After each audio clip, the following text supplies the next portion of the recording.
I guess. I mean, Okay.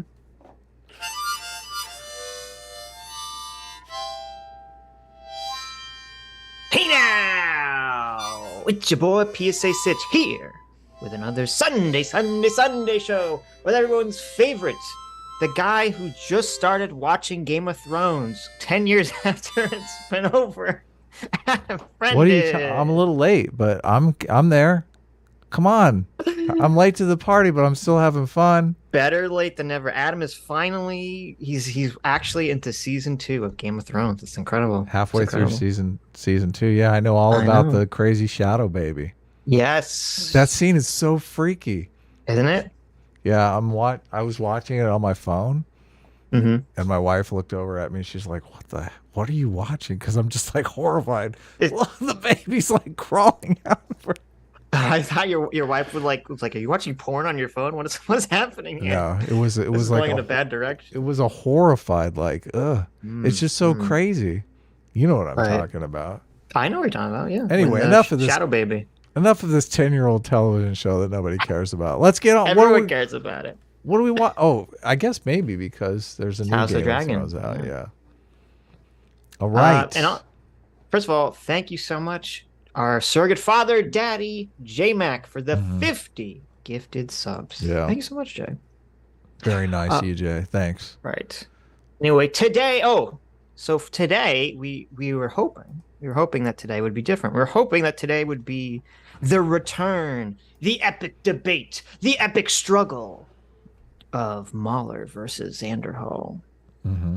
But unfortunately, Xanderhall totally dodged and whipped out, so that's not gonna happen. Yeah, I'm sure we'll find out what the excuse is from Xander Hall someday. But Yeah.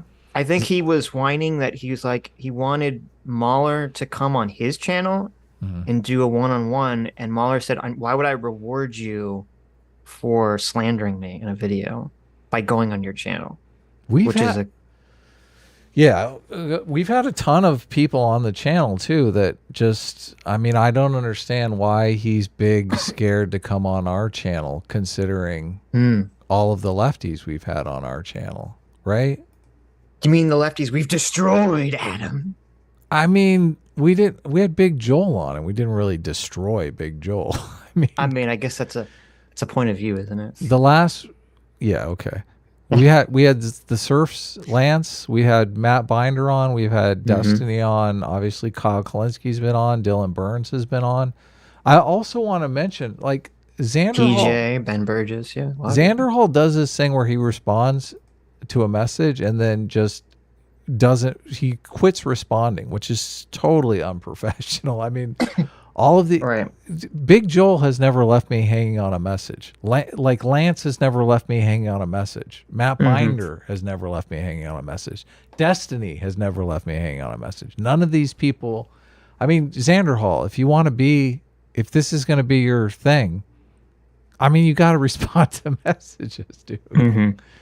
Especially with other content creators. But whatever. Okay, go ahead. Do your thing, man. Right. You do you. You do you. Commie scum. Anyway. Well, so yeah, so unfortunately, the epic Xander Mahler debate does Right. not appear like it's going to happen, sadly. Yes. But And whatever. I Who think cares? supposedly, I didn't watch it. I think Xander made another video where he doubled down on attacking Mahler too. Yeah, somebody messaged me. Yes. Somebody messaged me and I went over and I honestly I was scrubbing through the video and I couldn't tell if it was clipped out of what we had already listened to or if it was new content. And he says the exact same thing over and over again. So it just appears to be the same exact content. Right. So I was like, I don't have time for this. I'm moving on. Yes. So sadly, that will not happen. So today, instead, we are watching a different video, but in the same vein, there's a crazy person, an individual named Maggie May Fish on YouTube, who decided that her channel will be, I think self-described, looking at media through a feminist lens, a woke feminist lens. And so she likes to make these videos with these very crazy interpretations. We will eventually, at one point, to Andrew Clark's delight, watch a Fight Club video, hopefully with Mahler, Rags, and Fringy, who seem interested. Fringy especially very interested in watching at some point. But instead, today we're watching this video that's all about how the hero's journey, the contentious topic that I don't know, are we debating that this week? We might be debating that this week, or you might be debating that this week with two people of the female sex. Right. Who are at least tell the backstory. Listen, so on a stream, I came out with there is a tangible difference between the hero's journey and the heroine's journey, because the hero can get a bunch of sex at the end of his journey and get like this reproductive windfall if you become, king or whatever. You've got yourself a harem. To be clear, you were saying that the hero's journey is about getting laid. Right, yes. And a lot of people were very unhappy, myself included, with that take. Right, a lot of people got big mad at Adam. And we're like, no, women can go on the hero's journey. So I'm open-minded. Okay? Like if people want to, if I'm wrong, I'm more than happy to admit it. So we'll argue it out, right? Right. This is one of the beautiful things about our show is Sitch and I often argue things out and change our perspective on stuff. So we'll see. I'm skeptical. We'll see. Women on a hero's journey, guys. What the? So what are we talking about here? So we have, of course, our editor CT and Harker. I believe will be debating Adam. I think it's this week, right? I'm not sure. We haven't worked out a date. Maybe yet, this week or next week we'll be debating about. But this will be a brush up for us right here. Hey, Sargon. Sargon just said you in the chat. Yeah. You are. Not. Wrong. Oh. Okay. You know what? I should have team Sargon. This is why Sargon is. This is why Sargon is A team right here. I should have guessed. I should have known. Oh man. Okay. That's right. The heroine's journey is more like. Have you guys seen Twilight? The heroine's journey is picking between the most eligible suitors at your in your circle of suitors. That's the heroine's journey. Yeah. Of course. Maggie May Fish is depressed because she's like, I don't have any good suitors in my circle of friends. Yeah, so this video is basically her going over the hero's journey, and unlike Adam, not saying that it's only for men, she's saying that it's actually racist. The journey itself, the concept of the hero's journey is racist. That just sounds bonkers. Isn't that? Well, the video's called The Hero's Journey is Bullshit, which, do you think she's actually going to bring forward a coherent argument about this, or is she just going to complain about Joseph Campbell? She's going to make... She's going to do guilt by association. I think what she does. She just is like, there was this one time when Joseph Campbell did something. Named his dog the N-word. Oh my God. Did he really do that? That was Campbell. What the hell? That was I mean, I don't even condone that. That was Lovecraft or something. Whatever. Okay. You ready to dive in? Yes. Ready to jump in? Yes, before that, thank you so much, our surrogate uncle, Potato. Thank you so much for the 50 gifted memberships. Thanks so much, Potato. You got to renew those memberships, remember. That's right. House of Potato and House of Mac. You don't want to disrespect. There you go. Well, let's jump into it. Hello there.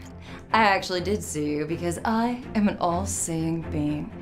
And if you're hallucinating me right now, that just means that you're on your first steps in the hero's journey. This is the comedy portion of the video. Are you guys laughing yet? Is this funny?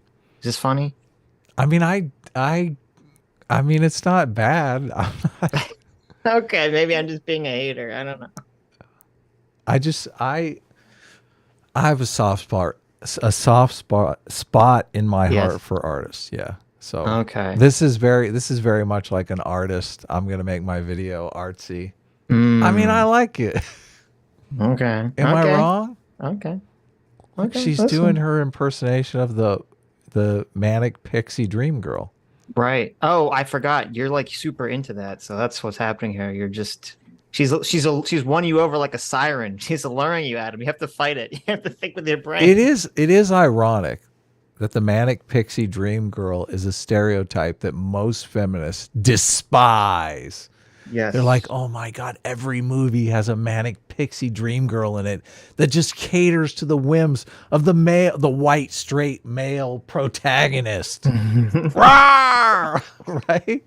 And But- deep down, they all want to live it out. Okay, but is that what what is- is that what you're saying? What am I supposed to think here? She's got wings on. Mm. She's got the nice background. I mean, she's got a lot of skin showing. She's got her little tiara on. What am I supposed to think here? Is this not the stereotype? No, I didn't think about that at all. No. Listen, She's supposed to be a Maggie. literal angel, not like a girl cosplaying as one. Maggie. You Yes. have this is a feminist channel, okay? You need a black turtleneck, okay? Oh, okay. You're doing it all wrong. You're She does catering have to the the wrong crazy eyes. intuitions.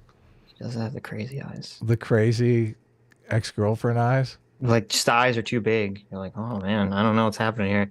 But are they the proper width apart? They are. That's true. They are. And She has nice limbo rings. So they're tilted up at the sides too. Yes. you know what? We had a poll last week, and we're getting off topic very quickly. We had a poll last week about who you would rather court. Why are you bringing this up? Court and a relationship, and it was She-Hulk or Little Mermaid, the new actress that played Little Mermaid. And in the poll, She-Hulk won pretty strongly Right. by like 10%. But when I asked my real life friends, I was the only She-Hulk. I was Really? the only She-Hulker. They all said Little Mermaid. So I thought you'd be happy about that. Wow, that's interesting. They all looked at me like I was some kind of degenerate weirdo. Yeah. Did you watch She-Hulk this week? Yeah, it was terrible. Okay. Obviously it was terrible, yeah. Rings of Power was worse, but Oh yeah, that's right. In case you guys didn't realize, we uploaded the Rings of Power video on the main channel, the PSA Sitch main channel. So Yes. check it out after the stream. yeah, Not now. later. Obviously. Yes. Later. You're going to achieve the impossible, rise against all odds, make fame and fortune for generations of offspring to come. Unless your name is Brian! Oh, Brian, suck! I am so sorry! That's just in your DNA! There's never been a hero named Brian, and if there was, I assure you, that was not the real name. I'm sorry, Brian, watching this, but you've been born someone else. Anyway. The Life of Right? Brian comes to mind, but is there even a Brian in The Life of Brian? Isn't the main character Brian? Yeah, that's like the most famous. I mean, that might be the most popular comedy of all time. So, So, well, there's that was the comedy portion. oh, okay, Just picks a random name, says Brian. you suck. Yeah, Brian. okay. I mean, That's funny. I've known I was some I Brians, was but- listen. I was trying to stifle my laughter. Were you? Okay. Yes. Right. I mean, listen. Just because she's just angry. She has an ex named Brian. Didn't call her back. You know, after whining and dining. Mm-hmm. She's just can never get over it. Okay? Ouch! Ouch! I mean, listen. This is it happens this sometimes. Okay. This is the tragedy of the heroine's journey. I'm telling. No! No! I'm telling you, Oh no. Okay. it's not. I mean, it's true. It's basically true. Okay. Okay. Nobody wants to admit it, but whatever. All right, continue. You guys know that clouds are made out of marshmallows? Yeah, I know you'd think cotton candy, but no. The store is out of cotton candy, so marshmallows. Anyways, everyone else, you can go. I don't even understand that joke because they're clearly cotton balls. Mm-hmm. She said she went to the store to buy marshmallows. I literally don't even understand what the joke is. Like she's like, I'm breaking the fourth wall because I'm gonna talk about the set design, but then I'm gonna lie about it. Sitch comedy is about surprise. This You doesn't gotta- even make sense. you I just gotta don't- I don't- understand. Am I being too critical this early in the video? It's a surprise Okay. that they're marshmallows, even though marshmallows are. I mean, Those are not marshmallows. Are completely different texture. Yes, those are Okay. cotton balls. Yeah. Okay. Go off heroing, except you, Brian, you're gonna sit there and think about what you might have done. My cousin's name's Brian. I'm offended on his. This is hilarious, his Sitch. part. What are you talking about? That was awesome. Hilariously cringe, yes. Sometimes things are so cringe, they're funny. But then, if you're laughing at something, not with something, I don't know if that counts. Except for Brian. Except for It just maybe I'm laughing harder because this does make my heroine's journey message. It really does. No. I mean, all of the comedy, all of the comedy in the beginning, and this is part of the difference between female oriented comedy and male oriented comedy. Is she's making a joke that women will relate to. The guy that never called him back, right? name Brian. Yeah, named Brian, exactly. Does that joke resonate with you? No, I mean, if she said brain, I would be on her side. Brain never called you back? Did you try to date Brain Yeah, exactly. and he never called you? Brain never called me back, and I've been very hurt ever since. I mean, it seems like intuitively she understands the heroine's journey. Like all of her comedy is oriented towards the heroine's journey. Well, no, no, wait a minute, hold on. She just said Brian. She never gave the reason why. Okay. You're misogynistically adding She never gave the reason why she hates Brian's? No, we just assumed it was something dating because we're misogynists. Right. Right. It could be someone who, took her promotion at work. Yeah, exactly. Somehow I don't think so, but okay. No? Okay. Anyway. Most of us know what the hero's journey, or the monomyth, is, even if you think you don't. It's the idea that all the myths in human history can be simplified down into one common form. The concept was invented and popularized by writer and professor Joseph Campbell in his book Hero with a Thousand Faces from 1949. You've probably seen this. Did you read that book? I read parts of it, yeah. Okay, me too. This handy little Hashtag me Did too. you really? Of course. Oh, okay. Look, I've read every You mean in the book. past, or you meant for this video? No, in the past. Oh, Yeah. okay. I've read pretty much every single book there is on writing or screenwriting you could think of. Really? Of course, yeah. Okay. Let's look at this guy. I've even memorized some of Story by Robert McKee. Mhm. And also, I like Save the Cat a lot, the book by, Right. What's his name? I can't remember his name, but Save the Cat is a great book. diagram in an English or screenwriting class. The hero starts at home, crosses the threshold into a larger, strange world, faces trials, and is transformed, eventually returning home a changed person. For example, Star Wars. So this is not good if you're trying to make a video debunking the hero's journey. It's pretty bad, in my opinion, to start off by saying here are like two of the most classic movies ever made and how they perfectly conform to the hero's journey. Right. Yeah, exactly. Lord of the Rings and Star Wars. Yeah. Yeah. This really undercuts her argument, I but don't know. Yes. Wars, one of the most influential films of all time, was literally written by George Lucas with the hero's journey in mind. Cheater.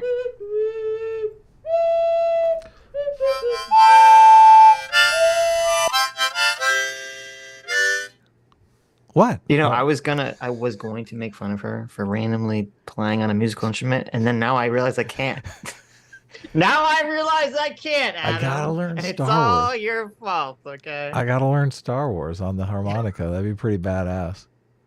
Listen, she's nerdy and cool. She has an ocarina, okay? It looks like a Zelda property ocarina that she's playing the Star Wars theme for literally no reason, but it's random. It's good. It's random. I like it. Okay. You God, you're just... This doesn't have to all be hate, Sitch, okay? Let the hate This flow is a through message. you, Adam. This is a Feel message. the hate and anger. It gives you power. Maggie, Yes. keep you do you, girl. You keep playing. Adam, you're married. You need to stop simping, okay? I'm not simping, okay? I'm just saying. Yeah. I'm saying one artist to another here. Look, you do you. You keep it original. Hmm. I don't even know what that instrument is. It's an ocarina. Okay. I'm gonna get one of those. Jeez. I didn't have a harp. It's become the gold standard for how to tell the story of a hero. Campbell read thousands of myths from all over the world, all different time periods. What was going on in that one myth? Did you catch it? Wait, there was one picture It's of become that. the gold standard for They're how like to kicking tell a the guy. story of a hero. Campbell read thousands of myths from all. That one. They're just like, what is happening in this? Is that one guy getting it from behind? Well, No, it looks like one guy is riding on top of him. oh, okay, you're right. Yeah. The other guy is kicking him while DJing on a microphone. I don't know why is a microphone, because I'm assuming this is an old picture. That's Look at pretty that. crazy. Wait, another guy's smoking a cigarette. What the hell is this picture? I'm super curious now. What is happening? Like, what myth is this picture from? If you know, let me know. Power in the of chat. Myth, episode 7, Masks of the So in the chat, if Eternity. you know what this is from, let me know. It's from PBS. It says right No, there. but Adam, the picture, not the fucking. Well, Like what? Like hold on. ancient culture made this picture. What is this Oh, a myth okay. of? Someone all over the world. photoshopped that cigarette in, though. Obviously, they didn't have those. all different time periods and argued that all of them, that's right, all of them, can be boiled down into this series of steps. Well, that seems a little reductive, you might think. And to that, I would say, who are you talking to? Me explaining Joseph Campbell's theory or Joseph Campbell's theory? Because the answer to your question is yes. In his book on the monument. Okay, is it reductive to say? The patriarchy is responsible for everything? Yes. That is reductive. Well, yes. I mean, you know what? That's hilarious. It's funny to complain about being reductive when Well, here's what's interesting. So she's going to complain that essentially all Joseph Campbell did was look at a bunch of stories and then sort of like backwards create a framework that they all exist from. Which, first of all, there's nothing inherently wrong with doing that. But then secondly, if she's like a woke feminist, that's literally their job, is to shove everything through the lens of woke feminism. Which and is like make it, reductive, yeah. right, and to reduce everything to that level. And so it's hilarious to then complain about someone else being reductive. Of course. The whole idea behind any lens is to be somewhat reductive. The question is it useful? Does it Yeah. tell you something useful? Yeah. Yeah, when you strip away all these other factors and you look at this one factor, do you see a Mhm. pattern? Right. Well, and Yeah. I would say this is why this video is so bizarre to me. If you take like all of storytelling that's existed for thousands of years and you start to see that there's similarities in like 90% of the stories, and then you construct a framework around the similarities, that's a useful thing to know. Yeah. Like, why is that bad? What is the problem with doing that? Not only that, when you consider every story goes through this evolutionary process of just making it to the present, because, you know, there are thousands of stories written every year. Not all of them make it to the present. So Yes. finding the similarity between all the ones that make it to the present, I think is useful, obviously. Mm-hmm. No, I agree. Yeah. Totally. But it's bad somehow. Myth. Campbell describes the hero as The man or woman who has been able to battle past Hey, look. It's There Big it is. Joel. I recognize that voice. Big Joel, friend pers- of the channel. Oh, yeah, definitely. Xander and Hall. local historical limitations to the generally valid, normally human forms, his visions, ideas, and inspirations come pristine from the primary springs of human life and thought. Hence, they are eloquent, not of the present disintegrating society and psyche, but of the unquenched source through which society is born. He is an eternal man perfected, unspecific, universal man. He has been reborn. Okay. Damn it. Mm-hmm. So this thing here, Yeah. they are eloquent not of the present disintegrating society and psyche. That seems doesn't that seem kind of biased to you? In what way? Well, Joseph Campbell's making a declaration that present day society is disintegrating. Yeah, I don't know. Is that what I didn't understand exactly what he means by disintegrating society and psyche? Well, I thought he's distinguishing between these heroes with 1,000 faces and present society being Hence, they are eloquent, not of the present. The heroes are eloquent, Yeah, not of the right. present disintegrating society and psyche, but of the unquenched source through which society is reborn. Are you saying that Joseph Campbell's a neo-reactionary? Is that what I'm. you're trying to say? It reads a little bit neo-reactionary to me. Not gonna lie. I mean, that's a huge declaration to make. Some people think that society's actually getting better. Right. So Campbell was a very big into like Jungian archetypes. Yeah. And so that's where I think this idea comes from, that there's like this collective consciousness, this, the unquenched source that everyone's kind of drawing inspiration from and ideas from. And that's where like the hero's journey to him, I assume he would say, comes from these, the collective unconsciousness, these Jungian archetypes. Mm-hmm. So I think that's more what he's saying, not that he's necessarily saying that like we need to go back to being, Romans 1,000 years ago. Well, Whatever.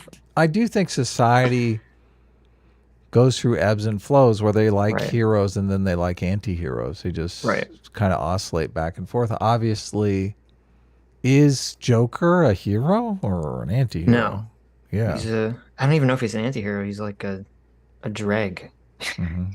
He's like someone you just feel bad for. Is Alex DeLarge from Clockwork Orange a hero or an anti-hero? But he's a Anti-hero. villain. Right, yeah. Wait, what is the official definition of anti-hero? I'm not sure. You could look it up on Urban Dictionary. A central character in a story that lacks conventional heroic attributes. Oh, if that's all it means, then yes. I thought it meant something a little bit more specific than that. I don't know the name of the character in Nightcrawler, but that guy's definitely an anti-hero. Mm-hmm. But we can be interested, fascinated, and be watching. I mean, obviously, we're interested in stories for different reasons. There's like, you know what dramatic irony is? Sure. So if generally dramatic irony is like the audience has a piece of information that the characters in the story don't have. Mm-hmm. So we're watching from a very different perspective. We're watching knowing oftentimes, they'll set up something where a character dies in the beginning and then we see how they got there. So we kind of know like, oh, this character's fucked. Right. Yeah. Which gives you a completely different viewing experience. So yeah, there's a lot of different ways you can tell a story, which Spoilers, jeez. well, I mean, think of how much better The Last Jedi would be if you knew that Rey died in the end. Like it would save the whole thing. You'd be Yeah, I don't know if it would save the whole thing, but it would go a long way to help and fix, it. yeah. Yeah. She stands up and she says, "My name is," and then a flaming arrow hits her in the eye socket. Look, the sand people are invading again. You want the last Star Wars movie to have the Sunset Boulevard Carlito's Way opening? Yes, it'd be great. That's what it should be. It should be Rey dying. Okay, she just got hit with a laser bolt in the face, and it's like, yep, that's me. You're probably wondering how I got here. Right? Yeah. That'd be pretty amazing. Unquenched source through which society is born. He is an eternal man perfected, unspecific, universal man. He has been reborn. Campbell argues that we can take a specific person, whether it's an ancient myth or a modern hero, pull them out of their time and place, and voila, they are all the same. And on the one hand, you can... Well, okay, wait. He doesn't say they're all the same. Okay, he Yeah. says that they all follow a journey that has a lot of similarities in it.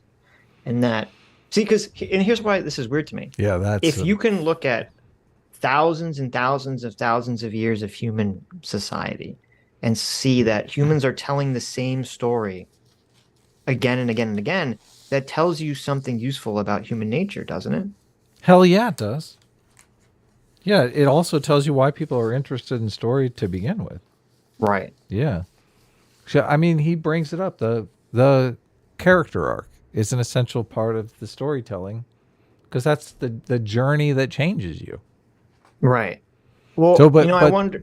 But like she completely misspoke what's actually being said there. They don't go on the same journey. They go on a journey that results in some sort of change that changes them in some way. Right. Yeah. Well, and also usually they're sort of fighting, one of the things he also talks about is like they exist in a culture that has a problem or stagnation or something, and they have to, seek some sort of new information or new way of doing something, a new source of power. They have to kind of defy convention. New equilibrium. Yeah. Yes, in order to fix whatever the problem is. So there you go. Heroes are traditionally left-wing guys. I hate to tell you this. She should love that. No, but I wonder anything about it till just now. Maybe the reason that she has such a problem with this is because, since the leftists want to push so much that everything is culture and everyone's kind of a blank slate, if you have reoccurring themes that exist in stories and reoccurring journeys that exist in stories for thousands and thousands and thousands of years, that completely destroys the notion that that's a cultural phenomenon. This would have to be a biological phenomenon. I mean, wouldn't it? If humans are basically telling the same stories and going on the same journeys for thousands and thousands of years, it must mean that there's some inherent quality to these stories that resonate with us about something on a biological level. Well, I mean, I think it's about biological organisms adapting to their environment. I think that is the overarching similarity. Because like you said, something's come to some change has befell the environment.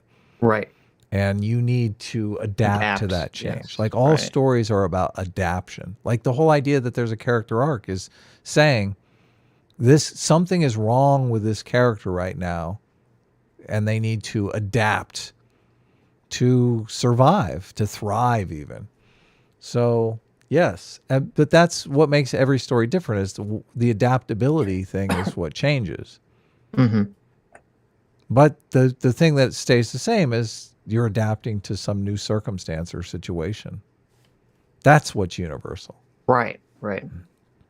Change is ever present, always here, always a part of life.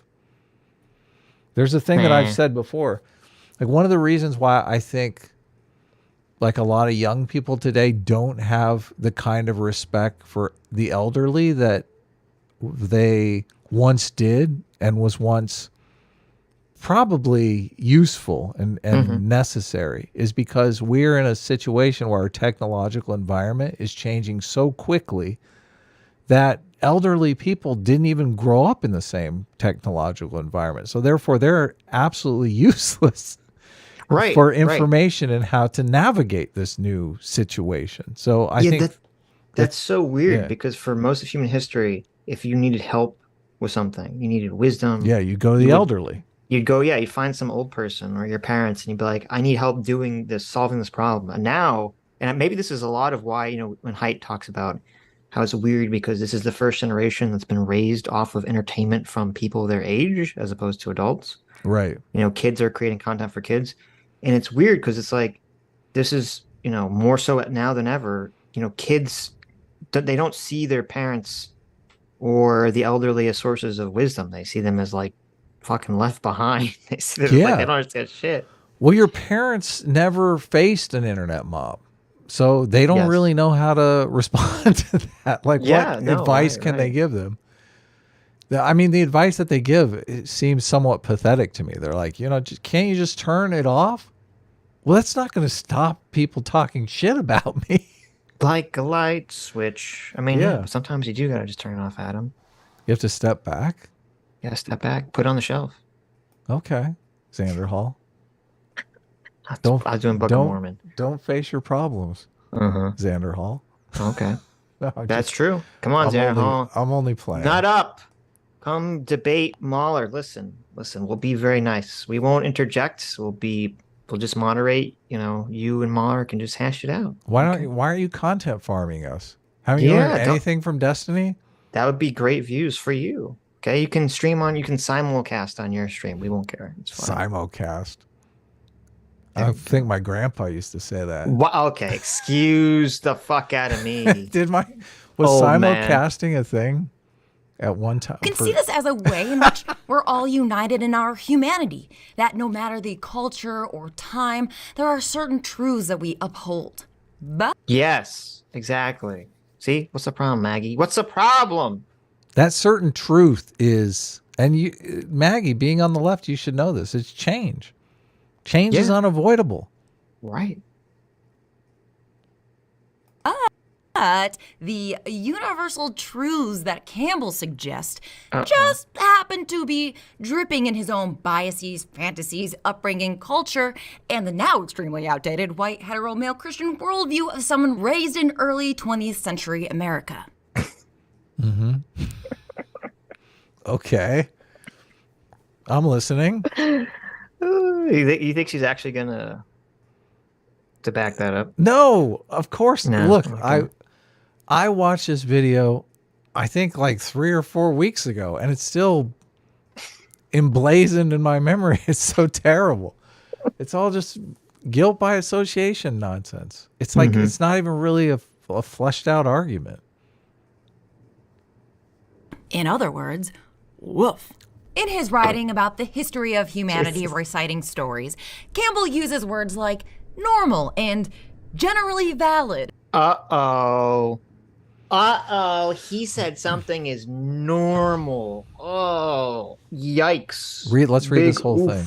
Battle past his personal and local historical limitations to the generally valid, normally human forms. Visions, ideas, and inspirations come pristine from the primary. Okay, so it's not just majorly out of context here, but Right. I should bring up the book.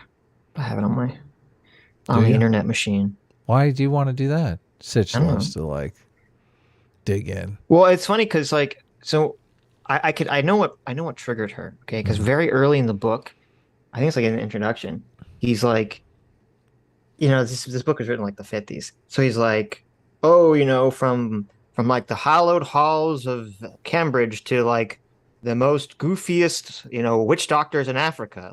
Like he just like, he just uses like language that today you're like, oh man. Like, so I'm pretty sure Right. that's basically what triggered, this video being made. That's hilarious. Ugh, they can't let it go. They don't understand that culture changes. Right. It's like, okay. You understand yeah. you understand when you write a book, it's not like the internet. Like there's this thing called printing and like the page is fixed for all time. You can't jump in there and update as you go. Says who? I mean, Twitter doesn't have an edit button. No one said books can't have an edit button. Okay. As if those are completely agreed upon values throughout all of time. They're not. He acts as though he's above the influence of time and place, that his opinions are objectively universal and essential.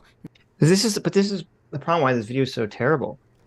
You have to give his argument, explain what the values that he's talking about are that are universal. Right, because they might be. Right. And I would think, I mean, first of all, she should agree with them being, a lefty. Because the kind of values he's talking about is what I said earlier, that someone, is what you said. There's a negative change has befallen someone or their society or their culture, and they have to seek an answer from from outside themselves or from outside their society and their culture somewhere out there. Yep.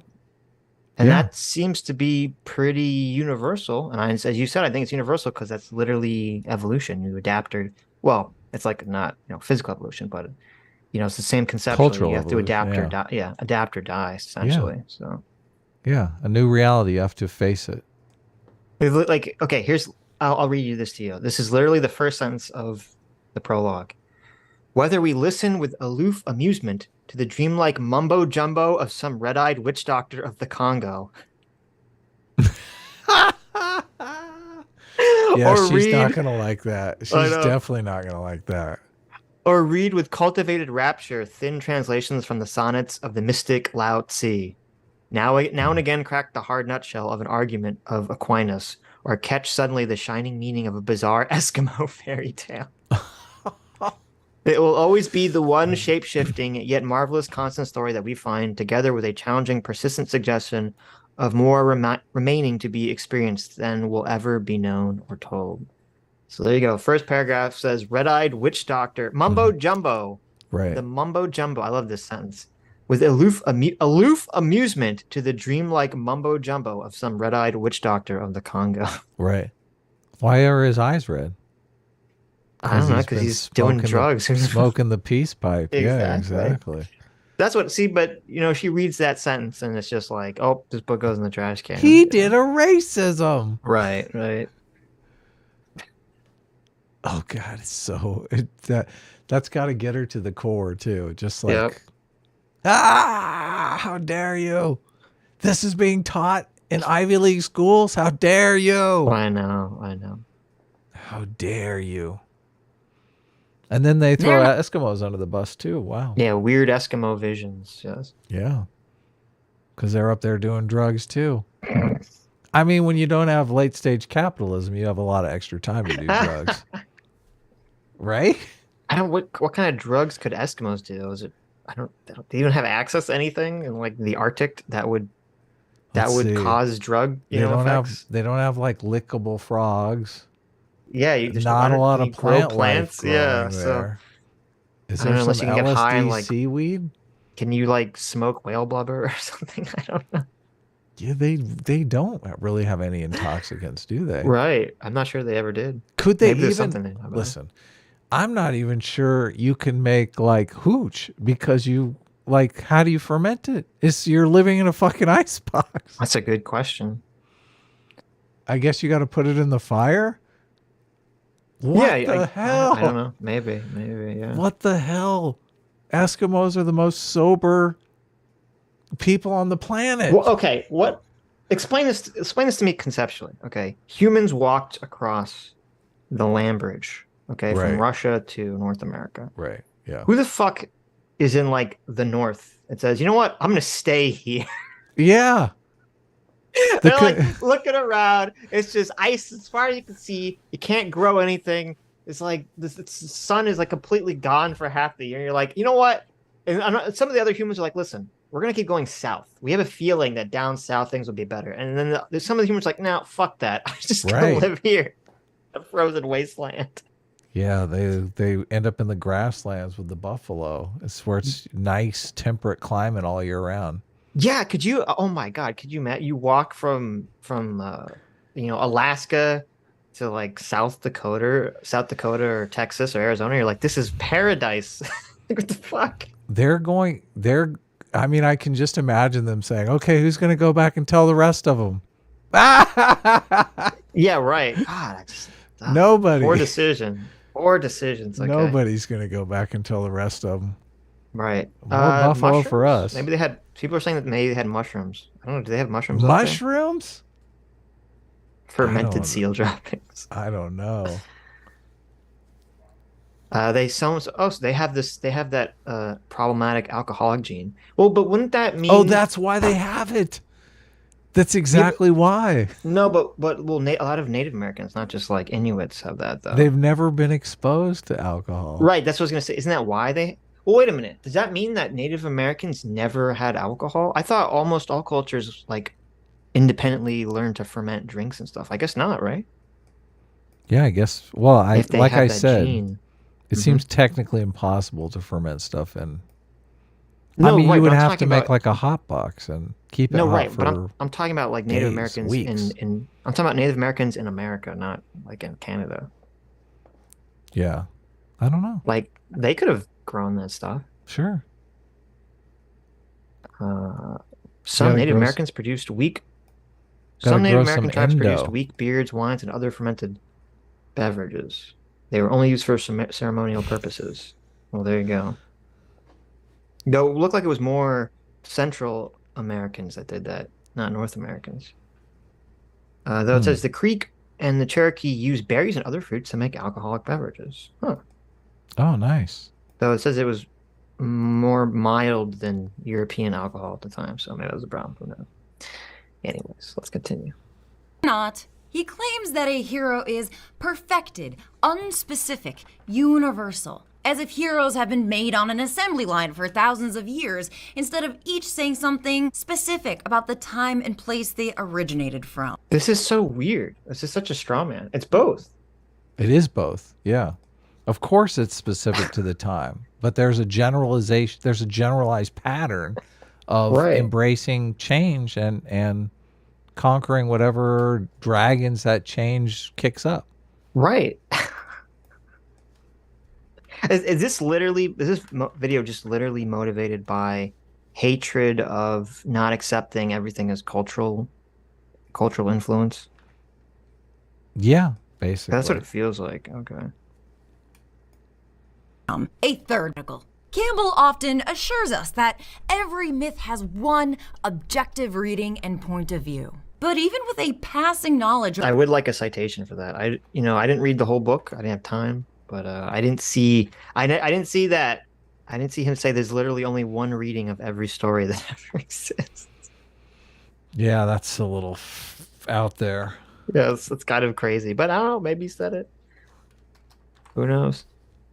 of Western mythology, you know that is absolutely not true. Odysseus, one of the most famous mythic heroes, was a clever hero to the Greeks, but to the Romans, he was a deceitful villain, even calling him Cruel Odysseus. The Greek playwright Sophocles portrayed Odysseus in completely different ways, even within his own plays. A commonsensical realist in Ajax, but a scheming sophist in Philoctetes. So, I really despise these. What are they called? I'm totally blanking. You know, did the Romans retcon Odysseus? It sounds like they did. Well, yeah. I mean, I guess it would depend on whose side you were on during the Great War, right? Right. The Trojan yeah. War. So that would make sense. I mean, this is literally what Maggie May Fish is doing in her video. She's trying to retcon the hero's journey. She's trying to retcon Joseph Campbell because she's like, I don't like this Joseph Campbell guy. Let's just make this mean something completely different. Right. But no, what I was going to say is, you have like the I'm totally blanking the name. What was it? Like the Noah Sampson was complaining. He's like, there's the debate bros and the whatever they call themselves. The video essayists. Video essayists, yes. As a video essayist Right. myself, and a debate bro, and a streamer, Yes. and all these things. We do everything. Yes, we do everything here. We take all comers. Okay, we're totally bi. We the thing that really drives me crazy with these video essayists is that they have, especially with Maggie, like she's not churning out a video every week. Okay, she has time. Oh, listen to you. Like we I did know. three videos in 3 I weeks, know. and you're like, we're fucking Superman. Step up, no, bitch. You misunderstand. Wait, you misunderstand. I mean, is that when you're turning a video out every week or quicker, if you feel like the Tim Pool, 6 videos every day, you do have to cut corners. Okay. And I can understand why there'd be a drop in quality or things kind of, get Here at the get Sitch and lost, Adams show, right? though, we never cut corners on our weekly No, content. Our I've weekly never content. in my entire life cut corners on that. No, so but what I'm saying is, what I'm getting at is, she has the time to pull up the Joseph Campbell quote, where Joseph Campbell says all stories can only be read in one way, and put that on the screen to bolster her argument. But she hasn't done any of that. She's done nothing. She just declares it to be true. It doesn't. And we, the mewling, gasping Coomer audience, must consume her content and just assume that she is correct. We don't. First of all, we have time to look it up, so we can look it up ourselves. And it doesn't confirm her argument. It destroys her argument. That's why she doesn't look it up and put it in the video. She knows what she's doing. Come on, Sitch. I don't agree. I think it's just stupidity or laziness. Mm-hmm. Look, she was out at the store buying marshmallows. Okay, she didn't have time to look up the actual argument Joseph Campbell was making. Look, she had to get one of those ring lights for the intro. It took time. She's had that ring light. Okay. Are you sure? Yes. Okay. You know what? Also, I want to say this version of the Odyssey is amazing. I love this. Have you ever seen this? Oh, it's so good. NBC 1997, The Odyssey. Yes. Yes. I should it's check it so out. good. Right after I'm done with Game of Thrones. It I was mean, like this one I'm even further behind on. it was super weird. There was this mini series. I don't know who made it. I guess it was on NBC, but it was like this mini series of the Odyssey, and then there was the Sam Neill version of Merlin, and they were so good. I think they both came out like back to back. They're both these mini series, and I'm like, oh, these are so great. Why are great things like this like not made anymore? Or after? It's like those are the only two. Because everything's woke now, so you can't make good Yes. stuff. It's like against the That law. must be it. Let's blame wokeness for everything. It's I like that. war. It's like, yeah. Wokeness is the new religion that's basically forcing you to do everything to be non-offensive to their co-religionists. In the same way that at one time the religious right in America controlled what we could watch on TV and movies. Mhm. Their religious sensibilities about what would be correct for the children. That once dominated media. Now it's the woke religion that's dictating what we can show to the children. Right. And it just so happens to include things like drag time, story hour. That's okay. Teaching people about maps. That's okay. But actually showing calling white heterosexual couples normal. That's wrong. That's a sexist, racist sin. Right. Yeah. Right. So it's weird. It is really weird that the sensibilities are just being controlled by this Right. group that has just so happens to have political power. I don't, I'm not gonna bow to their bullshit. I mean, it's just like, right? I mean, Right. it's not, that's your religion. We really need to get wokeness defined as just another religion. That should be our political goal, I think. I agree. Because then you can That's gonna be just say, difficult though, why? because everyone associates religion with believing in a higher power, which wokeness does not believe in a higher power. So even if it like acts like a religion for a lot of intents and purposes, it's not people. It just won't catch on. I think religion is believing in things that there's no physical evidence for. Okay, if that's the case, then everything that almost everyone believes in is a religion, because no one has evidence for 99% of the things they believe in. Well, I mean, if the the problem with wokeness is they believe so much stuff that is just factually untrue. Right? Well, no, I mean the problem with wokeness is that it's designed to destroy liberal society.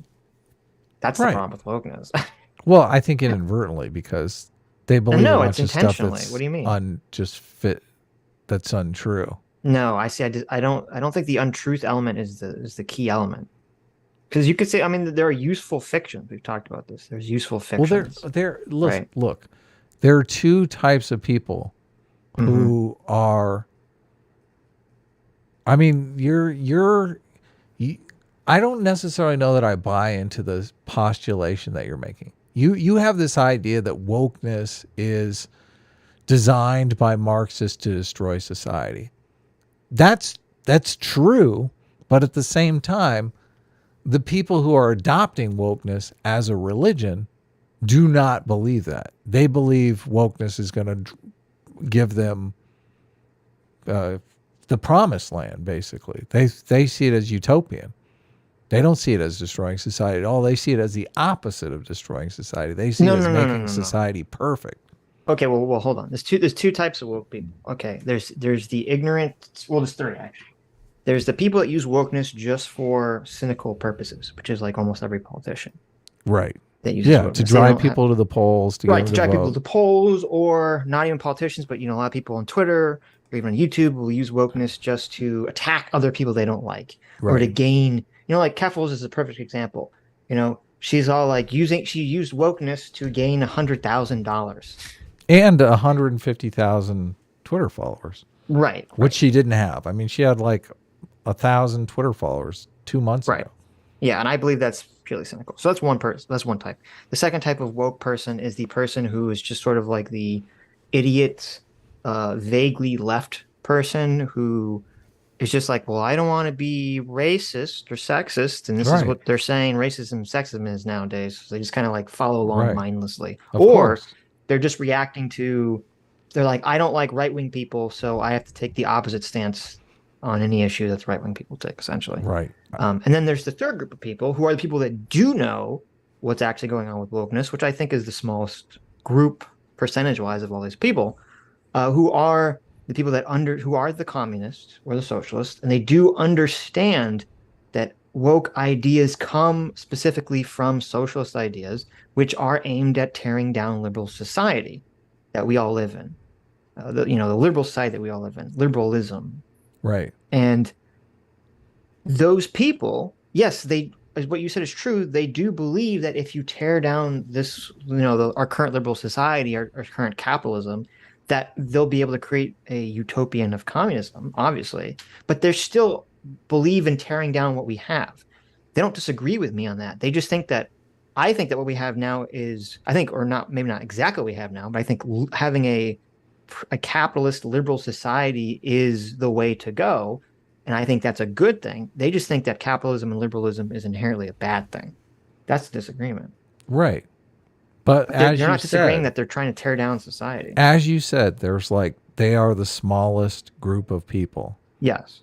Most people see wokeness as, I don't want to be racist. They see it in exactly the same way as people see Christianity. Like, these are the norms of Christianity, right? Sure. We don't take the Lord's name in vain. We don't lie. We don't cheat. We don't steal. We believe in being good to our neighbors, right? Forgiveness. Right. All these things are cultural norms of Christianity.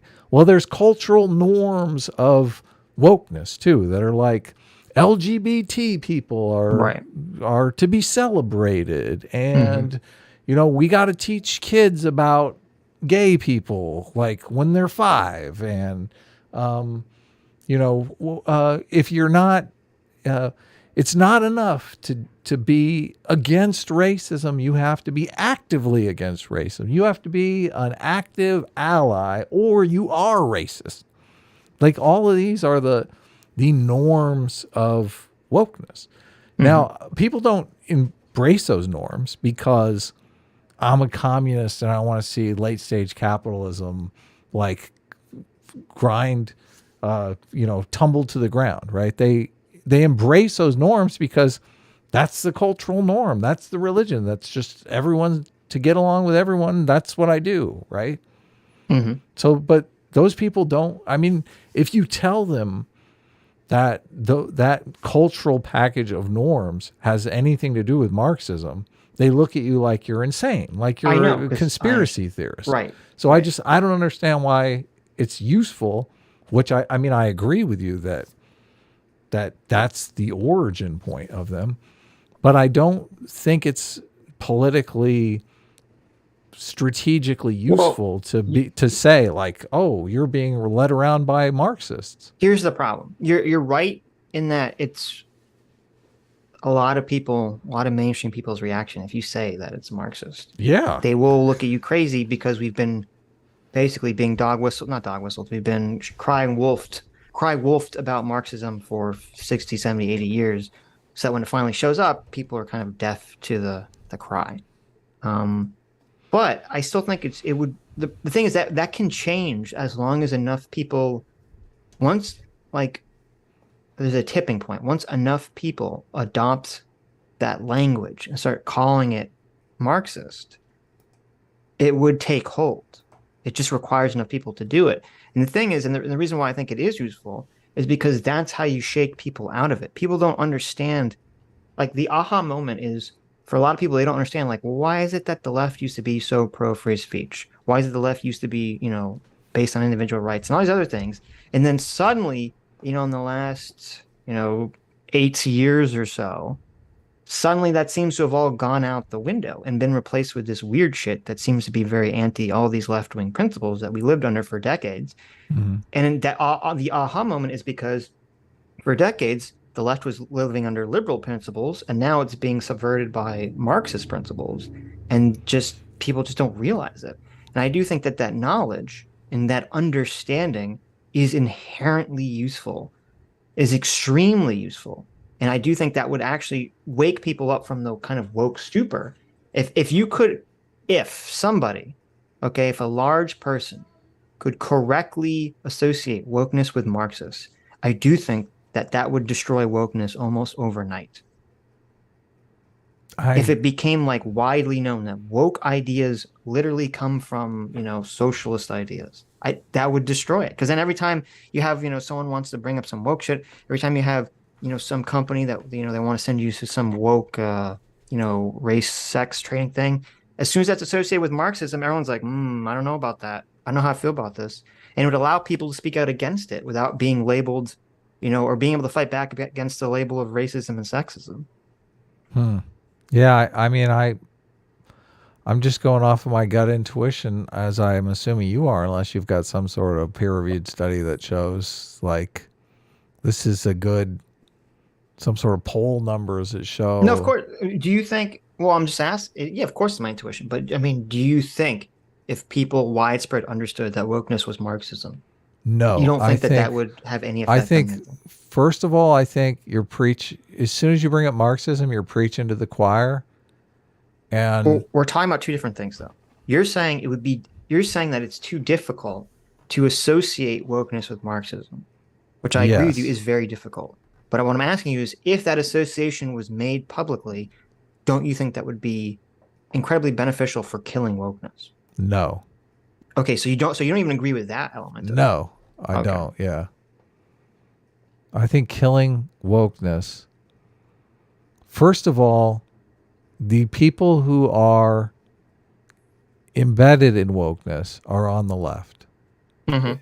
Like, yes, if you associate it with Marxism, people on the right hate Marxism and therefore will be repelled by wokeness because of that. You need something different with people on the left, because people on the left are not necessarily repelled by Marxism. I completely disagree with you. Really? Anyone over the age of like 25 on the left does not like Marxism. Right, but the problem with wokeness is the people under 25. No, graduating from the Ivy League schools. Who cares about those people? That doesn't matter, okay? If all the journalists and all the mainstream institutions were not run by people under 25, if they all came to the realization that wokeness was Marxism, and so they all said, we're throwing this away because they're so terrified. It's kind of like, how the right is terrified of being labeled racist? No man rules alone, man. It's not about the leadership. It's about the followership. I understand that, but you know how the right is afraid of being labeled racist so much? Yes.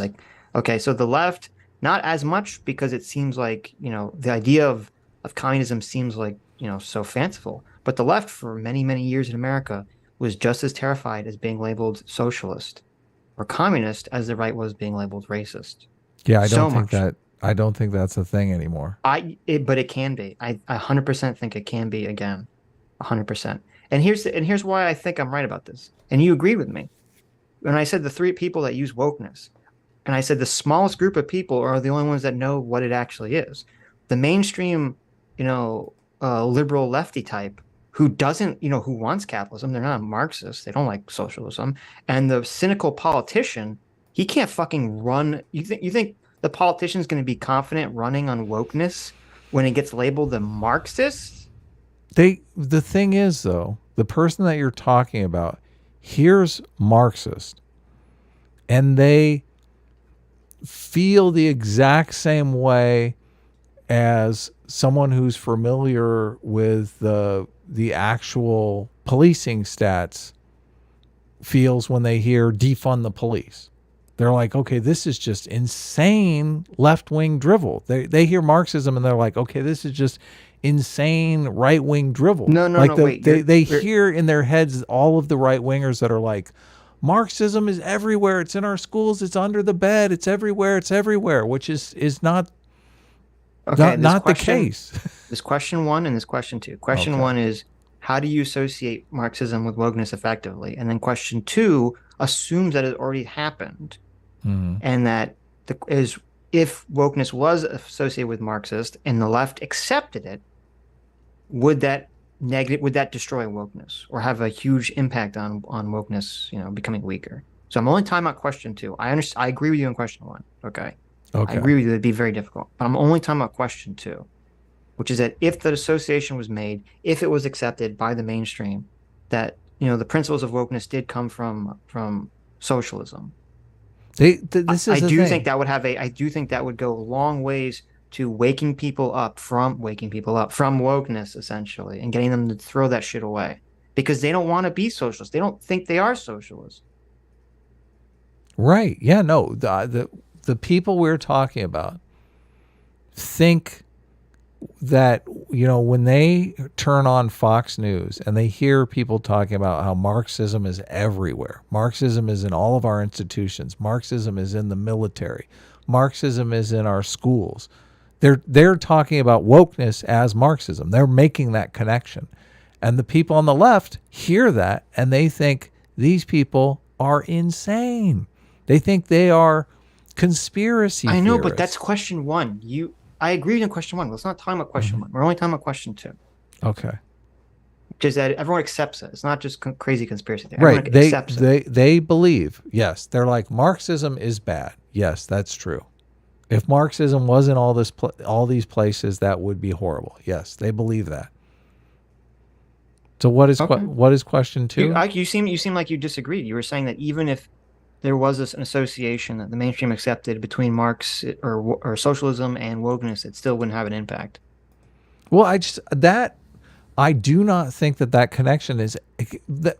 You have Fox News attempting to make that connection 24/7, 7 days a week. I mean, I don't know if you've listened to any Fox News, but that's like a regular theme on there. That wokeness is Marxism, and Marxism is in all of our institutions, and we need to save those institutions. I still feel like it's still on the periphery. Look, maybe you're right. And you have the same. Look, that's a regular Fox News segment. You turn on Fox News for an hour, and you're going to hear that 50 times. Okay. Mm-hmm. You turn on MSNBC for an hour, and you're going to hear 50 times climate change is destroying the planet. We're doomed. We have 15 minutes to live. We're all going to die. Okay. Like, I understand what you're saying. Look, I think there's reasons to be afraid of wokeness that are far beyond the origin of Marxism. And the reason you hear that on Fox News is because Marxism speaks to people on the right. They've been saying for the last 50, 100 years that Marxism is going to destroy the country. So it's a narrative they're primed to hear. I know. I don't know. I don't understand why we're looping. Mm-hmm.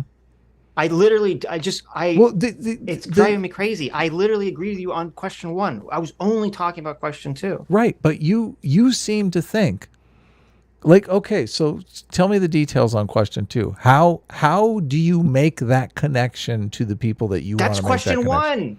question 1. Well, you said question 2. If that connection would be made, it would be effective. Question 2 is assuming the connection's already made. If you agree with, listen, if you say, Sitch, if the connection is established, it would be a lot of work to do it. But if, hypothetically, in a hypothetical situation, the connection is established and accepted, then yes, I agree with you. I think. Okay, so I think then we don't disagree. If you're saying that to me, then we don't disagree. They could easily move from, it's from Marxism. So, but how it's safe now, so it's okay. We can continue. Yeah, they could say that. I just don't think that'd be effective. First of all, question 2. Okay, question 1 I don't think that connection for the is going chat. to make People one. are confused. People are very confused. Okay, and they're saying that people are also confused about my position. Okay, question 1 was what you're talking about. How do we associate wokeness with Marxism that people on the left would accept that are not Marxists, that mainstream liberals would accept because of the cry wolf factor of talking about wokeness for so long, talking about Marxism infiltrating our society for so long. That was question one. How do we make that association? Is it even possible to make that association? Maybe it's not possible. This is Question, why. Wait. Question two was, assuming that connection was made hypothetically, okay, assuming that we're just assuming it comes to pass, would that be an effective strategy at stopping wokeness? Okay, those are two very different questions. Right. And I mean, if that connection was made and they actually like accepted it on MSNBC, I mean, they could come out and start saying, look, we're winning. All of the things we've been working for, we're growing closer to equity now. Woke is everywhere. I don't know. I mean, I don't think that's what would happen. I completely disagree. Well, there's my perspective is on the left, they are far more receptive to the idea of negative stereotypes. Mm-hmm. That's why I constantly bring up the negative stereotypes. And everyone in our audience hates it because they're on the right. They're like, negative stereotypes, fuck you, Adam. Negative stereotypes are useful. Like right. They all have the right-leaning intuitions, right? People on the left, though, they care about negative stereotypes. They talk about them a lot. They understand that they're bad. They've been fighting the entire civil rights movement to avoid negative stereotypes, right? So it's something that they buy into. That's a narrative that they agree with. So when I come out and say, listen, CRT promotes negative stereotypes, it's already a narrative that they accept. But what they do is they say, well, negative stereotypes are horrible, Adam. I agree with you. But CRT does not promote them. Right. I'm trying to make the connection that CRT promotes something that they're already against. You're trying to make the connection of something they don't even care about. Okay, that's totally fine. You're not addressing what I'm talking about, but it's fine. Listen, if you want to talk about what's more effective, hold on. If you want to have a conversation about what's more effective, you could be completely right. That's fine. That's just a completely different topic than what we were discussing. Right. But you keep asking me this question that I can't really answer because the left doesn't fucking care about Marxism. They don't give a fuck about Marxism. I don't agree with you. I really don't agree with you. Look, if anything, they're more anti-capitalist. They may not be pro-Marxist, but more of them are anti-capitalist. More of them think capitalism is bad and capitalism needs to be more regulated. Okay, wait. You can You can be in favor of regulating capitalism without being an anti-capitalist. I think by being an anti-capitalist, you are either by necessitation, either a Marxist or an anarchist or something else. You can't be a liberal and be an anti-capitalist. You got to read some super chats because a bunch of these super chats, I think, are on this topic. People want to weigh in. I don't think they are, but Alphabet for $5 says, frankly, I think that so-called most woke people and companies are very much just doing it to brand themselves as good people and as a marketing tactic. That's exactly what I'm saying. I agree completely, Alphabet. And so if you could associate wokeness with, as Adam says, negative stereotypes, which I think would be very effective, though I think that would be just as difficult, or establish wokeness with Marxism or socialism, I think you'd see that people and companies would drop it very quickly because you would lose the power of branding yourself as a good person. Because when you think, when the American thinks like socialist, they think China, right? They think the USSR. That's what, you have to be careful. You have to be careful not to be too online, because we here at the Sitch and Adam Show are very stemmed in the online internet. I'm online, all the way. We're on online internet culture where you have a bunch of idiot bread tubers running around who are openly socialist and are very proud of it. That is so not the mainstream experience for, 80 to 90% of Americans at all. They're completely ignorant of any of this shit. They haven't experienced any of this shit. So if you go to I just want to grill 80, 90% of Americans and you start saying, hey, this thing is like China, this thing is like the USSR, they're going to turn against it. But again, the problem is how to get that possible. And you could be right, Adam, in terms of CRT at least, is to say that it's, to label it as negative stereotypes. But we have the same problem, because every time we've had a leftist come on, or even not people who even claim to not be leftists come on and argue with us about CRT, and you say, I'm against CRT because it promotes negative stereotypes, and then that's what you say, and then I say I'm against CRT because it's anti-liberal.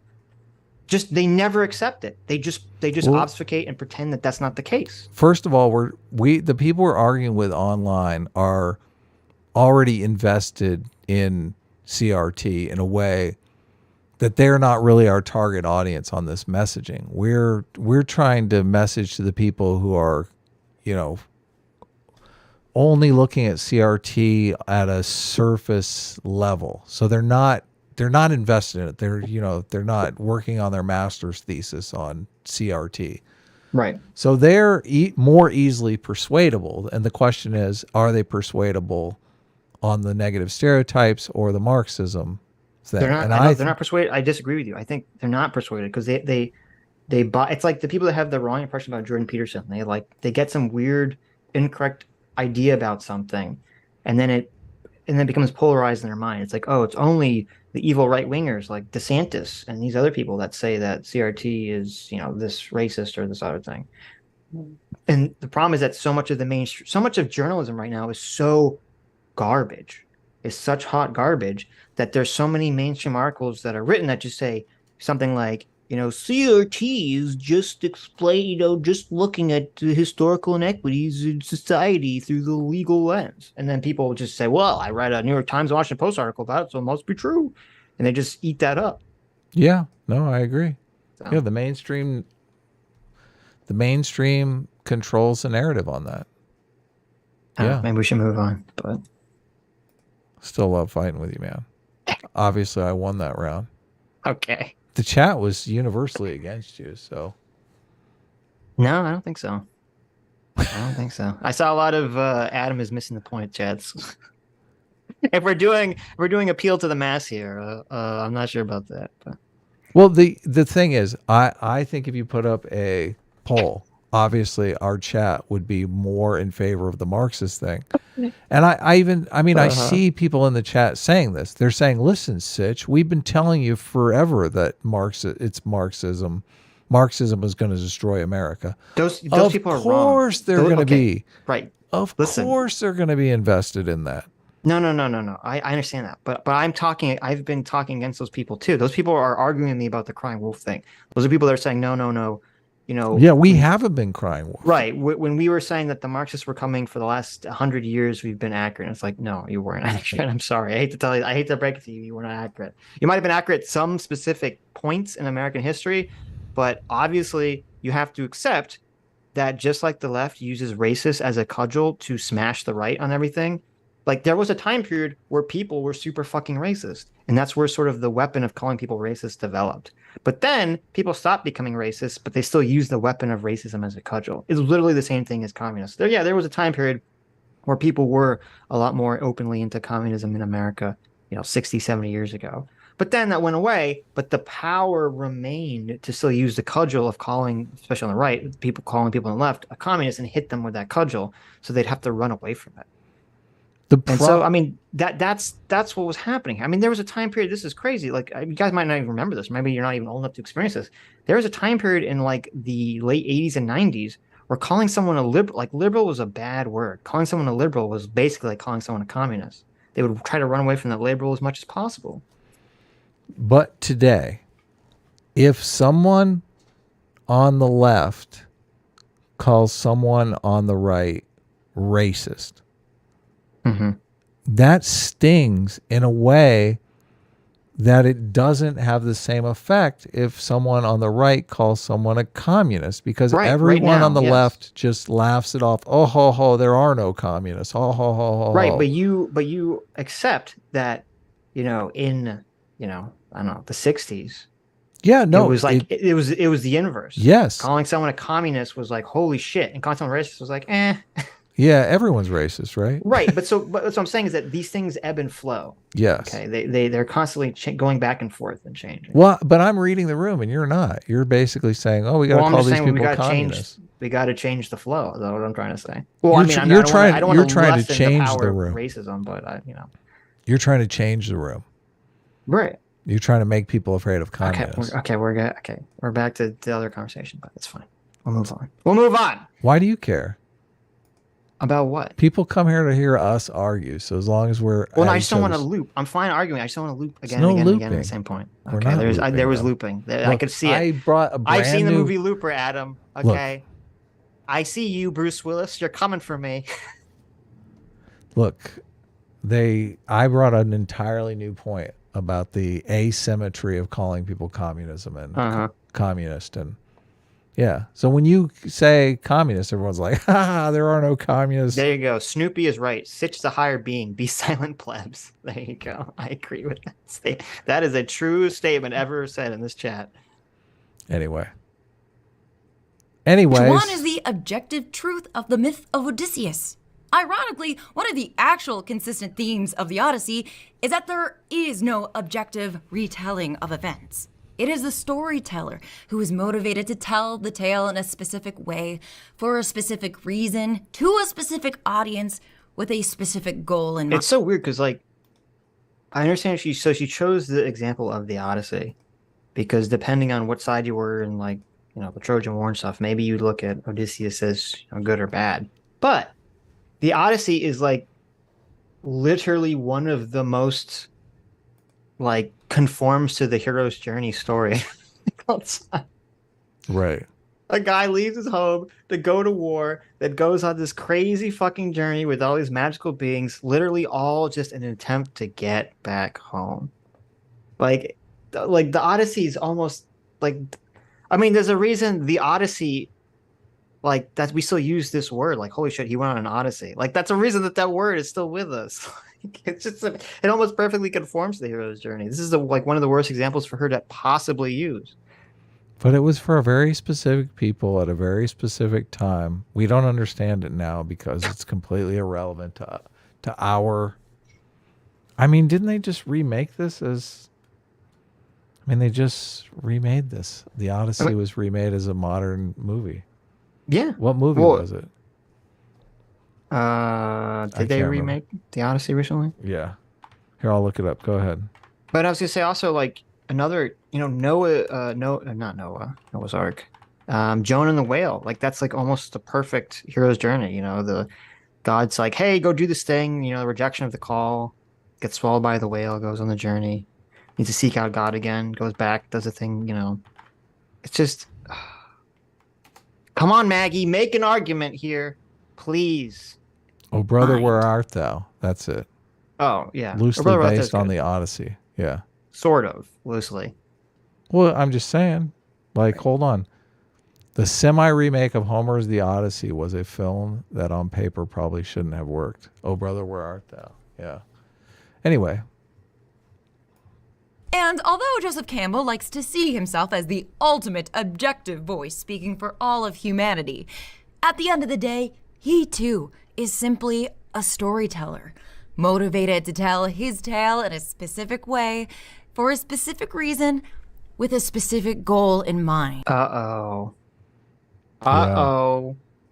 What do you think that goal is, Adam? To get laid. Woo! I don't know. I'm looking at this guy's face. I don't think that's the goal. Oh, damn. To get his... to make money. To establish and to continue to engrave in our society the cis-het white Christian normative patriarchy. That's the answer. To bolster his legacy. There you go. With all biases and motives intact. The way that he specific way, for a specific reason, with a specific goal in mind. With all of his biases and motives intact. This is very reminiscent of, we watched, what's his name? Renegade Cuck. It's very reminiscent of his video on Batman, where he's like, I'm not going to interpret this through, like, trying to interpret what the movie's about. I'm going to interpret it through the lens of, like, what's happening in culture that made a person write a story like this. And he's like, well, this Batman sucks because he accepts capitalism and liberalism and is fighting criminals. And he doesn't want to tear down capitalism, so he's not a real hero. And I was just like, oh, Jesus. That's not bias at all. No. It's like all the cultural hegemony. Only heroes fight against late-stage capitalism. That's actually what makes him a hero, Sitch. You didn't know that? I didn't know that, no. Yeah. They have to be communist to actually be a hero. Okay, that makes sense. The way that he strips myths of culture and intent mirrors the way that he wishes to strip himself of culture and intent. A perfect man. Isn't that a good thing? Like, if you're trying to analyze human behavior and see if, like, literally, this is so weird. She says it's like it's a bad thing. If your job is that you're trying to analyze human behavior to see if there's a universal theme that goes throughout all cultures, that's the goal. That's literally the goal, is to strip culture and intent away from it. Yeah. What the fuck? Why is it bad? He's trying to be unbiased. But she's saying you can't avoid being unbiased, so therefore he's a dick. Well, I don't know. I mean, he did say mumbo jumbo of Red-Eyed Witch Doctor of the Congo, so I don't know. How does he know it was mumbo jumbo? Maybe it was the That's most true. meaningful That's thing in true. the world to them. It could be. It could be. Probably was. This guy He seems could have like been a summoning racist to me. spirits. You don't know. He did a racism. He did. Unbeholden to the timeline of history. A hero, he might say, about himself. But here's the objective truth. Campbell is very much beholden to his time and place, as are the stories that we tell, and the journey of understanding someone else's. Oh my God, really? It's amazing. It's almost like he didn't say that they weren't, because everyone is beholden to the time and place that they fucking exist, Maggie. This is insane. Perspective is much more worthwhile. One that has the real danger of challenging our own point of view and assumptions about the world, but has the potential to shape us into a better person than who we were before we stepped outside our front door. It probably helps to understand Joseph Campbell if I tell you that he was a raging misogynist who believed women could not be heroes, that they're just prizes at the end for the hero to be won, and the closest they can come is by giving birth. And also he taught at an all-women's college, telling them all that they can't be heroes. And when I tell you that his ideas have shaped the way that we live, and especially shaped the worldview of men who... Look at that. Oh man, Okay. she's so pissed. So now we know. You say, oh, this is why this movie was made. I mean, this video was made. She had Okay. she had Robert Downey Jr. on screen, basically with a bunch of naked dancing girls around him. So showing basically that he's just the player. It's the scene. It's the scene from Iron Man 2, I believe, where they're Yeah. like, he has all these hot models wearing like bikini Iron Man outfits, Right. you know, for some expo or something. Yeah. And now Tyler Durden from Fight Club, obviously. She has her the what? Uber Chad. right. Yeah. She has her insane take, her completely insane take on Fight Club. Of which we'll cover course, yeah. At one point, eventually. But Stop teasing it, man. You gotta. It's No, been we like gotta years tease it forever. now. listen, we're gonna keep them forever teased. Okay. Nah. are told to see themselves as a hero of their own mythic tale. I mean it. But hey, don't take my word for it, take his. Oh, women Wait a minute. You saw her eat a marshmallow. actually shape the worldview of Do you like that she set that men who marshmallow are told joke to up? see Hey, themselves- She lied. She cheated. Wait a minute. Look, she She's- didn't actually. she set up a marshmallow joke. What was the? But she lied. Listen, look, she didn't actually take the marshmallow from the as a cloud. hero of their own mythic tale. I mean it. See, it was already in her hand. It hasn't But come hey, up you don't yet. take I know. She fakes. What was like the? I she don't knows. understand the point of this joke. It's so weird. Look, it's art, Sitch. You're not It's supposed not a to joke. understand it. It's like, oh, you may think that this clouds are made of cotton candy, but they're actually marshmallow. And you look at it and you're like, it's a cotton ball. I don't understand. What's the joke? What's the joke? Adam, what's the joke? Well, since humor, as I've told you many times, is based Yes. on surprise. Oh my God. If she actually did make the clouds out of cotton candy and ate one of the clouds, that would be surprising. That would totally be surprising. You'd be It like, would be. Yeah. If she grabbed a fucking puff off the wall and And just ate ate it, it, yeah. that would have been amazing. I'd be like, That holy totally shit, what would have the been fuck? amazing. That's crazy. But this fake out, is not amazing. no. Yeah. But This is It's like okay, this so- is girl humor here. You gotta Right, I know. you gotta imagine so much that it's not even funny. Wow, you Joseph Campbell misogynist. Well, Okay. I mean, I just there is a tangible difference between female. As someone, I listen to a lot of stand-up comedians, and you notice patterns between female stand-up comedians and male stand-up comedians that Mhm. it's just obvious they're catering to an all-female audience. Wow. I do- I'm- No, what are you talking about? The I male comedians are completely just agree catering with to that. a male's audience. Okay. Well, I mean, obviously, if you're some of it is catering to a male audience. I agree. Yeah. Mm-hmm. There are jokes that work with both men and women, Right. but there are jokes that work with only women, and there are jokes that work with only with men. Yeah, of course. Yeah. Course. Well, that's a whole longer conversation about the I'm point not- of comedy. And I'm not completely convinced, and obviously the ladies in the chat can give me a huge fuck you, Adam. I'm ready for it. Mhm. I'm not convinced that female comedians necessarily know that their jokes are not funny to men and why they wouldn't be funny to men. So first of all, wait, okay, you're being very universalistic here. There are female comedians that have funny jokes. I've known lots of women in my life who are funny. Okay. Mhm. But there's a whole thing. This is just such a longer conversation about what is the point of humor, and is it true? I mean, there's like a long theory about that men, have been using humor to gain reproductive success for a very long time, and women haven't, and thus, it's kind of like a technique and a tactic and a tool that men have been utilizing for thousands of years. Right. Women necessarily Yeah. haven't had to utilize. So it's It's very, called game. Right. So, but anyway, I don't want to go into all that, but I want to bring up first of all, hey, hi Rags in the chat. Rags actually said something which I was literally about to say. He stole the words out of my mouth before we got sidetracked with this comedic thing, which is that we're 7 minutes into this video. Okay, Wow, She we're doing hasn't- great. We're almost Right. done. she hasn't explained anything wrong specifically with Joseph Campbell's idea. She just said, well, he makes these claims, which she doesn't actually show making his claims, and then says that he's a horrible misogynist, which is completely irrelevant. If he could have been gassing women. Okay, he could be the Hitler of women. That doesn't necessarily mean that whatever he's saying about something that's unrelated to that is wrong. You have to address the claim that is being made, not just ad hom and attack his character and say, well, he was a sexist, which it was like 1940s or 1930s and everyone was fucking sexist back then, so who cares? Kill the messenger, Sitch. You're completely wrong. I mean, pretty sure Charles Darwin was probably sexist too. I don't know if that means we could throw out the theory of evolution. Right? Yeah, of course. So- Charles Darwin was deeply religious too.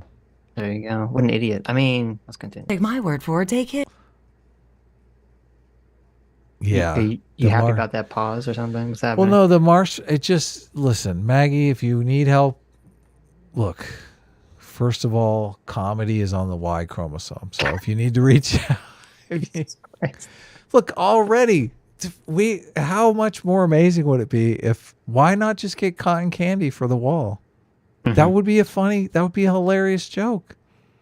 Like, look, you can see several of the wires on the cotton candy. That would even be just as funny. Like, hey, look, I hung cotton candy on the wall so I could eat it halfway through the scene. That would be funny.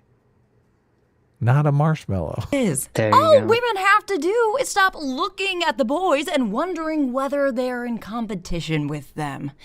Just realize what effect you're having on the boys. It came to me at Sarah Lawrence, at the time an all-female college. I was teaching these courses on mythology, and at the end of my last year, this woman comes in, sits down, and says, well, Mr. Campbell, you've been talking about the hero, but what about the woman? I said, the woman's the mother of the hero. She's the goal of the hero's achieving. She's the protectress of the hero. She's this, she's that.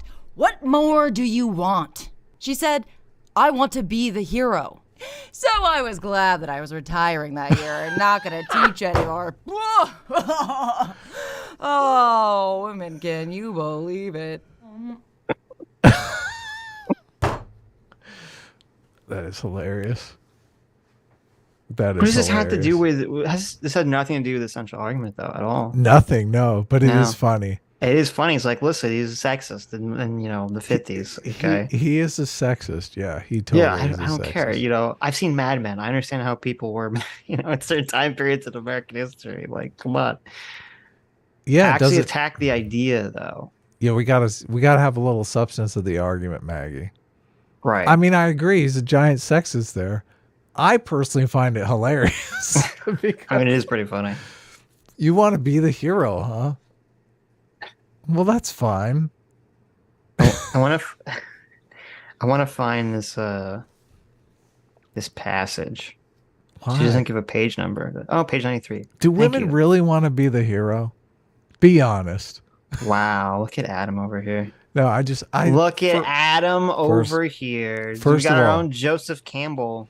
First of all, you guys got to understand, we use sexism for comedy effect on the show, okay? Mm-hmm. All of those ladies out there that want to, We have lots of female viewers. Adam, find okay. find a cure for cancer, or Right. do you want to be a famous celebrity? Knock yourselves out. I don't deny that women want to achieve fame and fortune. I think women listen, and I've said this jokingly, but there is a grain of truth to it, that the heroine's journey is Twilight. Basically, it's picking between The worst fucking thing ever. it's picking. Well, why? Listen, why do they constantly make movies like Twilight? They do. Okay, wait. Is Romeo and Juliet the man's journey? Romeo and Juliet is an interesting case study because it's like a love story. Yeah, it is not like Yeah. a love story. It is a love story. No, it is a love story, yes, but Right. I mean, it's not the heroine's journey though, because like she's only got, well, maybe Romeo is her only best option, and therefore what's standing in the way Right. is circumstance. Or what about was it what's the guy with the big nose? The French Sarah guy? de Bergerac. Yes, right. That story. There's a Shakespeare story that's very similar, Right. which I can't remember, where it's literally a guy feeding lines to someone to woo a girl that he Right. actually wants. I mean, there's lots of story. I mean, this is why I don't like this conception that you're making. There's tons of movies and stories that's literally all about a guy trying to get a girl. And there's lots of stories about guys not trying to get girls. I don't think you can just reduce everything and say, well, Well, the heroine's journey is just about trying to get a guy. Like, let's just say, for the sake of argument, that Twilight is the heroine's journey, okay? And that it's really women deciding between their best available reproductive options, okay? If a woman goes on the hero's journey and becomes very successful, she's a princess and she saves a Death Star or something, don't you think that's going to increase the quality of suitors she has to choose from after that journey? of course it would. Okay, so we're on the same page then. Yeah, but I'm not disagreeing that. I'm just disagreeing with you saying that you're like reducing this to like saying like, oh, the only journey for like the stereotypical, or not stereotypical, the archetype of a woman is literally to just get a man. I think just is obviously horrible. Yeah, well, it's a joke. I'm playing around, obviously. Well, are you sexist bigot? Why are the Twilight movies so popular with Because women? because Why are the Twilight movies not so popular with men? Because women, as an average, okay, like the idea of civilizing some kind of monster man that will protect them, and also having two hot guys fight over them. Right. Right, but there's lots of stories that are literally just like about a guy fucking trying to get a girl. He's not really even good. It won't be comparable to Star Wars or Lord of the Rings. It's just about him trying to bang some chick. Right, yeah. Okay, but that doesn't mean that every journey that a man goes on is that journey. Is about having sex. Is about having sex. I know that was your life experience. But I don't think that should be every story. Well, okay. Shall we continue or? Uh, God, wouldn't it be Yes. amazing if Maggie Mayfish actually responded to the heroine's journey? that would be. be See, so here's the cool. problem. You're gonna make her. You're gonna validate her position. Rags says Team Jacob. Rags, really? Team Jacob? Well, okay. Here's the problem. First of all, thank you, Rags. And well, obviously Rags likes Jacob because Rags is a furry, so that all makes sense. But Jacob's a werewolf, right? Edward Jacob's is the werewolf. vampire. Is a vampire, yeah. But that's the problem. Is that Belle has the worst. She has like the worst choice. She can either choose a pedophile or a potential domestic abuser. So it's like, where do you go with this? Oh, no. I mean, those are bad choices. Okay. CT says, keep digging, Adam. You're digging your own grave. I know. Your fans don't think it's a joke, Adam. CT, why? Come on. Really? Look, I thought I made it clear. Obviously, women can go on the hero's journey. I'm not against women going on the hero's journey. Many are going on the hero's journey. And many men are checking out and pretending they're going on the hero's journey by playing video games all day, right? Oh, they're tricking them. Yeah, they're tricking themselves into thinking. Yeah, they right? think they're on the hero's journey. They're like, Right. yeah, I'm a tank commander, and Right. yeah. And women are like, wow, I am a lead doctor at Kaiser Medical Center, right? Yeah. Guys got to compete. They got to get on that hero's journey too. You know what would have made Twilight so much better is in the last Twilight movie book, she should have been like, found some regular, normal human guy who is not a monster, who has a steady job, and psychologically, emotionally stable. And she's like, I need to get out of this crazy fucking shit and just be with like a normal person. That would have been a nice little fuck you to the story. I have never seen Twilight because I am a man. So I have no idea what you're talking about. But Okay. maybe I should watch it someday for research Listen, purposes. some of us were dating women.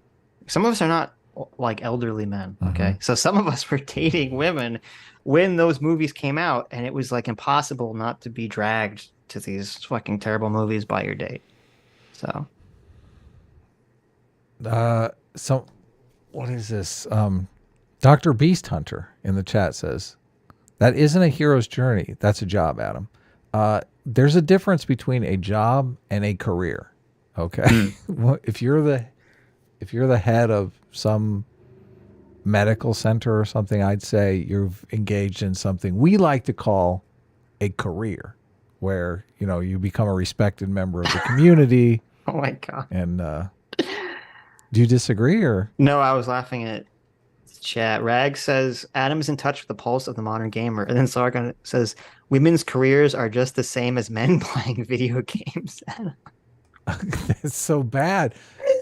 Carl, No, what the fuck? Bad, Sargon. Bad, Carl. Bad. Hit the spray bottle. I don't know. Get off the couch, Carl. Squirt. Oh my God. Let's go. Let's back to the video. What do you think? Yes, let's continue. Or what? I JR. gotta do it? Oh, women, can you believe it? Oh, such a terrible marshmallow joke. That's what's passing for humor in this day and age. A woman will laugh at this, though. In Stories About Stories, writer and professor Brian Atterbury points out the limits of Campbell's mythic system. In The Hero with a Thousand Faces, Campbell makes much of the Navajo story about the twin war gods who go on a quest for their father, the sun. They fit his pattern. He says nothing about Coyote, who Oh, wait, I'm sorry. Sargon wasn't saying that. He was saying you were saying that. You're the bad one, Adam. I gotta get the spray bottle for you. What was I saying? You said that you were the one that compared women's careers to being like a man playing a video game. Is that true? I was trying to read something. No, so I was only obviously- kind of like half paying attention to what you were saying. No, I did not. No, obviously. Okay. I'm saying men are checking out of society. I'm saying that I understand. sitting on the couch playing video games unless of course you're going to become a professional gamer or something. And most people play video games to entertain themselves, not to gain status in the world. Sure. So most people go on the hero's journey because it's like a status gaining. But you have to understand endeavor. that the dark nature. Not everyone has addiction problems with video games, but the dark nature of video games is that the reason you find it entertaining is because it's tricking you into thinking you are going on the hero's journey when you're not. So I agree with that. Yeah. Anyway. Doesn't. Other Navajo figures get turned into accessories to the hero's tale. Spider-Woman, for instance, the great weaver who created everything, is dismissed as a grandmotherly little dame who lives underground, and whose function is primarily to help the twin heroes.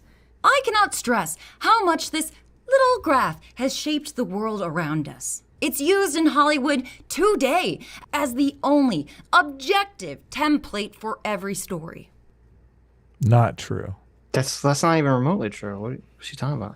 Hollywood became obsessed with Blake Snyder's Save the Cat in, I believe, 2012-ish, whenever that book came out. Like, that was the book everyone was talking about. And, yeah, Hero's Journey, screenplay by Sid Field was before that. Story was before that. Story was, like, kind of unaccessible. And then Blake Snyder wrote Save the Cat, and it was finally a book that Hollywood producers could read and understand. And then in every story meeting, it was like, Blake Snyder, Save the Cat. It came out in May 2005, yeah. Which is 15 years ago now. But when I took my film classes, and some of them were writing classes, I don't think anyone ever talked about the hero's journey ever. Like the emphasis was on 3-act structure. Like that was the objective metric that everything had to be built around, was a 3-act structure. Yep. So I don't know. Yeah, I don't know what the fuck she's talking about. Like, this is weird. Phil, Pretty much every. is it Dan Harmon has a structure for writing television shows too that a lot of people are into. Dan Harmon was the Writer Community and Rick and Morty. Community and Rick and Morty. Yeah. Yep. Every book on screenwriting recycles a version of his hero's journey Wait a second here. today as the only objective template for every story. Pretty much every book on screenwriting recycles. Blake Snyder's beat sheet right there. Look, she's got it. Right. Is that the hero's journey though? Maybe. It has some similar. It's not, but it has some. This is a problem, and this is why this is so stupid. Because if Joseph Campbell is correct, which he's never even like addressed the argument at all, this has all been ad hom so far. If he's correct that you can distill certain ideas out of the majority of human stories, then any template that is created is going to have a lot of similarities, obviously. And so, yes, like this template has similarities with a lot of parts of the hero's journey, but it's not the same thing. It's not exactly the same thing. It emphasizes different things. Here's the difference in argument. The Joseph Campbells of the world are saying this is some innate principle of the world that has caused this pattern to emerge, that this is what people find entertaining. And Maggie Mae Fish is saying white male patriarchy has forced this pattern on the world, and that we're all culturally, bending the knee to this pattern because they control society. Those are the two arguments at stake here. Right. And I feel like, I'm much more on the Joseph Campbell side. Because how do you make Maggie Mae Fish's argument that... Well, you would have to show, and this is what she's not doing, you'd have to show that there's all these cultures where like very main well-known stories and myths that comes from these cultures are completely different from the hero's journey. They don't fit that format whatsoever. And you can say, look at all these stories that don't fit the hero's journey, and she kind of goes through them. And then you say, oh, okay, well, maybe I guess he was wrong then. But she hasn't done any of that. She hasn't given a single counterexample, except she said, well, some people thought Odysseus was bad instead of good, which isn't even a counterexample to the hero's journey. Not really, is it? Because you can have the anti-hero's journey go through the exact same fucking thing. I love that Blake Snyder has the catalyst. He says a catalyst has to take place before page 12, which is like 12 minutes into a film. Right. I love, like, get the story going immediately. If I'm 30 minutes into a movie and I don't know why the hell I'm watching it. The 30 please. minutes is crazy, you know. Yeah. Come on, guys. What the fuck? Well, that's the problem with Ring of Power. I know. Where the fuck is this story going? We're 4 episodes in, and it's just ridiculous. Think about it this way. This is how you should think of Rings of Power. We're 4 episodes in, and how little information we haven't got. Is Sauron even around? What the fuck is his plan? What the fuck is Galadriel's plan? What the fuck who cares about what's going on with the Harfoots? What the hell is going on with the dwarves? So what, the dwarves have mithril? Like, but are they building something with it? Are they going to forge the ring? We're 4 hours in. That's the entirety of the Fellowship of the Ring. You know how much shit happened in the first Lord of the Rings extended edition? Yeah. You know how much crap they pushed into 4 hours, and just get rid of the extended edition. So it's only 3 hours. So much happens in the first Lord of the Rings. So much happens, and then compare that to the TV show where nothing is happening. They even pull out the, I guess you called it mithril, the blue glowy stuff. Yes. I don't know what the fuck I'm supposed to. Who cares? It glows. It looks nice in a ring. Like, what does this stuff? It's fuel for a time machine? What the fuck? I have no idea. What is it useful for? Does it explode? Does it age people quickly? Does it make people young? Is it the fountain of youth? I know nothing about this shit. No, yet I'm supposed to be going, oh my God, they have the blue stone. It's like, what the fuck? Well, see, but this is part of the problem, too. They're relying on you to remember Lord of the Rings, which is that, I don't know if you remember, Frodo has the mithril armor that protects him from getting killed by the troll. Yes, Moria. that's got to be in the fucking story. I know. It's the only thing, but this is what I don't understand. The only thing about mithril is it's a very lightweight, very strong metal. That's all. They don't even say that in there. I know. That's the benefit of it, which is like, it's good, but like, is it really the holy grail of Middle Earth? I don't think so. It's so who cares? Like, even if they came out and said, oh, that's very good for lightweight armor, I'd be like, yeah, why the fuck am I watching this show? Right. No, why do I care? I don't care. In the first Lord of the Rings, you learn about the entire history of the ring. Frodo gets the ring from Bilbo.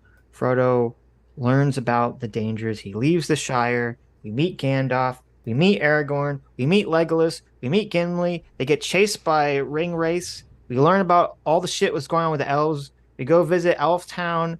We learn the main plot. They can't destroy this evil ring that corrupts people, and the only way to get rid of it is to throw it into a volcano somewhere very far away.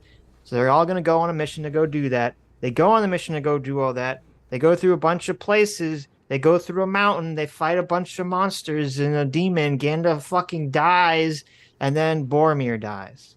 Okay? Like, there's so much happens in the first Lord of the Rings movie. Yeah. Nothing has happened in the first 3 episodes of this TV show. We have 4 hours of screen time. Yes. And we've learned that what's her name resubmitted her college application. It's like, oh my God, please make it stop. Yes, we learned about Isildur's sister reapplying for college. That was very important to know for some reason. And we learned that, like, in Numenor, they have strong labor unions. Yeah, this is the worst writing ever. It's crazy. Horrendous. It's just crazy. Michael's a version of his hero's journey template. Okay, and why wouldn't they? That last one was Sid Field. I know all of these. Okay. Big brain. I know them all. They're great. I don't. Why is she showing them? It doesn't seem relevant to her argument. Campbell asserts with every other breath that he's figured it out. He's given you the key to storytelling, which maybe explains why sometimes stories from Hollywood feel so. So she had a bunch of lists of a bunch of different like script writing formats. Isn't the fact that a bunch of different ones exist to disprove her point? Because her point she's trying to make is that, oh, Joseph Campbell created this format and everyone just copies it now. But if that's the case, why would anyone have to create new formats? Why wouldn't they all just use Joseph Campbell's format? Yeah, she's saying they're derivative of that. Yeah, but everything's derivative of everything else. Evolution splits off. It's like, oh, Yes. look, let's make a little minor variation here. Right. Everything is derivative. Yeah. Everything is derivative. But she's saying it's the same. So if it's the same, then everyone would just use Joseph Campbell's stuff. They would never have created anything new. I'm very familiar with Blake Snyder. The hero's journey, not really big with, so I don't know how much overlap there is.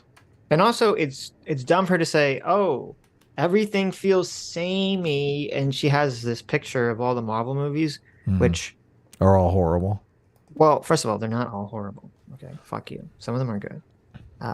But secondly, if you have a specific studio that's going for a specific tone and a specific formula, that would make sense why they'd all have a similar feel to them. Because it's the same studio in the same universe. They're trying to, they're intentionally trying to make everything conform to something, which I think is a bad idea. And part of why, phase whatever we're in is kind of dying. But that's intentional. You can't say that's true of every movie that's coming out in Hollywood right now. Every movie that's coming out is not a fucking Marvel movie. Yeah. Some of them are garbage. Samey. Executives, producers, all the way down to your professors and fellow creators. The Blake Snyder is way more. I think he's got like 15 beats, and there's a couple beats on the hero's journey that are similar. Obviously, there's death and rebirth, which is kind of that's the moment when the largest change happens in the character, like the character arc is achieved, and then they usually engage in the third act as like their new selves, and it's like the testing of the new self. That's pretty. That's pretty prominent in all of these. But all of these, helper, mentor, joining, that kind of stuff, that's not on the Blake Snyder. That's not in Blake Snyder's stuff. Right. Well, obviously, a lot of that stuff doesn't exist in a lot of modern storytelling at all. Supernatural aid. Threshold guardians. Beginning of transformation. Right. He's got the arc. Right. He's got a character arc. Yes. Yeah. Which, that's okay. Sure. Creators are giving feedback and notes based off of this guy's ideas from the 1950s. And I don't know if you know the 1950s, but it doesn't take long to figure out that maybe he might have missed the mark on a thing or two. And his influence didn't. So anything anyone makes from a time period where people were sexist or racist by today's standards, you just have to throw in the trash. Is that the argument that's being put forward here? This is like the leftist brain rot. It's like, oh, we are all products of our culture and our environment, and nothing else. So therefore, anything produced by a person who lives in a culture and an environment of racism or sexism must be garbage and thrown away. This is 100% straight. This completely conforms. It's hilarious. This completely conforms to what we always say, where like the left is offense and the right is defense. And she's literally just, we need just change. Anything that is conforming to standards is bad, must be thrown in trash. Which is ironic too, because Joseph Campbell, his prescription of a hero is literally something she should like. It is like the left-wing narrative of seeking to find the solution, outside of current society. Like that is the standard of Joseph Campbell's hero, is like the left-wing paradigm. Ironically enough. And she's throwing this in the trash can because she's too stupid to understand it or to analyze it or to think deeply about it. It's all just sexist. Have you seen In the Company of Men? No. By Neil LaBute? I have not. Wouldn't it be great to watch In the Company of Men with Maggie Mayfish? Two business executives. One, an avowed misogynist. The other, recently emotionally wounded by his love interest, set out to exact revenge on the female gender by seeking out the most innocent, uncorrupted girl they can find and ruining her life. This sounds like the worst fucking story ever made. Why Oh would I my- want to? Why would I want to Oh watch my this? God. It's like a train wreck. Oh, it's got Aaron Eckhart in it. So This sounds awful. this is probably one of the most evil movies. What is the ever. point of this movie? It's a comedy. How is this? It doesn't sound funny. Oh, it's horrible. He did this though. He's got the female version of this called The Shape of Things. You should see The Shape of Things. The Shape of Things is one of my favorite movies. Where women go out to fuck over some A guy? woman totally fucks over a guy in like Why is that good? That just sounds like awful. the most horrific way you can ever imagine. But Why? Yeah, what's good about I- that? It's just, I don't know. It's interesting. It's also Neil LaBute. Yeah. This sounds awful, Adam. You should watch this movie. Sounds like- I command you to watch this movie. See if you This can sounds get like through the it. worst thing I've ever heard. I'm not gonna watch this shit. Well, it's definitely not the hero's journey. That's for sure. What was the one? What was the female version? The Shape of Things. Yeah. No, the other one. The Shape of Things is a female version of In the Company Oh. of Men. Oh, that's right. The Shape. They're both Things. Neil LaBute. Yeah. Neil LaBute is just, I mean, Neil LaBute is pretty insane. This sounds terrible. You don't, why? Why would I want to watch a movie that's about someone ruining someone else intentionally because they're like evil? I mean, what is Game of Thrones? Everyone's getting fucked over in Game of Thrones. Well, actually, first of all, in original Game of Thrones, no, there's lots of characters you like that are morally that you feel are morally just. Well, you Isn't can it? root for the girl to figure it out. Yeah, but she's not going to. Doesn't sound like it from what you're describing. Oh, he did The Wicker Man. Interesting. That's one of the worst movies ever made. Oh, okay. I fucking hate that movie. Gotta see The Shape of Things. Okay, now I understand this guy. Okay, since I've seen Wicker Man, I understand. This guy is a weirdo degenerate who just gets off on like people being tortured. Because that's all Wicker Man is. It's just Nicolas Cage being tortured for 2 hours by a bunch of psychopathic women. And Yeah. then dying horribly at the end. Yeah. Yeah, that's all that movie is. This is like one of the worst movies ever. It just has that one funny scene, the two funny scenes that everyone likes, where he's in the bear costume and he punches out the woman, and then the other one where he punches out the grandma. Those are the two funny meme scenes. And then I guess the bees, not the bees. And then that's it. The movie's overall is terrible. Fuck this guy. What the hell? What the hell, Adam? Why You gotta re- live a little. Wait, I know why you like this. This is the plot of The Shape of Things. When nerdy Adam Sorensen, the main character's name is Adam. When nerdy Adam, an English lit major, meets Evelyn Ann Thompson, an attractive graduate art student at the local museum where he works, his life takes an unexpected turn. Never having had much success with women, Adam is flattered when Evelyn shows interest in him and at her suggestion to get a new hairstyle. Begins a regular exercise regimen. He changes his life, blah, blah, blah. He eventually gets plastic surgery. What the fuck? He changes his nose. Eventually, Adam learns he's part of Evelyn's thesis project. Jesus. Why are you ruining the movie for everyone? Like it's Evelyn the surprise This ending is- just like punches you in the gut. You're like, oh my God. It's like a Fight Club ending and you're completely ruining it. I'm for ruining everyone. this whole thing for everyone. Evelyn presents Why are you Adam, ruining it? Because no one should watch this movie. Evelyn presents Adam to an audience of students and faculty as her creation, announcing that she has been instructed to change the world, but she has chosen to change someone's world instead. Her work consisted of sculpting Adam into a more attractive human being. Accordingly, none of the feelings she has shown him throughout the film are genuine. At no stage in the relationship has she actually fallen in love with him. Her videotapes of their lovemaking are simply part of the project's documentation. She announces that she is not going to marry him and that the engagement ring he offered her is simply one of the exhibits of her art installation. Why are you ruining the movie for everyone? First of all, you understand if someone did this to you, you could literally sue the shit out of them, right? Like they just admitted that they just fucked over, like they just catfish the fuck out of you. You know this is literally fraud. She committed fraud. It's Paul Rudd and Rachel Weisz, and their performances are great in this. I'm movie. sure. Yeah. Paul Rudd can be a good actor, and Rachel Weisz is a good actor. Yeah. Dude, he's so devastated in the end. I bet. He's so devastated.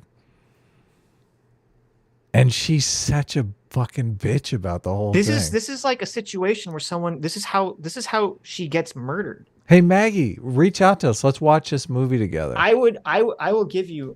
Listen, I would literally seriously contemplate killing someone if they did this to me. Would you not? Like, this is how someone dies. Well, I mean, he's probably got a lot of other options now, so. It doesn't matter. I mean, she completely fixes him up. So it doesn't matter. This is I would literally contemplate murdering this person. Like, seriously contemplate it. Sitch, we got to watch this movie together. Come on. This is like the worst movie I've ever heard. I refuse to watch this movie. It will just make me so angry. This movie will enrage me. I refuse to watch this garbage. Rachel Weisz is so hot in this movie too. Oh God, she's smoking. I know Rachel Weisz is hot. Yeah. This is awful.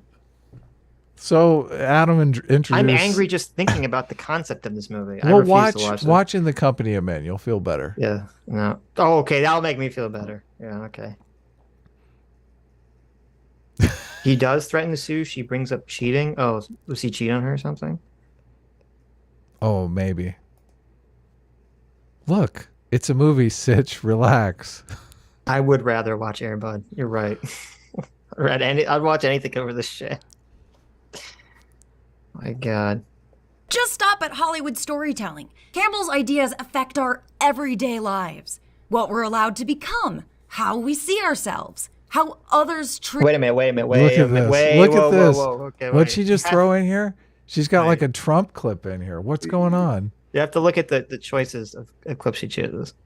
1950s. And I don't know if you know the 1950s, but it doesn't take long to figure out that maybe he might have missed the mark on a thing or two. And his influence didn't just stop at Hollywood storytelling. Campbell's ideas affect our everyday lives.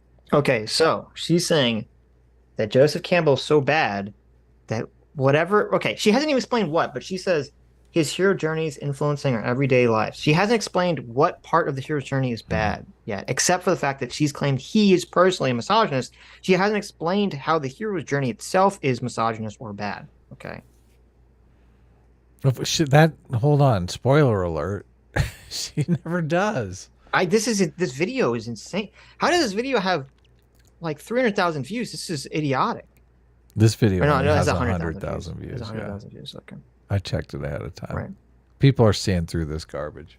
I guess. I mean, 100,000 views is a lot for like this video says nothing. Yeah. Okay, so she's it's saying, only part 1. I can't wait for part 2. I know, me too. So she's saying the hero's journey is influencing bad things in real life, such as what we're allowed to become. The Fountainhead. Right. So we have our Ayn Rand objectivism. Look, not only that, The Fountainhead came out in 1949. I thought we were talking about the 50s. I know.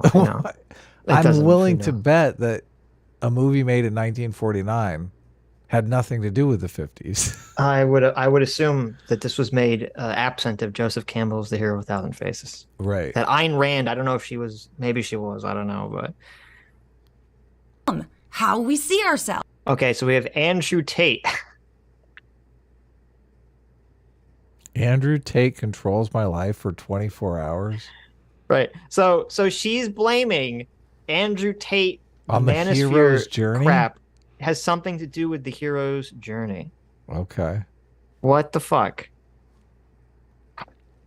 Okay. And yeah, CT says, for the record, Joseph Campbell didn't invent the hero's journey. He collected and compared stories across thousands of years. The book is his observations. Yeah, exactly, which is why this is crazy. But she doesn't believe that that's possible because she doesn't believe that he could objectively look at anything. That everything has to be mired in his racist, sexist 1950s culture. So he's twisting the stories, under that lens because that's how she, interprets everything by twisting it through a feminist, weirdo, woke lens. But so Andrew Tate, hero's journey. how others treat us. Okay, and then we have Donald Trump. So there you go, guys. Because of Joseph Campbell's hero's journey, Donald Trump won the election. There you go. Oh, really? How the fuck does that work? I'd like to thank Joseph Campbell for giving me the hero's journey. What is the argument here? I can't even fathom. What does Trump winning an election have to do with the hero's journey? What? What, Adam? Explain this to me. There is no explanation for this. This is just ad hom and clip chimping. It's literally the lowest form of Joseph Campbell. You shouldn't like him because you know why? Because Donald Trump. Yeah. Because Andrew Tate. Yep. I'm just gonna flash images. It's like a parody. I'm gonna flash images of people that you don't like, audience, and then I'm gonna associate it with Joseph Campbell, so you also don't like Joseph Campbell. Is her audience like the guy in Clockwork Orange? They have their eyes, held open, and they're just associating images Basically. together. You can see his influence on everything, from the current stripping of women and pregnant people's bodily autonomy. What? The current stripping of women and pregnant people's bodily autonomy. What the Joseph Campbell was responsible for the overturning of Roe v. Wade. Yeah, what is the argument? Oh my! I want to talk to Maggie Mayfish so bad. What the fuck is this argument? I forgot about that. I totally forgot. I was not ready for that one. Like, every time you say pregnant people too, I can't. It's just, oh my God. Don't forget about the trans men with uteruses. Okay. I'm just trying to imagine, the conservative justices on the Supreme Court. They're like, we used to believe in the I right just to went and choice. saw Star Wars, and now I think. But I just saw Star Wars, and something about it really made me want to take women's reproductive access away. Listen, I don't believe that life begins at conception. I don't believe that I'm protecting life or that the fetuses have rights or anything. No, I actually don't believe any of that. But what I do believe is that the hero's journey compels me to take rights away from women for some fucking unspecified fucking reason. Yeah, it doesn't make a lot of sense, does it? Maybe insane. she'll explain it. Maybe I paused too soon. Maybe an explanation is right around the corner here. How does this touch on the hero's journey? How does reproductive women's ability to have abortions touch on the hero's journey? Right. I mean, I could see it being valuable for the hero who's got his harem at the end of the journey. Well, no, because the whole point of having a harem would be to have a lot of children, theoretically, technically, right? Right, yeah. So that wouldn't help. Oh, I guess you're right. Yeah. To the fantasy narrative that a good guy with a gun is going to show up and save us all. So That's not in the hero's journey. Okay, so she didn't explain it. She just moved on to something else unrelated. What the fuck? Wait, what is the fuck is... This is so dumb. Abortions and gun control is because of the hero's journey, Adam. What the fuck? Yeah, it's like a complete non sequitur. This is the ramblings of an insane person monetized on YouTube. Very popular too. She could make an argument. Make an argument. Say something. I mean, I laid her argument out more efficiently than she did.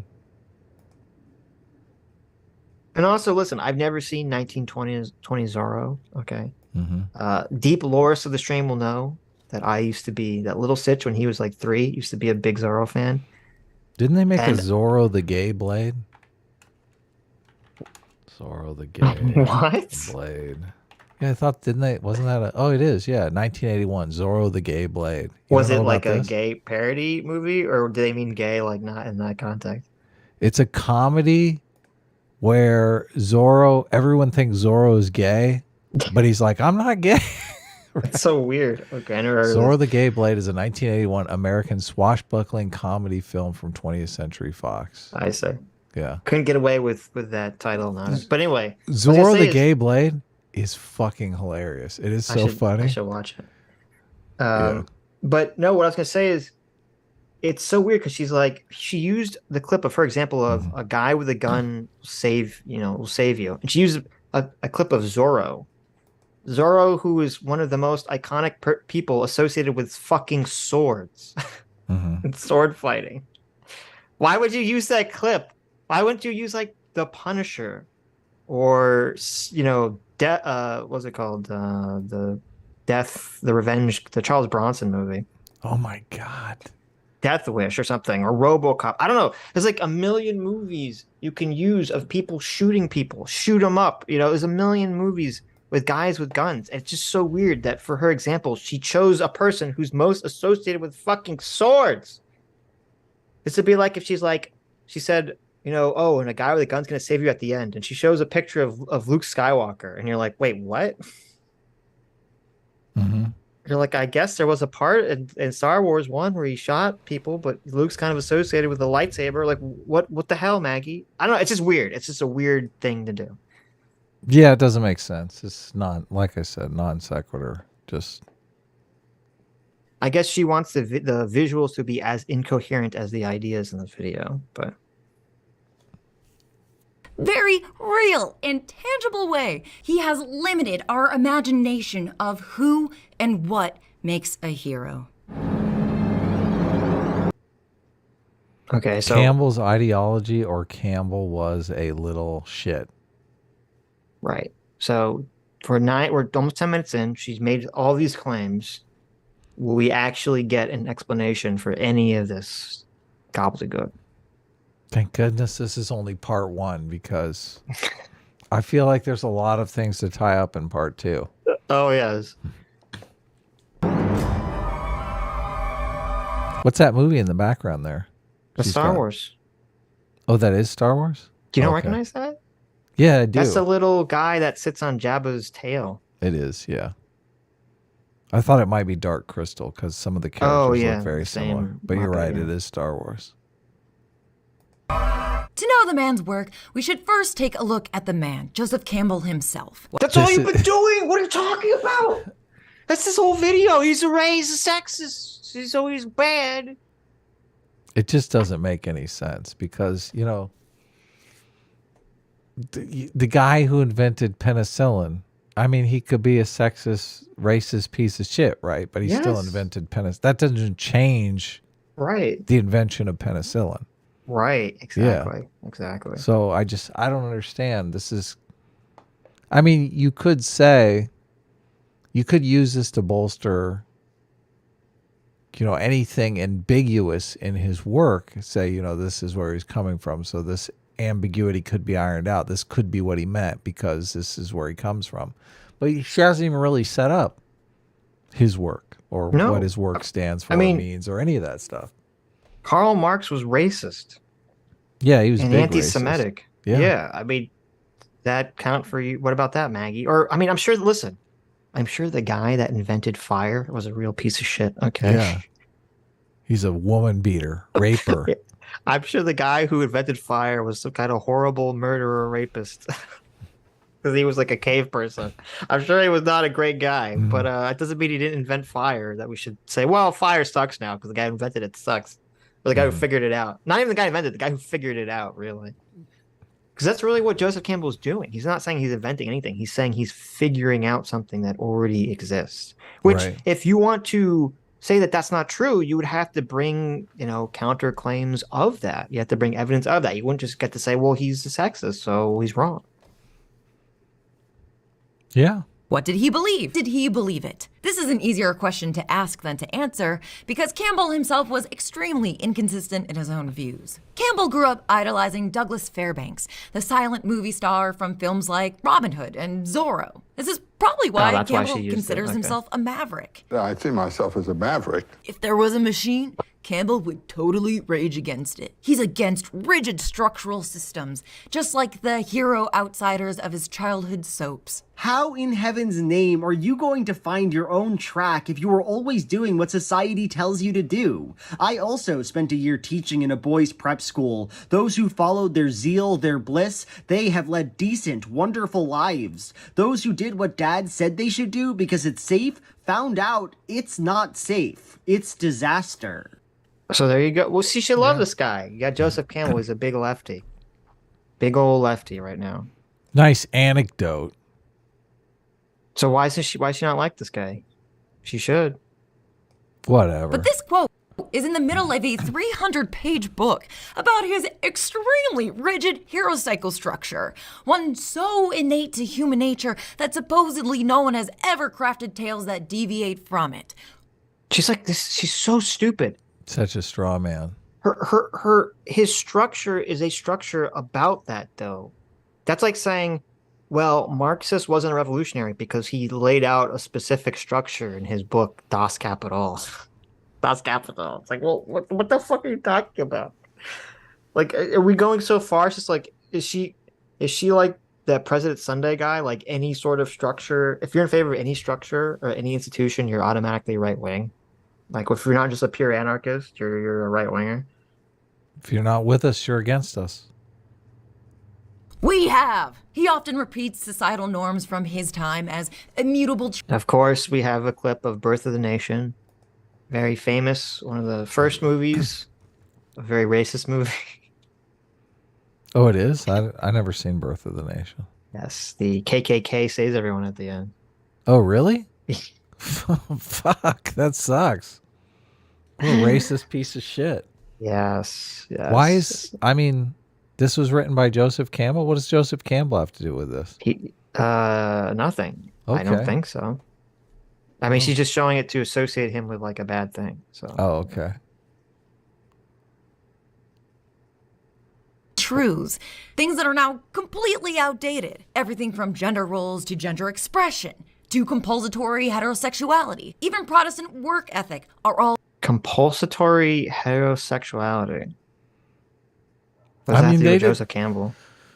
Didn't the Greeks write the Odyssey when heterosexuality wasn't compulsive or even... I mean, heterosexuality was always pretty the norm, obviously. Right, but I mean, in Greek culture, I mean, they didn't frown on homosexuality at all. A lot of times it was considered normal for... Sure. Well, it wasn't frowned upon as much as in other societies, but it was still considered not the norm. Really? Yes. I don't think so. Okay, you can look it up. Look into it. I think homosexuality was considered very normal in Greek culture. CT says, check Twitter. Also, that quote she used to prove his sexism, he says in the book, men and women, he says in the book, quote, men and women in terms of the hero. He might have just been fucking with that woman who was whining. Quote, a hero is someone who has given his or her life to something bigger than oneself, according to Campbell's definition. Anyone can become a hero on purpose or even accidentally. Yeah, no, it's very possible. I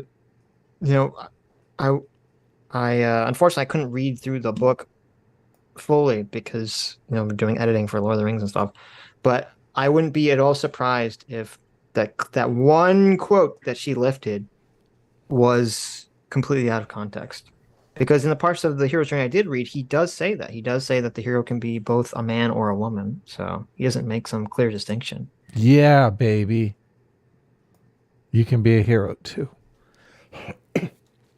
See, Adam, if even Joseph Campbell, a misogynist, says that, then you're an ultra misogynist. Well, when women become mothers, they give themselves to something bigger than themselves, right? What the fuck? Yeah, they give themselves to the family. Wait a minute. You have to bring this up right now.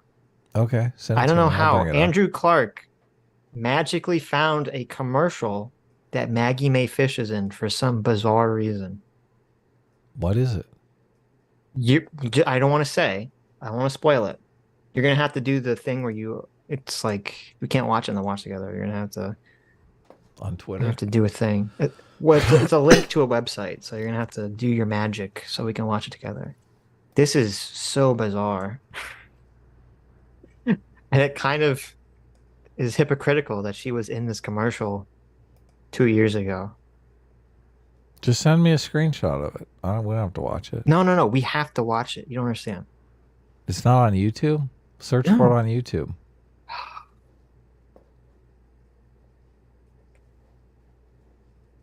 Why must you do this? I don't know. Let's see if this stupid commercial, because Adam is too lazy. Lazy? Yes. How dare you? Go on the hero's journey, Adam. Open an I'm OBS window. I'm on I the sent heroes. you the link. I'm on the Okay. hero's journey right now. You don't even know. I sent you the link. I want you to. How do you know you can watch this on? How do you know you're not going to get copyright struck? It's a commercial. You know, Okay. no one copyrights you for commercials. Here we go. I'm ready. 3, 2, 1. Are you actually ready? Yeah, I mean, I got it up, but Okay, I'm health ready. and beauty, hair and shaving removal, manscaping. Yes. Is this gonna? Are we gonna get in trouble for this? This isn't No. one of those European commercials where everyone's naked. There's no is it? nudity in the commercial. Are you sure? Yes. 3, 2, 1, go. Ladies and gentlemen, Manscaped's Lawnmower 3.0, the undisputed electric body hair trimmer champion of the world. Powerful, waterproof, and advanced skin-safe technology. Wow. It's time! Order yours today at manscaped.com and get the official electric trimmer of the UFC. Holy shit! What the fuck? Well, that was unique. What the fuck? She's whining about all this. Oh, it's so sexist, blah blah blah blah blah. She's literally in an ad for a guy for a razor for his body called manscaping. She's like, "Well, you're so sexy now. I totally will fuck you." This says published in September of 2022. Yes, I mean, this was 2 years ago. This wasn't even like so long ago. TV personality. Okay. All right, Maggie. What kind of hero's journey are you on? Looks more like the heroine's journey to me. This is. I just can't believe the hypocrisy. I just cannot believe the hypocrisy. I That's so mean, ridiculous. being a big celebrity is a hero's journey. So, First of all, how the fuck does she end up in a commercial? That's so weird. what do you mean? She's an actress. You can't tell she's an actress from her videos? How did you find this, Andrew Clark? He searched Maggie May Fish. Obviously, it's on the page. And it's just, I guess, you just Google search Maggie May Fish and you just come up with this fucking commercial. It says Maggie May Fish lead right there. I know. She's been in 3 commercials according to this website. That's great. Good for her. I thought she did great in that commercial. You didn't think so? With her come hither eyes, wearing a guy's t-shirt. This is what she's such a hypocrite, because the whole thing is she's literally in a commercial where they're using sex to sell a product for men. Like, doesn't she have morals and principles that says that she shouldn't be in this commercial? Maybe. Okay. Had to pay the bill. That's right. Money talks. How do you, I Yep, mean, there you how do go. you know you can't, okay. I guess you do kind of, she's got like his t-shirt on after they Yeah, had go- sex, right? Yeah. 100%. Like, she's wearing his t-shirt. Like, oh, we just banged. It's not and his now I wanna t-shirt. bang It's a you more. collared shirt, but she's got, obviously it's like a men's collared shirt. That's buttoned Unbuttoned down to Yes. the cleavage. right. He's looking at her. Like they just banged, or they're going to just bang. No, obviously. Sitch, don't you know anything about manscaping? Okay. I don't. You no. manscape before the banging. Yeah, I know, but Okay. you don't. Okay, the woman doesn't show up to your house wearing her clothing already, Adam. I don't know if you know. I don't know what kind of operation you're running. No. This is like, look at the, okay, so he's gets out of the shower. It's like, no, listen. He's got it's her like, lined up in the room, and he's like, I got to take care of business. No. I'll tell you what's going on. Okay, this is the next morning, okay? This is not and he's the like, next morning. Yes, it is. And he's like, okay, for round 2 in the morning, I'm going to scape it up. Maybe she was complaining there was too much, friction last night or something. Hold on, it's definitely daytime there. I see light coming in through the window. Andrew Clark for $2 says, first time I saw it was on TV. Wow, holy shit! You can't believe you saw. First of all, I can't believe you saw this on TV and then remembered. That's insane. You're like, oh shit, I've seen this lady before. Okay. God, what a hypocrite. Anyway, let's get back to the video. Let's get back to the video from this hypocrite. Sitch. What? I mean, you're going full anti-capitalist here. I'm not. No, what do you mean? I'm pro-capitalist. She's the one who's. Wait, it has nothing to do with capitalism. She's not a hypocrite because she's doing a commercial for money. She's a hypocrite because she's doing a commercial where she's literally selling sex to a man to say you should buy this product because it will make women fuck you. That's why she's a hypocrite. Mm-hmm. This is like the most unfeminist commercial you could ever create. Is something along those lines of buy our product because women will sleep with you. Like that's what they all complain about. Oh, she's literally objectifying herself in the commercial. Am I wrong? No, you're absolutely correct. Okay. I mean, I'm just saying. I'm just mulling it over. I'm thinking about it. I'm like, yeah, all that is going on. All set in stone. Let's go Are back. now completely outdated. Everything from gender roles. Wait. You think Joseph Deviate Campbell from is it. responsible for commercials like this? Maybe that's why she's upset. Joseph Campbell, the ghost of Joseph Campbell, possessed her body and made her do that commercial where she sold herself as a sex object. Mm-hmm. And she's been regretting it ever since. We have. He often And first of all, thank you, Andrew Clark. That was an amazing find. Holy shit. repeats societal norms from his time as immutable truths, things that are now completely outdated. Okay, so she's about to say things that are completely outdated. Okay, these are completely outdated norms she's about to list off, okay? I'm ready. Hit me with Everything your from gender best roles shot, to- Maggie. Okay, we have gender roles. Mm-hmm. Gender expression. Gender expression. expression. Ooh. What's that, Sitch? Well, it's hilarious because gender expression, for the most part, is not outdated. Even people that are transitioning want to express according to traditional gender roles for the most part. So, Right, yeah. Like, that doesn't make sense. My gender expression is non-binary, so Oh, okay. yeah. To compulsory heterosexuality. Compulsory heterosexuality. Okay. I mean, if that was, I guess that's outdated. I'll agree with that. Being compulsory, sure. Even Protestant work ethic. Okay, wait a minute. Now we're. Whoa. That's outdated? I was the Protestant work ethic outdated. What the fuck? Why would you want that to be outdated? That's great. Well, I guess because she's a commie, so I guess it makes Working sense, but- hard is not a good thing. Right. It's hilarious to me that like these far lefties think that they'd be working less if they worked on like a commune or something. Oh, yeah, of course. Yeah. Maggie, if you're working on a commune, you're not gonna have time to make YouTube videos. You understand that, right? You're gonna be farming all day, sewing clothes. How dare you?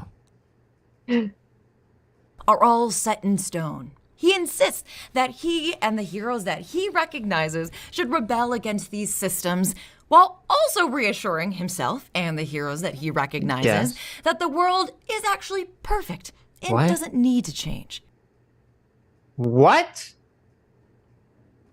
Hmm. Okay, wait. Maybe she's gonna give an example because that seems completely contradictory. How can he believe that all the stories are about heroes having to seek change or power or knowledge outside of their current paradigm?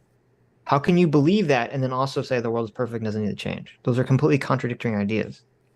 Yeah, very contradictory. Here's Campbell saying as much from The Power of Myth, Oh, the PBS finally. series Okay. that did a lot to secure his place in pop culture infamy. When people say to me, do you have optimism about the world, how terrible it is? I said, yes, just say it's great. Just the way it is. That people like What is that? I mean, that seemed chimp. What is it? Chimp clipped? Clip chimped. Clip chimping. Yeah, that seemed way out of context. Which I don't even know how that phrase got around on woke Twitch because it sounds racist. It's fuck. does? Even though Why? Even though it's not. But Is MailChimp racist? I don't know. I don't know why. New... I don't know the derivation of the term. I don't know if they just like the alliteration or something. Okay. But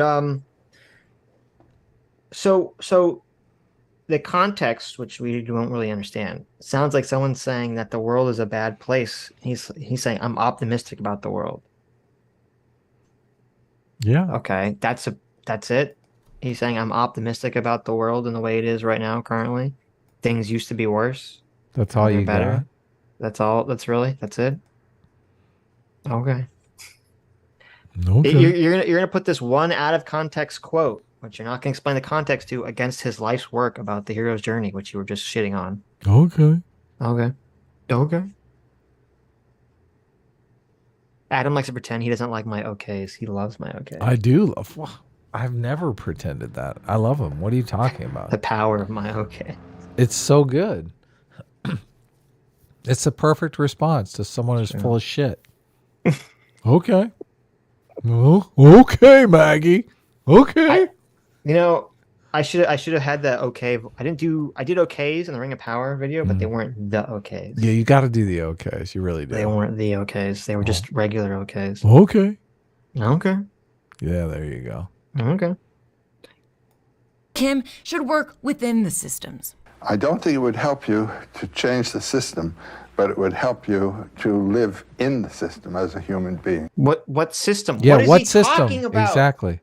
God. Is this the hero's journey system, or is this the like system communism? of not eating? Is this the system of not being a cannibal? Because I would agree we should not be cannibals. Like, what's the system he's talking about, man? Yeah. Oh my God, this is terrible. This thing that at the end of Star Wars, Luke should have joined the Empire, which, bold move, Cotton. His mantra, which you've probably heard, not knowing that it came from him, I certainly didn't, is follow your bliss. If you do follow your bliss, you put yourself on a kind of track that has been there all the while waiting for you. And the life that you ought to be living is the one you're living somehow. If you're following your bliss, I mean, you're having that joy, that refreshment, that life all the time. Which does. Wow, what a conservative piece of shit. Right? I completely disagree with Joseph. You've smoked too much fucking peyote at the reservation there, and follow your bliss. No, you got to have some level of mental toughness here. You can't follow your bliss around all day long, dude. You'll never get anything done. I'm assuming he means like you have to figure out what you love doing or love in life and follow that. I assume that's what he's. Yeah. Yes. Many people. Many people would love to have a job doing what they love, following their bliss. Mm-hmm. Most people cannot put together a fulfilling life doing that. So, I mean, that's just the reality of the situation. Sure. Yeah. Sure. I don't disagree. That's probably way true. more people want to be, things that we don't need a lot of in society. Right. Yeah. So, yeah, okay. I mean, we need, there's a lot of jobs that people are not following their bliss that we need, right? Right. We need grocery store checkers and clerks and stuff like that. Follow your bliss, Adam. Why are you being such a hater? Well, do you think grocery store checkers are following their bliss? Or do you think they're like, fuck you, Joseph Campbell, I got to survive? Mm-hmm. Yeah, it's like, this is something Maggie Mayfish should agree with Joseph Campbell on, because it's ridiculous. Like, right? Right. Zombie Licorice for $10 says, Sitch sounds like he was raised by people born in the 1950s. There are tons of, quote, liberals that love the idea of socialism. I was raised Catholic and pro-socialism. Boomers and Generation Xers were abundant. You do understand that if you ever talk to a person who says, I'm a liberal and I'm pro-socialism, that person is the dumbest fucking person you've ever talked to. You understand that, right? You understand that socialism and liberalism are contradictory philosophies. Socialism wants to tear down liberalism. What you're saying isn't even, I mean, I assume what you're saying is true. You met, just because you in your life anecdotally experienced some person who said that they were a liberal and pro-socialist, you're assuming that that's a common thing. That's not a common thing. Not only is that not common, it's completely nonsensical. Those I are don't know two how completely common. contradicting philosophies. First of all, there are plenty of people that embrace contradictory philosophies. That's very common. They do not, no, wait. People do not embrace contradicting philosophies where one philosophy says you have to destroy this other philosophy. That's not true. Well, they don't know that's a part of the philosophy, though. How can you say that you're pro-socialism and not understand that one of the key components of socialism is to tear down liberalism? That's like super fucking apparent. Well, a lot of people think of socialism as like universal health care. Okay, well, that just means that the person he's talking to just doesn't know what socialism is, which is Right. very possible. Of course. Well, listen, I'm not going to be, I'm not saying that there aren't stupid people out there that don't know what socialism is and think, oh, I'm in favor of public options, so it's socialism. Sure. That you could be talking to lots of stupid people. I don't know. Language is an imperfect art. Okay. Don't okay me. Okay. Don't okay me. Uh-huh. Why you gotta argue with the chat? Wait. I'm gonna. Oh no. Dope. right If you want to back. bring some actual claim, and just say you wrong, Sitch. Okay, you can bring a claim forward. You can bring a fucking claim forward. You can look it back. Go bring up any fucking polling data. Okay, from the 2000s and from the 90s backwards, and look up how people felt about socialism before you come at me with this bullshit argument that you're trying to come at me with. Okay, actually bring an argument. So you wrong, Sitch. I'm assuming that the people that are saying this must be like in their 20s. I mean, what the fuck is, what are these people talking about? Is this, I mean, you've lived in like hippie fucking places, well, and not hippie places your whole life, Adam, right? Adam, did he leave?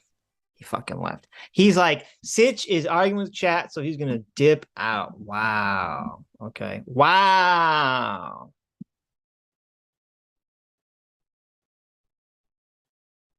Goodbye, by the way, person who just said that. It bothers me how there's people who have this sort of like, oh, I'm not a tribalist, I'm fucking enlightened centrist. Oh, but by the way, this one tribe, when they cast everyone in negative light, they're right, but I'm not a tribalist. That's what bothers me.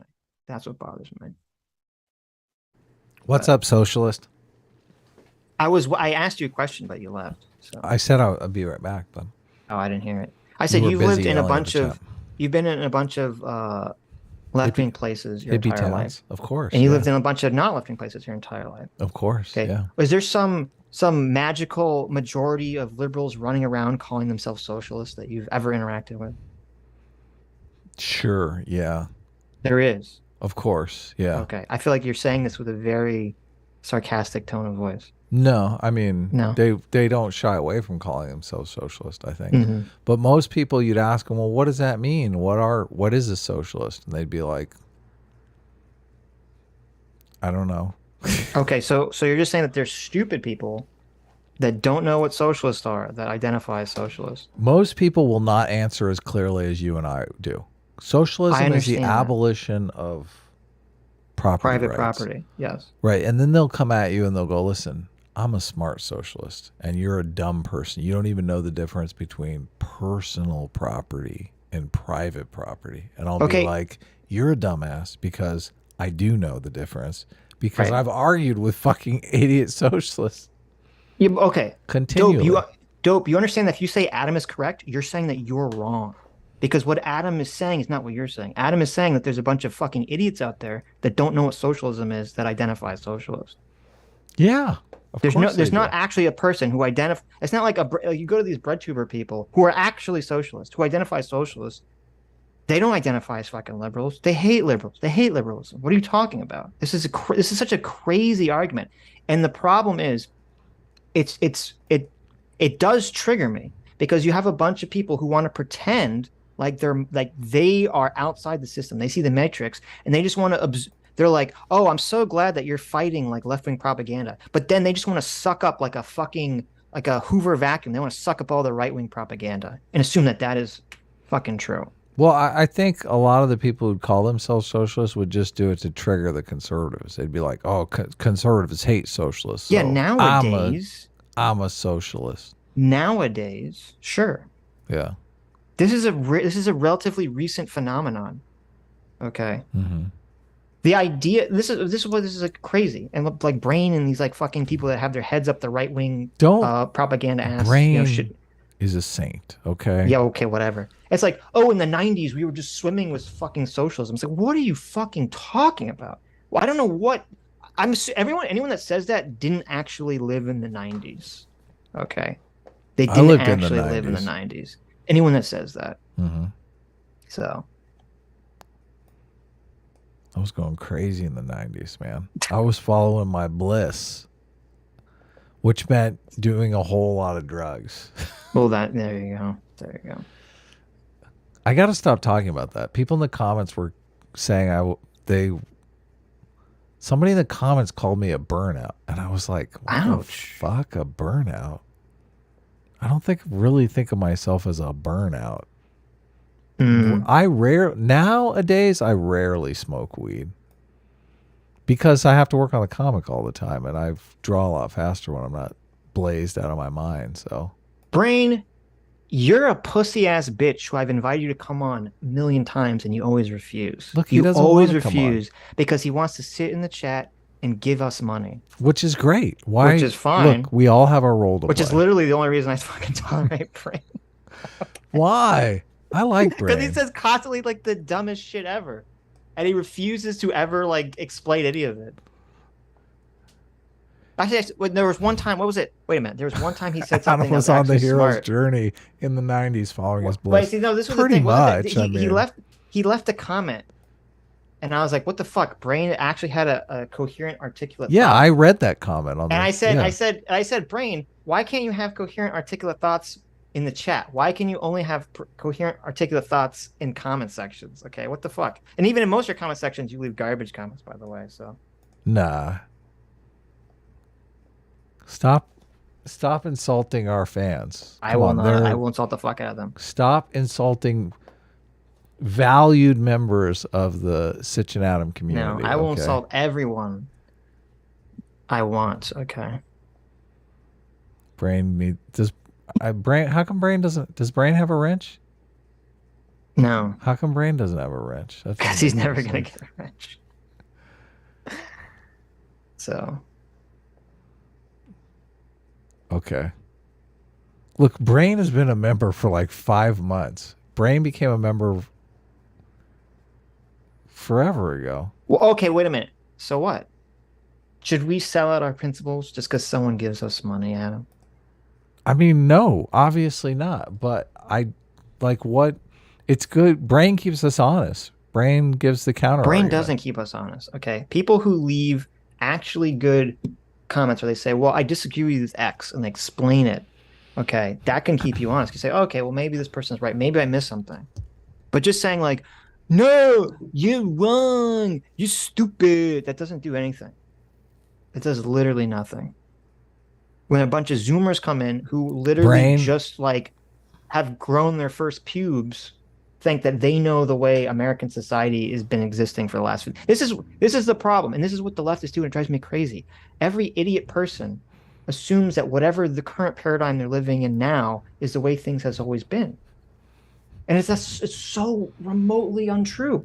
The current paradigm, the current woke paradigm that we're in right now, is so fucking different than anything in my lifetime, let alone my parents' lifetime, let alone my grandparents' lifetime.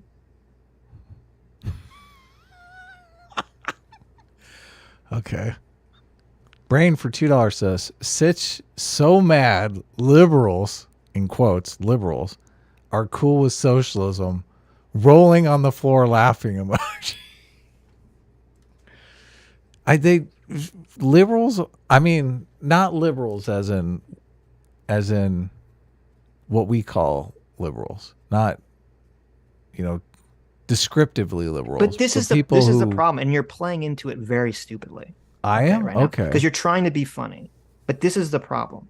There's so many people who are anti-SJW, who, thank you, Akilan, who just say, oh, these fucking liberals or this fucking left, and they just have this blanket idea of the left, and they just absorb every stupid right-wing propaganda garbage ever. And you can't say that you're some sort of truth seeker, Adam, some sort of enlightened centrist, if you're going to play into dog shit categorizations of everyone. I mean, this is literally Sitch and Adam's law is we're going to grab an extremist and we're going to paint everyone that's part of that movement as part of that. And that's one of the most common techniques is that people on the right will say, oh, here's a socialist, here's some extremist leftist type. I'm going to say anyone that is not on the right is a socialist. Right. That's the technique. Okay, But that's what's happening when people make this whining comment about, well, liberals and socialists are the same thing. They're But doing that. This is exactly why I think it's a bad strategy to link wokeness and Marxism, because you come off as that dumb right winger that can't distinguish between different To someone who doesn't know aspects what of I'm the left. to someone who doesn't know what I'm talking about. Well, you come off like that's the people on the left as well. No, because if you listen to someone like if you ever listen to fucking Sneeko, who has a very limited knowledge on any of this shit, but has much more of a mainstream appeal and knowledge than we do, okay? He just says liberal this, liberal that, liberal this, liberal that. He doesn't understand the distinction between a liberal ideology and a Marxist ideology. By me making that, I'm making specifically that that distinction for a very particular reason. It would be so much more beneficial to our society as a whole if people understood these ideologies and how they differ from each other. And that's why I'm not trying to play into that. That's why I'm trying to make this clear distinction. And so when people say, no, they're the same, they're fucking wrong. They're not only they're stupid, not only are they self-defeating, but they're wrong. They're literally going to make people on the left LARP themselves into becoming socialists by attacking them as socialists. It's insane. Okay.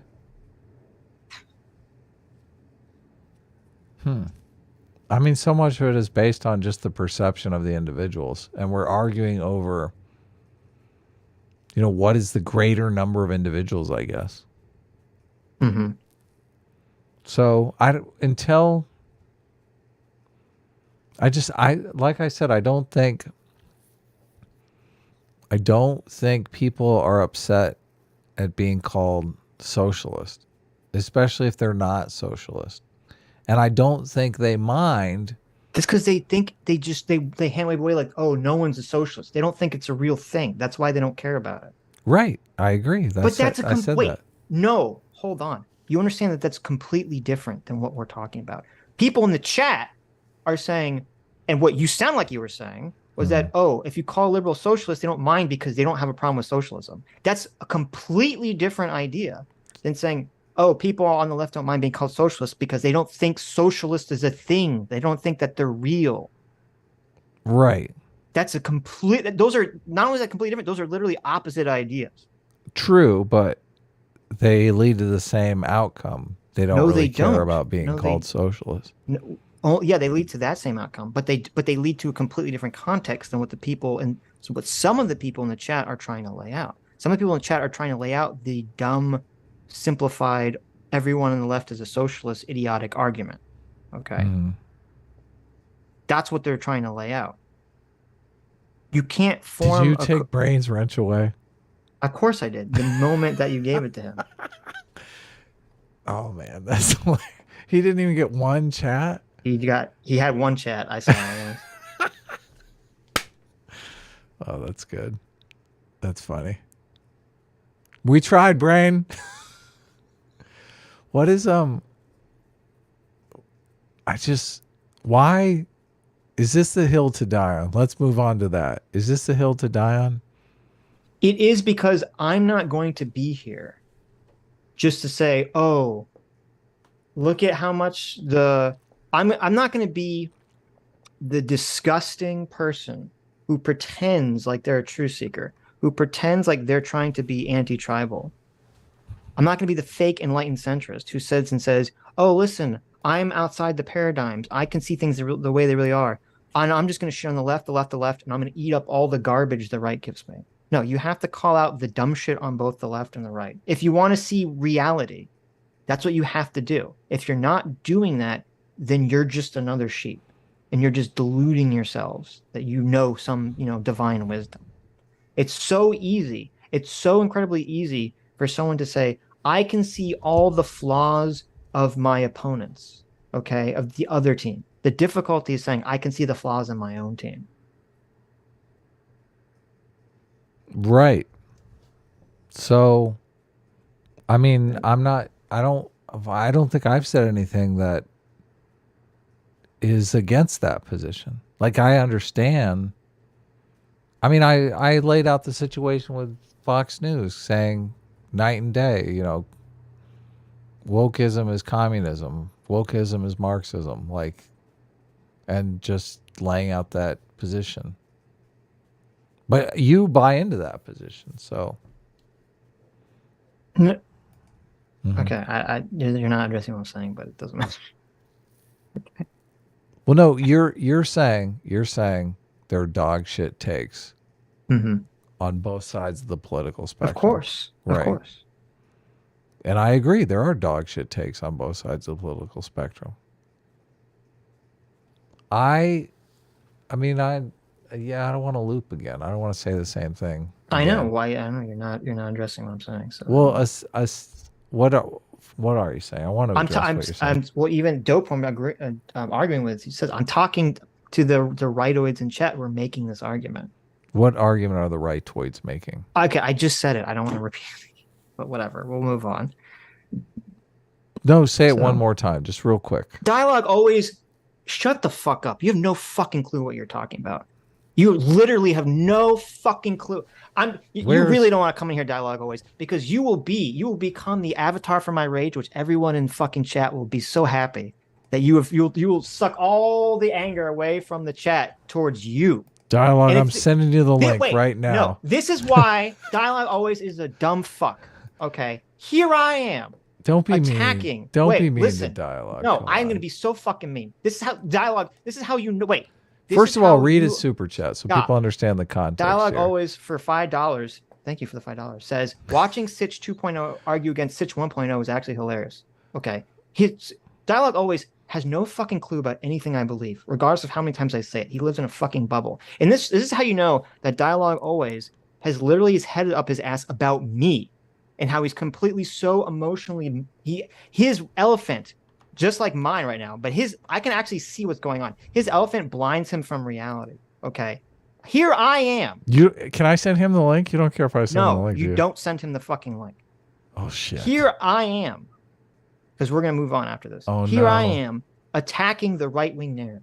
Okay, something Dialogue always should fucking love, right? Of course. He's a big fucking lefty. He should be doing somersaults and fucking backflips. But he sees you as the right wing narrative, though. But yet, instead of being quiet, instead of just letting it happen, or instead of encouraging it, he attacks me. He rubs it in my face. Okay? He's saying, and look, which Dialogue? Which one is 2.0 the right wing narrative, or Sitch 1.0? What do you mean by this? This is how you know that Dialogue always is completely consumed by cognitive dissonance. Because even when I'm doing something he should like, he still feels compelled to attack me for it. Isn't that fucking incredible? It's not smart. It really isn't. Yes. Anyways, let's get back to this. I want to hear what is your take on the rightoids? Come on, no, we're done. Dumb it down. I literally for said me. it. I've said the argument like 5 times. We're moving on. No, say it one more time. We're getting out of the stun lock here. One more time. I just want to hear it. I'm not going to say it. I wasn't paying really good attention. I don't give a fuck. We're not. This time I'm focused. Moving on. I'm moving focused. On up, look, okay? Look. Come on. I'm going into the Death Star here. We're done. We're done. I want to hear what it is. No. Oh, it's going to drive me crazy. I know. Well, that's what you get for not listening, okay? Let me back up the stream here. No. I'm gonna listen we need to move on. We need to move on. Why? Okay? Because we're getting stun locked. I just want to hear one more time so I can think about it later. Oh, my God. Sometimes answers come to me when I'm not paying attention. Okay, we can move on. Who cares? Sound nice. It sounds like he's saying, know yourself intimately. Follow your heart. Lead with bravery, and good things will happen. Follow your bliss. I mean, find where it is and don't be afraid to follow it. If the work that you're doing is the work that you chose to do because you are enjoying it, that's it. But if you think, oh, gee, I couldn't do that, you know, that's your dragon locking you in. I work in the slaughterhouse. I'm so glad I'm following my bliss. That's your dragon, Adam. Oh, that's not my bliss? Every day, murdering animals for food. Looking at the current state of things, seeing all the unionizing and workers coming together, having to fight for basic human decency, it's clear his point of view comes from a place of extreme privilege. Oh, you didn't quit your job to live in your van? You must not be brave enough.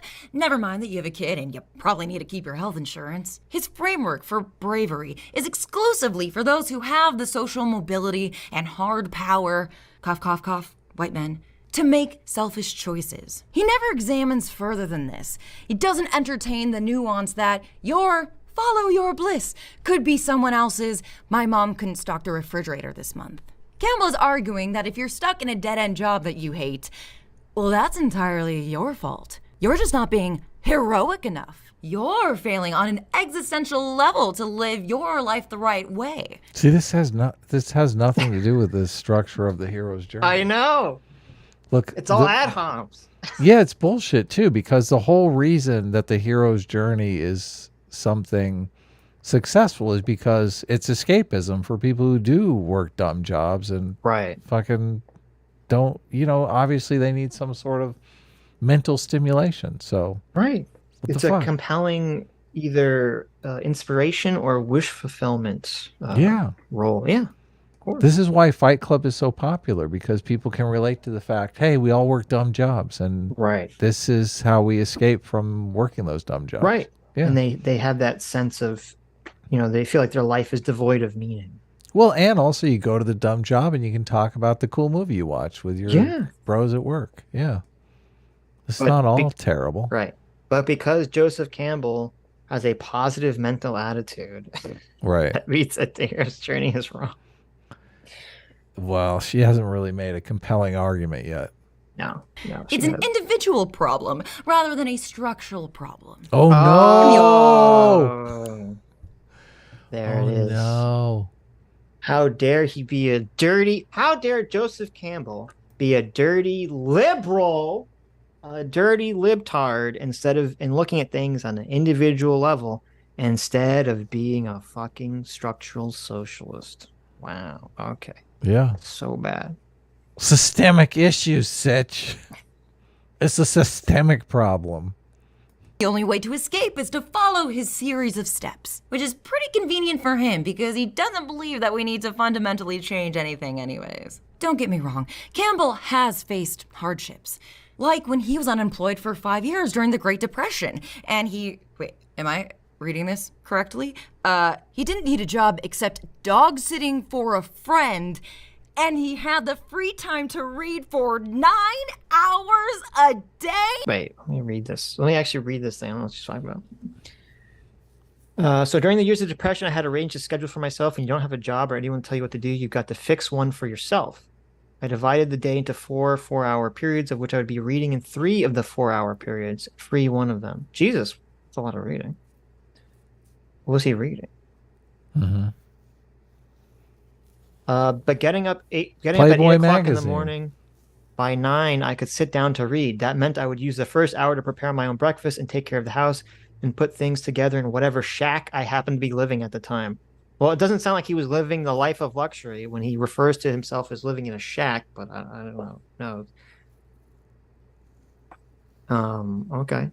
Then 3 hours of that first 4-hour period went to reading. Right. Then came an hour break for lunch and another 3-hour unit. And then came the optional next section.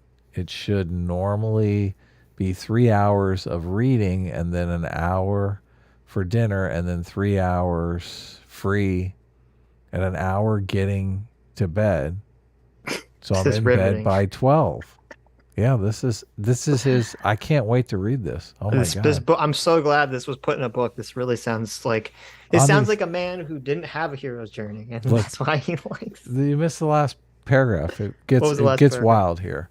Okay. On the other hand, if I were invited out for cocktails or something like that, then I would put the work hour in the evening and the play hour in the afternoon. Oh. This is so Afternoon bizarre. I cocktails. don't understand this guy's life. So this is during the Great Depression. Mhm. He didn't have a job. Right. He was living in a shack. But he But had he could time be for invited cocktails. out for cocktails. Like, I'm just so confused as to what the fuck is happening in this guy's life. It's a mystery. Okay. For 5 years. Oh my gosh, that's so cool. Before I did YouTube, I also dog sat as one of the 7 jobs that I had so that I could just pay my rent. His description of this time sounds exactly like a celebrity recounting their daily routine. His advice to other people is that he created a schedule, which, like, good for you. I guess you didn't have ADHD, let alone another human to... Oh my god. How terrible. She has ADHD. I feel so bad, Sitch. Oh, so tragic. How does she like make every it other with one else in 2022 has ADHD? ADHD. Yeah. Yeah. take care of, or a police state monitoring your every waking breath. Or Wait. What? Is she? Wait. Okay. This video would make a lot more sense if we learned that Maggie Mae Fish was living in China right now, making these videos. Right. Otherwise, I don't know what the fuck she's talking about. Are we living in a police state right now? What does she? Wait. What the fuck does she want? Is she one of these like anarchical communist types or something? Well, I mean, we are being monitored by our internet activity and whatnot. So Yeah, but not by the police. right by We're doing it. You know why? You know why our internet activity is being monitored? by late stage capitalists. By good old capitalism. Okay, it's a little different. I love saying late stage I capitalists. know you do. It sounds I know so weird. It says he was raised in an upper middle class Irish Catholic family. He was born in 1904. A fire destroyed his family home in 1919, killing his maternal grandmother and injuring his father, who tried to save her. Jesus Christ. Okay. I bet that influenced a lot of his hero's journey stuff. Right? It doesn't seem like. See, 19. In the arrival of the Great Depression, Campbell spent the next 4 or 5 years, 1929 to 1934, living in a rented shack in Woodstock, New York. That's very weird. You should wait, Maggie. You should love this guy. He sounds like he sounds exactly like Karl Marx. Didn't have a job, spent a bunch of time contemplating life and writing about it. You should be right up your alley, Maggie.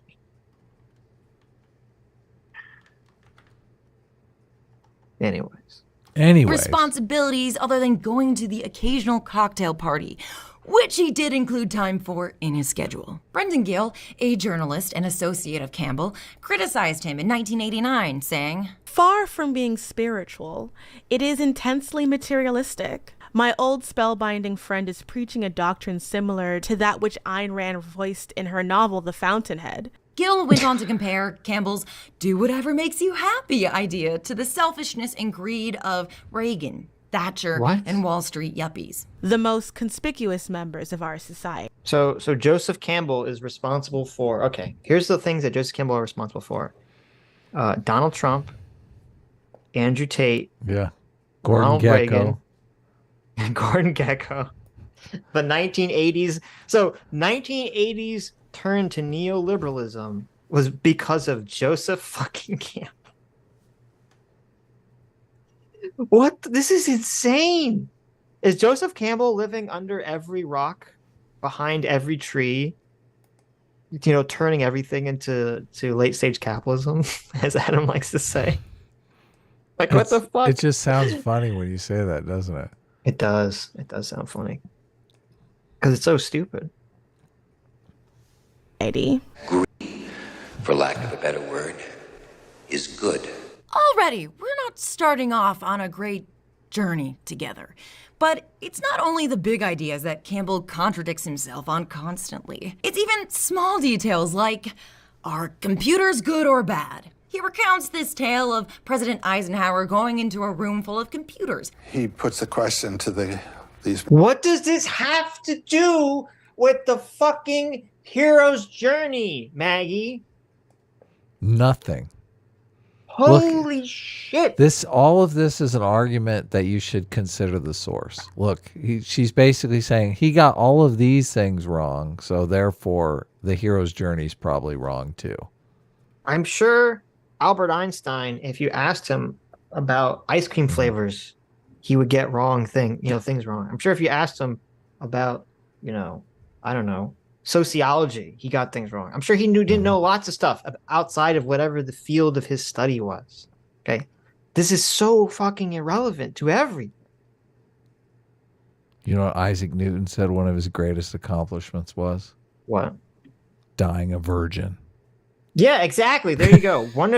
Literally one of the smartest people to ever live in all of human history was an incel. Or I guess it was intentional, so I don't even know what it was. Yeah. Okay. So obviously people can be smart about some things and dumb about other things. Isn't that a vol cell? A vol cell. He's a vol cell, okay. Voluntary celibate? Right. Nikola Tesla probably fucked a pigeon or something. That doesn't mean he's not a smart guy about other stuff. Like, shit. Did he really? He had I don't know if he fucked it. He had a weird bird fetish? He said he had like an intimate relationship with a pigeon. Or I don't know, he said something weird about pigeons. Yes. He was a weird dude. He's also responsible for the way in which we receive electricity right now. So when? I don't know. Whenever he was alive. He created when? WIN. Oh, yeah, exactly. So this is so like attack his. This is how you know that Maggie has nothing. We're 16 minutes into a 22-minute video. Okay. Right. She's barely even talked up. She mentioned what it was. She didn't bring up any actual direct criticisms of the concept of the hero's journey, except to say that he is a cis white straight male who lived in a cis white straight patriarchy. That's it. That was her only criticism. She doesn't actually criticize the concept and explained why it's wrong and brought a counter example against it. No. Machines. Yep. Is there a God? And there's all those lights flashing and wheels turning and things like that. And after about 10 minutes of that kind of thing, a voice comes forth and the voice says, "Now there is." Ooh, spooky. But moments later... I don't even understand that story. Yeah. The machine said, "Now there's a God because I'm here." Get it? Oh. Okay. Get it? Who even knows if this really happened? It sounds totally made up. Sounds like bullshit. Later, he starts talking about how those little microchips, well, they're angels. Have you ever looked inside one of those things? No. You can't believe it. It's a whole hierarchy of angels, all on slats. Those are miracles. Those are miracles. They are. Oh my God! When he uses this colorful language, just when he said that they're angels and microchips, I'm pretty sure he literally meant that there are literal angels in the microchips. He's not just saying, "Wow, modern technology is sure is miraculous, guys. That all these things we can do with computers is pretty amazing." No, he means it literally, Maggie. Yeah. Because he's an idiot. My God, this is insane. It's so bad, yeah.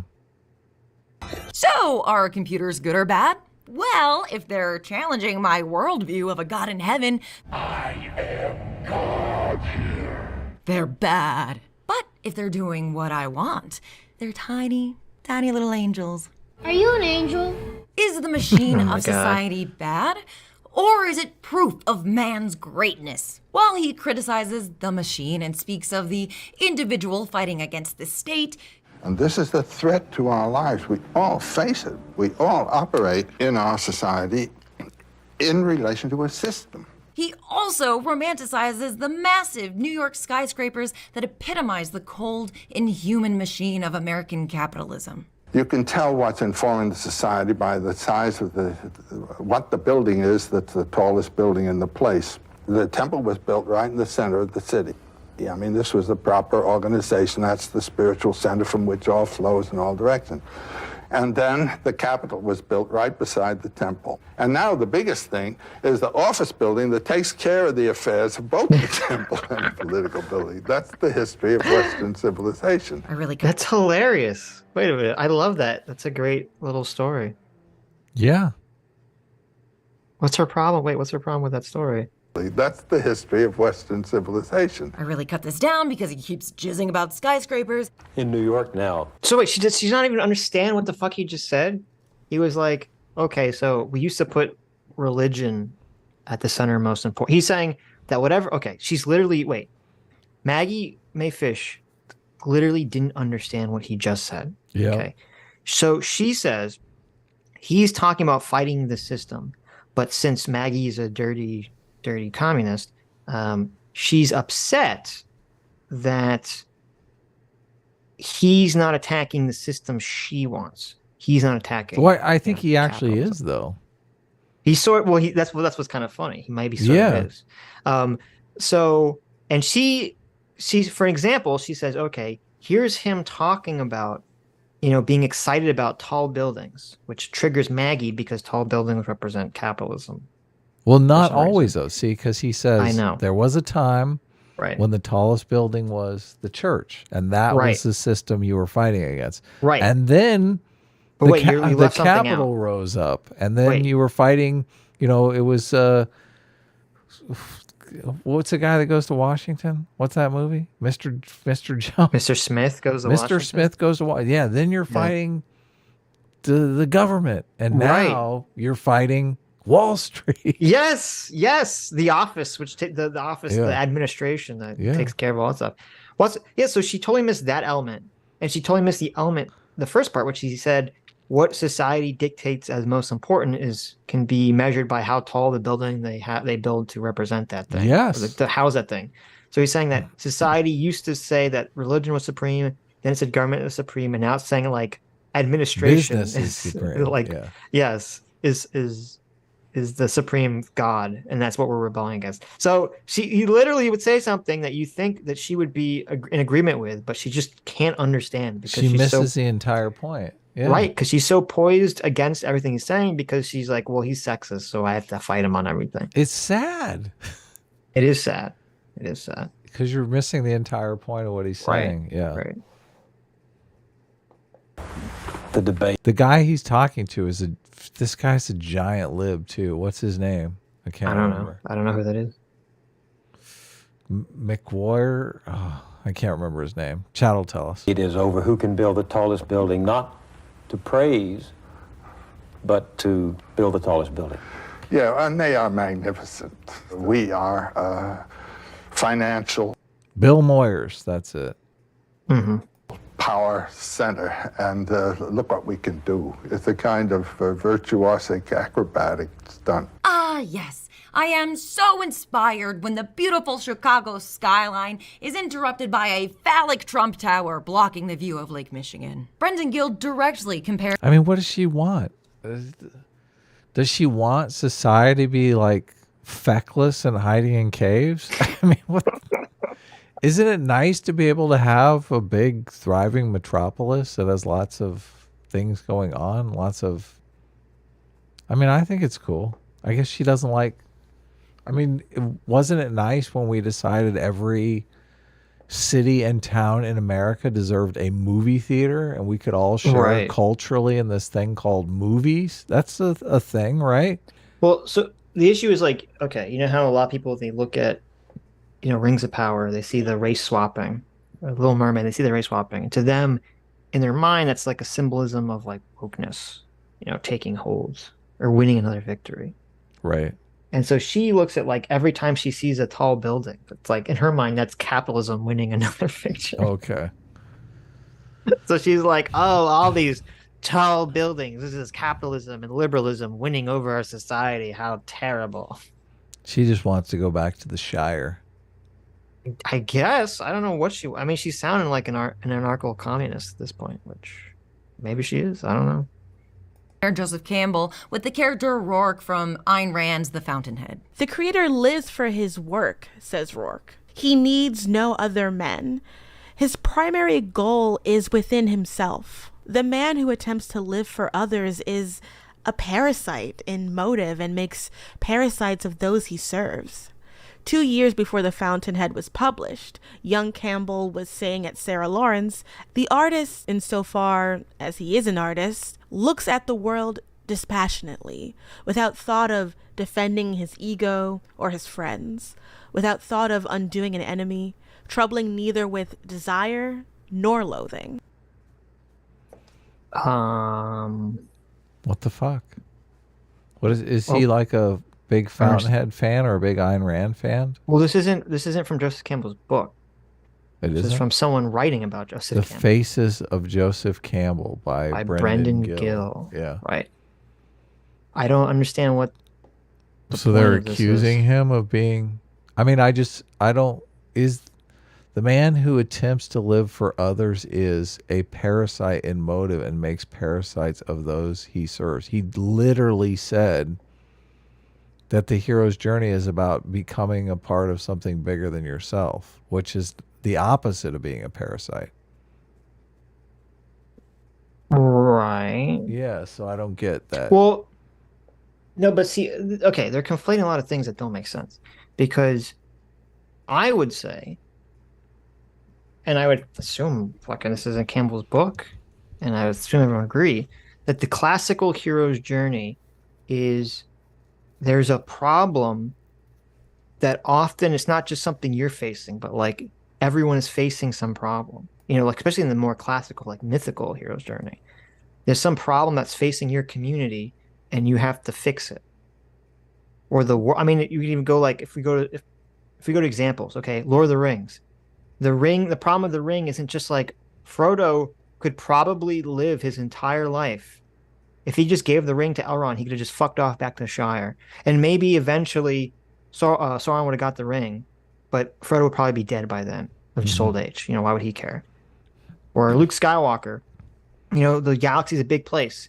You know, he could have lived he could have just gone to fucked off some other planet and just said, well, whatever, let the Empire do whatever. Tatooine, just chill.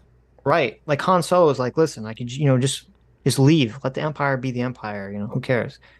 And the whole point of these heroes' journeys is like, no, they're going to sacrifice or potentially sacrifice their life, their time, their energy in order to bring about a positive, good change for everyone, not just themselves. Yeah. And that's the complete counter opposite of this sort of Ayn Randian thought process. And this quote that they're bringing out that they're now, I guess, associating with Campbell for some reason. Just because Campbell is saying you should follow your bliss. Which is the opposite of like a pro-capitalist message. Yeah. Like this sounds like just a crazy hit piece on him. Follow your bliss and Protestant work ethic seem to be contradictory ideas in my They're estimation. Completely contradictory, yes. Right. The Protestant work ethic is follow your get to work. Mm-hmm. Follow what your boss tells you to do. Right. Funny. I don't know. This is a total. This is so weird. This is so weird. And this guy Rourke says this. I understand a Fountainhead person would make this. I mean, it sounds like a Fountainhead quote. So it's in the Faces of Joseph Campbell. Well, the Faces of Joseph Campbell's an article, but then in the article, supposedly he's quoting this character from the Fountainhead for some point. Which we have to read. Look up Brendan Gill. See what Brendan Gill is. What kind of axe does he have to grind? Well, no, I found, the article is paywalled, so maybe I can find an unpaywalled version. He said that he was a friend of Joseph Campbell, so she could be just taking this completely out of context. Brendan Gill was an American journalist. He wrote for the New Yorker for more than 60 years. Libtard. We got him. Got him.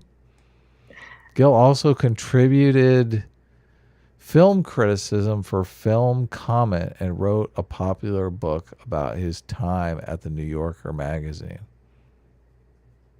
Oh, okay. Died in 1997. He hasn't even been around for the last 25 years. Why don't you?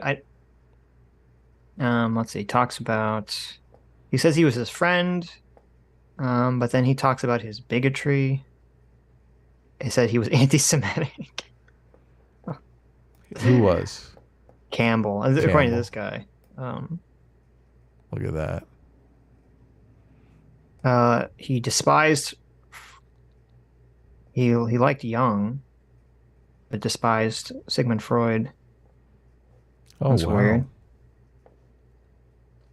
Yeah, because they're very similar. Well, I mean, a lot of Jung stuff is based off, uses Freud as like a jumping off point. So, all right, let's go on. Ah, yes, Ayn Rand, the ultimate pick-me girl, the final boss of girl bosses. Before you can do things for people, you must be the kind of man who can get things done. But to get things done, you must love the doing, not the people. In everything that Campbell does, he claims that a small, certain archetype, that of the brooding, unfeeling, stoic man, is the everyman. Everywhere he looks, he sees himself, and where he doesn't see a hero. Here's Brian Atterbury again. The problem with Campbell's monomyth as an analytical tool is that it always works because it simplifies every story to the point where nothing but the monomyth is left. It ignores the many mythic stories that do not have questing heroes, and it leaves out the culturally defined values and symbols that make each tradition unique. Okay, that's what we need right there. That's what we're asking for. Finally, we're 19 minutes and 59 seconds in, and there's been like the first actual critique of the heroes. Yeah, but name some stories, bitch. Don't just say, okay, it ignores all of these stories. What are you, just picking stories that are like not even famous or culturally relevant? I'm sure you can find plenty of stories that are not culturally relevant at all that that deviate from the hero's journey. Sure. We need a culturally relevant story, though. I'm sure you could find some cultures that maybe don't follow this structure. But I would say that if it's like, those would be the exceptions that prove the rule. If it's like super rare. The majority of cultures follow this, and there's just a handful of ones that don't. You'd say, well, that's weird. Well, they say it ignores the many mythical stories that do not have questing heroes. Such as? Yeah. Throw down. Maybe I can find this book. It's called Stories About Stories. Maybe I can find this. I mean, it's all, Game of Thrones is like all questing heroes. Even Rings of Power, who's doing a pathetic job. You have at least all of the heroes theoretically are on some kind of quest, right? Mm-hmm. Even though it's pathetically written and fails miserably. What is I don't understand. What is this? How is it even a story without some sort of without a quest journey? How are they defining quests? Yeah. I don't know. It's a good question. Well, let's see. We covered machines, skyscrapers, computers. What was that other thing that he was obsessed with? Oh, that's right. Everyone's being too hard on the Nazis. Yeah, you heard that right.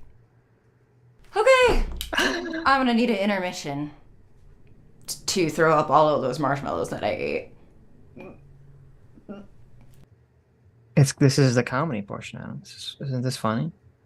I mean, she was good in the commercial. Like, maybe it's just a director thing. Like, she needs a better director.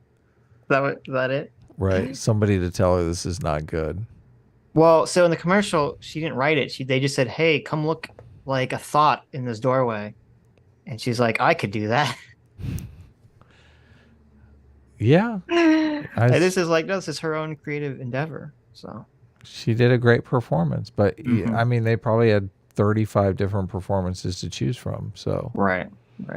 Here is a situation where she's picking her own performances. And I don't know if she's not really picking great performances in my estimation. I mean, I could be wrong. Maybe these performances are appealing to you, Sitch.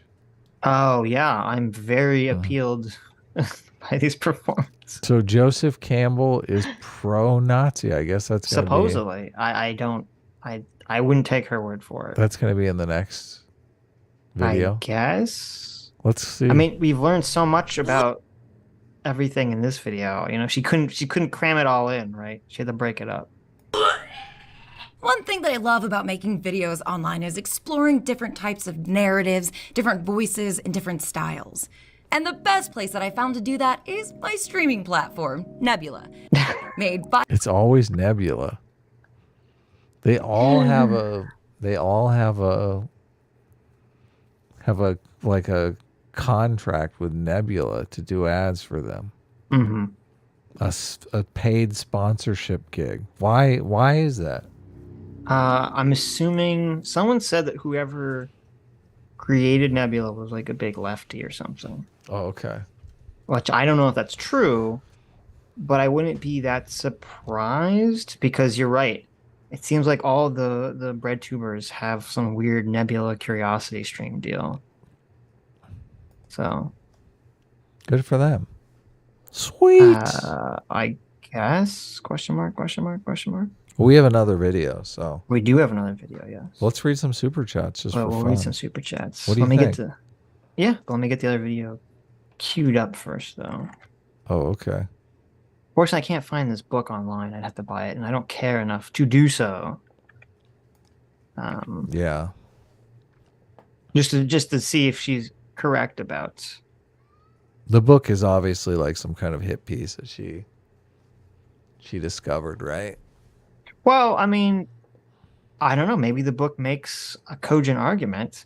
I mean, it was actually making an argument. I'm just curious if the book. I mean, it's a book, so I'm assuming the book had examples, maybe to say, oh, you know, these are the myths that don't conform to, you know, the hero's journey. Hi, everyone.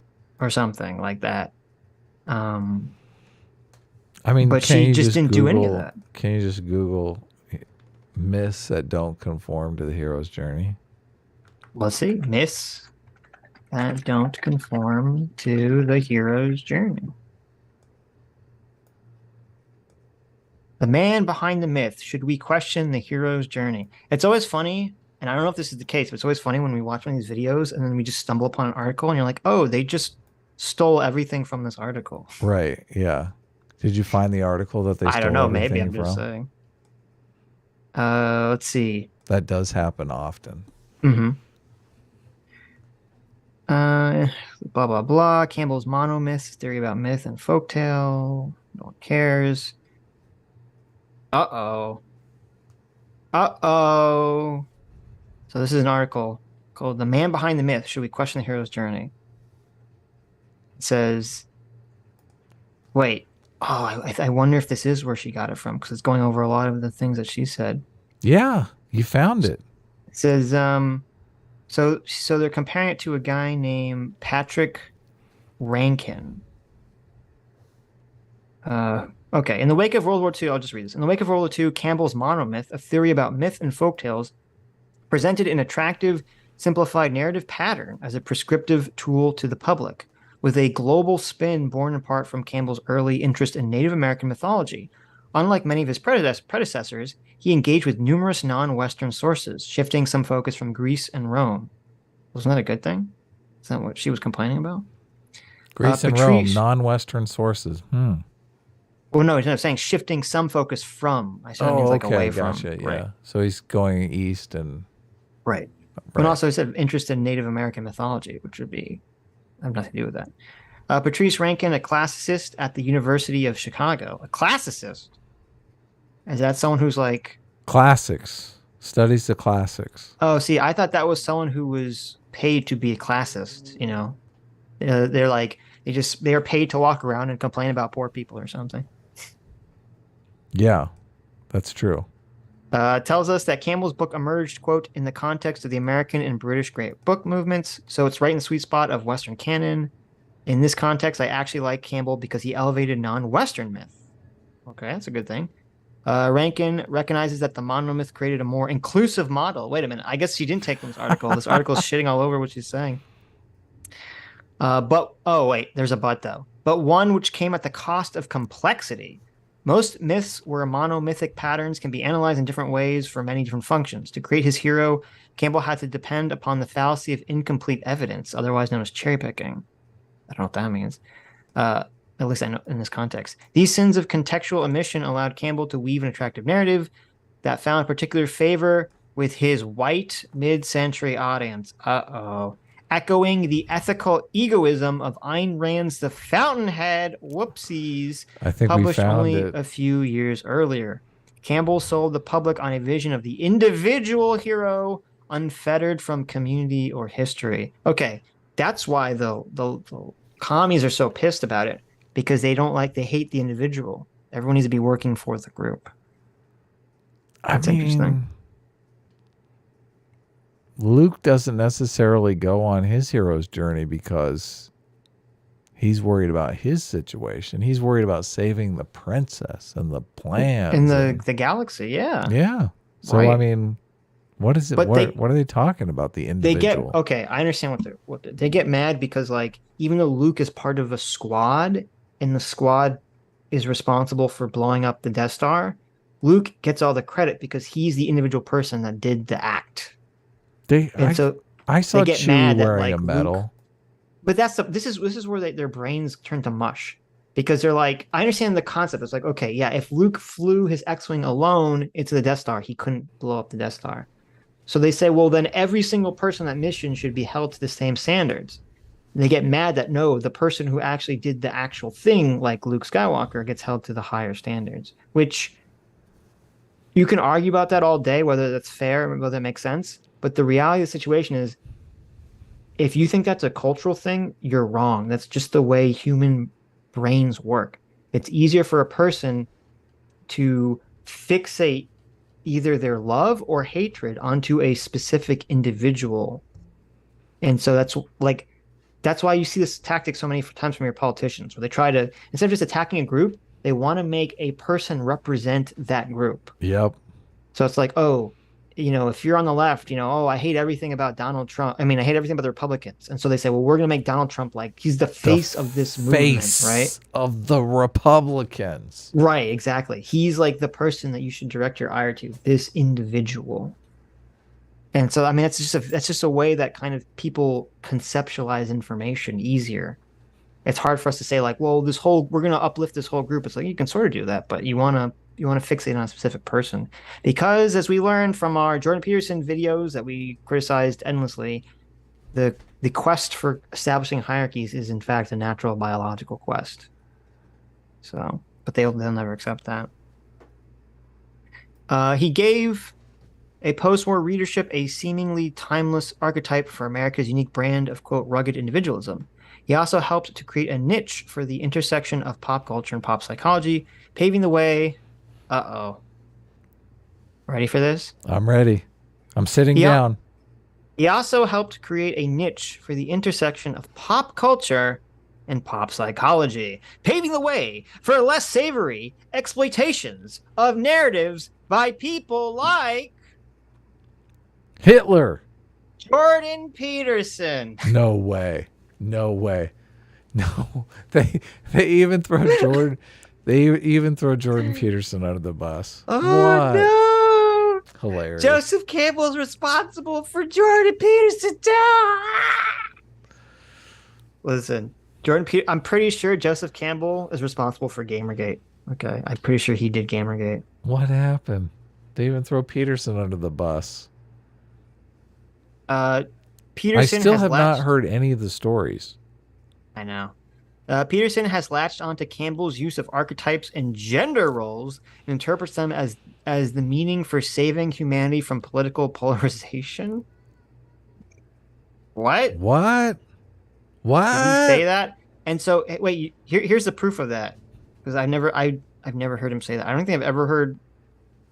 No, I think I've heard him say top of the hero's journey like very rarely. I'm so confused. So here's the tweet that supposedly proves that. Someone says, Dr. Pearson, I have a very random question for you that I'd like to know the answer to. I understand that this probably isn't the right place to do it, But what are your thoughts on traditionalism? And while I know he wasn't a traditionalist, what's your opinion on Joseph Campbell? Then Pearson says, thumbs up to Joseph Campbell. The Hero with 1,000 Faces is a great intro into deep narrative thought. Wait a second here. Did he just say Joseph Campbell is not a traditionalist? He did say that, yes. Wow, okay. Which That's kind of a big admission, yeah. Right. That means he's not conservative. Or reactionary at least. Blah, blah, blah. Let's see. To demonstrate the ubiquity of the hero's journey, Campbell plucked what was useful. Okay, tell me the counter examples, though. He cites stories on Buddhism, Aztec myth. Okay, where are the counter examples, though? Monomythic elements. Yeah, this is ridiculous. Monomythic elements do appear ancient and widespread. We find them in several overlapping cultural narratives from Gilgamesh and ancient Babylon through Moses, Jesus. Ooh, Gilgamesh. And Homerific Achilles. The fatal flaw in Campbell's blueprint is he fails to recognize that the hero's journey does not exist in a vacuum. What does that mean? Yeah, no one said it did. Campbell took little interest in theory or context and was particularly adverse to growing fields like sociology or anthropology, and certainly to doing the field work. The Hero with 1,000 Faces may not have been wholly Eurocentric, but it plucked at will from global traditions and definitely crafted for Western consumption. Well, he's a fucking writing. He's American, writing it for American audience, fucking obviously. So stupid. Wait a minute. That's a bad thing. Who cares? Because they hate the West. They hate Western stuff. Where are the counter examples?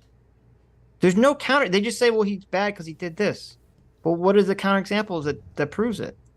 Yeah, that would be evidence. And they're not going to give us any evidence. The only reason you're reading this stupid article is for the evidence. Oh, I think she did read this article. Because it says, like many tales of compulsion, Campbell's hero brings dangers to those who put faith in it. The first is a series of misunderstandings of how myth works. Myths and traditional stories function in specific environments for reasons bounded by time and place. Something she almost said word for word. Common traits are interesting, but the differences, what we might call variations, cannot be ignored. Who said it should be ignored? What does this have to do with anything? This is so brain rot. This is so dumb. Yeah. And useless. Like, all it is saying Joseph Campbell is wrong, but I'm not going to give any substantive evidence or arguments why he's wrong. I'm just going to say he's wrong. Right. Because he missed some things. He left some stuff out, which is completely superficial to the actual argument. So who cares? Okay, here we go. Maybe we finally got to a counterexample. One of the most troubling things about Campbell's monomyth is its omission of the truth of Greek hero myth. Heroes hurt people. They threaten families and cities. Well, first of all, he wrote Hercules instead of Hercules, which makes me immediately dislike you. What? He misspelled Hercules? No, he's probably saying it in whatever is the correct spelling for Greek or something because he's trying to be a fucking show off. Right. But here in English we say Hercules. It doesn't even say. I've seen people say Heracles. This is written in a weird way I've never seen. It's Herakles. I've never seen that spelling of Hercules before. But seems wrong. Hercules. I don't like it. Wait a minute. This immediately makes me think this person who wrote this article is either a dumb fuck or a bad faith actor. Because he says, one of the most troubling things about Campbell's monomyth is its omission of truth of Greek heroic myth. Heroes hurt people. And then the example he gives is, Hercules goes mad and kills his wife and children, even if Disney's version of Hercules lives happily ever after with Megara, triggering his famous labors as punishment. Okay? The entire point, if you know the Hercules myth, what happens is Hera is mad at Hercules because Hercules is a very strong, famous, powerful son of Zeus, but it's, Zeus fucked around. Hera's not Hercules' mother, despite the name. And so Hera, used trickery to blind Hercules with rage to make him accidentally kill his wife and children. Wow. What a bitch. Right. Really? How the fuck is that Hercules' fault? Yeah, it sounds like a demon woman's problem. Right. And so so he's going Was her name on Maggie Mayfish? Right. So Hercules is going on a journey to do these labors to sort of seek redemption for an act which he committed, but he, technically isn't even responsible for. Oh, Like, that how does this totally heroic. This is so weird. And that Hercules completely can fit into the heroes, the Joseph Campbell hero's journey. This is a terrible counterexample. That's the ultimate hero move. When you're like, I didn't do this, but someone needs to. Well, he still take feels guilty. He responsibility still for it. feels guilty about doing it. Like, even if, he wasn't in control of his actions. Yeah.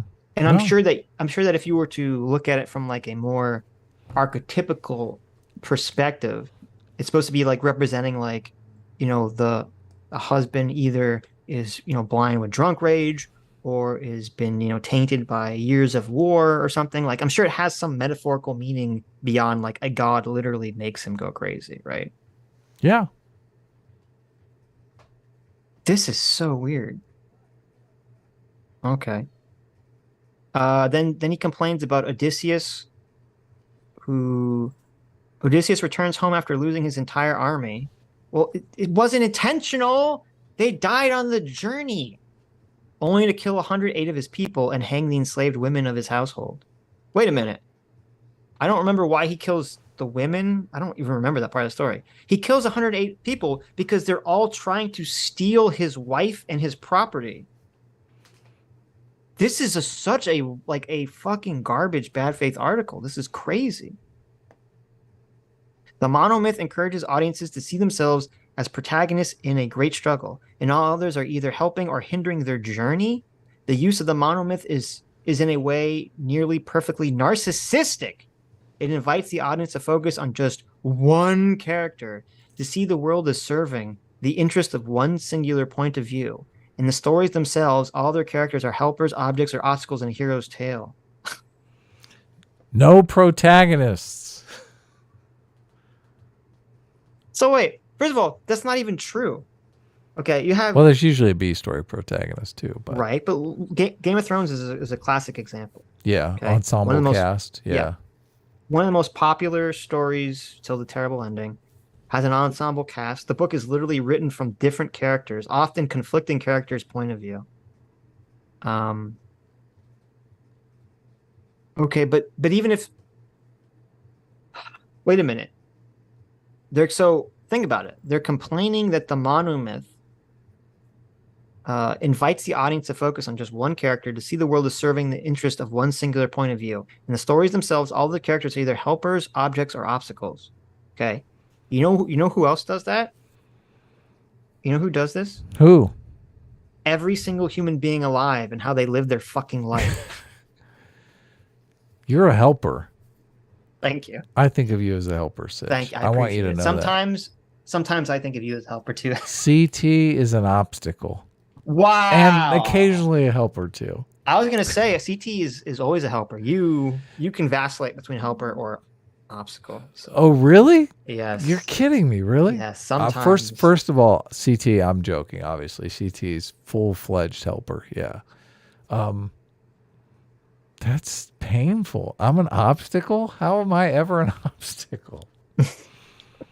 I'm always trying to help out. I mean, maybe I'm an obstacle to you slacking off. There you go. That's how you want to conceptualize it. Go for it.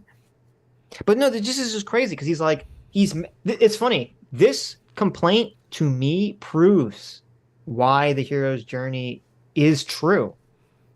Because this is how people perceive reality. This is how most people perceive reality from this singular point of view, their own point of view. Yeah, that's the whole point of having a protagonist. Oh, wait. Oh, my God. This article is crazy. The hero with 1,000 faces turns out to have a depressingly constant appearance. He projects a toxically masculine, heteronormative point of view that often marginalizes other voices and bodies. Oh my God, no. You totally found the article. That's where she got all this from.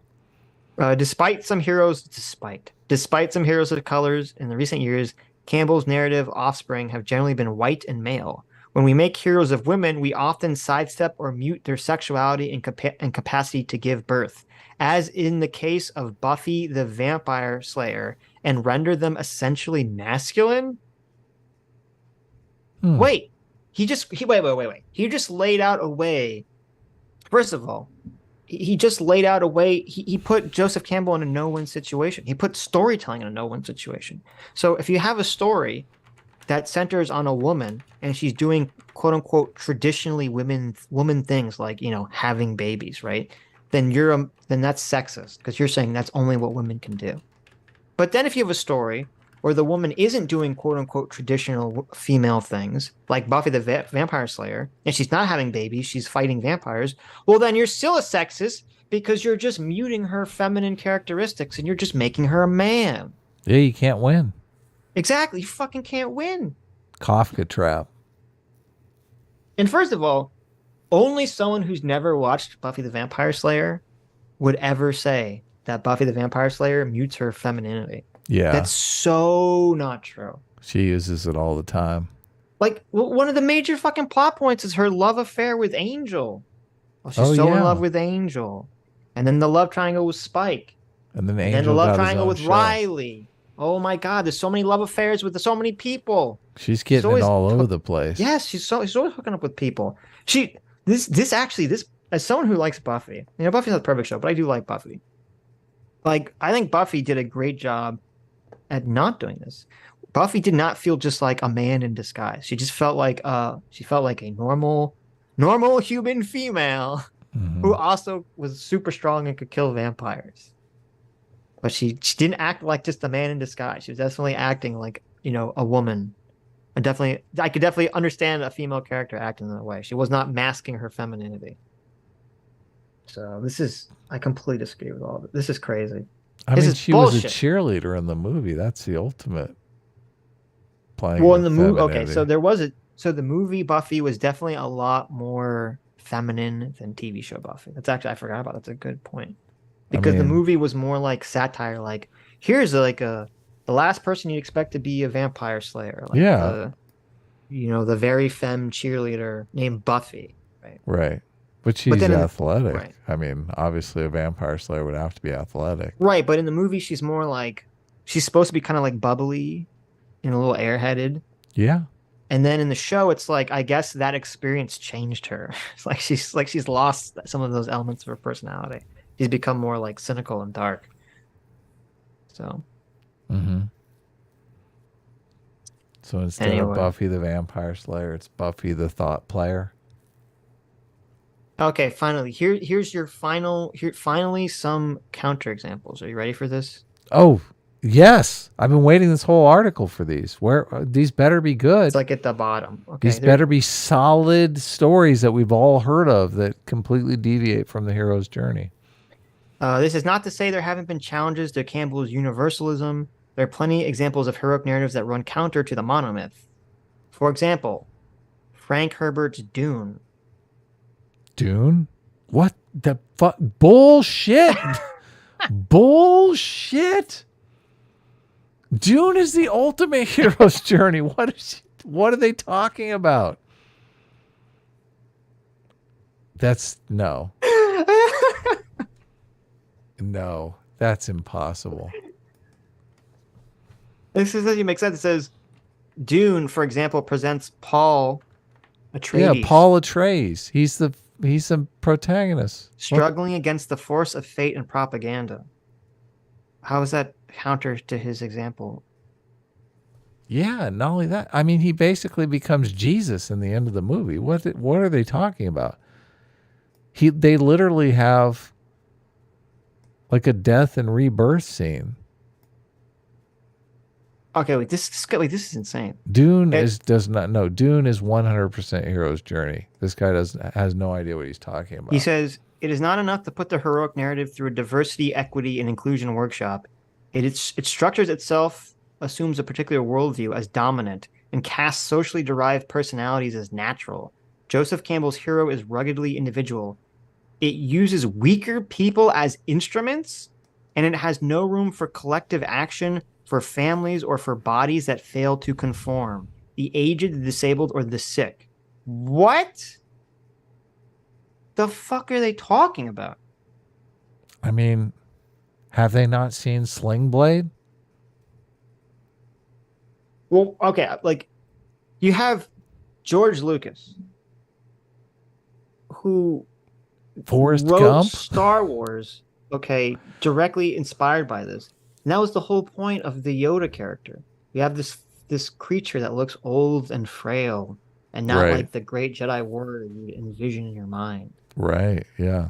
And often, like this makes no sense. In so many cultures, in the fucking Bible and in so many of these old stories, like the wisdom magical character that the hero will seek journey or help from is a like old wizened, person. Yeah.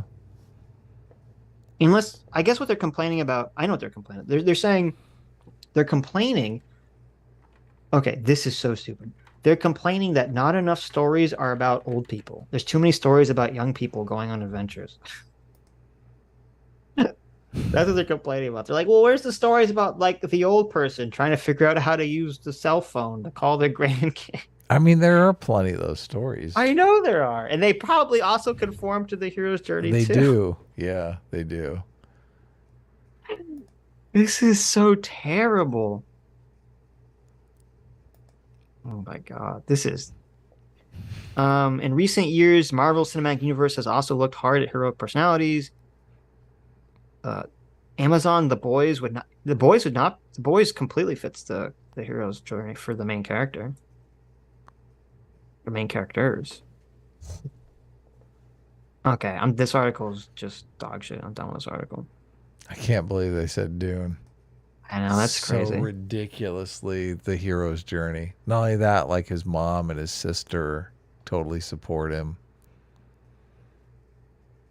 Anyway, let me read some super chats. They're just mad that they're literally mad at the structure of storytelling is one character, like shooting a movie from one character's perspective. Like, no, you're supposed to shoot a movie so we see everybody's perspective in the movie. Mm-hmm. Which is, I mean, that's just a mess of a movie. This is why you're allowed to have more than one movie. I mean, you might be able to make that argument if the protagonist was exactly the same in every single movie. But the whole idea of having different movies is you have different perspectives. And there are movies that are from the perspective of disabled people and from the perspective of women even. I know, it's weird. Of course. Yeah. Shocking. Yeah, right? Shocking. No, of course. It's so stupid. Well, it is. And, you can make movies. I mean, this is what's silly too. You can make movies that have all these different points of view. It's often much more difficult, which is part of the problem. Like, I mean, I remember when they were trying to make Avengers, the third Avengers, the Infinity Gauntlet movie. Everyone's was shocked that movie wasn't a complete fucking mess. You had so many different characters, so many different points of view, so many different parts of the story, and yet somehow they got it to not be a complete disaster. Right, because there's too many protagonists. Right. And then you have something like Game of Thrones. You can never make Game of Thrones a movie because it's just too long. There's too much happening. There's too many different characters. Yeah, you got to have certain scenes in order to have any sort of enjoyment in the conflict of the story. You got to know certain bits of information. It takes time to get that information out there. This is why Rings of Power is such an abysmal failure, is because they keep assaulting us with information that's completely unnecessary to give you any kind of feeling whatsoever. It's just stupid. All the stuff that all the information that they're giving me is who cares? I didn't even notice that they chopped it, that the tree was chopped off in several sequences until I watched your video. Where I pointed it out, yeah. It's so stupid. Well, it's funny, and it didn't do anything. It didn't do anything. They needed to get rid of the roots. The tree didn't do anything. It was such a waste. I mean, they could have used it for some roofing material if they were smart, but They weren't. The roof wasn't wood. It was like fucking cloth tarps or something. I know it needed to be. They needed to shore up that roof. God, that everything about that sequence is so boring and stupid and nonsensical. It's horrible. Yeah, horrible and horrific. All right, what's up next? Flatworm Steve for $5 says, "Oh yeah, before I read this, let me say. So next, this video we're gonna watch. This is I forget who recommended this. I think Thoth recommended this. Thoth, who's been one of my oldest fans. Lily Orchid made this video. I believe they're a trans individual. I'm guessing because they have a female avatar, but later in the video, it's just like a guy's voice. So I don't know what's happening here, but and they have this video called "Stop Making Villains Like Magneto. They Suck." And basically, the argument is that stop making villains that have, that are correct is essentially what she's saying. That have a complicated backstory. Well, because so she's basically saying Magneto is a hero, not a villain. Right. So she's mad that Magneto's backstory is that he was in the Holocaust. Okay. Mm-hmm. And so I say, well, that's interesting. That makes him fascinating because he went through this horrible thing, and yet it kind of made him damaged and come up with the wrong ideas, which is an incredibly common facet of human nature. But Lily is upset that basically you have characters who are correct, I guess. She's casting Magneto as correct, but then she's mad that he's a villain, I guess. You'll see. It's very bizarre. The whole thing's strange. Is Joker really a hero too, I guess, in her eyes? Is Joker a hero? Yeah, Joker was put upon by the system, right? I mean, Joker is a product of the system. He couldn't get his meds. He couldn't get his universal health care. Therefore, he... Okay.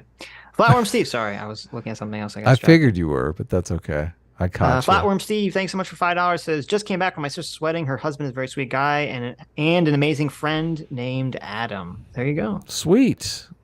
Always good to have other cool Adams in the world. Renoro Zoro was here for $20. Says, did you guys watch Aiden's appearance on Benjamin Boyce? Raises some interesting questions about the potential problems of liberal polarization. I guess, I don't know what this word is. Anacyclosis is a concern. Is a concern. Centralized power is definitely a bigger one, though. LOL. No, I saw that she was on it. I didn't watch it yet, though. I was going to, but I haven't watched it yet. I haven't seen it either. No. I actually didn't know she was on Benjamin Boyce, but yeah, I saw the thumbnail because it said talking about monarchy with Aiden Powers. Well, I always love talking about monarchy. I know you do. I do. Joker's hero journey didn't go so well. That's true. Joker's hero's journey didn't. What? Of course it did.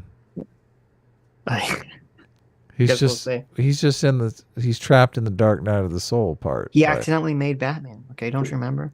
Yeah. I made you, you made me. I remember. Oh, that was a different one. Big K Spicy for $15 says the S in S class stands for spectacular streak. Loving the weekly uploads. Keep it up. Thank you so much, Big K Spicy. Of course, I can only upload with the great help from both Adam and CT. Thank you so much. Yes. But still, S class, best class. And Andrew Clark for $2 says, guys, watch Wit and Folly's Heroine's Journey vid. Oh, yeah. I'm going to check that out. What is that? I don't know, but I mean, obviously, we're on the same page. The quest for wholeness, why femininity is imperative in Star Wars. Uh-oh. Oh, no. Okay. There's a lot of Heroine's Journey videos. Yeah. I don't like covering videos from people that have tiny audiences. I feel like it's bullying at that point. Do you? Yes. Why? Don't bully people. That's what I'm saying. It feels like I'm bullying people. Yeah, we don't like to bully people. Assuming Unless that this is, it's I don't know, maybe this Sitch. is a good video. I don't know. Then Sitch, we love to bully. There you go. Bully. Anyways, I'll check it out. I'll add it to the watch list. Hero's journey versus heroine's journey. Look at this. There's There a you lot go. of them. The story geeks with Jay Shearer. Jari for $5 says we all need to read Campbell and Young, downright visionaries. There you go. Daniel the Bruce for $20 says Adam wearing an Oingo Boingo shirt once again proves he has the superior music taste on the show. Just saying. Hell yeah. Obviously. Oingo Boingo. You mean those villains from that episode of JoJo's Bizarre Adventure? They make music. Do they really? Is Boingo one of the villains? And really? Well, it depends. If you're watching it in English, they change all the names so they don't get sued. In Japanese version, every character basically and every special move is named after a band. Yeah, no. Obviously, and so I know there's of them, characters like Dio and right. Ario Yes. Speedwagon. Yeah, exactly. And so I have not heard Boingo come up though. in season 3, part 2, there are two brothers named Oingo and Boingo. Really? Oh man, Yeah, that's awesome. So Oingo and Boingo's okay. I mean, I don't love them, but I don't hate them. That's good. There's some good songs. Leo 991, and also it's fun just to say Oingo Boingo. Oingo Boingo is the only band I know of that has a song that's about capitalism. That's pro-capitalism. Did you know that? Which song is that? It might even be called Capitalism. Oh, I don't think They I've have heard a that song that's like, I'll look up the lyrics. Read some super chats. Andrew Clark just sent me a video from Wit and Folly called Ray's Heroine's Journey, Spirit and Sexual Symbolism, Why You Don't Get Ray. And it's a picture of her entering a vagina cave. Oh. Okay. I'll check it out. This feels like a plethora of interesting videos on this. Okay, Capitalism, song by Oingo Boingo. There's nothing wrong with capitalism. There's nothing wrong with free enterprise. Don't try to make me feel guilty. I'm so tired of hearing you cry.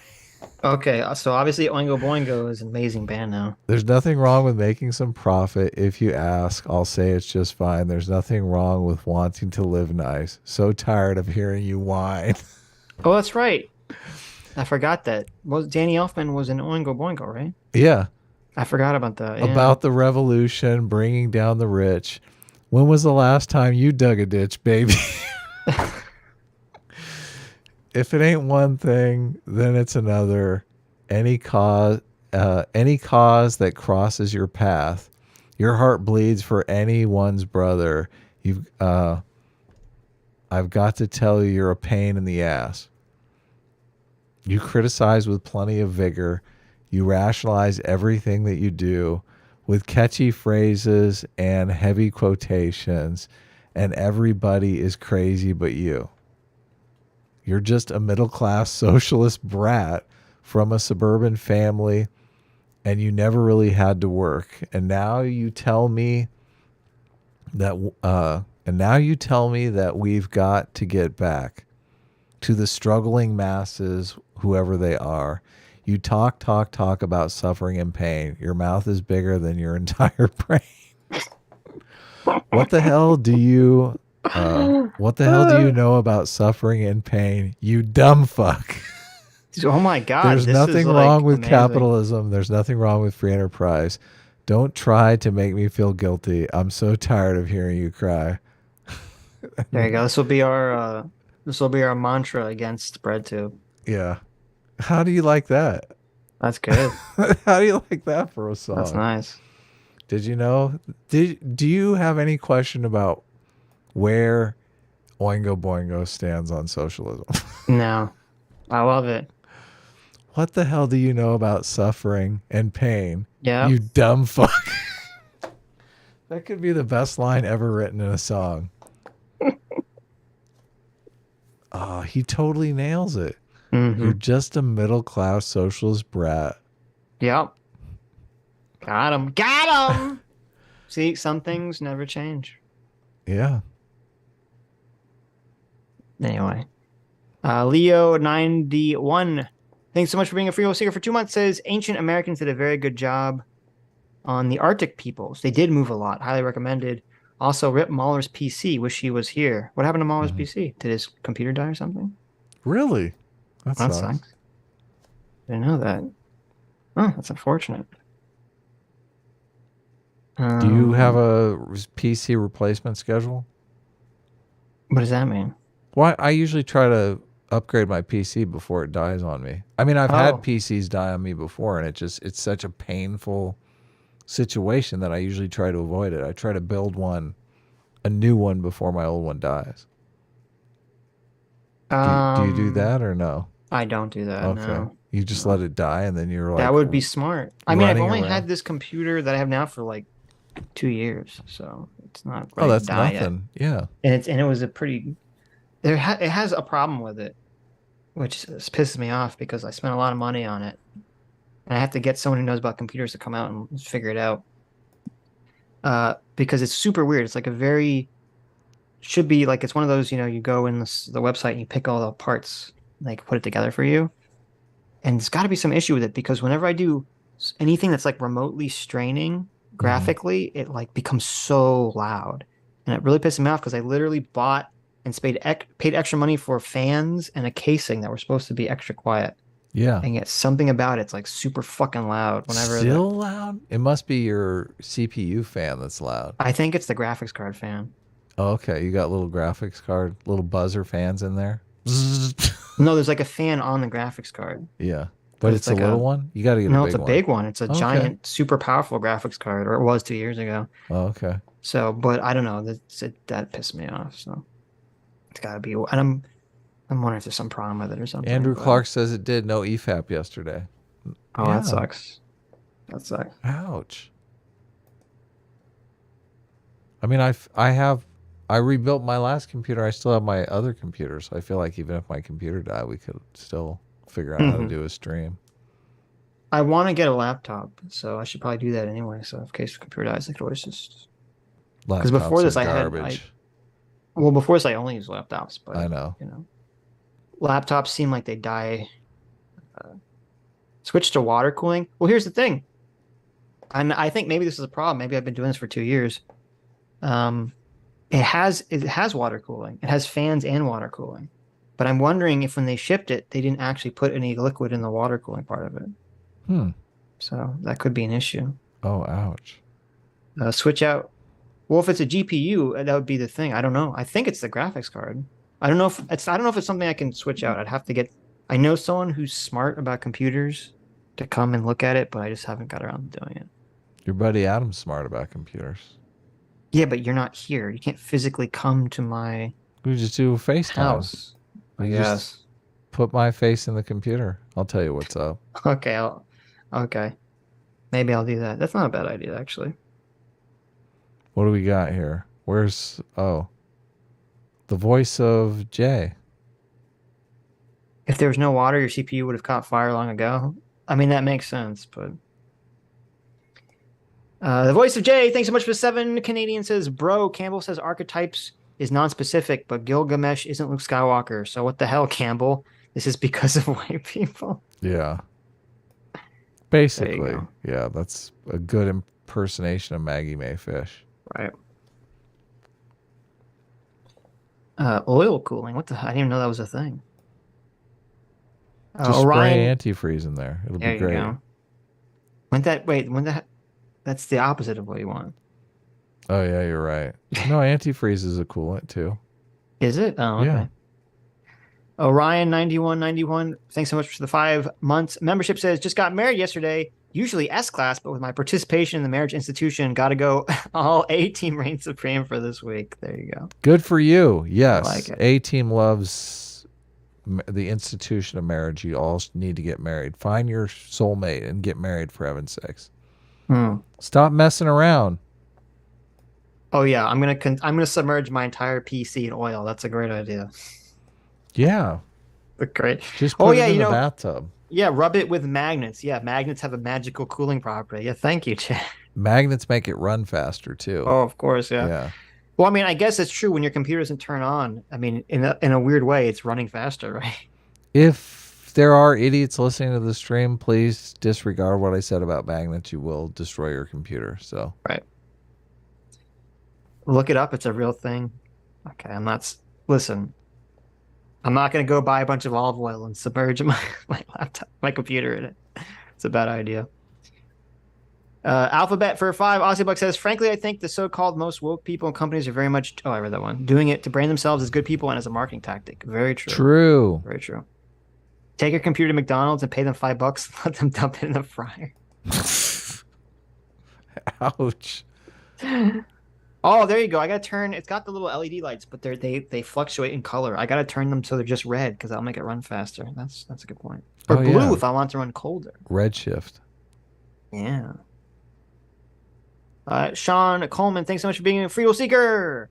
Dr. Diddler for $5 says, A-Team hates the male nipple and frequently pees himself in defiance when his wife tells him to go to bed. S-Class is best class. That's finally Dr. Diddler got one completely wrong. Oh, I thought you were going to say completely correct. No, completely wrong. Completely wrong. Yeah. Okay. My wife is always telling me to stay up later. You're going to bed now? I'm tired. I'm an early riser. I like to get up early in the morning. Do you have the super chats open? I do, yeah. You want me to read one? You gonna go? Yeah. Okay. Can you see Vinny Doberman, Free Will Seeker for 3 months? Vinny the Doberman, Free Will Seeker for 3 months. 13% of Dobermans in this chat commit 50% of the wrench ownership. Vinny, that's a racism. You cannot do that in our chat, okay? But thank you for being a 3-month Free Will Seeker. It's very kind of you. Lazy Annihilator is a member for 2 months. Free Will Seeker says, not always able to watch you guys live, but you get me through the long drives to work. S-Class is best class. Adam, I'd okay. Maybe Adam is okay. Well, thank you. I'm glad we can make your work travel time a little less painful in the car. Mike Hillier, a member for 3 months, Free Will Seeker, says, Jesus is the male archetype and Mary was the female archetype. Women ask the question and men seek the answer. Okay. What question do women ask? Is the question, do you have a job? Is the question, are you employed? I mean, women usually ask that question. So, and men seek the answer. Yes, I am gainfully employed. Yes, I am. I do have a job. Novian Leon for $10 says, a princess destroying the Death Star doesn't increase her value in the eyes of men. Female heroes actually reduce their pool of available options because women want men that is stronger than them. I mean, yeah, you can. That's an argument I've heard. Yes. The thing is, though,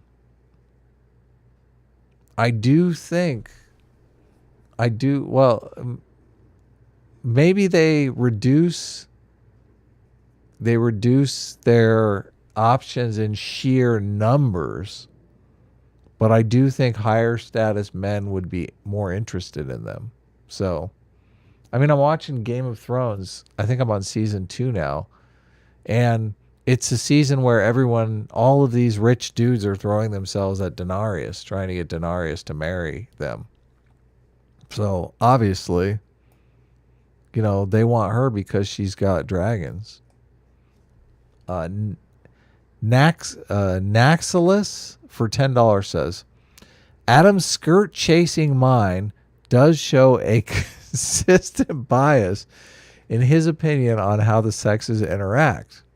Mm-hmm. A lot of the effects he mentions are real, but aren't nearly as important as his Lower head things. What are you reading?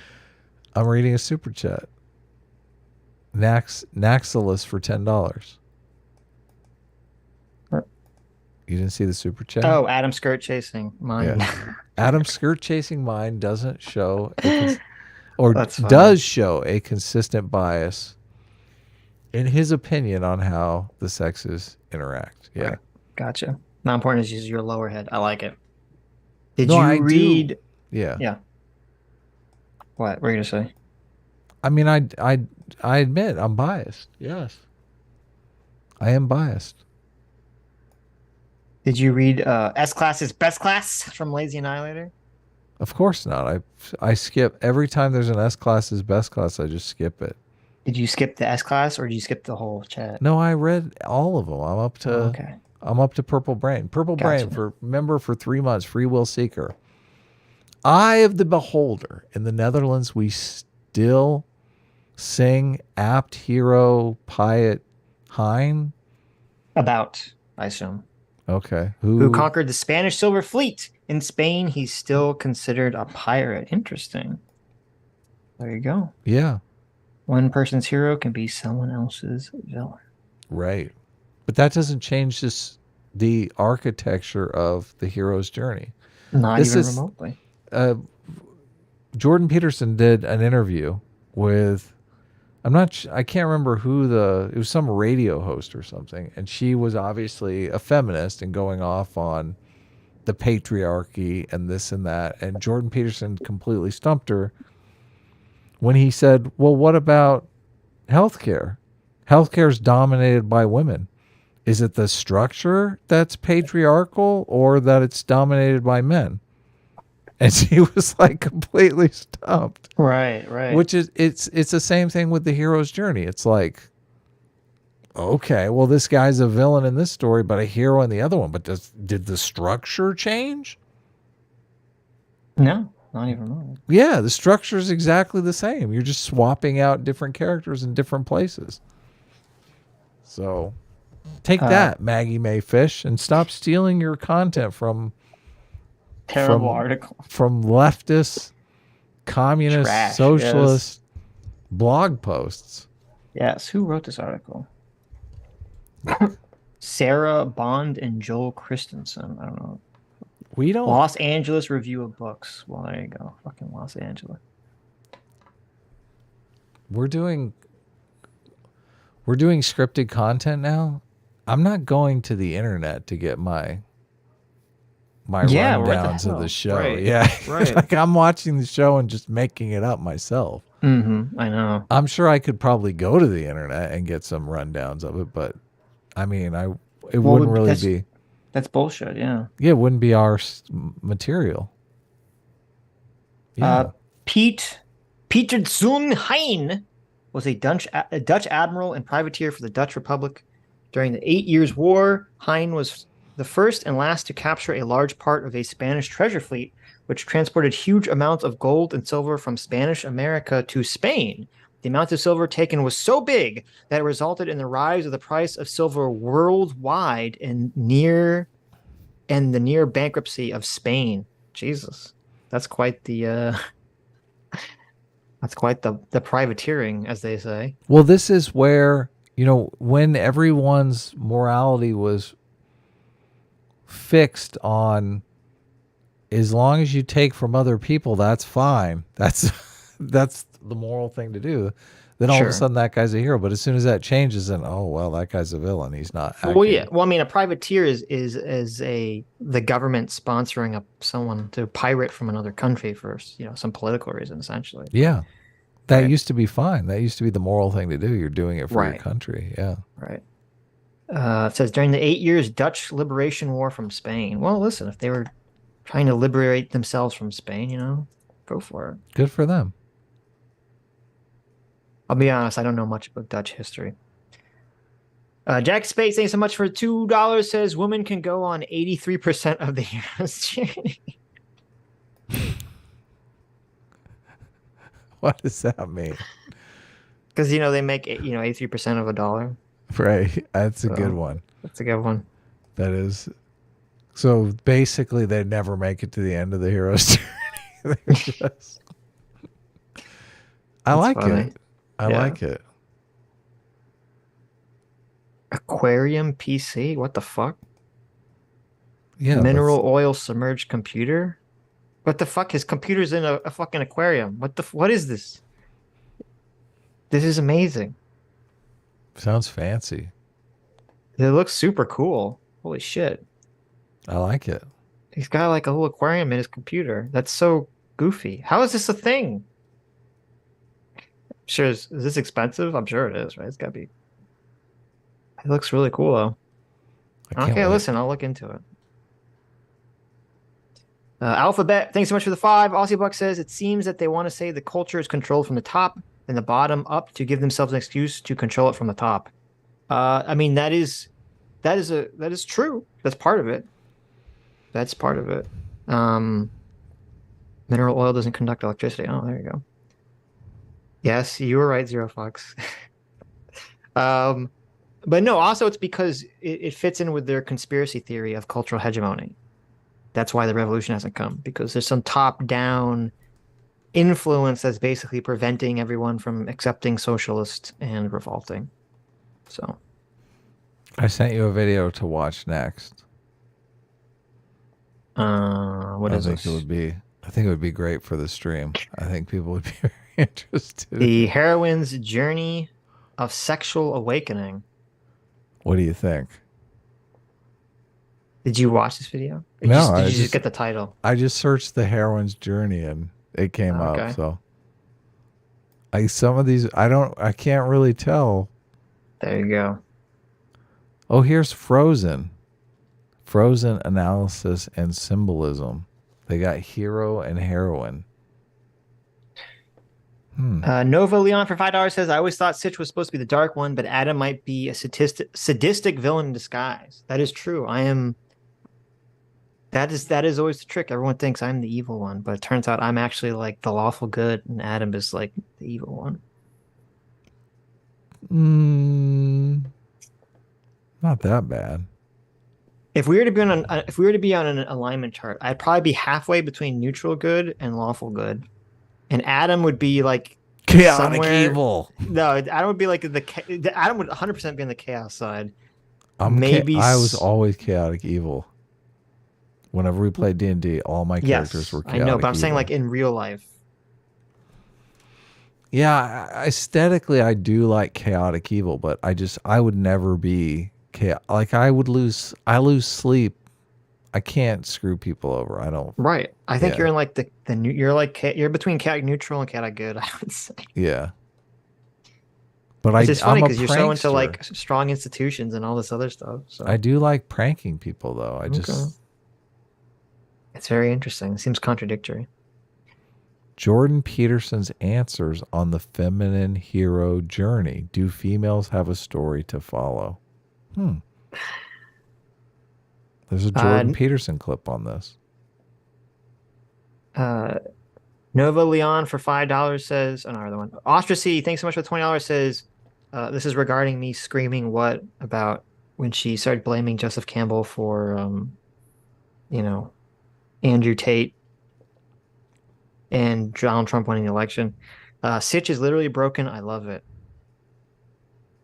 She never explained any of that stuff. I would actually like to talk to her to say, what the fuck are you like? She made a video. She had a 22-minute video. She has infinite amount of time to explain her idea. She just says it. She doesn't explain anything about it. She just says it like it's a fact. Yeah, that's not right. You gotta convince us. Andrew Clark for $2 says, first time I saw it was on TV. Oh, yeah, that was the commercial. Gene the Angry Penguin for $5 says, when you are a priest in religion, you can make videos like this to buy indulgences for your sin. There you go. Wow. Is that what she did? Or somebody Yes. did to basically get out of purgatory quicker? Essentially. Brain for $2, $5, $2, $5, $6, $7, $8, $9. Thank you so much, Brain. Says, Sitch so mad liberals are cool with socialism. Laughing face. Let's all pretend 90s libs didn't carry water for socialists and communists with big 10 strategies. No true Scots liberalism. Don't underbelly it. Undersell so Sitch doesn't act autistic. So the reason that I get so triggered about this is because I feel like I'm going to sit here and I'm going to constantly defend. It's like, what is the number one attack the left levies against the right? The number one attack the left levies against the right. They is say everyone on the right is obviously racism, sexism, homophobia. Right. You istophobe. Oh my God, Right. I can't believe you hate everyone. You want to round up trans people. Exactly. They say everyone on the You're a right is a bigot. racist. Yeah. Everyone on the right is a bigot. Okay. And and me and you, we defend against this very stupid, very wrong claim again and again and Right. again and again and again. And what is the claim that the right always makes against the left? You're a communist, Yes. communist, socialist, Exactly. lazy piece of shit. You Exactly. don't want to work. You hate capitalism. You want drag queen story hour 24/7. You Yep. want to, yeah. Exactly. Right. So it's like, why should I defend? I'm not here to defend one side like an idiot. Okay. I'm not here to just sell you snake oil. If you want to be sold snake oil about how your team is God's greatest Always gift right. to earth, Yeah. and the other team is evil incarnate, you can go somewhere else because you're not going to get that from either of us. There are much bigger channels that Right. cater to that. Yes. They'll basically suck you off all day long. They will. They will all suck you night off long. night and day on Yes. that concept. They're Okay. like, oh, you want whatever you want. Here, I'm here to make you feel good about your beliefs. Right. That is Yeah. true. This is what is true, Brain. You don't understand what is true because you're caught in a paradigm. Well, what's Brain getting wrong though? Brain is saying that everyone on the left is a socialist. We're not socialists, and you guys I know. are always saying we're on the left. I know. So I don't like negative stereotypes, therefore I must be on the left. there you go. Right? There you go. What else? What else? In what other way am I on the left? Let me think. I mean, Sitch, tell me what's wrong with liberalism. What do you mean by? Are you actually using liberalism in the correct way? What are you talking about? Talking about like what is wrong with the concept of private property, private ownership, universalism, and individual rights?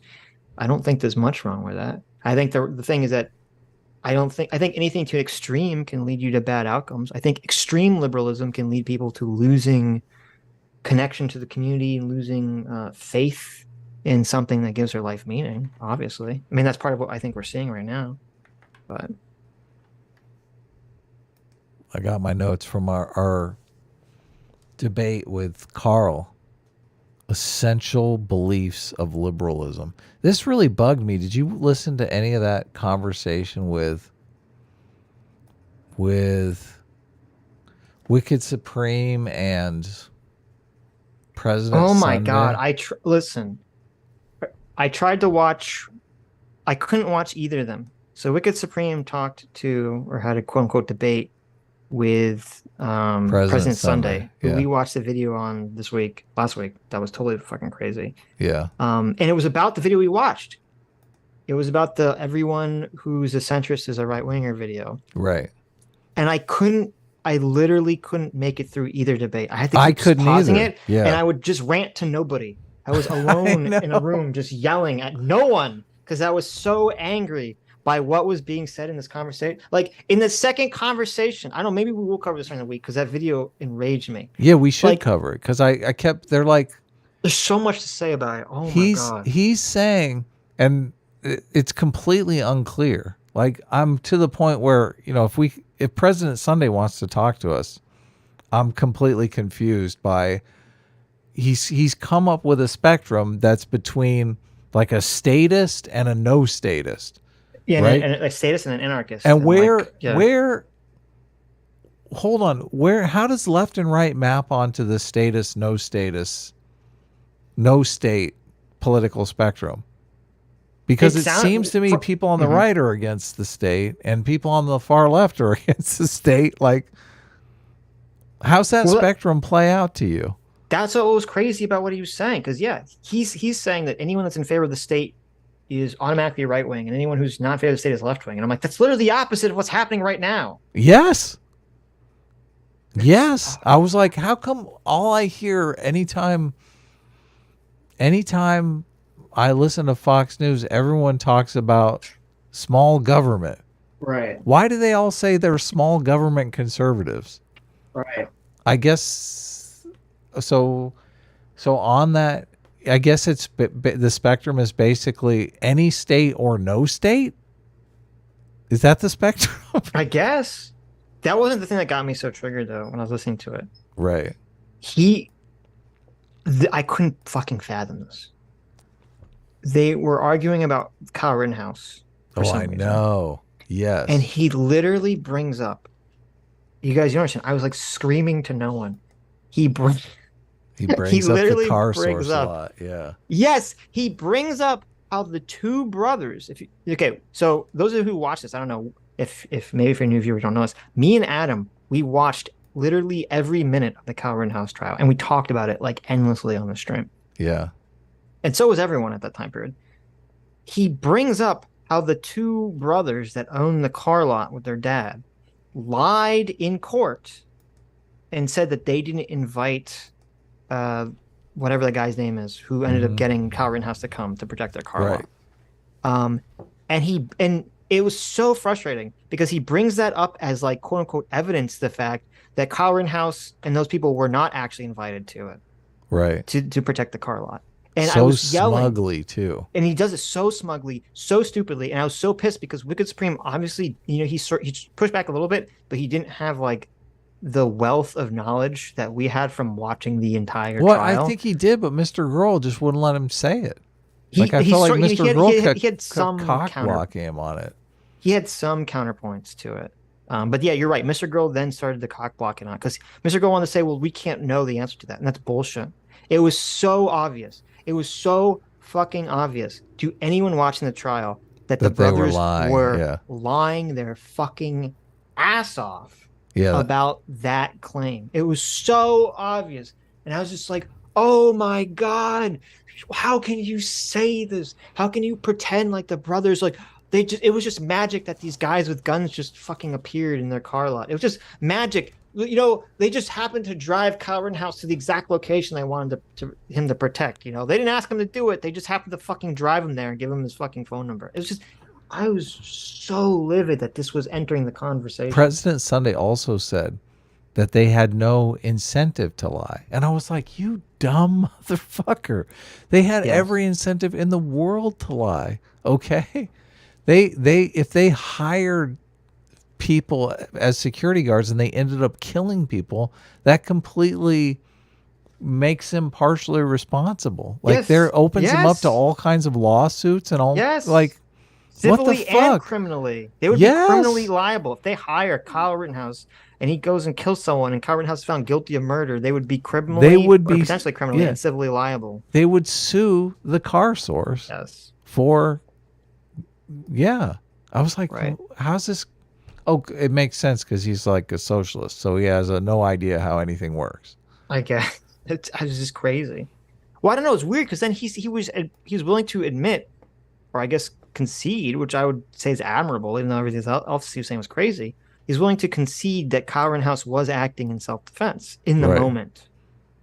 So, I mean, I was like, okay, wow, I'm shocked to hear that, but. So they're talking about liberalism, and I keep thinking, I have my 6 things, right? Individual rights, freedom of speech, equal protection under the law. But everything none of what they're talking about touches on this. It's all about state or no state. And I'm going, what does fucking liberalism have to do with state or no state? Mm-hmm. Nothing. Right. That's infuriating. JM for $5 says the right was right about the Red Menace. The right was wrong for calling every social program socialism. True. Thank you. So who said that? Thank you. JM. Thank you, JM. Very true.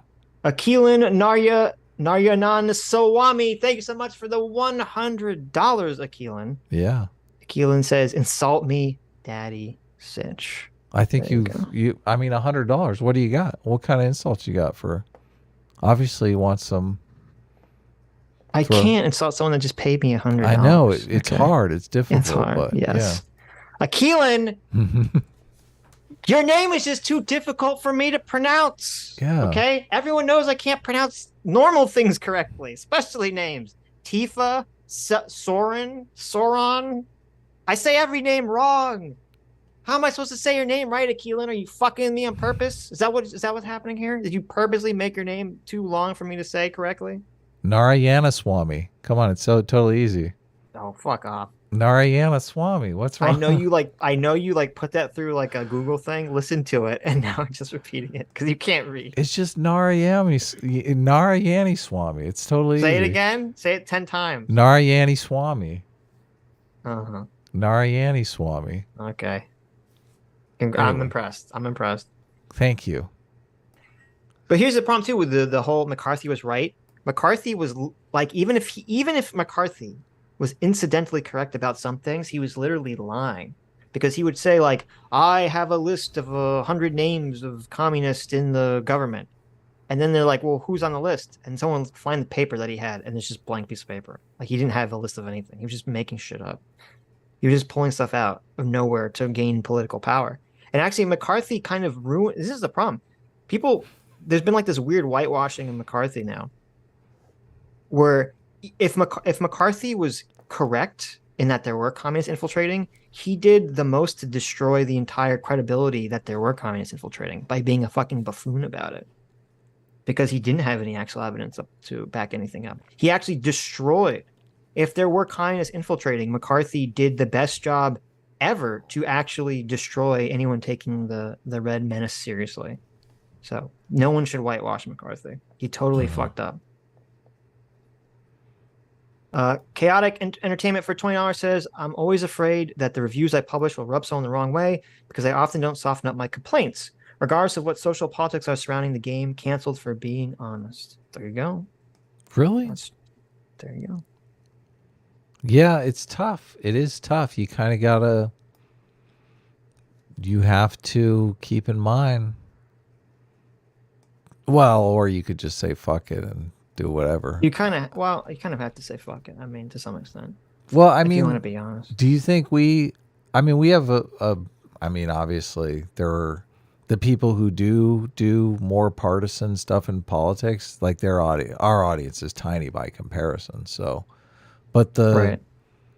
I mean, we've built up a pretty decent sized audience. So, I mean, that says that you can kind of be Team Truth and build some audience. I mean, you just got to be persistent. You got to stick with it, right? We've been doing this forever, so. We also have to be entertaining. I hope we're a little entertaining. We are, yeah.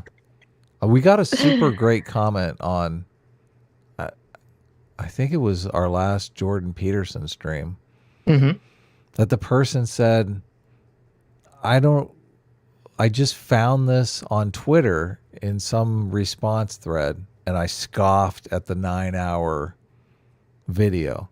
But here I am 3 hours in, and I'm still totally engaged. Ooh, I was like, that's awesome. It was the best comment ever. It was like, Right. just a random find, but Right. yeah, I thought there's no way these guys can keep me entertained for 9 hours. I mean, I do that. Sometimes I listen back to our streams and I'm like just listening to find something. And the next thing I know, it's like 2 hours have gone by, and it's just, I mean, we do try to keep it interesting. We're sucking it. Well, I'm glad we're so good. We're sucking each other off. Yeah. We're great. We're amazing. Imagine for $5 says Hannah and Jake pretend to be liberals until they went mask off. Socialists have been actively running around pretending to be liberal. Now that is completely true. Yes. That's 100% true. Yes. Yeah. Yes. You think they're going to get mad if you call them socialists? No, but they'll deny it. They won't get mad, but they'll pretend like they're not. So, and was it you? I don't know. We had an argument with someone about that the current paradigm is liberalism. So many of the socialists are lying and pretending to be liberals and pretending that they're not anti-liberal. That's why, see, that's part of the conversation. And I understand what you mean when we talk about CRT, that to like a normie, talking about it being commie probably doesn't matter. But the funny thing is that we have all these leftists on who are socialists. Yeah. And every time I say CRT is anti-liberal, they're like, whoa, whoa, whoa, whoa, whoa, whoa, whoa, whoa. So I don't know. It's funny. Well, it is weird too when you ask them, and they're kind of like, I mean, we've talked to a couple that didn't want to.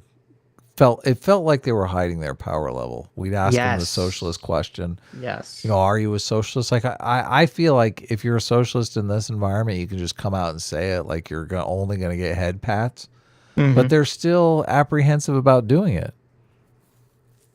Yep. I don't know why. Brain for $5 says, no, Sitch, the argument is that the liberals are not acknowledging the Democrats' big tent strategy of carrying water and excusing leftists in the Democratic Party. Well, that's a good point. I mean, I don't disagree with that. If that's all you're saying, that's not seem to be what you're saying. Well, I've never disagreed with that. I've literally talked about that exact thing happening. Politicians trying to include as many people as possible. Fucking the converse of that is true too. You know, why do you think? I mean, I don't think Trump is racist, but you're deluding yourself if you don't think he used certain words to try to appeal to certain people in some ways. Are there Democrats that are trying to appeal to like socialists to some extent because they want to get as much, big tent as possible? I'm sure there are. I mean, the Democratic Party doesn't want to admit that AOC is a fucking socialist. But see, that's the weird thing too. They want to have it both ways. They're of course they do. Because they just want as many voters as possible. So they're fine with accepting these people, but they're not going to admit it. Like AOC has admitted that she's a socialist in some like random article you can find, but it's not. It's like never talked about. I mean, you get this on the right too, right? But I mean, it's never talked about in like a mainstream, left publication that she's an out and out socialist. That's crazy. Like, imagine if there was a right winger who was an admitted fascist or something. Didn't Trump try to, I mean, the thing that comes to mind when I think of Trump trying to have it both ways is with the Proud Boys in the speech when he's like, stand back and stand by. It's like, that was the worst possible. Don't forget to vote on November 3rd. Well, to be fair, I don't think he said don't forget to vote, but I understand what you're saying. Well, didn't they even also like oh man, is it the Q people? He was even like, well, I hear the Q people really like me though. Right. They were trying to get him to deny the Q people, and he's like, I mean, do they vote? No, you're right. That's the thing. Everyone wants to. Well, that's what's so baffling about sort of the deplorables comments and the MAGA Republican comments and stuff like that is because most politicians are the opposite. They'll accept anyone that votes for them. Yeah, they don't really care because they're pragmatic. They're cynical. Dialogue always. You've got read that one. Well, yeah, but I want to give him some advice on super chats here because there's obviously a lot of characters left in that $5 super chat. Watching Sitch 2.0, you could have a little parentheses there and describe what Sitch 2.0 is. Arguing against Sitch 1.0 and a little parentheses explaining is actually hilarious because what is Sitch 2.0 and what is Sitch 1.0? I mean, I understand what you're saying, but without knowing the context of, is Sitch 2.0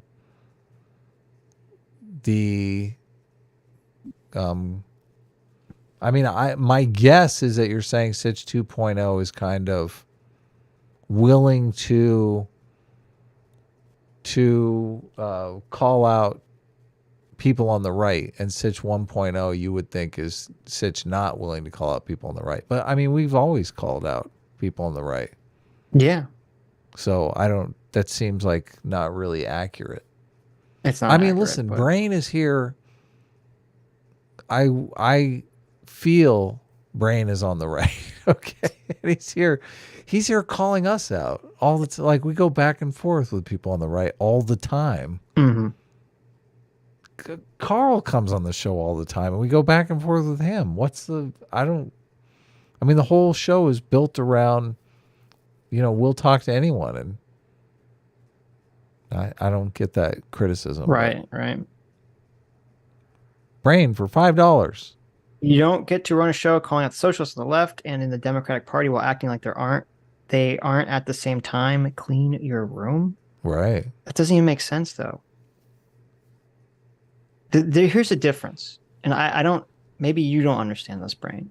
You can't wrap your brain around this. Okay, I've always said this from the beginning, that there are Democratic politicians. We said this too. Look, this is for Republican politicians.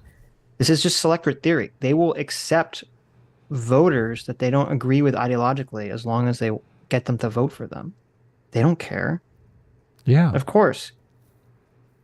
The question is not that. The question is not, well, will some Democratic... And first of all, you are foolish if you think that Democratic politicians are appealing to wokeness to appeal to the socialist. Because the actual socialists who understand that wokeness is socialism is some tiny fucking fraction of the voting population. Okay?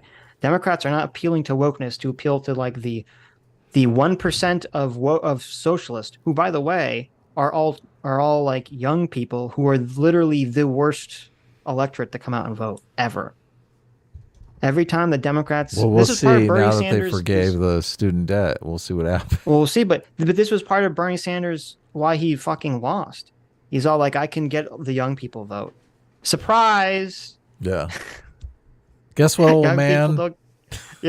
Young people don't fucking vote. They're too busy setting up their Instagram pages and paying with Vimo and all that stuff, You know what they're really too busy doing? What? They're on the hero's journey, man. That's right. That's what they're on. Journey. That's right. And so, no, Democrats are not appealing. Democrats are not being woke to appeal to actual socialists, this tiny fucking percentage of people that are not even the electorate you want. They're appealing to wokeness, and I've literally said this from day one. The main reason Democrats appeal to wokeness is so they can hit Republicans with the racist stick. Yep. That's the number one reason they do it. Our religion's anti-racist. Their religion hates our religion. Yep. Therefore, they are racist. Ergo, ex procta. Right. Vis-a-vis. All right. Brain for $2. Aren't there? I think that's an update to the last super chat. Yes. Adam's learning who this show is. Adam, he's calling you learning whose show this is. Yes. Okay. I mean, I don't know what. Is that because you wouldn't tell me? I mean, Brain, it's really my fault. He did do it. He did say like 5 times, but I'm fucking listening. I'm reading other shit. I'm reading DMs. Come on, take some personal responsibility here. Maybe saying that because you gave him a wrench and I immediately took it away. Oh, is that it? I assume. First, I mean, that was hilarious. That was pretty fun. I didn't look, Brain. I didn't have any delusions that you were going to get to keep the wrench. Okay. Well, so those of you that don't know, we have both me and Adam have veto power over anyone getting wrenched. So yeah, totally. Has to be a joint agreement. I knew I might have been crossing the line a little bit by even doing it. But Marcito for $5 says, "This is so sad, Alexa. Play Mobamba." Thank you.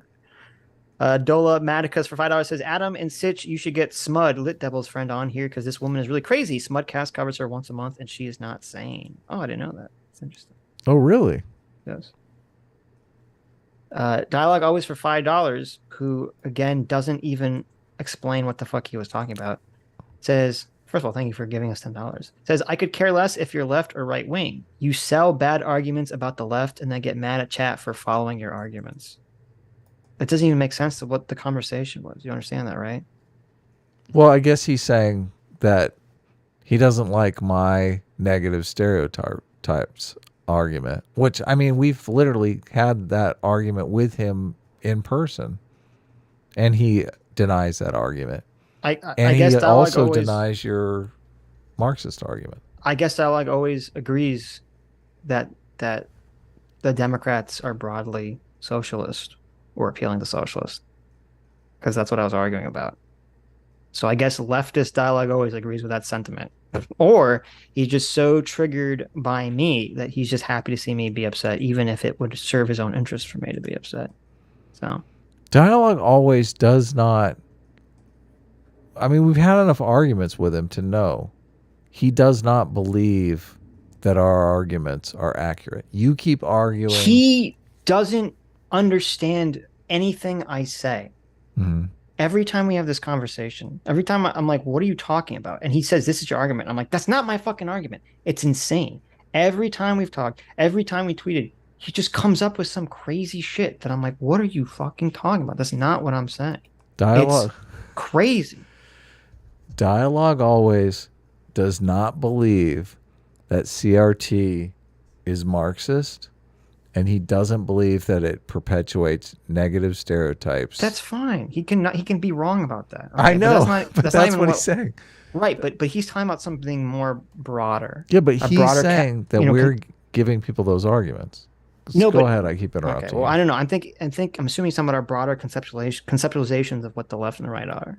He says you sell bad arguments about the left. Yeah, but what does that mean? Those bad arguments are me telling people that CRT creates negative stereotypes of whites. Like we've had this argument with him on stream where he's like, what are you talking about? Whiteness is totally different. It's a different thing. It doesn't mean anything about white people.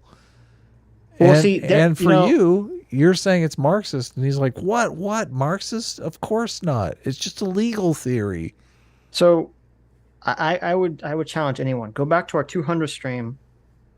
Oh, we clipped it out. I mean, is it clipped it's a out? standalone video. Yeah. If it's a standalone video, you could check it out. What's it called? Like whiteness? I'll look it debate up. or something? Yeah, go ahead.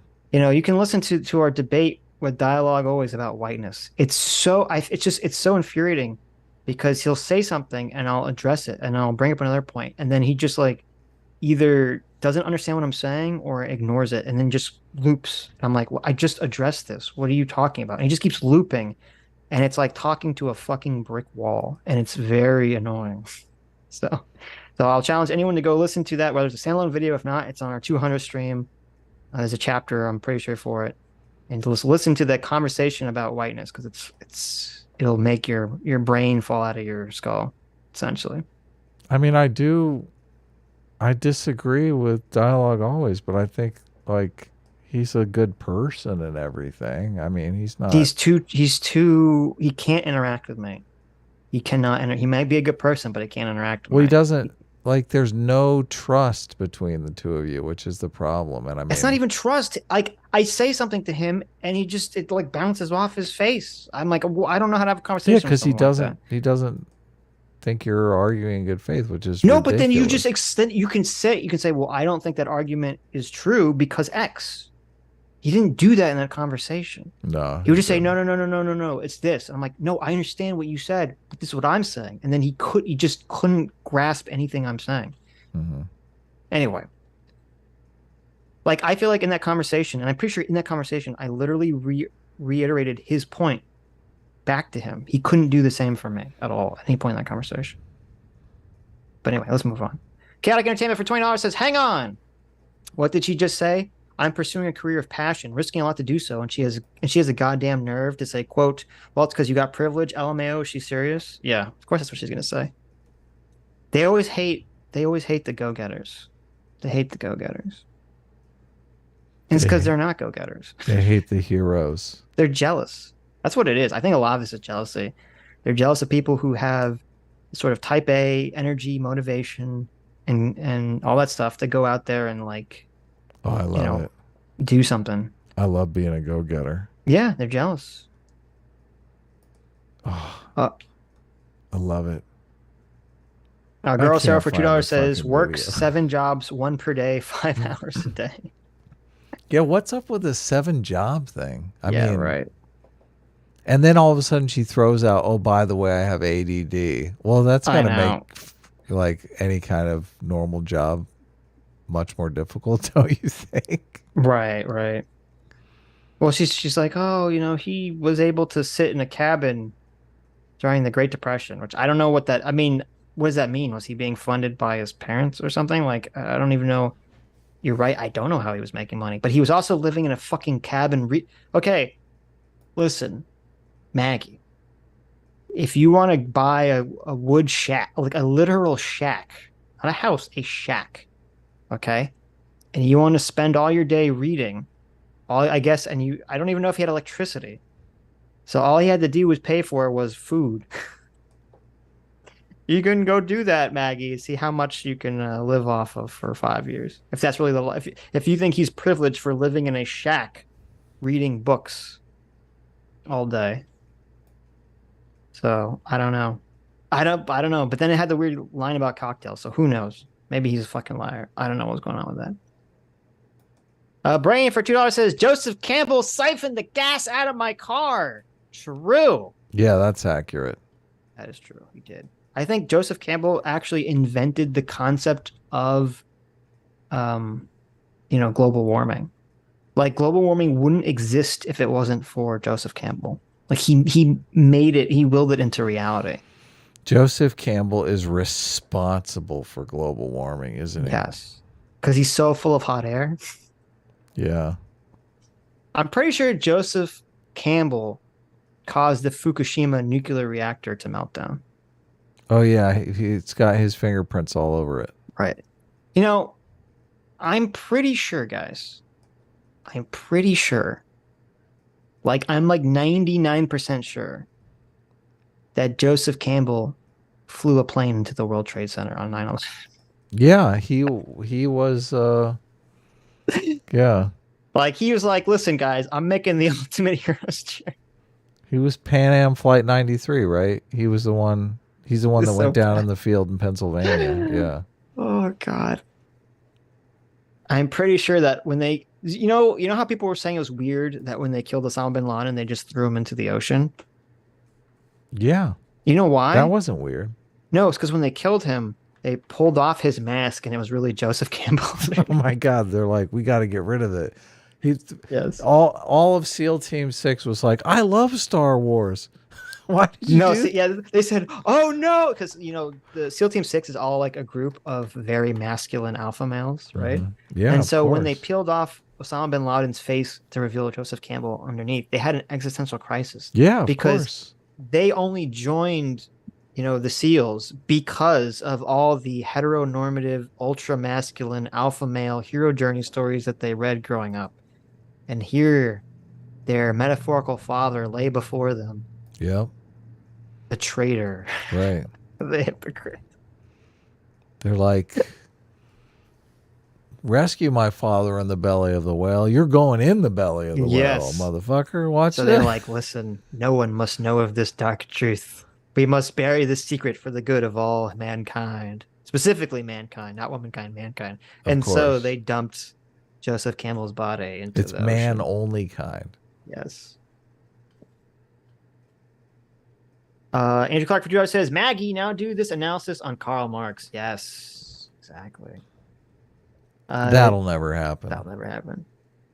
David the Psalmist for $20. Thank you. Says, first time super chatting. I'll watch the recording later, but I'm excited to see where this goes. S class is a best class. And an S, of course, I mean Sauron, which is not pronounced Sauron, Sitch. I know. Sauron, not Sauron. I think in the video I said it right in the video, didn't I? I said Sauron in the video. You kept saying Sauron. No, I didn't. I don't. Yeah, you did. Fuck. Can't say it right. Oh, God. Wit and folly. Huh. Okay. The most dope for $5 says, I only said Dursich is wrong like an unhelpful S-word poster because I assume most of the time you aren't looking at the chat. No hard feelings. Well, there you go. Thank you. Dope. No hard feelings. We don't get hard feelings around here. Thank you. I appreciate it, Dope. It's not that I'm not bothered because it's like, oh, I'm insulted. I'm bothered that it like creates a narrative. Like people, this is the problem. People like put memes in chat and that's fine. But like I've been on 4chan, or I used to, like way back in the day. I understand that like the repetitive meme shit becomes a narrative that people believe. That's what bothers me about it. But thank you, Dope. It is true that happens. Yeah. You got to kind of avoid that. Okay, I'm going to read 2 more and then we're going to watch this video because we're going to get the video. Oh, we're almost done. No, I guess you're right. Never mind. Fondue for $50 says, honest question for Sitch. How do you respond to, quote, socialists that think socialism is just unions and free healthcare? When I point out unions have existed in America without socialism and how crap socialists have been, I get called a Trump right-winger. I don't know. Like, it's hard to tell because there are some people that are just really fucking stupid. And there's some people that are legit socialists that are hiding their power level. And I guess what you'd have to ask them is, well, do you believe in the abolishment of private property? That would be, I guess, the follow-up question. Do you believe in the abolishment of private property? And if they say no, then you say, well, you're not socialist. If they say yes, then they're a socialist. And if they say that's not socialism, you say, read Karl Marx, you stupid fuck. You throw the Karl Marx at them.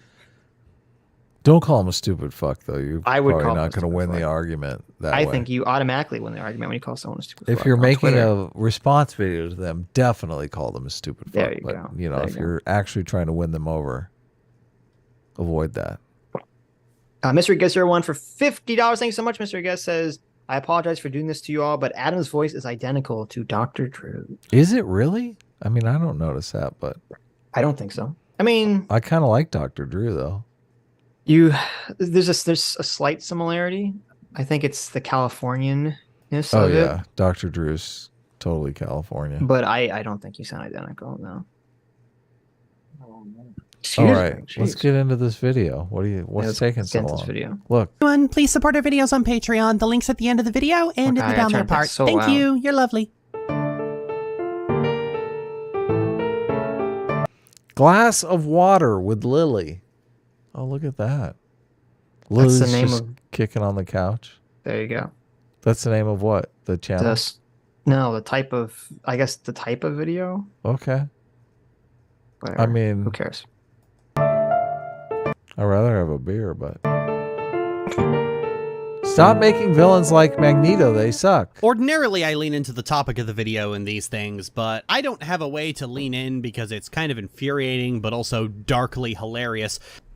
What do you think of this aesthetic, Sitch? I don't like whether you're trans or not. And I've seen people that aren't trans do this too. Like the Sitch chant thing is like a joke. I think people would not like it if I had a permanent Sitch chant avatar and my horrible voice came out of it. You don't like the doctor girlfriend thing? Well, Come if I on, had a Dr. Girlfriend voice, that'd be pretty funny. Dr. Girlfriend is hot.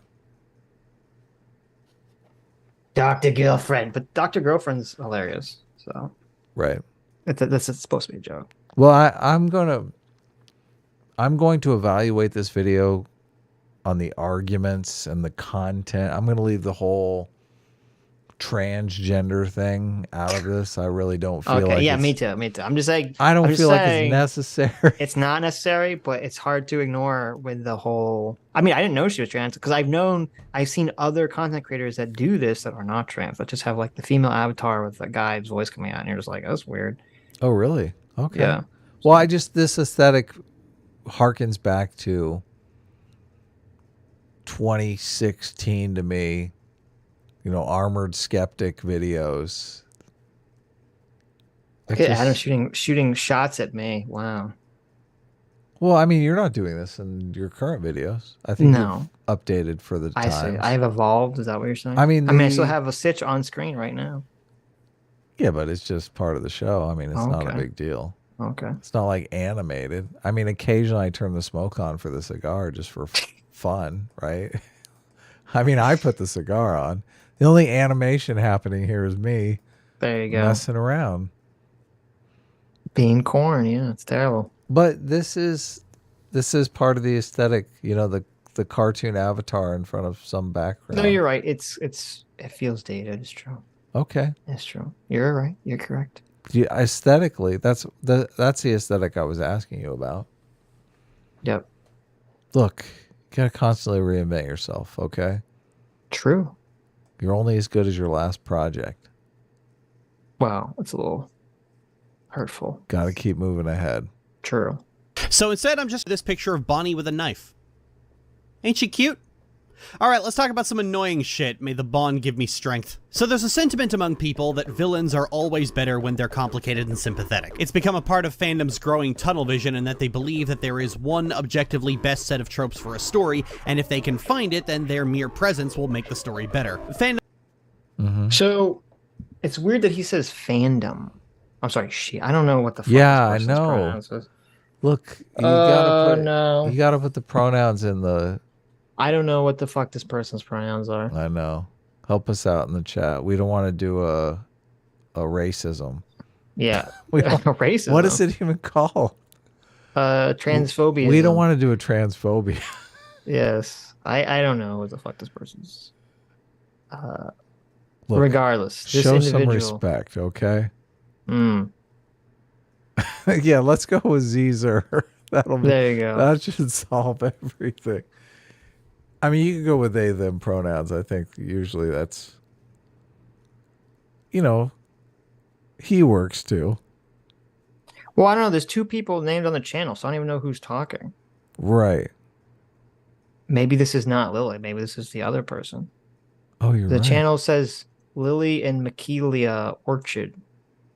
Orchard. So I don't know who the fuck the other person is, but those both anyway, sound like female names, but whatever. I don't know what the fuck's going on in this situation. Okay. Okay. So I'm not gonna talk about it. I think it is interesting though. I don't fucking know who does. Obviously, we're trying to be respectful here. We want to evaluate the content for what it is. I'm gonna say okay. Continue. They. Okay.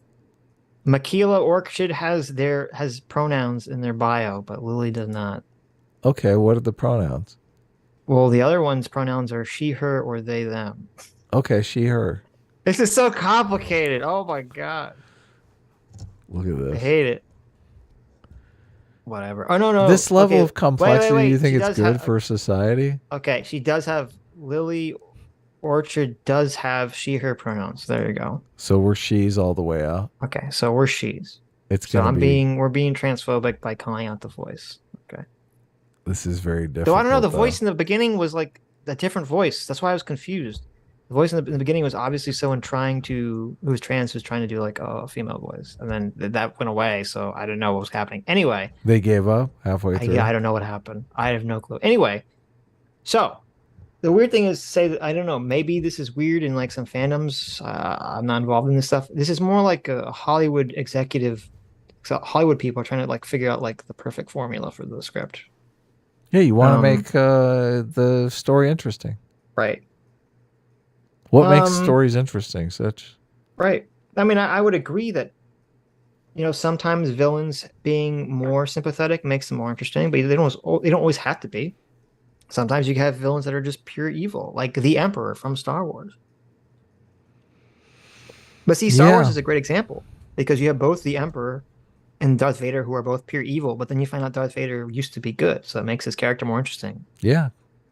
Internal conflict. Right. So you can have both. So I'd agree. There's not one perfect type of villain. Okay, so we're on the same track so far, right? Yeah. Fandom likes to believe that there is only one good kind of story to tell, they just need to find it. They'll always respond to criticism of a trope's execution as if it's criticism of the trope itself, and almost always repeat the line, "It works if it's done well." But fandom doesn't really think in terms of done well. If the trope is present at all, it's done well in their eyes. Additionally, there's a bit of a social desirability bias in that fandom will often say that they... I wish they would say they say like the fandom. Like I don't know. I feel like they're talking about a community I've never interacted with or care about. Well, who are these fans? Fandoms? I mean, I'm not really a member of any fandom currently. Are you? No, I'm not either. But I mean, I feel like I've interacted with fans of things. I mean, I like Game of Thrones season 1. I wouldn't call myself a member of the Game of Thrones season 1 fandom. Well, you can't because that was too long ago. You can't. That fandom has already been dissolved? Yes. What? Oh, I'm going to give you a spoiler warning, Adam. You know that Game of Thrones ends like horribly, right? I know from your video. Yeah. Yeah. Exactly. That's why it's so sad.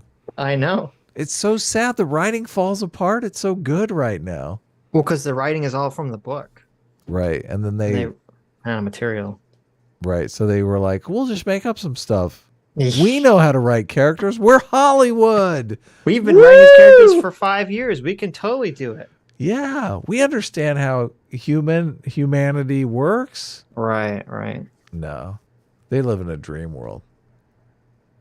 They love complicated and sympathetic villains, and yet at the same time, where their actual viewing habits are concerned, their favorite villains tend to be far less complicated. I'm guilty of that too. My favorite villains are the opposite of complicated or sympathetic. So, You These gotta, are weird you gotta choices. pause at the end of his sentences, okay? Just so I can. She, her. Oh, her sentences. You gotta- They're very at the same time, where their actual viewing habits are concerned, their favorite villains tend to be far less complicated. I'm guilty of that too. My favorite villains are the opposite of complicated or sympathetic. They're very simple megalomaniacs and don't have an ounce of sympathy in their dry, brittle bones. But there you go. You're perfect. Okay, well, I wanted the perfect. I wanted the picture. So first of all, I don't know how the fuck anyone in human existence could like whatever this fucking guy's name is from Kingdom Hearts. Like, listen. Mm-hmm. I don't know if Sammy G's in the chat. I don't want to upset her. Though I think she shares this sentiment. Maybe she finds this guy attractive or something. There you go. That's not what I was talking about, because she's a big Kingdom Hearts fan. But I think I saw her tweet this. Listen. I never played Kingdom Hearts 3. I like Kingdom Hearts 1. I like Kingdom Hearts 2 as a game.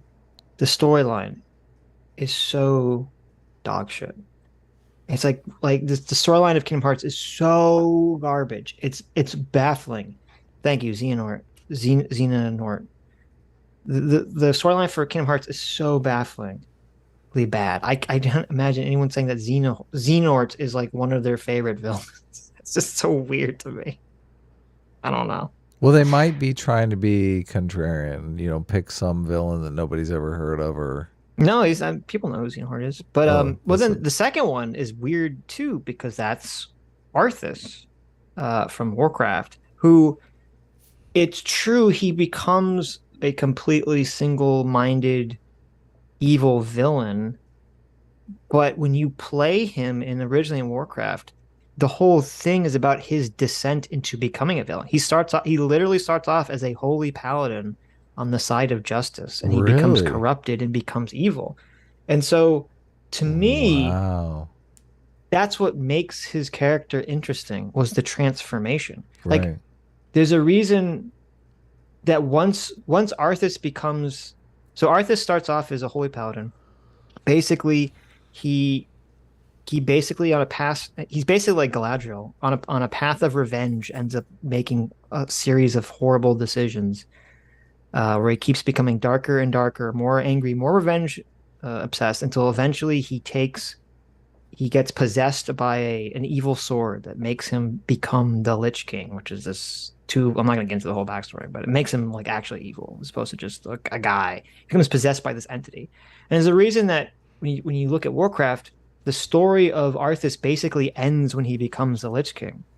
Like, once he's the Lich King, he's just a force. He's just like a villain force in the rest of the story that, the story never focuses on Arthas once he becomes the Lich King, really, until you like go and kill him. He's just there. But all of his story is about his descent into becoming the Lich King. So I don't know. It's a weird... It's like a reverse character arc. Yeah. Well, I mean, it's a character arc. It's just a character arc into like darkness. So. Right. Yeah. Fascinating. In their dry, brittle bones. But I also have a documented dislike of stories that try to make their villains sympathetic. Why? Well, let's answer that question in an increasingly roundabout route for the sake of audience metrics. See, sympathetic villains are a double-edged sword, because... Before she gives her... How do you feel about sympathetic villains, Adam? Sympathetic villains? Yes. I mean, it depends upon the context, obviously. Well, they're giving a blanket statement that they don't like sympathetic villains, period, it sounds like. Yeah, I don't disagree with that. Obviously, I like complicated stories. So, I mean, a sympathetic villain can add complexity to a story that increases my interest. And the whole point is to be interested. Yeah. Yeah, I don't want bland characters. Well, and also to me, I mean, not every story has to be realistic. And very often I complain about realism in stories. Like, my big complaint with Invincible is that Mark is like a realistic teenager. I don't like him because of that. Right. But there is an element of realism that is more interesting. Not always, but can be more interesting when you have a sympathetic villain. Because when you say sympathetic villain, really what you're saying is a villain who, even if you disagree with whatever they're doing, you're sympathetic to some plight that they suffered or something that they, put them on the path to becoming evil.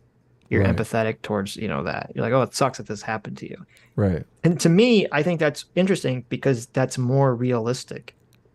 There's some sociopaths out there, but the majority of people who are doing bad things in the world either A, don't think they're doing bad things, or B, they feel like they exist in a system that's so inherently corrupt that it justifies them also being corrupt, essentially. Yeah. And so I think that's realistic. I think it's totally realistic to have villains, exist in those character types. Yeah. He just doesn't want to. She wants a clear delineation of good and evil. Mm-hmm. Maybe. Doesn't want to have any of those, oh, maybe this character was justified in their acts of villainy. Doesn't want any of that. Right. But I feel like that makes the story more interesting from a viewer aspect, because you're more engaged with the story. You're like, what would I do if I was in this situation? If I felt like I was greatly wronged in the same way as this character, I might be a villain too. What the hell? Right. Would you go down this path? Right. Well, she has. I know, it's like impossible. They have Scarlet Witch on the screen. Okay? Right. And that is the worst example because WandaVision was just such a terrible fucking disaster. I was not sympathetic for Wanda at all. Right. That's the thing. Like so even if you're sympathetic for Wanda at first, because she used to be a good guy and, Vision dies and all this other stuff, basically her actions are so abhorrent.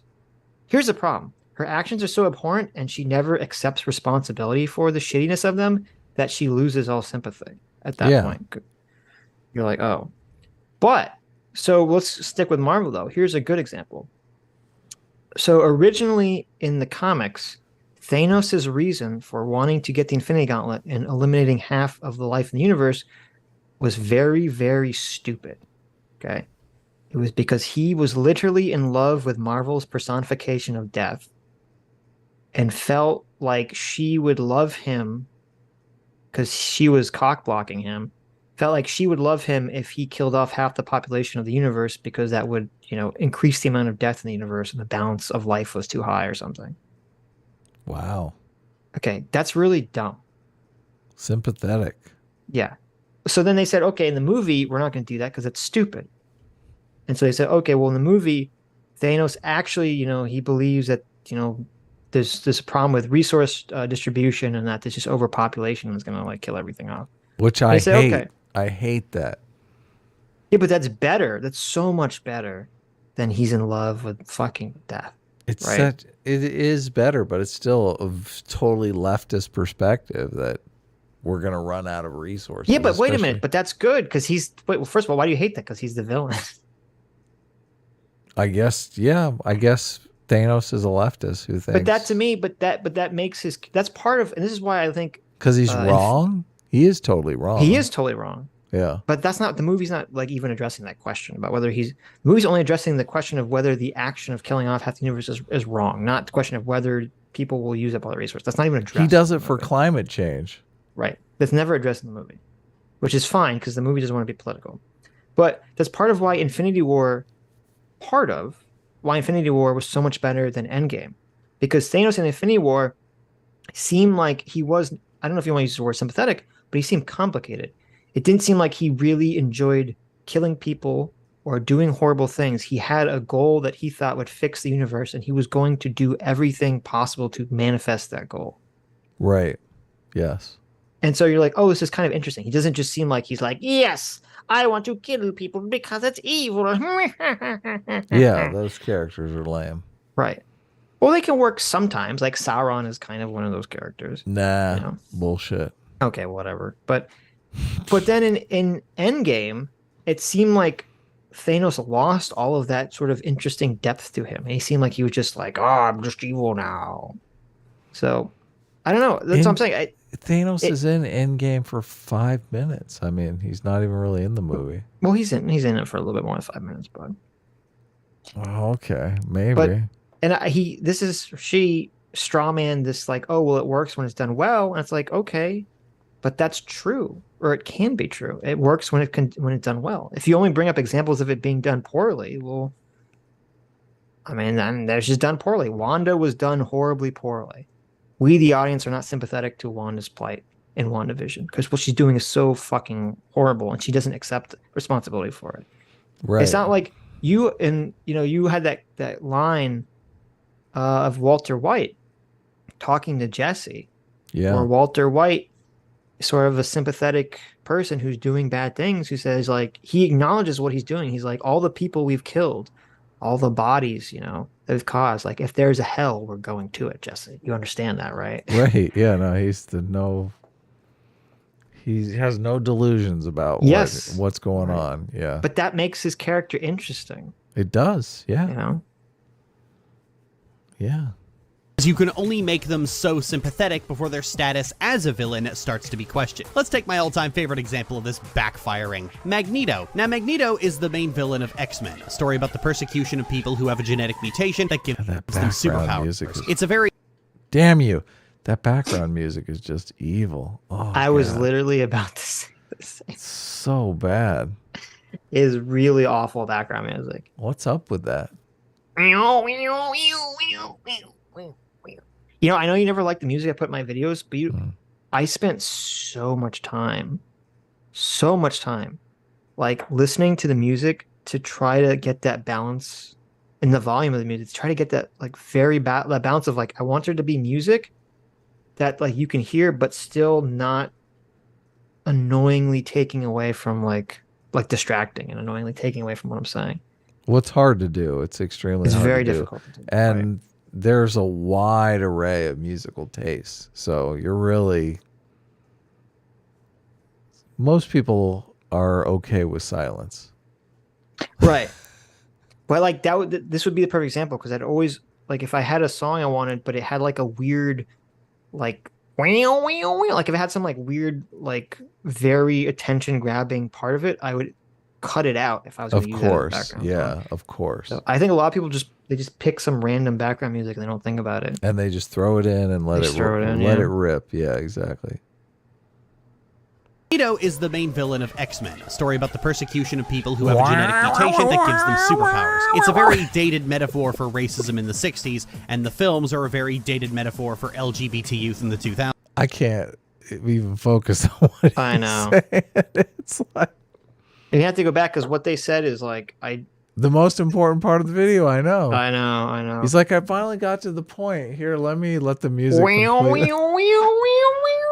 completely overpower everything I'm saying. Okay, whatever. The persecution of people who have a genetic mutation that gives them superpowers. It's a very dated metaphor for racism in the 60s, and the films are a very dated metaphor for LGBT youth in the 2000s. Magneto... Okay, wait a minute. Yeah. Is there some like secret reading to the X-Men 2000 movie that they're all gay? You didn't know that? Like, what the fuck is this? I know that originally X-Men was, civil rights, obviously. That's very on the record. I'm pretty sure everyone involved with it said that was part of their thought process behind it. Right. Where is this? The X-Men movies were about LGBT youths. Where the fuck does that come from?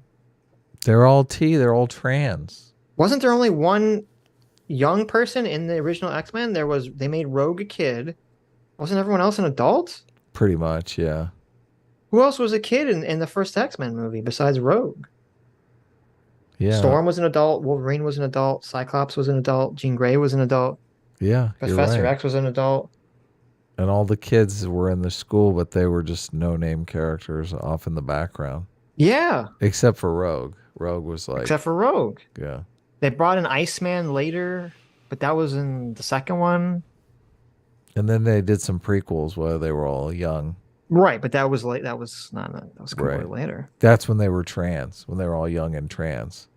Jubilee wasn't in the X-Men movies, was she? And then as they're adults in the later, the movies that come out first but are really the sequels, you don't know that they're trans because they're all completed their transition. Right. I've never heard this. Is this a common thing? I've just never heard this before. I'm making all this up. No. I know that. I mean, like, that the original X-Men movies were some LGBT metaphor. Like, No, this is that's not true. He's just saying that. okay. Yeah. She's just saying that. Yeah, I'm worse at this than you. I know. Well, it's like even the Wachowski's now saying that the Matrix was originally a trans metaphor, and you're like, no, it fucking wasn't. Like, shut the fuck up. People want to retcon their own shit, which just it's so weird to me. Right. Danimal says that he's heard it a bunch. Okay. I'm wondering if it's like a meme that gets spread around the LGBT community or something. But okay. Magneto's whole shtick is that he's a Jewish Holocaust survivor who sees the impending discrimination against mutants as another Holocaust waiting to happen and is determined to not let it happen even if he has to get violent to do it. Now, your first thought upon reading up on Magneto's backstory and motivation is probably, hang on, why is he a villain again? This was for... What? Wait a minute. You're kind of leaving out some central elements. Yeah, Okay, can you to imagine? the story here. Can you imagine if, like, when we defeated the Nazis, we decided, well, let's just get rid of all German people too. Why are we stopping at just the Nazis? Why don't we just avoid this problem altogether? Mm-hmm. I mean, at some point you're going a bit too far, right? Right. And that's the problem with Magneto, is that he's like, listen, like, I'm trying to remember. Wasn't his plan either in the first one, it was to either turn everyone into mutants, and then later in one of the other movies, it was like to kill all non-mutants, like literally kill all non-mutants. Yeah, that's the plan. Yeah. Yeah, I'd say that's a bit excessive. Mm-hmm. Yeah, hence the reason of just annihilating Germany. Like, let's divvy up Germany and we'll have no more Germans. I mean, World War I, World War II, what are we doing here? Right, right. That's kind of Magneto's plan. But this guy's saying, why is Magneto? Or this gal is saying... Magneto tries to kill all non-mutants in X2. Okay, so it was X2. I thought he was in one of the later ones. Yeah, why is Magneto the bad guy here? For wanting to genocide the entire human race? Right. It is interesting. And this is why this video is so bizarre, okay? Like, Hitler thought he was doing the right thing. Yeah, like, we Hitler get that. Yeah, Hitler wasn't like, yes, I'm evil, so I'm going to kill a bunch of Jews. Like, no, he thought he was doing the right thing. So you have Magneto, you have a character who basically, evilness creates, unfortunately, there's a problem with human nature, which is that evil actions very often create evil people. Victims of evil actions often create more evil people. Yeah. And so that's kind of what makes his character tragic, is that, you have someone that basically lost their parents in the Holocaust, suffered through the Holocaust, and then they become, evil themselves. They become this thing they become the evilness that made them, evil in the first place. Yeah. So. For a very long time. Look, he's even doing the Hitler salute. Come on. Yeah, why is he doing that? A pretty fucking massive glaring issue with the comics. You have a Holocaust survivor seeing the signs of genocide creeping in and goes, oh fuck that noise, and is trying to stop it, and he's the bad guy. Wait, why are you leaving out so much? It's not like, oh, I think they're going to genocide my people.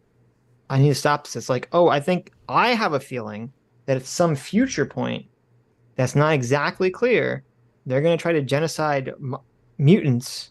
And so I have to kill them all first. Yeah, who is the them and they in this scenario? Because I find it hard to believe all human beings unanimously are going to be like, we need to genocide the mutants. There's going to be plenty of humans that are like, I'm fine with mutants. Let's all get along and be happy, right? Right. There's going to be some small group of people who are like, mutants are dangerous. Let's kill them all. But yet you're going to annihilate all people because of the actions of a small group of people dedicated to being dicks to mutants. That's not very fair. Even if it's not a small group, even if it's 51% of the non-mutant population. Yeah, you're still eliminating 49% of humanity who don't deserve it. Yeah. Yeah. But this person, they doesn't seem to get that. This was literally Hitler's argument too. Yeah, exactly. This was Hitler's argument. Yeah. That's why this is so weird. This is why this is such a weird argument that this video's making.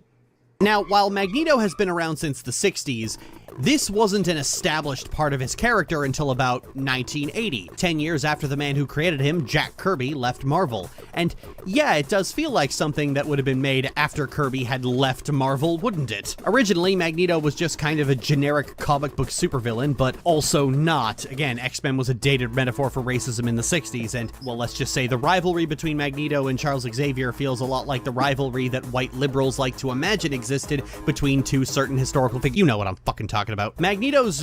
Okay, so let's address this. Right.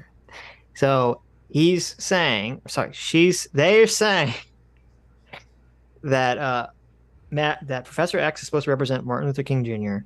and Magneto is supposed to represent Malcolm X. Really? Right. That's what they're saying.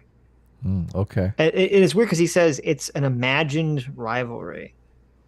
Right. Which, so it's liberals versus communists? Right, which is, I don't know how anyone could talk about, like, I don't know if, I'm pretty sure that MLK and Malcolm X, they did occasionally talk about each other, but it wasn't something they hyperfixated on, and it's understandable why. They're trying to get equal right. They're both, even if they have different end goals, they're both trying to get equal rights to black people, and they don't want to divide the movement too much.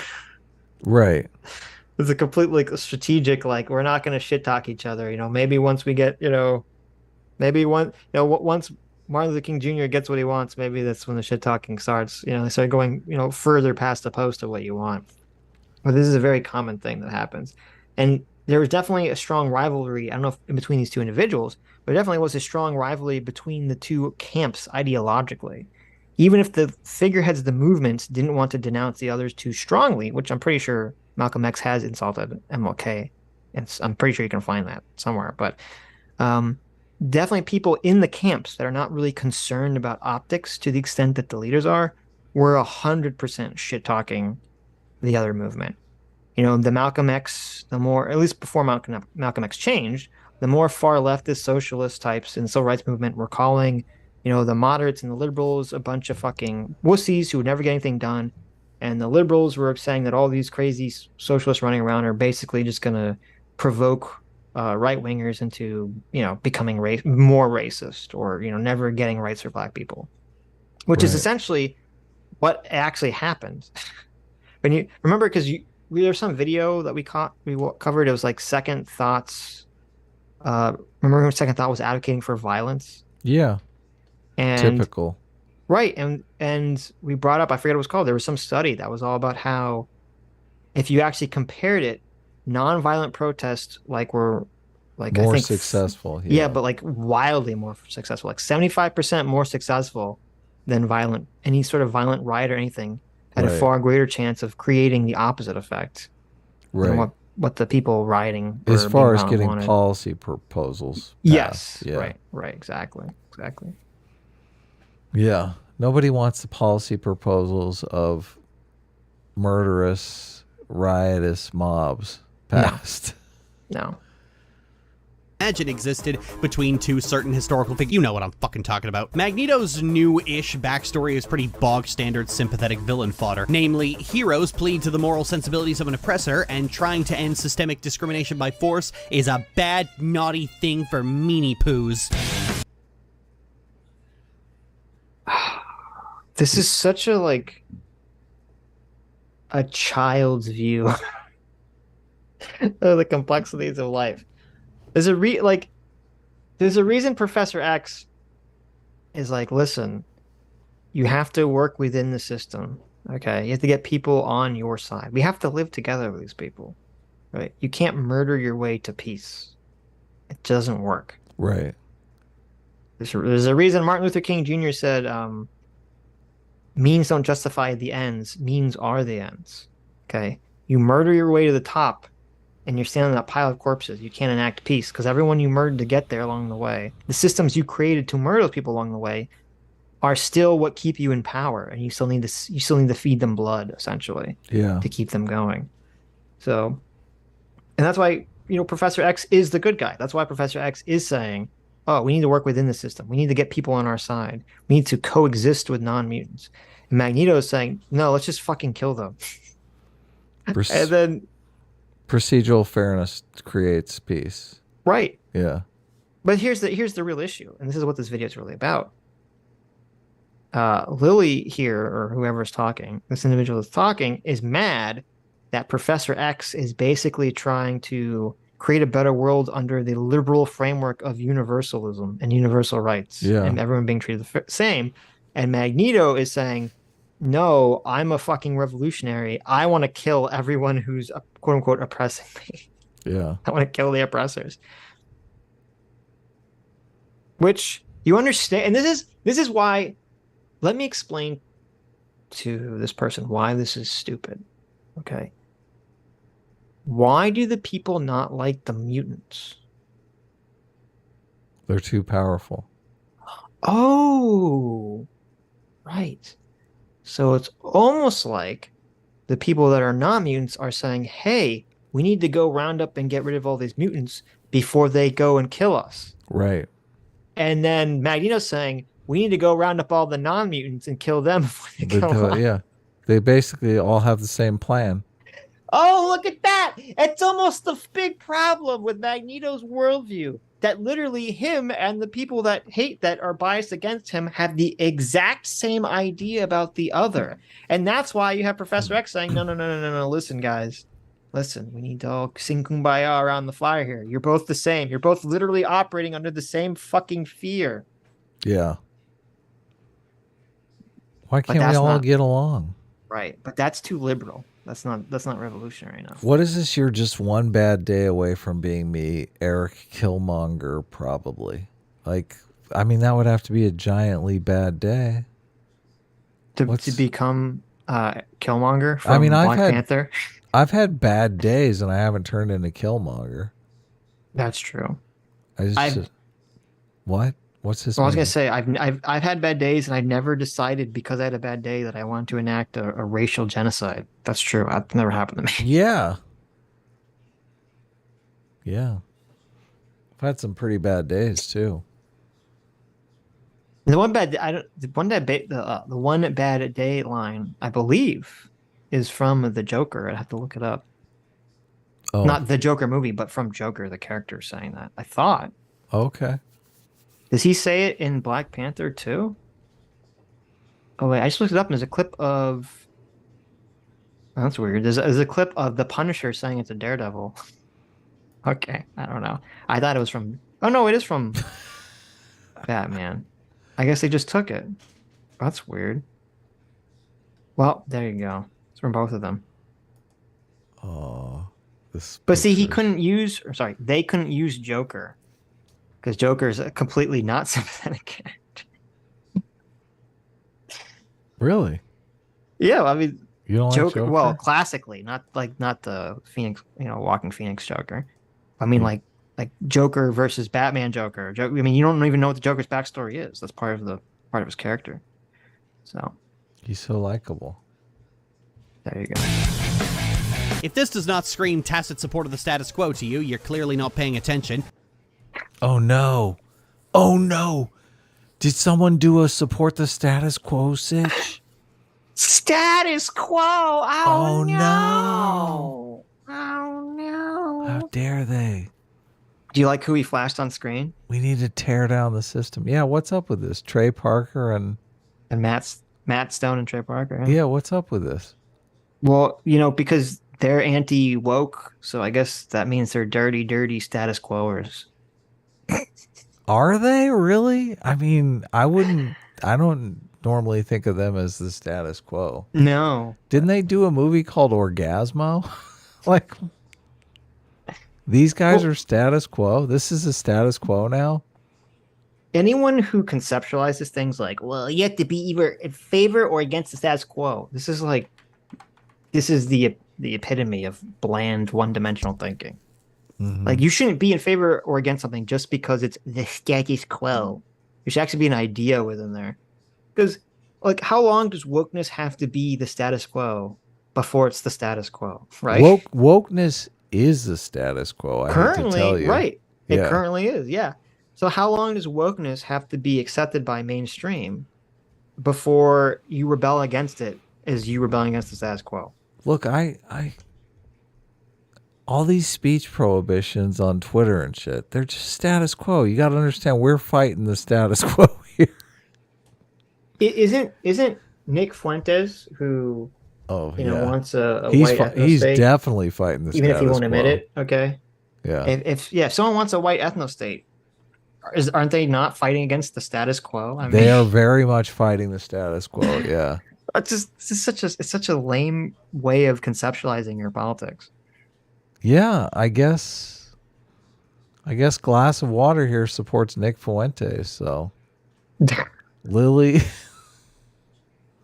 and Makila Orchard, yeah. Apple tree. Big time supporters of Nick Fuentes' anti-status quo stance. I'm not paying attention, and this framework has existed all the way up to the modern day, where even though Magneto has long since stopped being a villain in the comics, in film adaptations, he's still a Holocaust survivor, and still the bad guy for no reason. There are thousands of men on those ships, good. Well, okay. It's not for no reason. It's because all the new this is like such a weird comment. It's because all the new X-Men movies are prequels. Mm-hmm. And one of them was about literally the divide between Magneto and Charles growing. And it's literally about Magneto becoming like villainous. Right. So of course he's going to be the villain. What is this complaint? Look at the clip that he's picked. Just think what he's really saying is there's thousands of innocent people on that ship. Yes. Honest, innocent. The comics, in film adaptations, he says it. He's He still comes a right out and says Holocaust it. survivor, and still the bad guy for no reason. There are thousands of men on those ships, good, honest, innocent men. They're just following orders. I've been at the mercy of men just following orders. Never again. You know, never again is a real thing that real Holocaust survivors say all the time. And here it's repurposed into a declaration of villainy. So what? Yeah. So what? Let me pull up my Jewish immunity card here, motherfucker. Boom. I was not offended by this when I saw it in theaters at all. That's the point. That's literally the point that makes his character more interesting, because you're like, you understand where he's coming from, but he succumbed to the darkness. Well, and there's a giant irony in it because he's literally doing it again. Yes, he's becoming the again. Yes. Yeah, in the never again, he is the again. Right. He's saying never again, yet he is the again. He's perpetuating the again. Yes. Yes, You're completely correct. Right. Yeah.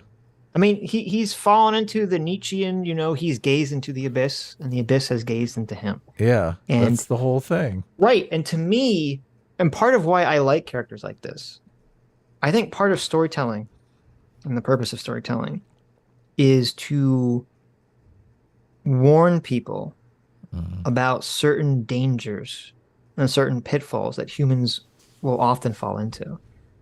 And this is one of the most often things humans will fall into, is this pitfall of letting the supposed evilness, wickedness, or corruption of the world or a system turn you into an evil, wicked, or corrupt person yourself. And I part of why I like, the characters like Professor X and those characters is you have to find the strength to fight that, to be able to gaze at the abyss and to not let it in, to retain who you are, retain what is right. Yeah. I mean, I don't remember the situation in that scene. I don't remember. There's some bunch of people in a submarine or something, but it doesn't really matter. Yeah. They're definitely trying to play into the left-wing intuitions, the military-industrial complex, the following orders. Like, are they really innocent? I mean, they did join the military. Right. Well, it's interesting because you're talking about like Professor X there is basically intuiting the liberal conception, and Magneto is basically intuiting the leftist intuition. Right. They had it coming when they joined the military. Yeah. Yeah, I don't know the situation. Magneto's the one that's on the let's Holocaust all the humans story. Or they Holocaust us, yes. Yeah. I laugh because if I don't, I will actually kill someone. His big moment of turning to evil is killing a fucking Nazi. Actually, fuck. You know that one Ultron line I keep using? I think you're confusing peace with quiet.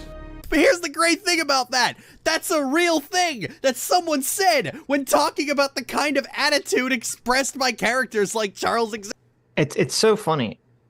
Every leftist in human fucking, every communist, I'm going to start saying communists are leftists because people get confused. Yeah. Every socialist on YouTube and in human existence, they complain about how all these fucking white liberals cherry pick Martin Luther King Jr.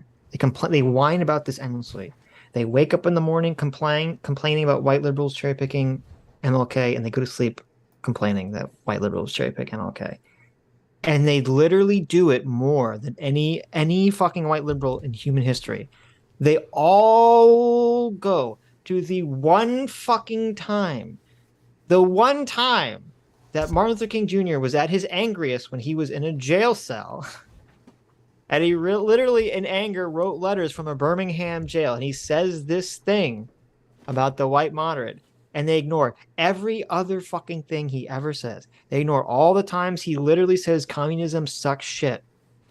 And that we need to be peaceful. We need to be nonviolent. And this dipshit here, is trying to repurpose the literal guy who's the face of nonviolent protests in America as a justification for Magneto murdering people. Yeah, it's kind of sickening, actually. It is. Yeah. It's insane and sickening. Yeah. It's appropriation. Yep. Totally appropriating Martin Luther King for your own personal gain, for your own personal. You're just wearing him basically like a hand puppet. Yeah. And so I'm going to start saying, they whine about white liberals, white commies. Every white commie and their fucking mother wants to repurpose this one quote for their own purpose. They want to cherry pick this one thing that MLK said, ignore everything else he said.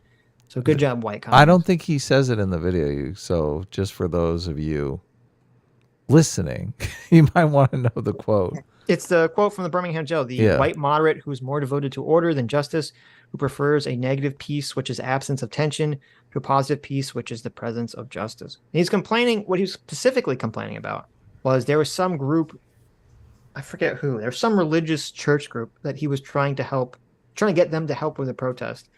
And they didn't want to protest. They wanted to postpone it or not do it for some reason. And so he was kind of ragging on this one specific group of, this one church group for not coming out and protesting. Right. And saying and he was saying oh, sometimes I feel like, there's too many white moderates in American society who, they're, as what it says, more preferred to order than justice. Who today, though, is more has a stronger preference for order than justice? Well, that depends on how you perceive the reality of the world. Because you could very easily make the argument that, the woke mainstream is all about order. I mean, they think they're doing it in the name of justice, but they're all about, you can't say anything. Everything has to be set. How dare you say something that offends my sensibilities? Of course, it's all about keeping quote unquote moral order. Yeah. So. Yeah, it's kind of reversed now. Xavier, just to put the cherry on top, it was said by the person the people keep saying Charles Xavier is an allegory for. Here's a little lesson in trickery. So here we have a white communist, a dirty white commie. I'm assuming they're white. I don't know what the fucking color they are. Reappropriating Mr. Nonviolent Protest to defend a character who wants to genocide people. Right, yeah. They're trying to make it sound like Martin Luther King was a big genocidal maniac. Yeah, imagine Martin Luther King is going to be a big Magneto fan, guys. But I've seen a lot of people on the right come into our comment section and say that Martin Luther King was very violent. And I know they want to reappropriate to Martin Luther King for their own purposes too. Right? They want to give the communists a big, big sloppy hug and say, we're both right. Martin Luther King was a violent maniac. Right. Yeah. If you haven't already noticed where I'm going with this, you are painfully unobservant. The problem with a sympathetic... I like that. If you don't know where I'm going this, you're painfully unobservant. I like that. I like when you make a video. I should do this in the next video that we come out, where I start explaining something and I say, if you don't know what I'm explaining and you don't know where I'm going with this explanation, then you're fucking stupid. I should say that in the next scripted video. I don't think calling our audience stupid is really I mean, I would. Well, listen, I can do that on stream. I'm not going to do it in a scripted video. This video was scripted? I feel like maybe it wasn't. Maybe it wasn't.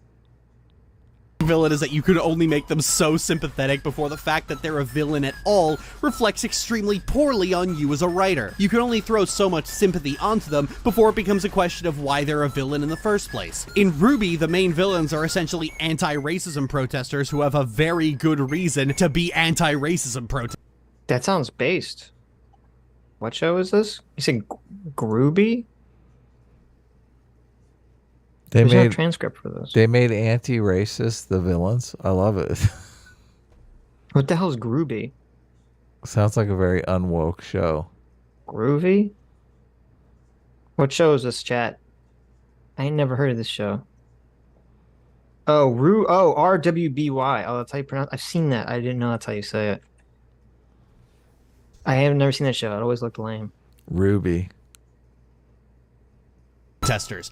Thinly veiled allegory for real-life civil rights activists, and the point where they become villainous is so nakedly shallow and so pathetically self-protective on the part of the writers that it's almost a joke, or at least it would be if the reason for writing them this way wasn't painfully obvious. The two writers are extremely sheltered white guys who think systemic racism is over, individual racists are the only real problem, and protesters are just assholes for inconveniencing them personally.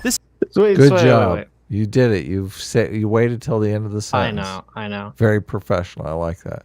Okay, so this is. I know that this show. I think someone in chat also said this show was written by the Rooster Teeth people. Okay.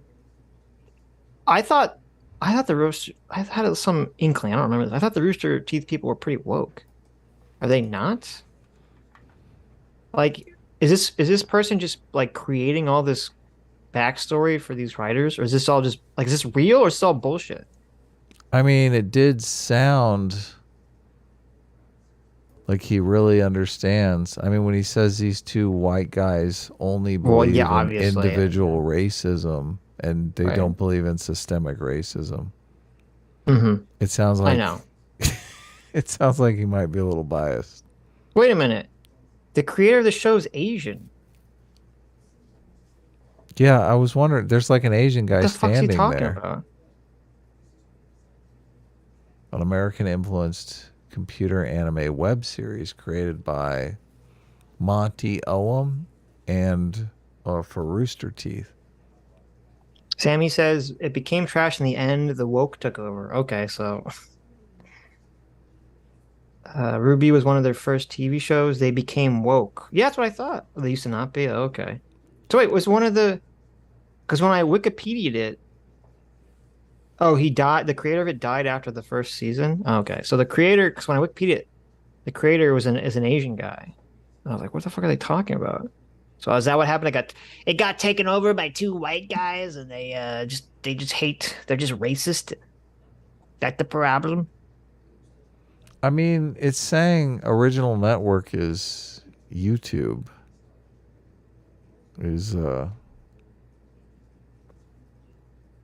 Was this like a YouTube show that became? It was an internet show, I think. Right. Okay.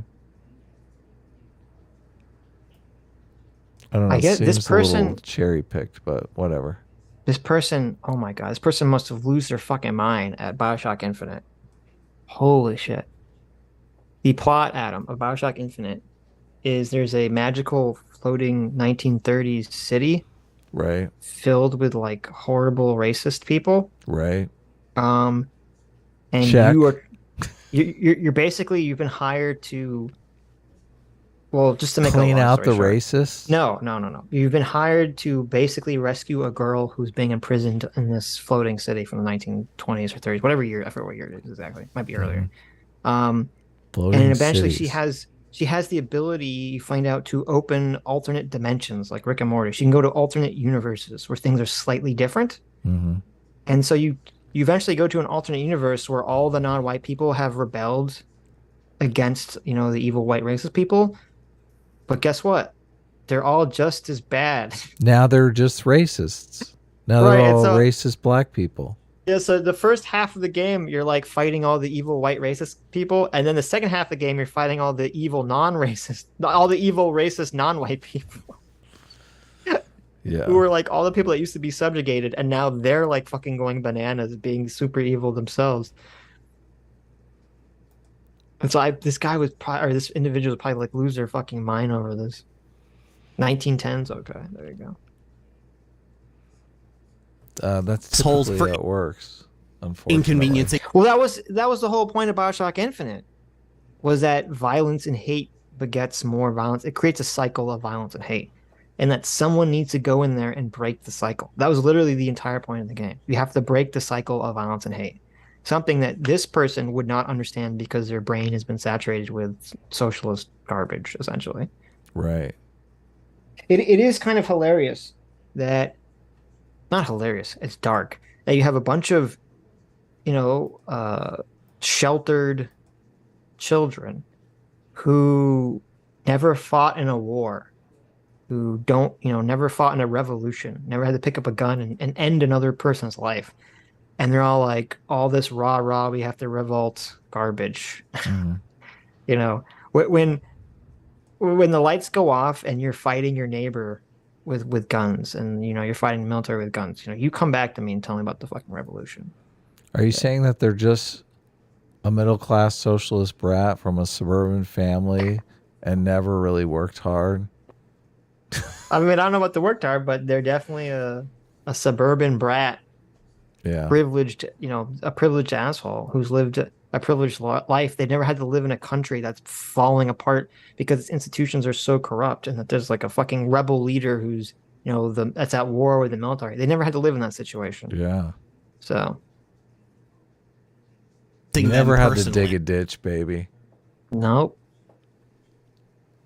This is known among some people as the boiling kittens in lava trope, where a group is established as having a very real grievance in regards to oppression, and they decide to achieve their goals through an extremely nonsensically evil ploy that makes absolutely no fucking sense, and is clearly ham-fisted to concoct a narrative about them going too far. Why is the leader of the White Fang a villain? Because he doesn't want equality, he just wants to kill all the humans. That's a line of thought that doesn't make sense unless you believe this about real-life civil rights protesters. If you're someone who thinks Okay, wait a minute. This is like insane. He does understand that there were, not everyone obviously, but there were black separatists and black nationalists who were totally fine with just killing random white people. Right? Like, do they not understand that that was a real thing, and it still is a real thing for some people? Yeah. That's a real thing. Yeah, you see that stuff on Twitter all the time. Yes. Well, why is it so many times it's like it's totally acceptable for people to be like, kill all whitey, right? Kill white people. Totally acceptable on Twitter. Yep. But no, it's totally nonsensical that a fictional character like Magneto would ever have that point of view. That's a total contrivance, right? This video makes no sense. He's the first person, the focal point of this video is complaining about Magneto. You can't say that Magneto is a contrived character against civil rights when the story, by the purpose of the story, places the opposite of Magneto as the person who doesn't want to kill all mutants. Professor X, who you criticize as being a status quo liberal. Yeah. What up? Anti-racist is code for anti-white. This is the only through line in which the white Wait a minute. line of thought that doesn't make sense unless you believe this about real-life civil rights protesters. If you're someone who thinks anti-racist is code for anti-white, this is the... I mean, it can be. It depends on whether you're liberal or socialist. rights protesters. If you're someone who thinks... I just want to read this chart. It says, welcome to anti-racist principles. 1, prioritize anti-racism. 2, investigate radical inequality. Racial inequality. Racial inequality. But you see, number 1's already fucked up. It says prioritize anti-racism. Well, how do you define anti-racism? That's kind of what the argument is, isn't it? Kill Whitey. Yeah, what does that mean? 3, involve people of color. 4, counteract racism. Which again, how are you defining racism? And 5, make measurable progress. Well, how are you defining progress? It's almost like this chart is worthless garbage. Counteract racism. They're talking about systemic racism. So they're saying counteract racial inequity in outcomes. Right, but that's the problem. They redefine racism to mean something wildly different than what most people think of when they think of racism. Yeah. Prioritize anti-racism is focus on systemic change. That's the way most people would conceptualize what they really want to do. Well, this is the problem, because if you said, Sitch, are you against racism? I'm like, yes. And I'm defining racism as prejudging someone on the basis of their, skin color, right, their race or their ethnicity. Okay. But if you ask someone like this person or some socialist type, you say, oh, are you anti-racism? They'll say yes, but they're defining racism as the systems of structures that our society exists under that produce inequitable results. Right, yeah. Which, AKA, is capitalism. So they literally think that capitalism is the racist structure that's producing this inequality. Literally, and I'm not making this up, Second Thought just said that in a video we covered like 2 weeks ago. Yeah, if Asians are wealthier as a group, then obviously capitalism's racist. Yeah. Right.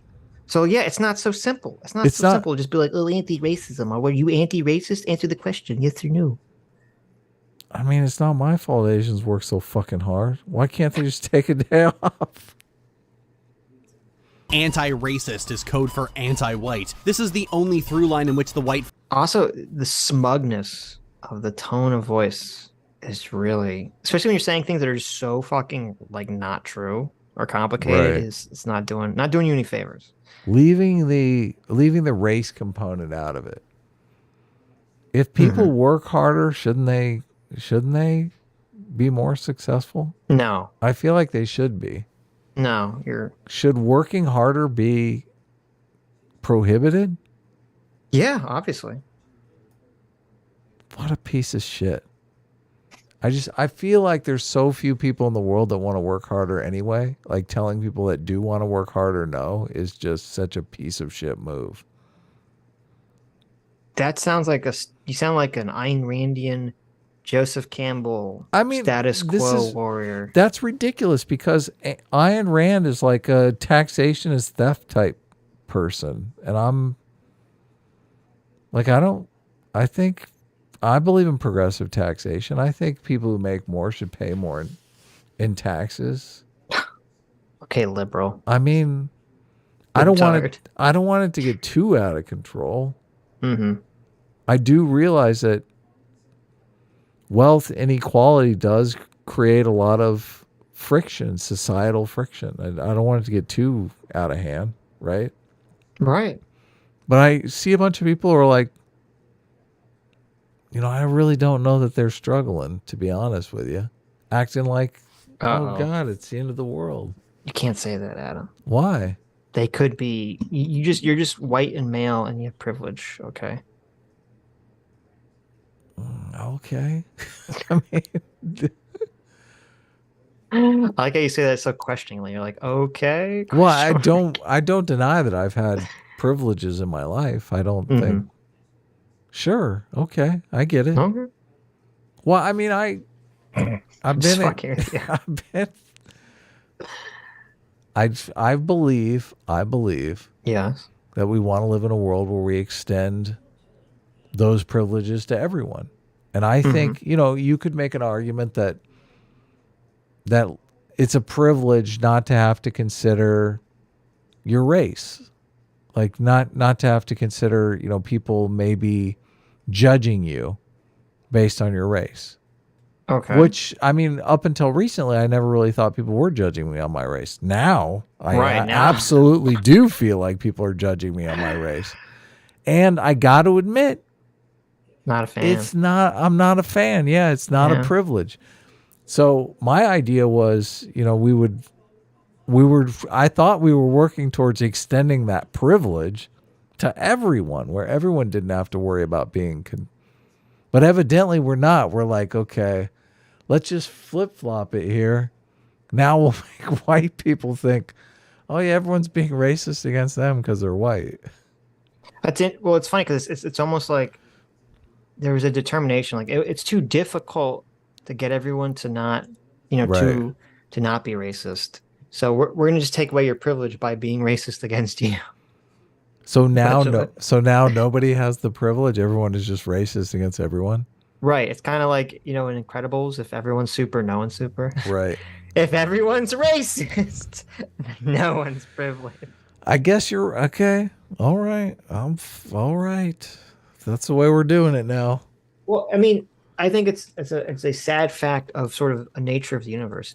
It's kind of like, it's easier if you're trying to achieve equality, it will always be easier to make everyone poor than to make everyone, well off, just by the nature of how like money and resources works. I mean, I thought we were shooting for making everyone middle class. I feel like that's the goal. Right, but it's easier to make everyone poor than to make everyone middle class. I feel like it's the same amount of effort. I completely really disagree with you. I really do feel like there's a small amount of people who are just not, they don't want to play. They don't want to go along with the program. I think you disagree with this too, because if this is what Jordan Peterson talked about when he talked about how hierarchies tend towards everyone at the top, some one person at the top having everything. Yeah, but this is the whole point of progressive taxation, so you avoid that. No, I understand. I agree. But I'm just saying that it's easier for a system. It's easier to create something that just tears everyone down. It's far easier to create that system than to create a system that lifts everyone up. Unfortunately, that's the hard reality. Now, I'm not saying you can't do it. I'm just saying it's more difficult. Not impossible, though. Yeah, no, I agree. It's not impossible. I think it's completely possible. It's just more difficult. But because of that, I think that's why you get these situations. And this is where the dangers that the leftists and that the socialists always ignore. They always ignore that danger. They think that whatever change they implement will automatically just make everyone better. And it's like, no. You have to be worried. Be worried about this. Here's the way that I see it, okay? There's a system, the capitalist system, that's capable of getting most people into the middle class. Unfortunately, or fortunately, however you want to look at it, that same system gets a few people into the stratosphere as well, right? Mm-hmm. And some people just check out, like they're categorically against it for one reason or another, and they're just going to be homeless on the streets rather than give into the system. Right. So the socialists, they want to get rid of the system that gets most people into the middle class because they're so pissed off that there are some people who check out and don't do, they basically live in abject poverty. And there's some people who live a life of luxury because they work harder. Well, and also some people obviously don't work harder, they inherit it. There's both. So I don't understand how they're basically willing to throw away getting most people into the middle class, which is just fuck you. Yeah, because they hate liberalism. Yeah, they hate capitalism. That's the goal. The goal isn't really equity or equality. The goal is to eliminate this system. Right. That they just don't like. They're like, right. And I guess I feel like a lot of it is narcissism. Like they're like, I should be Jeff Bezos. but for some reason I'm not, just because I wasn't born lucky enough to be. If my dad had an emerald mind, I would be Elon Musk. I got news for you. There's a lot of people who have parents that have emerald minds that they're not Elon Musk. Right. Like they're just fucking, and they all moved to Hollywood, okay? They all live here.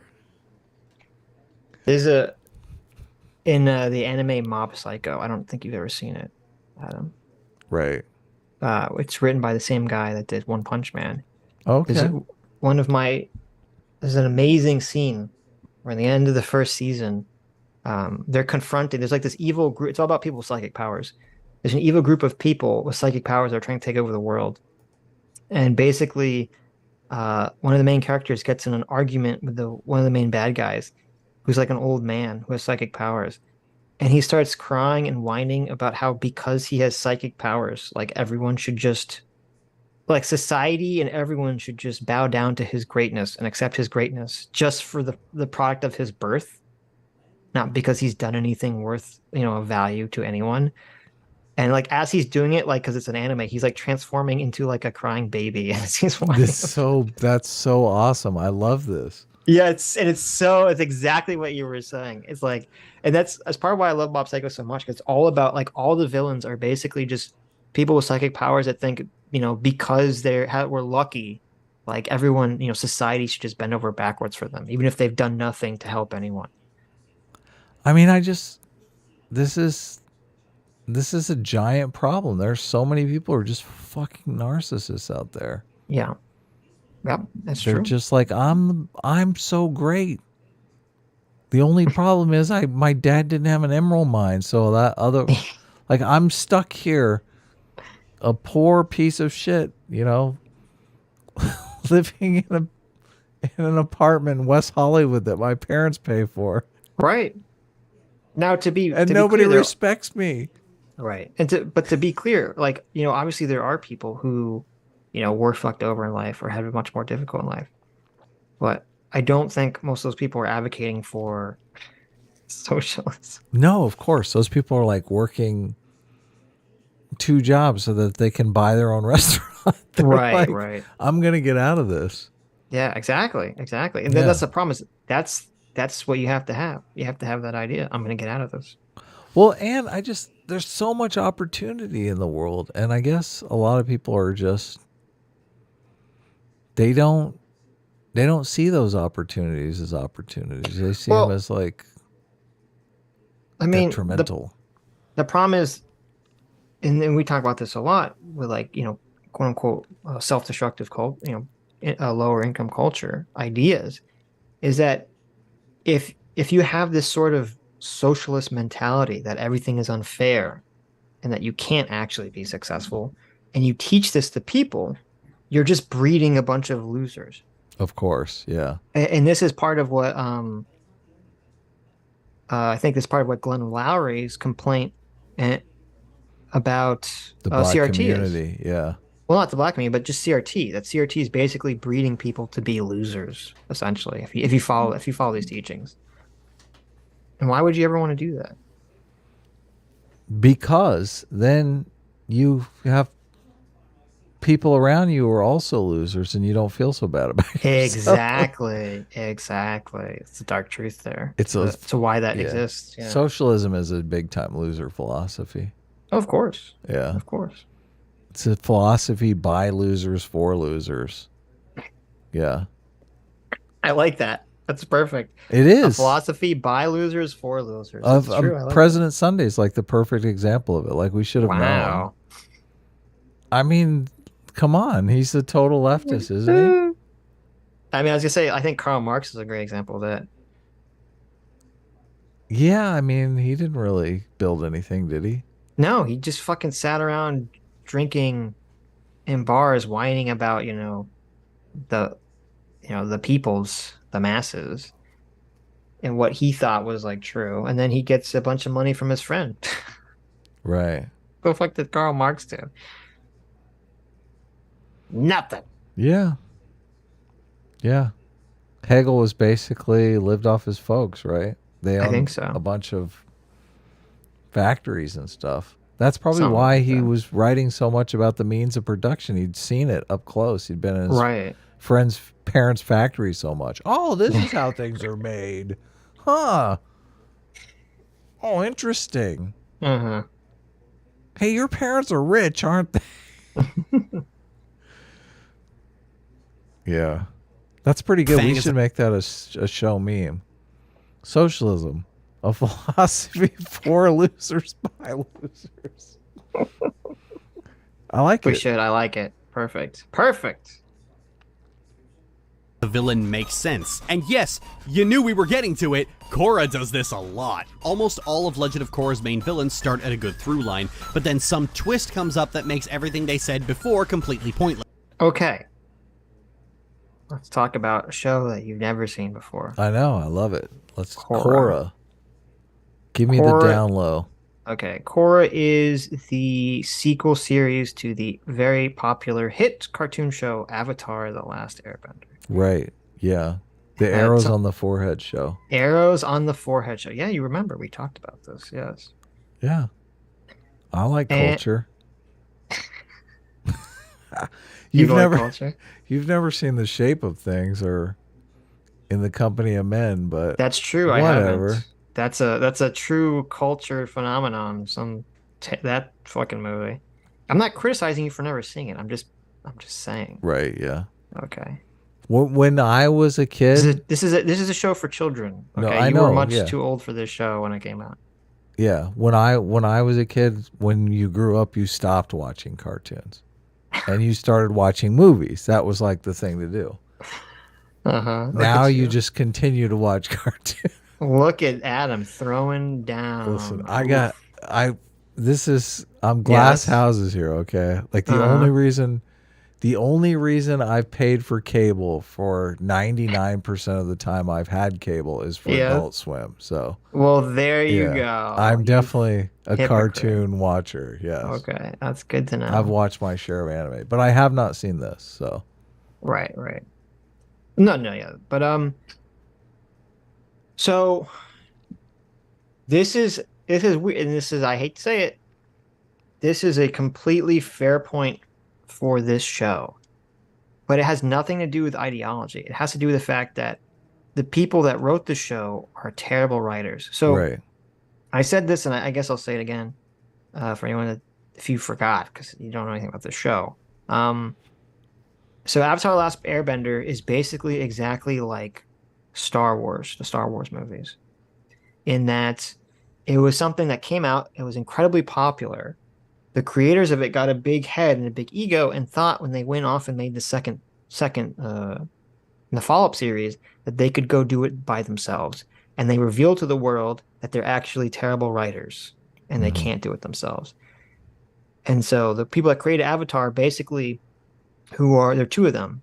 People combine their names and call them Breik.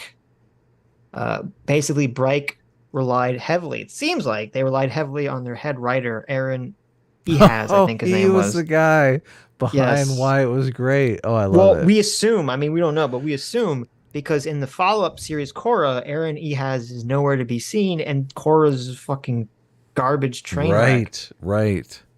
And so you go, oh, okay. I guess these, and it becomes very clear that they were the idea man, Right. and that Aaron was the writer who like strung all their fucking crazy ideas together and made it work. Essentially. Right. Gotcha. Yeah. But they were like, we're finally going to get that guy out of the way. He's been standing in our way the whole time. We won't have any of his terrible ideas. Like they were probably so pissed off that so many of his ideas were in Avatar: The Last Airbender, but didn't realize those are what made it big. Who knows? That's very shit. possible. Everyone liked his ideas and not ours. Damn it. But that's always the problem with some creators. Like they Oh, something yeah. they do is very Giant successful. head. Yeah. Giant head, right? And it's like, well, you have to remember that, especially with something a big project, it's a collaborative effort. Of course. And you always have to remember that. Yeah. And so it's like the Game of Thrones people. As long as they were working with material directly from a book, from George R. R. Martin's books, they were Right. totally fine. They were even better than fine. They were good. And then as soon as like they go off on their own, they get big heads and they just totally tank everything, and it just falls apart, falls into pieces. Well, it's one thing to look at a scene like from a book and think, oh yeah, this is good. This is very good. We should put this in the movie. And another thing to write a scene that is going to be just as good from scratch. You're like, exactly. Yeah. It's very easy to come up with a concept. Well, not easy, but it's easier, much easier to say, oh, I have a cool concept. But it's very difficult to make that concept work. Yes. Yeah. Essentially. That is but no, the difficulty. Right. And so for Korra, this is actually, and this is what's weird, that this has nothing to do with political ideology whatsoever. This has to do with the fact that Breik are terrible writers. So in one of the craziest things about the original Avatar series is that it does something I don't think I've ever seen in any other American television show ever. Maybe it exists. Maybe someone in chat knows. I've never seen this, which is that it's a TV show that has a secondary protagonist. So besides the main protagonist, there's a second protagonist who has an arc throughout the entire series, who is the antagonist to the first protagonist. What? So one of the main villains in Avatar is actually secretly a secondary protagonist who has his own villains and has his own character arc. Okay, that's a lot. But it's great. It's wonderful, and it's actually amazing that they made it work. His name is, the main character is Aang, who's the kid with the arrows, and he's being pursued by a slightly older kid named Zuko, who he has a big scar on his face because he's part of the Fire Nation. Basically, do you know the plot at all about Avatar? No, Last Airbender? Yeah. The plot is that there are 4 different country states, the 4 different nations, and each nation produces, not everyone can, but some people in those nations can control a specific element. So like the Fire Nation people can control fire, earth, water, and air, right? Sure. And the Fire Nation people decide that they're going to take over the entire world at some point. Okay. And they kill every airbender.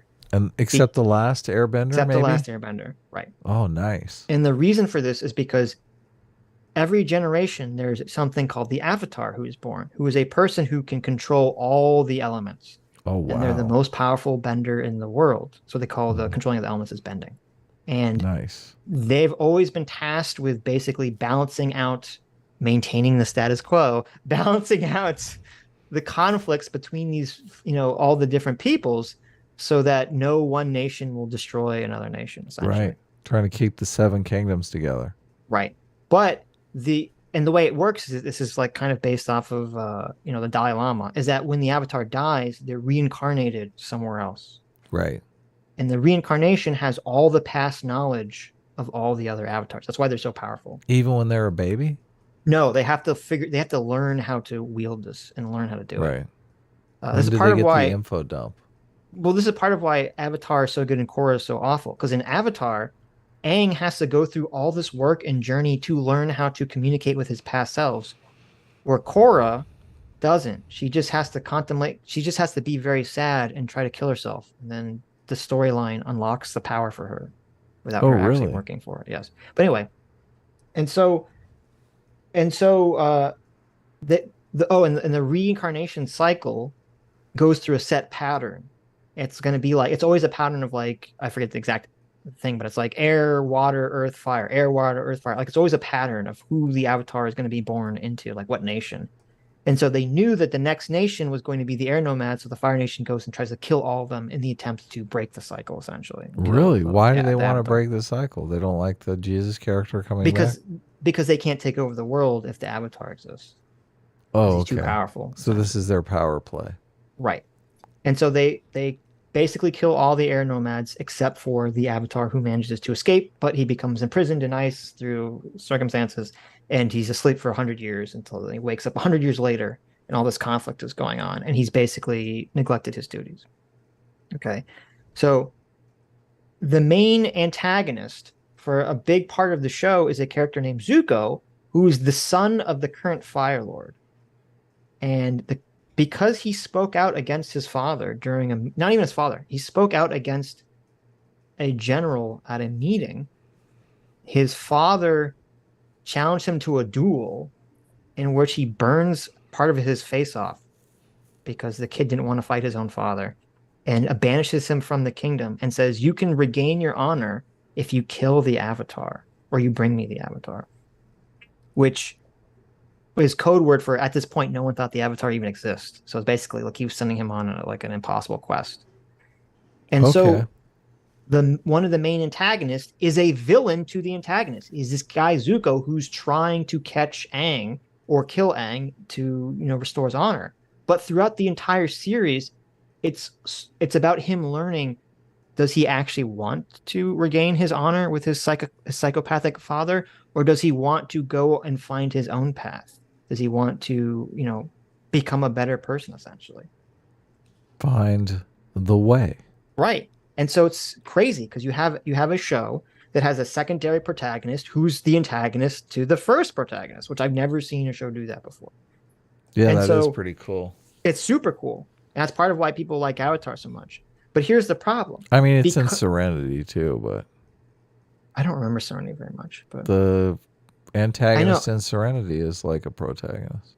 Interesting. I'll have to check it out again. I remember not liking the movie. I don't remember the show. You didn't like Serenity? No. But I'll have to give it another shot. It's great. But the reason I bring this up, all that stuff up, is the explanation for why these characters exist that are on screen, which is what this person making this video isn't addressing, because they think it's some weird political shit, but it's not. So because Zuko, who is this conflicted, interesting, bad guy antagonist character, was so popular, the writers, Bright, got in their head that they need to make all villains going forward like conflicted and maybe not just straight up evil, which was not the point of Avatar, because the Fire Lord and Zuko's sister Azula were like just straight up evil. They were just completely straight up evil. They were not redeeming characters in any way whatsoever. And so in the sequel series Korra, the writers did this thing where they wanted to make every season about a political conflict, which is fine. And they wanted to at first make the political conflicts about something realistic, in that realistic political conflicts are messy and complicated, and there's not like always a clear villain and a clear like hero. Yeah. The people want have conflicting goals that are not necessarily line up with a good evil perspective. Right. The problem is that Bright are horribly dogshit incompetent writers. They're good at coming up with ideas, but they're bad at executing them. Right. And so this is why this video is weird, because it's all like him just complaining, or her complaining about Korra, and then she's trying to levy this at Magneto, where it makes no sense. Like Magneto, his character makes perfect sense. Okay. But with this is true. All these characters, well, except for the guy in the bottom left, who's just a total piece of shit. All the other characters, at least at first, are talking about something that makes sense. Like the first guy on the top left is like, oh, we need equality between benders and non-benders. The benders are subjugating the non-benders. He's a socialist. Okay. And so it would have been an interesting show if there was some conflict between benders and non-benders that we saw and we understood, and that he actually, this character Amon, if he was actually, as if the audience were trying to figure out, and if the Avatar is trying to figure out, how do I create a balance between these two conflicting political ideas? Well, there isn't a clear answer. That's kind of what they started to go for. But the problem is that Bright are incompetent writers and they can't write that story. So what they do is they make, after they create the setup, they make Amon just clearly evil. Like, halfway through the story, he just becomes super evil. Just clearly evil. Or the second character, who is probably more along the lines of something you'd be aware of, his motivation is he's a conservative. Why do you say Zahir is just evil? Well, I'll get to that in a second. I assume someone in the chat got triggered by that. That's what you're reading. Yeah, Tutachi's like saying, Sitch, you're Zahir's a piece of shit, but we can get Why? we'll get to Zahir in a second. Hold on. The guy on the I mean, top seems right, like a nice enough guy to me. the guy in the top right, who is Korra's uncle. Right. It's funny because it starts off with he's just a conservative. He's like, oh, the Water Tribe people have lost their way. They've lost their traditionalist roots. They've lost their connection with like the spirits. And at first, it seems like he's right because the spirits are all getting fucking angry and causing problems.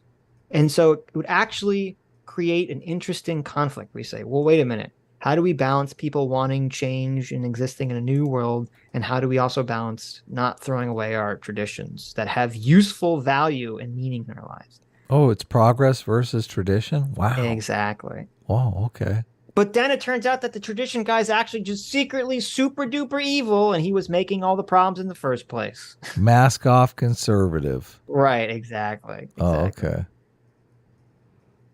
To answer the question, Zahir is a piece of shit because he's an anarchist. That's why he's a piece of shit. Oh, okay. He has this insane. Well, let me be more clear because you can be an anarchist without being a piece of shit. He has an Can you though? Yes. I mean, I hate Zahir so much because people think he's cool, and I'm like, you're not actually listening to what he's saying. Mm-hmm. Zahir's philosophy is one of he says a bunch of like things that sound smart but are actually like dog shit stupid. He's all like, "Oh, we need to we need to get rid of all this order. We need to get rid of all this, society stuff because we need to return to the state of nature. And nature is a state of like chaos and disorder."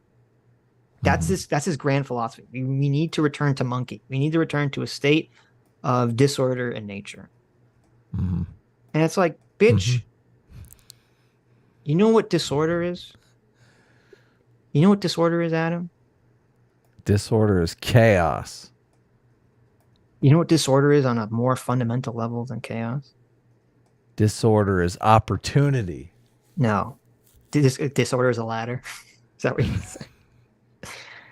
Disorder is your loved one's body decomposing and rotting away into the fucking ground. Okay, that's what disorder is. Your literal life is order made manifest. Disorder is your body decomposing. You expected me to say your body decomposing. No, I knew you would not That's what you're get trying this. I knew you weren't going to get this. Oh my God. That was a setup. What is But that's disorder? What it is. That's no, what you've disorder said is. it incorrectly now. It's your body decay. That's what disorder is. Disorder on its most base level is is entropy, things falling apart. Yeah. So much of human society, so much of our lives in general you know what life is? Life is a force trying to fight entropy. That's all life is. That's literally on the most basic level. That's why life is suffering right there, because ultimately the entropy always wins. Right. There's this force of entropy, and that's all life is trying to stave off entropy. That's all it is. Yeah. That's all life is trying to stave off entropy. Suffering is a product of our limitations. Yes. It does. Because if we had no limitations, we wouldn't have all that. We would beat entropy. Right.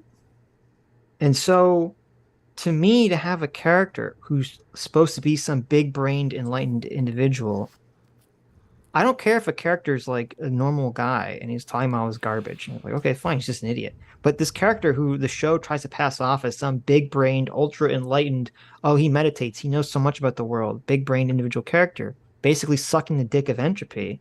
It's like, no, just go fucking kill yourself then, you piece of shit. Leave us out of your insanity. Just go kill yourself. I brought up a meme for you.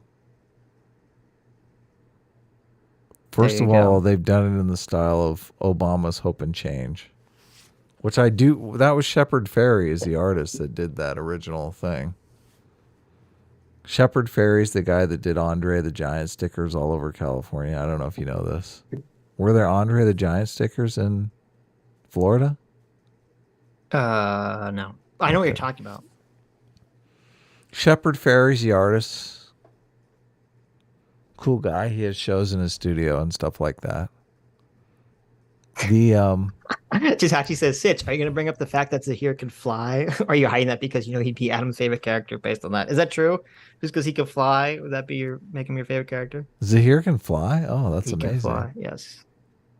That's the big reveal, is that he's the only character, I think, in Avatar that can fly. But does straight up he fly. have laser vision? Because He does not. No. I feel like Harmony over here has some laser something going with his But eyes. he has a girlfriend who shoots lasers out of her third eye. Oh well, I'm Zahir all the way. Team Zahir. She gets her head blown off, though. It's pretty amazing. He's in the freedom camp here. I was so happy when Sitch she just died. doesn't like freedom. She's about to fire in her laser, and then there are earthbenders that can control metal, and they basically wrap as she's firing a laser, they wrap a piece of metal around her head, and it backfires, and her whole fucking head just like explodes. Well, that's mean. Why would they do something like that? Oh, so based. I was so happy that happened. I don't like that. Yes. No, that chart is true. That is the chart that they're every character. That's what they're, well, except for Harmony. Harmony is wrong. But the other three, that is what they're fighting for. But they're fighting for it in an extreme authoritarian sense. And so that's what he wants. He wants ultra freedom. He wants anarchy from everything. He wants to tear everything down. Everyone should just be free to live in the fucking woods. It's like, no, fuck you, piece of shit. Get out of here. If you want to go do that, go do that. Why do you have to drag everyone down? Wow. Yeah, Zahir's meant to be like, well, I wouldn't even say he's an anarcho-capitalist, because he's not a capitalist. Zahir's meant to be like an anarcho. I don't even think he talks about economy at all. He's just an anarchist. Anarchist, that's not even a word, but So anyway. you're saying that these are very interesting themes that they're playing with as writers, but you're saying they totally failure to launch on execution, and they do well, no, but the problem shit job. The problem is all the setups are all great, because each setup, well, except for Zahir again, the setup is a real question. Like Kuvara, who's the bottom right, unity.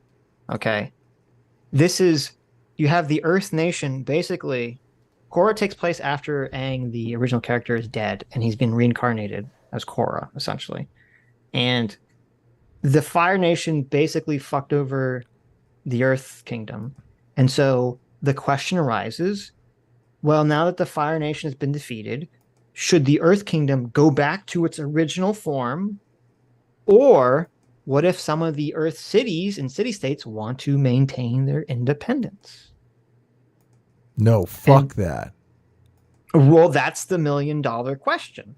Is okay. So you have Kuvara, who's basically the Earth general, who is like the fascist dictator. Though at first she doesn't appear to be fascist, who wants to basically reunite, the Earth Kingdom, so that everyone is once again part of this original kingdom. And there's a bunch of city-states and other Earth, peoples that say, no, we want to be independent of this Earth Kingdom. We want to do our own thing. No independence. Well, so and at first, there's an interesting thing, because it's like, well, there's a bunch of bandits that are fucking over these independent cities, and they want to turn, they don't have the resources basically to fight the bandits off. Like it's literally the classic question of society, right? You have to trade some amount of your freedom for security. It's, you have your classic John Lockean conundrum. You have a bunch of bandits that are fucking over these small cities, and they question, well, we don't have the resources to fight the bandits. Should we give up some of our freedom to become part of the Earth Empire, in order to gain protection from the bandits, right? Yeah, you should. And so that's a very interesting question. It's a great question. I would love for a show to actually go into that. But you know what?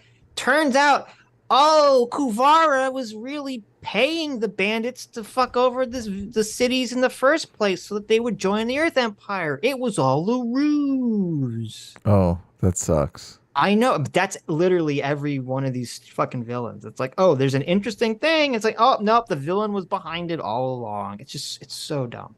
Yeah, that so is dumb. terrible.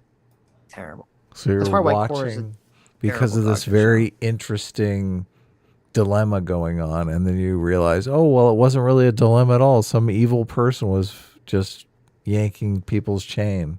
Yeah, literally. That's literally every one of these villains, except for Zahir, who just sucks. Horrendous. Right. Terrible. This complicated situation was completely orchestrated by some villain somewhere. Right. But it wasn't complicated at all. No. And it's funny because people were complaining about Korra being woke, which it was.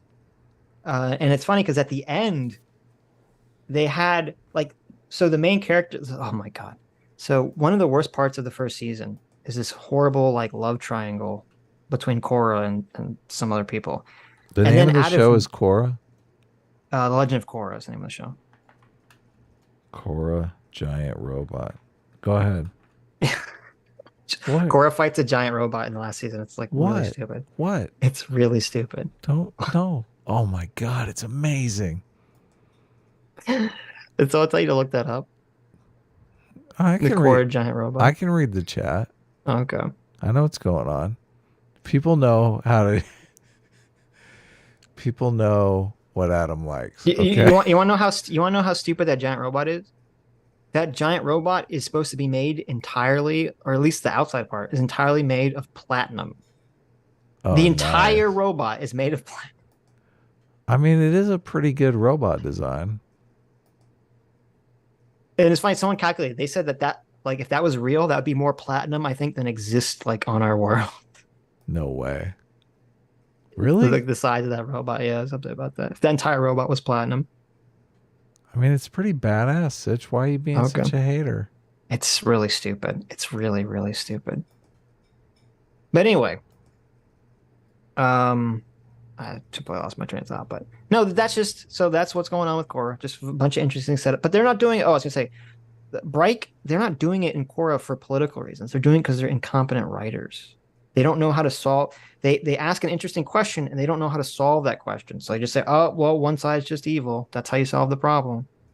So anyway, that was a long sidetrack. You just need an evil. Just evil is always responsible. Just remember that. That's all you need to know. Right. God, all these whelp files, motherfucker. Can't even get a decent shot of the robot. It's all whelp files. I'm surprised you didn't want to bring up a picture of Korra. Since you always think with your lower head. What, is she hot or something? I'll bring one up. She's pretty cute. I mean, Korra and Asami are the main ladies. You can see which one you stand for. what's going on with this robot? Does this robot like take its arm off and is now beating people with it? I like that move. I don't think that happened. That's a player move right there.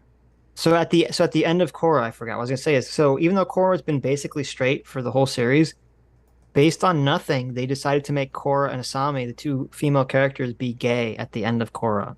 All right. Gay for each other, like out of fucking nowhere. It was so bizarre. I was like, what? And that's how it went woke. Yeah. And it's like, I don't care if you make them gay, but like, fuck, make them actually, have a relationship. Like it almost completely comes out of left field. You're like, wait, what? They're gay? When did this happen? Mm-hmm. And so that's how they ended it. All this time you thought they were on the heroine's journey and they were really on the hero's journey. There you go. And also and they're such pussies too, because of Nickelodeon, they don't even kiss at the end. They just hold hands. What? They just hold hands. They don't even kiss. I mean, they couldn't even snuggle? No. So anyway, let's continue with this trash. And one's Amon is a socialist activist who cares about the oppression of non-benders by benders, until it turns out that he doesn't and was just lying and just wants to kill the benders because he's mad about his abuse of daddy. And all that Occupy Wall Street iconography falls away because the writers didn't think Occupy Wall Street was a valid protest. You can tell why Lily is very upset. Mm-hmm. How dare you make allusions to socialism and have them be bad? Can you imagine like me complaining about like the millions and millions and millions and millions and millions of characters in stories in Hollywoods that are like the evil, greedy capitalist character? And saying like, oh, well, if there's a bad guy capitalist character, that means that we should overturn capitalism, right? Scrooge McDuck. Gordon Gekko. Oh, of course. Like, there's so many, like almost every movie that exists by left-wing Hollywood has, some evil capitalist character, and it's like, okay. Some greedy businessman. Right. Yeah. There's greedy people out there. It Who wants happens. to throw people out. Always the bad guy, too. Yep. Never the good guy. Never the good guy.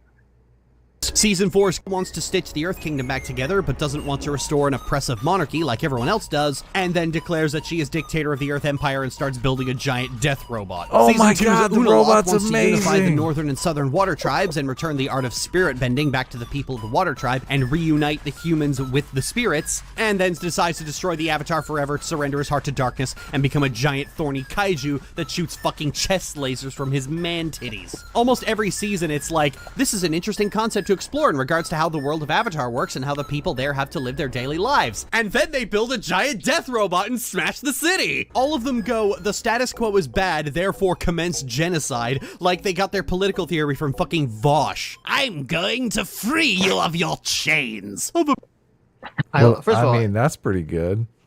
it's super weird for them to throw shade at Vosh when they're basically complaining. They're like in the exact same camp Right.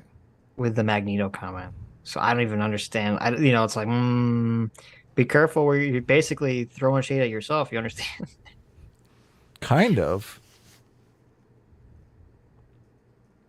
Oppression, right? Of mortality. The entire show, you're watching Korra become a stooge for the status quo every single time. The problem isn't that Stooge for the status quo. Status quo. There's your buzzword. I don't understand. Like, change for the sake of change?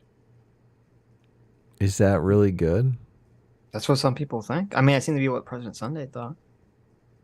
Change for the sake of... Yeah. Mhm. You got to be anti-status quo, no matter what it is.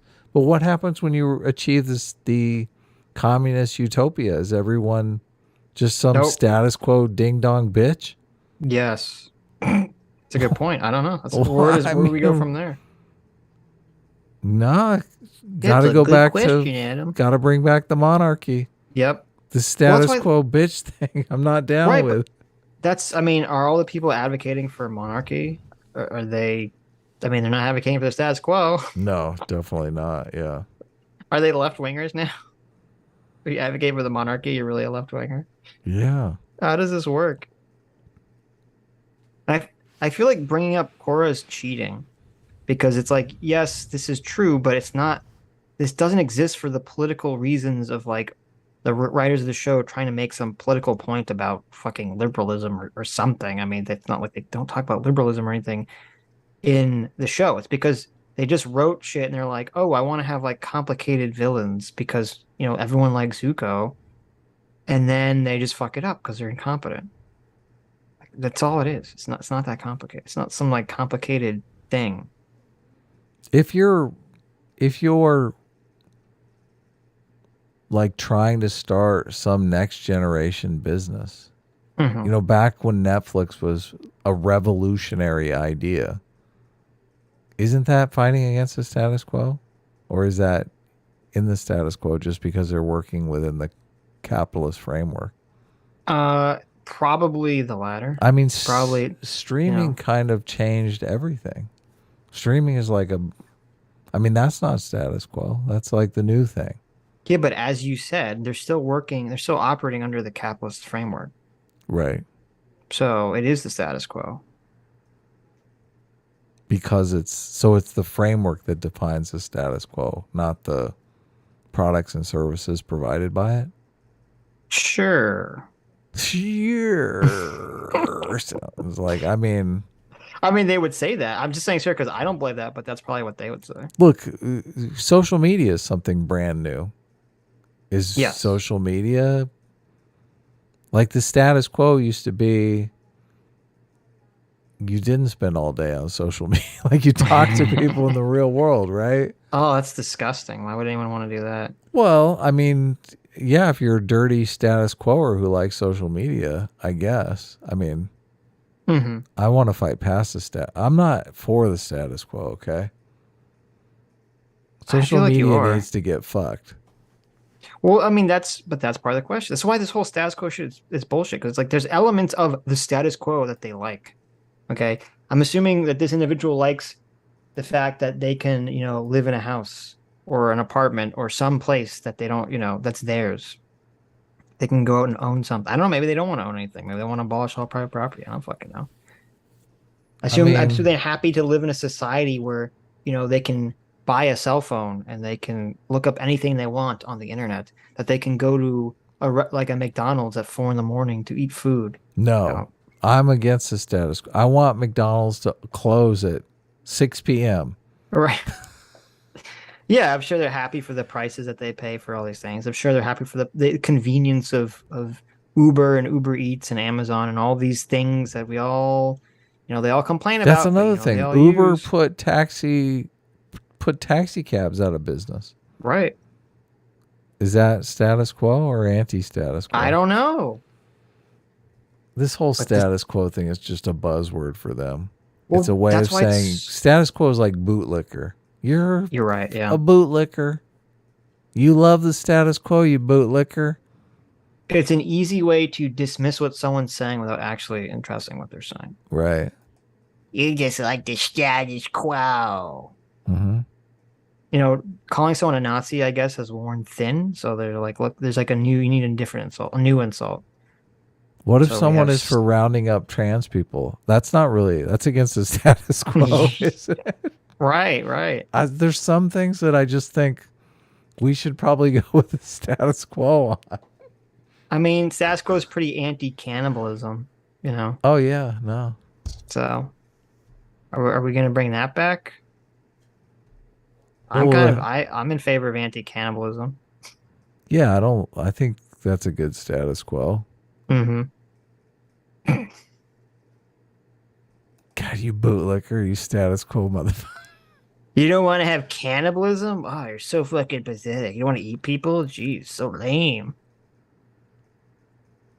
System is bad, it's that the wrong people are in charge. And then they inevitably change the status quo, like bringing democracy to the Earth Kingdom, and you're left wondering, wait, why wasn't the other person doing this? Why wasn't Kuvira pushing for democracy? Why wasn't Unalaq trying to combine the human and the spirit worlds again? Why weren't the characters you set up to do these things doing the things? Because they're Did you bad really writers. need a villain that badly? Could you not do this story without a villain? Would it really not work unless someone got in the giant death robot? Or would writing that story make you the tiniest bit more woke and you couldn't have that? We can't characterize our main... Wait. Whoa, yeah, I know. What happened? Wow. He's claiming setup and payoff is like woke? That's No, it's woke worse. writing? They're saying that, okay, this person has spent this whole video complaining about, trying to make sympathetic villains, okay? Right. And then it's complaining that the villains weren't sympathetic because if they appeared sympathetic, then they would be woke. But you can't have it both ways. Yeah. You can have, Those you are can have sympathetic. contradictory. Right. You can have a sympathetic villain, and it, and be happy about it. But you can't you can't complain about having sympathetic villains and then saying, well, if you have sympathetic villains, it makes you woke. If you're woke, that doesn't make any sense. Yeah. Sympathetic villains are woke or non-woke? Well, I guess what they're upset about, what they're really upset about, because the only villain that would be the only villain that would really be considered woke out of all these villains would be the first one, Amon, because he's like supposed to be the socialist. Because the other one is Unalaq is advocating for tradition, so he'd be the right winger. Zahir is a fucking idiot. And then Kuvara is operating for reestablishing a republic through order. It basically becomes like a military dictatorship. So she'd be a right winger too. So you have one left winger and two right wingers, and who are villains. But nope, it's all the status quo. Okay. I wonder if they don't like the original Avatar, because the original Avatar is literally. The entire conception of the Avatar is to maintain the status quo. The Avatar is supposed to maintain the balance, the status quo. I'm starting to wonder if we should just make completely nonsensical videos that just say like status quo bad every once in a while, and I think they might get millions of views. Maybe. We'll try it. That would be hilarious. That might get in the way of the 2-episode-long plot divergence to learn about the first Avatar, which was something we apparently needed. It's so nakedly obvious just how protective of the status quo these stories are, and this is the problem with sympathetic villains. Civil rights activists trying to overthrow an unjust status quo are right to do so. It is the morally correct position. A victim of abuse. Yeah, but wait a minute. Oh my God. How can you open this? All about X-Men. The entire point isn't that overthrowing an unjust status quo is wrong. The entire point is the way in which you overthrow the unjust status quo is important. Yeah, there's two ways. You can do it by joining with the people that you're, getting the people who are subjugating you to stop subjugating you, right? Right. And becoming a cohesive society together. Yes. I mean, the whole idea behind civil rights was that they just wanted the same rights and privileges that whites had. Right. Or you can genocide everyone. Right. Which way do you think is going to lead to less chaos in the future? But they just don't like that because that's the Professor X, let's get everyone on our side, is the liberal conception. And that's why it's kind of ironic that we had that conversation about liberals versus socialists. This is why they hate the liberals. The liberalism is the status quo.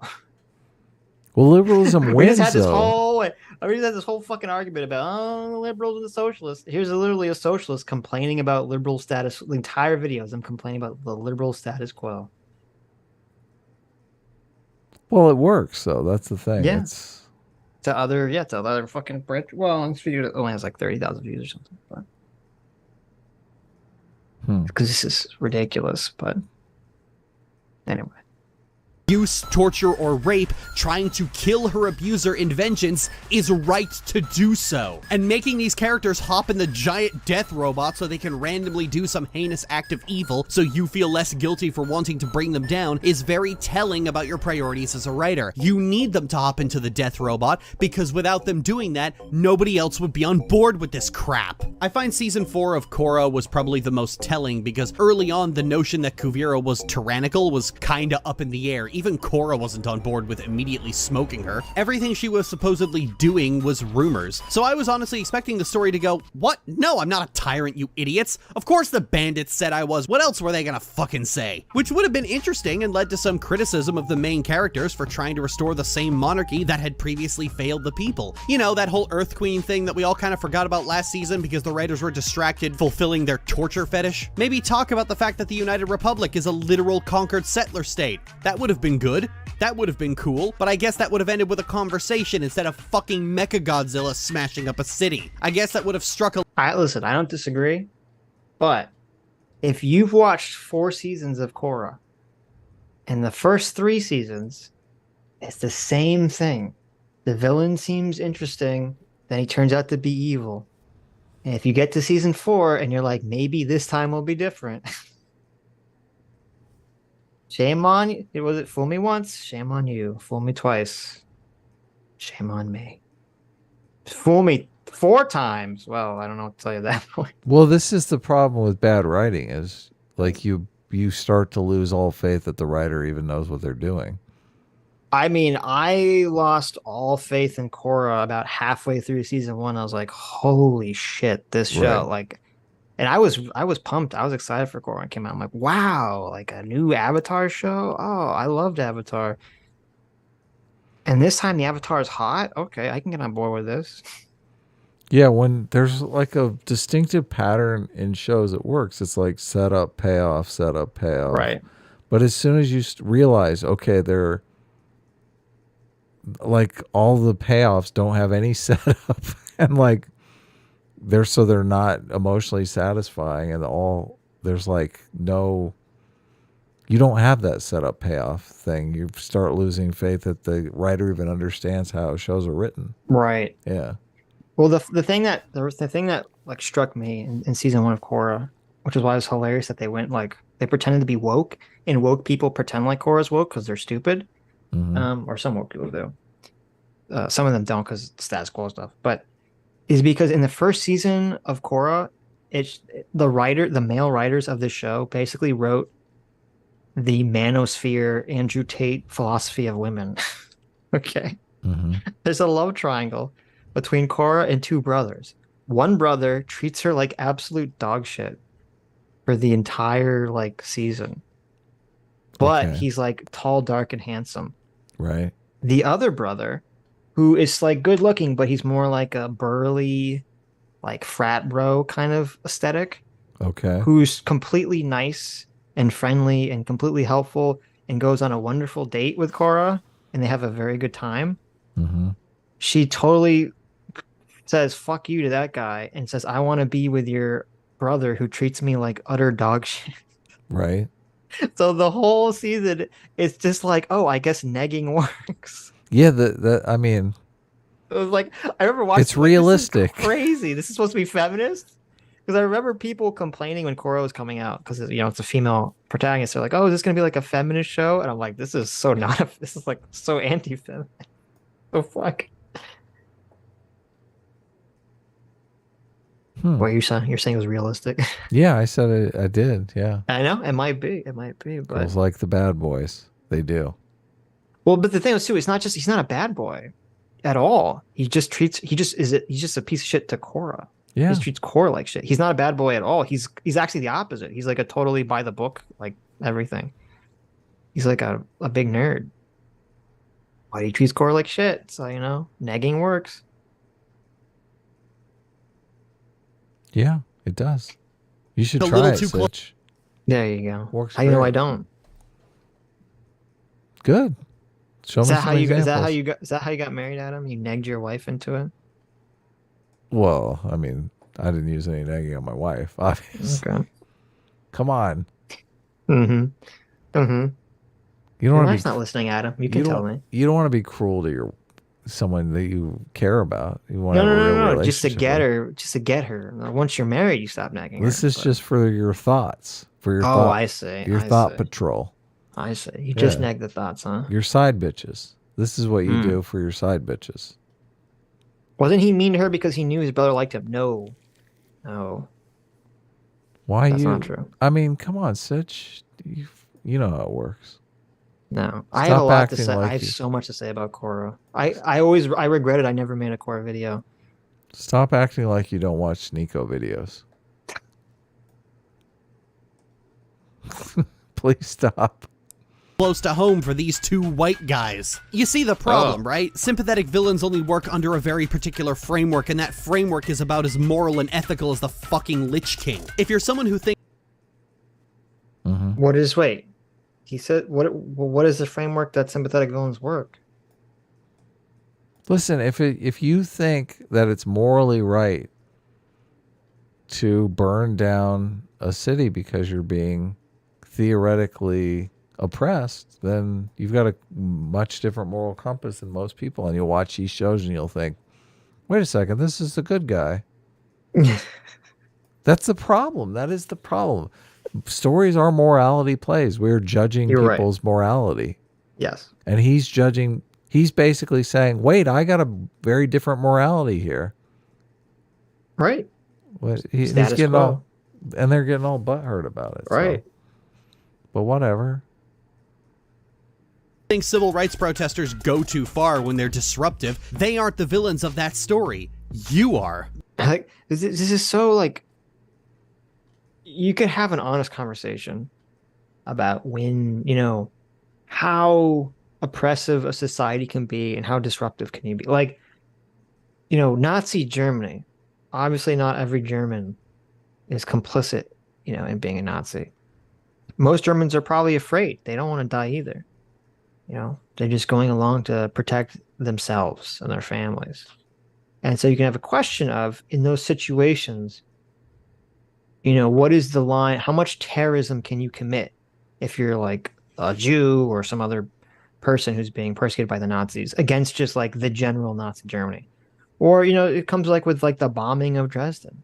Well, I'm sure Like, a lot of people lied to themselves too and told them that it wasn't really going on. Yeah, I'm sure you're right. Sure, a lot of people said that. Or, the bombing of Dresden's another, example that gets brought up. Like, Yeah, I'm sure fucking lots of innocent people got blown to shit in the bombing of Dresden. But it's like, okay, but what do? You're in this like complicated war situation, and you have to get the government of this country to fucking stop. And if the people won't stop it, well, someone else is going to have to stop it. You jump on your YouTube channel and complain about capitalism. That's Right. what you do. But there's obviously a line. There's a line of atrocities that are being committed to the amount of what kind of violence you can enact against it. You know, if you're a Uyghur, I think it would be very justified for Uyghurs to start enacting violence on, like, you know, the Chinese government, stuff of that nature. But the question is, or the problem is that because we all know this, because we all know that there's a line in which violence becomes acceptable, this is why dishonest political actors try to cast everything that's happening to them as this extreme violence because they want to justify the use of violence.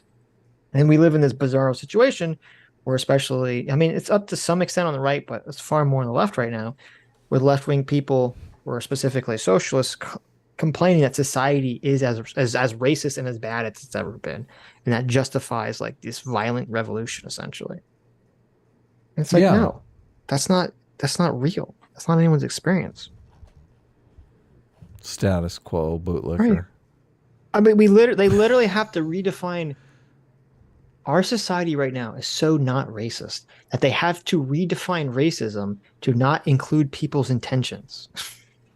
Okay, it's like put that through your crazy. brain. Okay. Well, I have put it through my brain many times. It's insane. Our society is so not racist, they had to remove intention from the definition of racism. The problem with this can work if it's done well is that this in and of itself is not a trope. This is the end result of using tropes badly. If you did it well to begin with, it wouldn't have ended up like this. Let's workshop. Doing the trope. Okay, I don't understand. Do you understand what that means? I don't understand what that means.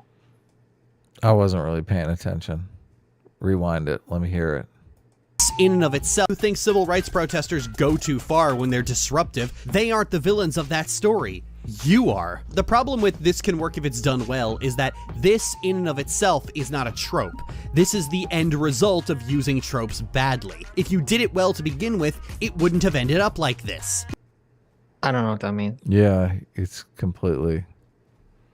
What is the trope and what's the trope? Is a sympathetic villain trope? I don't understand what they're saying. The trope is the fighting for civil rights trope. The trope for it's not a trope. The wife. It is the whole "we are oppressed" is a trope, and I guess it's a constant trope, right? And you see that all the time in shows. Mm-hmm. There's the immigrants are going to take our jobs trope and Rings of Power. They took my job. Oh my they turn God. all kinds of things into tropes. Oh my God. What is the trope? That part in Rings of Power was like it's so evil, yeah. Holy shit. That part was so shoehorned in. Like, if you haven't we seen have Rings to of make Power, it topical. Yeah, if you haven't seen Rings of Power. Let's make it about immigration and jobs. Well, I'm annoyed that no one has brought up that the Numenorians are like fucking half elves themselves or have elf blood in them, which is why they live long. Okay. Well, first of all, if you've liked the lore of Lord of the Rings, they completely shit on Numenor, which was supposed to be like some great city like Atlantis. It's supposed to be like some super enlightened city, I thought. And now it's just like a shitty. It's a city filled with shitty humans, essentially, who are all fucking assholes. That's like one elf lady shows up in town and they're like, we got to get rid of elves because this one elf lady who came here as a castaway means that other elves are going to come here to take our jobs. It's so like, what? It's so ridiculous. What are you even talking about? Look, you thought you were watching a piece of content that was going to allow you to escape the trials and tribulations of your daily life on Earth. No. Right. No. They're going to shoehorn immigration and like all the things that are just so mundane and daily life. They're shoehorning into this. And you're right. It completely destroys the whole idea of Numenor or any of that stuff. Well, and it's not even if you like if you really like. I don't think you should. I literally think there are certain things. Listen, I'm all for complicated moral philosophical questions being asked by TV shows.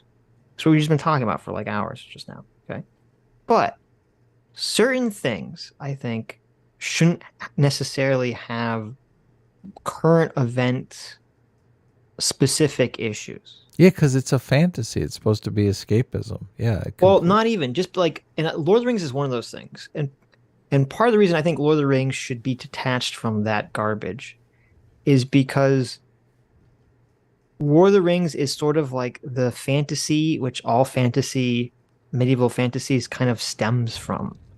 Like, so it as itself kind of exists as like an archetype of itself because it has standalone. right, because so much is based off of it. And I think because so much is based off of it, it should just exist in this apolitical realm of like, you know, good and evil, you know, and like basically what Lord of the Rings fucking hits perfectly, right? Like, and I think that's fine. Magic It's and totally wizards fine. and right. Yeah. There not are about literal job forces. Like discrimination lawsuits and right. Like and union organizing. Like, come on. Really? You know, there are literal angels and demons and forces of good and darkness that are fighting each other in Lord of the Rings, and that's fine. Keep it as that. Okay, it's fine. Not everything has to be current events issues. That's part of why the new Star Trek was so, like the new Picard show was so fucking weird and dog shit. Was because in old Star Trek, which they had current event issues all the time, it would always be like, oh, the Federation would go to another planet and they'd have to, you know, help the other aliens deal with some current events issue that was mirroring ours. But the Federation itself was like, oh, this is when humans finally got their shit together. The humans were like unequivocally the good guys in all the situations. Right. But now, you know, it's like, oh, you know, humans all got to be racist assholes too because it's current year. Yeah. Like, oh, fucking hell. It's so stupid too, and it's such ridiculously shoehorned in conflict that's just like a non-controversy. They've really debased it. Yeah, no, it's Shop. Doing the trope of anti-oppression group as antagonists well is understanding how this actually works in real life. Okay. Doing the trope of the anti-oppression group. So the people antagonists fighting oppression. Right. He's going to teach us how to do that trope right. They. Correct. They are going to teach us how to do that trope correctly. Yes, okay. Okay, I'm super curious. I'm excited about this. I feel like we may learn something today, Sitch. So the villainy has to come from propaganda. Kind of like exactly what this style of villain is in the first place. It's propaganda. So that when you see this, you will connect it with this. It's propaganda. It's literal fucking propaganda. The struggle for liberation and equality is immediately, the moment you think about it, the morally correct side of the argument. The real... Okay. Is this person 12? Well, I don't understand the propagandist argument, but... Are they... Is this person 12? They just said... This is so stupid. It's propaganda. It's literal fucking propaganda. The struggle for liberation and equality is immediately, the moment you think about it, the morally correct side of the argument. Okay, it depends how you define liberation and equality. This is so dumb. How is this? How can you just say this like this flat up? The struggle for liberation and equality is the right side of the argument. I mean, how's that untrue? Because as I said, it depends how you define liberation and equality. What if liberation means like Zahir? What if liberation is I think we should be liberated from paying taxes and living in a society. Let's blow up all government buildings. Mm-hmm. What if equality means, well, listen, capitalism necessitates inequality, so we need to blow up capitalism. We need to all live as fucking Luddites, farming, and we can be truly evil. Like I'm willing for the sake of argument just to. But you shouldn't. This is the problem. This is like a child's view. well, if someone says they're in favor of equality, if someone says they're in favor of liberation, well, that's automatically good. It's like, no, what the fuck do they mean by those phrases? Well, maybe he's going to tell us here. Maybe she's going to tell us here. She, they. I mean, the Nazis were saying that they wanted to liberate themselves from the evil Jews, you know? Like, lots of people say they want to liberate themselves from lots of things. It doesn't mean that they're on the right side of things. That's true. They did consider the Jews were the oppressing them. Right. Yeah. Economically. Which is not a good perspective to have. Right. Yeah. A lot of people do use that we're being oppressed as a way to lash out at people. Yeah. Mm-hmm. Yeah. Real villain is the status quo I was itself. going to say, like, and Well, hold on. You missed it. I The did. real villain is the status quo itself. Now that Oh my God. is ridiculous. That is where you can say, okay, this person's 5 years old. Because if you, Well, no, if so you they are, went from 12 to 5. Is that what you're saying? well, if like a baby, Right. 0 years old. I mean, how is this? How can you say the status quo is always evil? What if the status quo is perfect equality? Well, you don't even have to go from that. You say, okay, what if the status quo, what if the status quo is right after, segregation was dismantled? Isn't that better than what it was?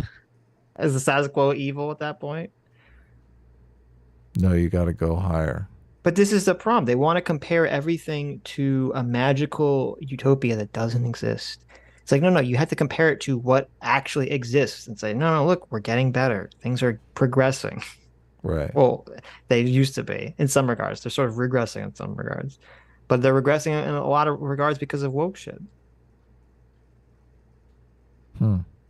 Those who enforce it. And so the third act twist for the protagonist is that they've been lied to. I'm going to back it up a little here.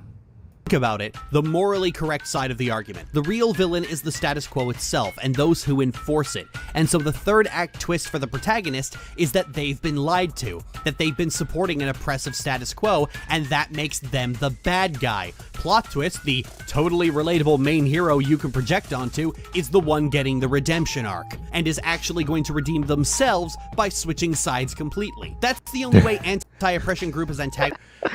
So basically, the protagonist becomes a socialist. Yes, look at the sign. Trump is the symptom, capitalism is the disease, socialism is the cure. Right. So he's basically saying that all protagonists must be socialists by the end of the movie. Otherwise, the movie's an utter fail. Well, no. They said it's hilarious. They said the way to do the beginning of this section was, here's how to do the oppressed group of people is the villain character correctly. Okay. They said, This is how you do that. And the way you do it is, surprise, they're not actually the villain. Yeah, that's a tough. How do you pull that off at the end? Well, first of all, you can do that, but wait a minute. That's not even addressing the thing. You can have people that are oppressed and are villains or become villains. That's a real thing that happens in the real fucking world. I don't understand what you don't understand about that. That's something that happens constantly in human history. Some group of people that are oppressed become the oppressors. Yeah, that's or they turn around and do rather something common. fucked up. Okay, that's part of why Fight Club is so great. You have all these people that feel oppressed, are like they're being shit on by society. They basically turn to the dark side. And it's a warning against that. Yeah. It's a warning against the boys you throw out of your tribe will come. The boys you throw out of your I forget the actual adage. The boys you throw out of your tribe will come back to burn it down. Those people are oppressed. Those people are forgotten. So they come back and they burn everything down. That doesn't mean that they're on the side of justice. Okay. Is revenge justice? It can be, but it can also not be. It's depending on the situation. I feel like retribution is justice, but revenge is not. I mean, look at the Joker. The Joker is that character. He's been shit on by society. And so, but he just lashes out, like, he lashes out at someone who maybe didn't deserve it. Robert De Niro's character. Become the Night in the chat says, notice how Brain shut up now that Sitch is saying things he agrees with. Of course. Brain, where That's the are way it you? always works. What happened, Brain? I just think it's hilarious that this person's like, oh, the way to do this trope correctly is to make it so they're never actually the villain. Like, oh, well, fuck you. That kind of, then they're not really the villain, then, are they? You're just saying you can't do this. You literally can't make a villain. This person cannot conceptualize a narrative story where you have a villain who you're sympathetic to their villainy. Like, this is literally, you're a baby and you live in a binary world of good versus evil that doesn't exist. Right. Well, they believe that if you become too sympathetic towards the villain's plight, then all of a sudden that allows the villain to do any terrible, toxic thing, and they can never go too far, that's just ridiculous. Like, you can have, so the villain has been oppressed by capitalism, so they can, make a human centipede somewhere and experiment on them. No, they would say that that's unrealistic, that doesn't happen. Oh, okay. And it's like, what are you talking about? That's not true. People do all sorts of fucked up shit because of perceived slights or oppression or inequality that they overreact to. Well, I'm sure somewhere right now people are doing fucked up shit and then blaming capitalism for it. They're basically saying, I'm allowed to do this because of capitalism. Like, I'm breaking into people's homes and stealing their shit because capitalism. There was, I forget who it was. There was just some video I saw recently of like a random, I believe they were black. They were attacking an Asian person. And it's like, capitalism? Well, no, because like, oh, you're, coming into our community and, fucking us up in some way. Right. They were oppressed by the Asians, right? Right. You're oppressed by the Asians. It was just a random person. You can't pretend like stuff like this doesn't happen. Like, this is the kick the dog phenomenon is very real. Yeah. Super real, hyper real. And it's insane to me that you're saying, or that this individual made this video saying that a whole facet of human nature is off limits for storytelling because you're defending the status quo and we need to be pro-revolution. Kick the dog is the status quo. The whole idea that, your boss beats up on you, so you go home and beat up on your wife, and your wife beats up on the kids, and the kids kick the dog. Like, that's the fucking status quo of human nature. Right. That's we have to fight against it. If you want to make a story, that's the real enemy. The real enemy is human nature. Yeah. That kick the dog nature. That's the real enemy. Yeah. That's a status quo I can fight against. Right. And I'm down with that. And to pretend like there wasn't the Weather Underground, to pretend like there aren't, radical, crazy groups of people that go off and do crazy shit, even if you agree with like whatever the initial thing they're talking about is, you're just living in a fantasy then. What about Jonestown? Jonestown.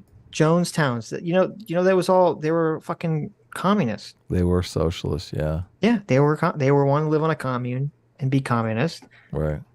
How'd that work out? I can't even bring up the pictures because the video would get yeeted. It's so horrific. Right. And it's so crazy because like the fact that the Jonestown people were communists has been basically like, like some people know about it, but I don't think the average person knows that. If you were to ask about Jonestown, they'd be like, oh, you mean the people that drank the Kool-Aid and died? And you're like, yeah, do you know what their ideology was? No. 909 people died in Jonestown. Yeah. Oh, that's horrific. It was insane. Almost 1,000 people. Yep. It was disgusting. It was a mass murder. It was a crazy mass murder. Yep. Another thing too, that they forced them. People think they like, some people drank it willingly, but they had guns. If you didn't drink it, they were going to shoot you. Yeah. Like, it wasn't really like a choice, except for the one smart old lady who hid under the bed and said, "I'm not going. Fuck this shit." I know. So I'm smart. I'm hiding under the bed. When the crazy man calls on speakers, I'm gonna go under the bed. I'm not gonna go outside. completely. That's the only way anti-oppression group as antagonist works. It's the only way a sympathetic villain works at all, because any sensible writer would have looked at your outline and gone, wait, why aren't these guys the main characters? This person is a child. They don't think you can have a sympathetic villain unless the villain is correct. Like, I mean, you can have there's all kinds of sympathetic villains.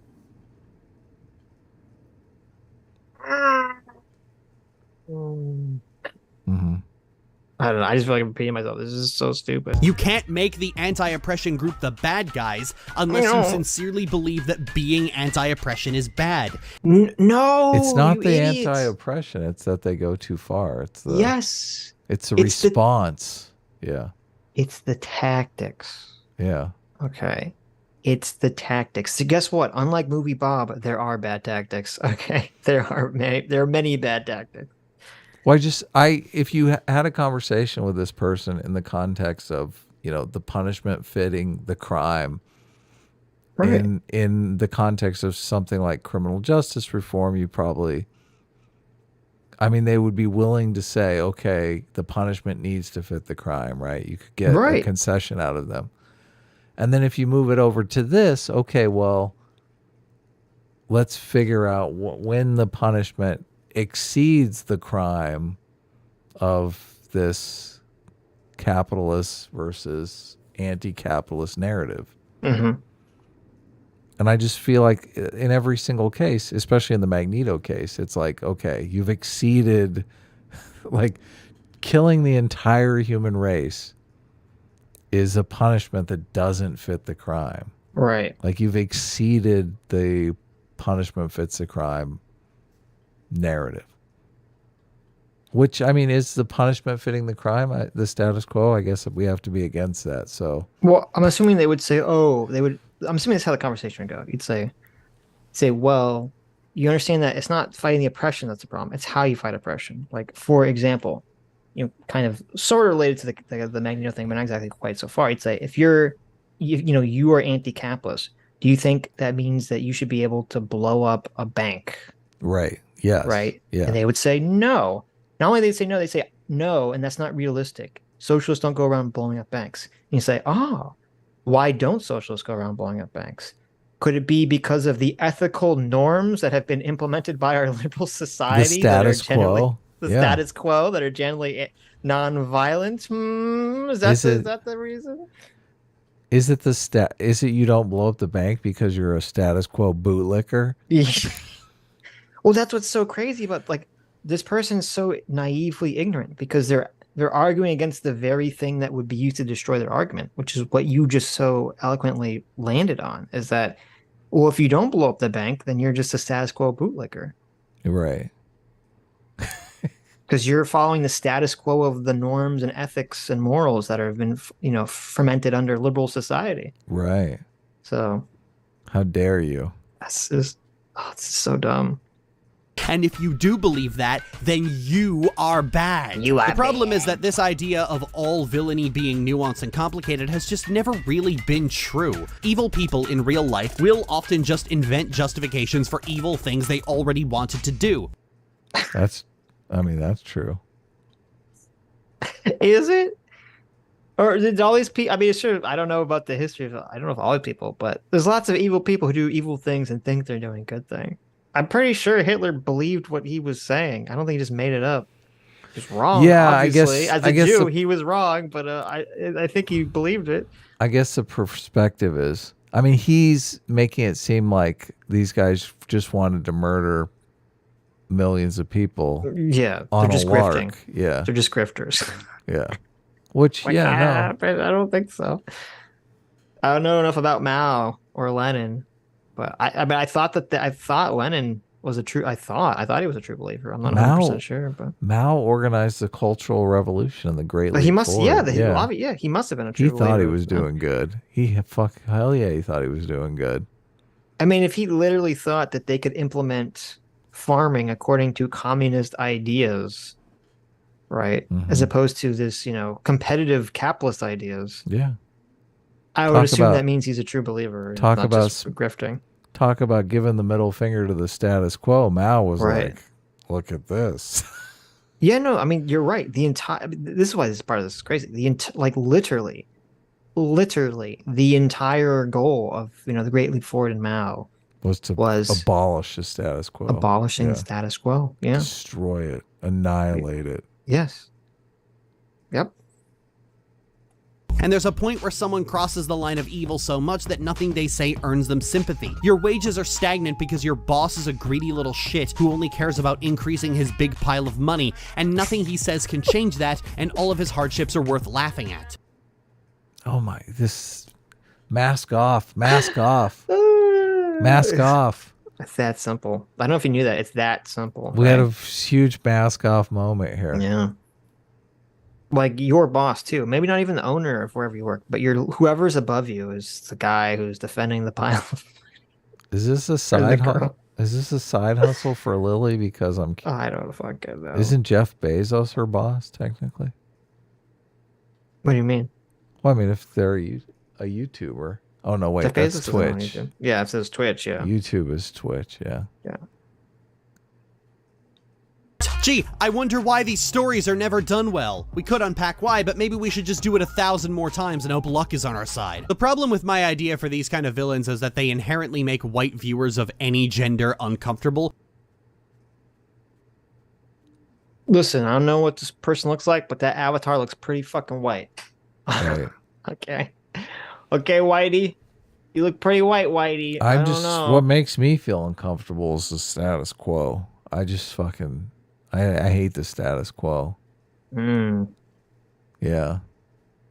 Oh, I found a picture. Lily Orchard's fucking whitest fucking Whitey of Whitesville that's ever whited a white person. Oh, really? Yes, super white. Lily Orchard? Assuming this is Lily and not the other one. Oh, this isn't good. I found a random video. I'm not even gonna read the title of this because I don't know if it's true or not. I'm And uncomfortable. it's such a crazy accusation that I will not read it on the stream. I don't think it's responsible to do so. It's an accusation against Lily Orchard? Yes, I'm not gonna read. Don't read it. Really? I'm not gonna. Don't read. Well, I won't read it, but Don't say it out loud. I don't think it's responsible to say that claim unless I've watched the video and made a judgment about it. where'd you find it? Just if I was to look. I just looked up Lily Orchard and I looked at the images. Let's say I was searching intent on finding this accusation. Oh, okay. Ouch. Okay. Yeah. Yeah, we'll avoid that. Yes. I'm just saying Lily Orchard is white as fuck, so I always think it's funny when like some super white person is trying to be like I'm one of the good ones. You know, and the way they do that, it's so funny because this is literally the most common psychological trope ever. The way to establish that you're one of the good ones is to immediately throw someone else under the bus. That's how you establish it to like the group. What makes white people uncomfortable? Oh, having they're what they said, having the, all the villain who's anti-oppression and pro-equality is actually the good guy, and the hero realizes they've been tricked because you can't actually have a sympathetic villain because Why? I mean, as a white person, why would that make me uncomfortable? I don't know, because Lily Orchard's a racist. I don't know. I think people can be oppressed. I don't disagree with that in the world, and people being oppressed. Maybe is it because she conceptualizes white people as oppressors, so it makes them uncomfortable. Like, oh, I'm an oppressor, so seeing other people oppressed makes me feel bad or something. Well, and it's funny because there actually I got news for you. I'm not an oppressor. I don't give a fuck. I was trying to think of a movie I've seen where surprise, the protagonist realizes that they're working for the bad guys. And I could think of one. I don't know if I want to say it because it'll spoil it. What do you mean? But it's a Tom Cruise movie that you've probably seen, and I like a lot. Well, what's the movie? Well, I don't want to spoil it. Hold on. How is it going to spoil it if you just give the title of the movie? Because I just gave the twist away. Oh, okay. The twist is that the main character thinks they're good, but they're actually working for the bad guys. Okay. You don't know what Tom Cruise movie I'm talking about? I know. I'm pretty sure we've talked about this movie. I could swear you've seen it before. Yeah. Is there a bunch just- of really cool robots in it? I mean, amazing robots. There's robots in it. Yeah, Yeah, there's of robots and course. ships and stuff in it. Yeah, I love right. that So, movie. but I mean, I like that movie. I didn't think, well, as a white guy, this movie triggers me. Like, it never occurred to me when I watched. Is that there movie. even a black person in that movie? I don't Yes. think- What are you talking about? You racist? One of the main guys is fucking what's his name? The black guy who's in every movie. Not Samuel Jackson. Oh yeah, the other black guy. Oh my God, why am I blanking his name? He's such a good actor. He from one plays of my- God a lot, right? Yes, he's from Shawshank Redemption. Morgan Freeman. Morgan Freeman, yeah, the other Morgan black Freeman's guy. in it. Yeah, Morgan Freeman's like the leader. There you go. You have a leader of the group that's rebelling. Is Morgan Freeman? Oh, you're right. I forgot Black about guy. Yeah. that. I totally forgot about that. We gotta watch that. I gotta watch that movie, and that movie's highly underrated. Tom Cruise, one of the whitest white guys to ever live. Turns out he's working for the.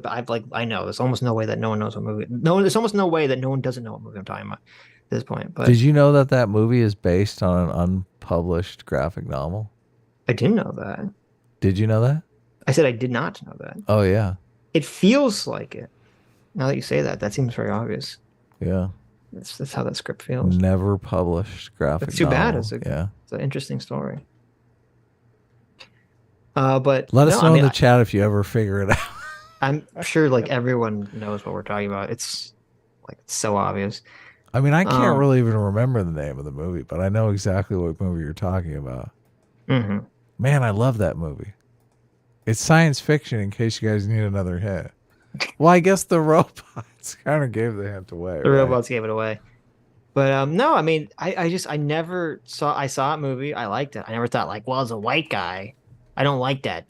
This white guy, Tom Cruise, is like just actually helping the baddies be oppressive. Like this is just ridiculous. Oh yeah.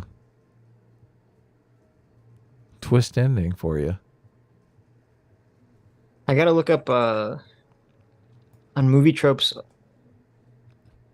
See this movie to see what the name of this trope is, to see what kind of other movies there are where like, turns out that the main character is really the bad guy.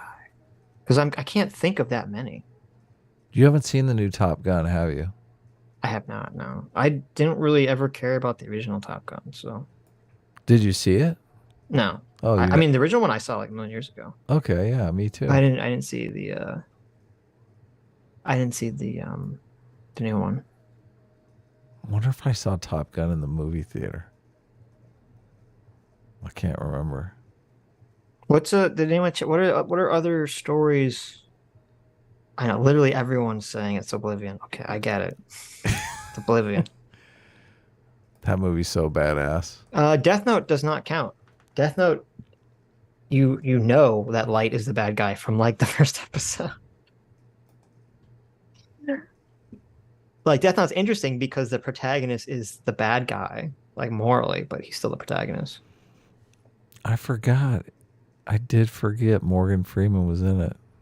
How sad.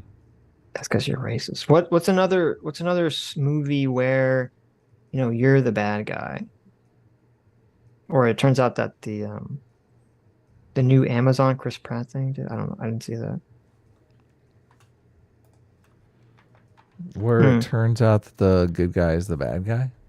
Well, it turns out that Ender's Game, I don't think, is an example of that. The book. Because they're not the bad guys. It's a misunderstanding. So I don't think that would count.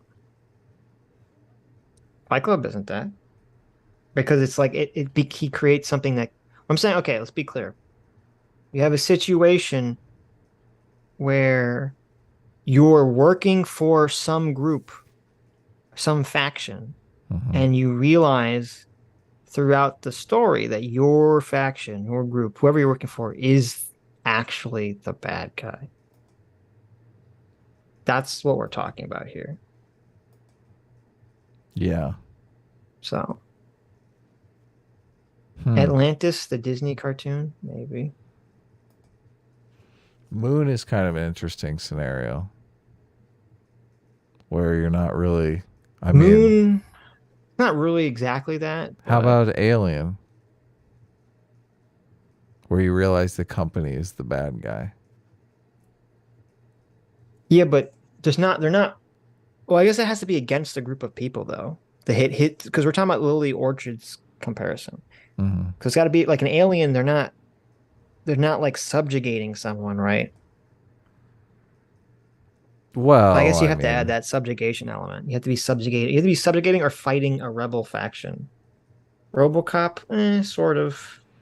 Captain Marvel. Captain Marvel is actually that, which is disappointing because Captain Marvel is so fucking terrible. Like, you're right, Captain Marvel is that's exactly what Captain Marvel was. There you go. Aliens, kind of, yeah. Winter Soldier, sort of a little bit. Memento? You mean Memento? Is he the bad guy, Memento? Does Memento count? I'm gonna have to. I guess rewatch Memento does Oblivion. count because Teddy's the bad guy. Well, it kind of doesn't count because you kind of know Teddy's the bad guy. You just don't know that he's the one that's orchestrating everything till the end. But from the beginning, because isn't in the beginning, you don't realize who he's killed in the beginning, but you see very early, don't you, that because it's backwards.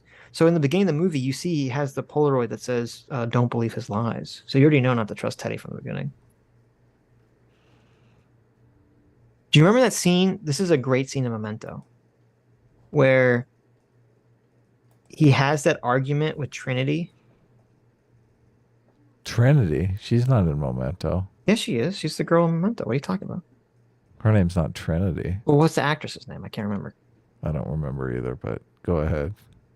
It's Trinity. Carrie Ann Moss. Carrie Ann Moss, exactly. He That's what I has said. the argument. He realizes Carrie Ann Moss is like fucking him over in some way, and he abuses her. He slaps her, right? Mhm. And she started bleeding from her lip because he's so angry at her. And she walks outside, gets in her car, and she comes says, "You're not back gonna in. fucking remember this in 5 minutes." She walks in her car, That scene's so badass. sits in the car, and he's like trying to rummaging remember. around. Oh my god, get a pen! I gotta remember this. He's like this bitch desperately is trying fucking to, with me. He's desperately trying to find a pen to write down that she's evil.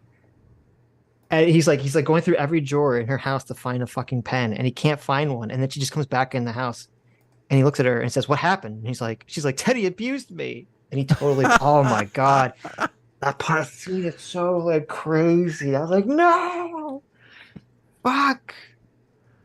Yeah, he got. How do people not like Memento? Memento's so good. He got Oh my screwed. god. Yeah, Memento's Such a good movie. amazing. Yes. That was when it's getting late, so I'm like blanking every name. I know. Yeah, me too. I get blanky on names. That's when like Christopher Nolan actually, when he was obsessed with creating a new like framework for storytelling, but he actually weaved it into the narrative like perfectly. Unlike Tenet. Anyways, let's finish this off. Almost done. Because it might be something about their tacit support of the status quo. And that's the only reason these kind of stories are popular, because they say to a complacent audience, you are already doing the right thing, and anyone who asks you to reconsider what you're doing is actually a liar, or they're in bad faith, or they're piloting a fucking death robot right now. And that's why I'll never be on board with these. You're complacent, Sitch. Oh, You're totally complacent. Status quo. Complacency. That's the enemy of society. Bitch. Kind of villains, because they weren't written for me, and they will never be written for me. They're written for assholes. When will the animation dork age end? Get that? No. They weren't written for her. They were written for assholes. Who? Giant assholes. What? Who are for subjugating people. Huh? Yeah, you're for subjugating people. I don't understand. What's there not to understand? I don't get any of this. None of this makes any sense. Look, you are an asshole, okay? Okay, That's all you I have understand to that part. That's true. Because you're complacent about the status quo subjugating people. I know you feel like you just want to go see your Batman movie. Yeah. I know you just want to see the explosions and the fire and the children being burned up in the other cars. You don't care about anything. You just want the status quo. That's all you care about. That's true. That's all I care about. Complacency. I just want order. I'll take order at any price. I don't care. Sitch's idea of a perfect movie is just a camera set up on a street corner and just people coming and going orderly, no conflict, no subjugation, just people enjoying their lives. That's Sitch's idea of his perfect movie. Now I'm what was Peacemaker's slogan? Let's watch this other video that you found. I didn't find any other video. Let's watch the other Lily Orchard video. What was? Oh, is it? Oh, here it is. I cherish peace with all my heart. I don't care how many men, women, and children I need to kill to get it. There you go. That's me. I'm Peacemaker.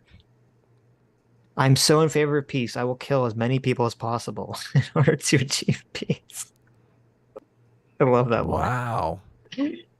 That's such a good line. What's the other Lily Orchard video? I mean, it might even be worse than the one that you... You're not talking about the one... Wait, uh-oh. Did you find some incendiary anti-Lily Orchard video or something? Yeah. Oh, my God. Okay, well, we'll save that for next time. I mean, not really. I don't think it's possible, but... Wow, I didn't realize a lot of people have made anti-Lily Orchard videos. Yeah. I didn't even know this person was like a thing until Thos sent me this video. Yeah, what are you doing? Come on, you're supposed to do your homework. This video has 1 million views. 2 professional writers react to Lily Orchard's simple writing tips. It says yikes. Uh-oh. Oh, no. Ruh-roh. Ruh-roh. Did you just do a Scooby? Did you just do a Scooby-Doo? I might have. Wow, this is like... Oh no, Adam. Uh-oh, we're in trouble. What happened? Xander Hall has done an anti-Lily Orchard video. Really? Well, bring that bitch up. It's 45 minutes long. Oh no, we can't do it. It's called Lily Orchard is Insanely Dumb. Why are we always the last to know? I know. Wait a minute. How old is this video? Isn't this video we're watching? This is like a new video. Wait a minute. This video... Yeah, okay, this video we're watching is from August 25th, 2022. Okay. Yeah, it's brand new. So I'm looking at the comments of Xander's video. Lily Orchard is Insanely Dumb. First comment, 2 years ago. The problem with villain redemptions nowadays... Comment 2. Evil characters are humanized because they are more than one dimension. Lily screeching down the hallway at evil characters being more than one dimension. Wait a minute. Xander Hall cannot have possibly done... Wait, is this like a common thing? Lily Orchard's constantly making videos about how you can't have sympathetic villains, and everyone on the internet, including Xander Hall, realizes this is like the dumbest fucking take on the planet Earth. This is Lily Orchard's MMT. Baby. You can't have sympathetic villains. So judging by...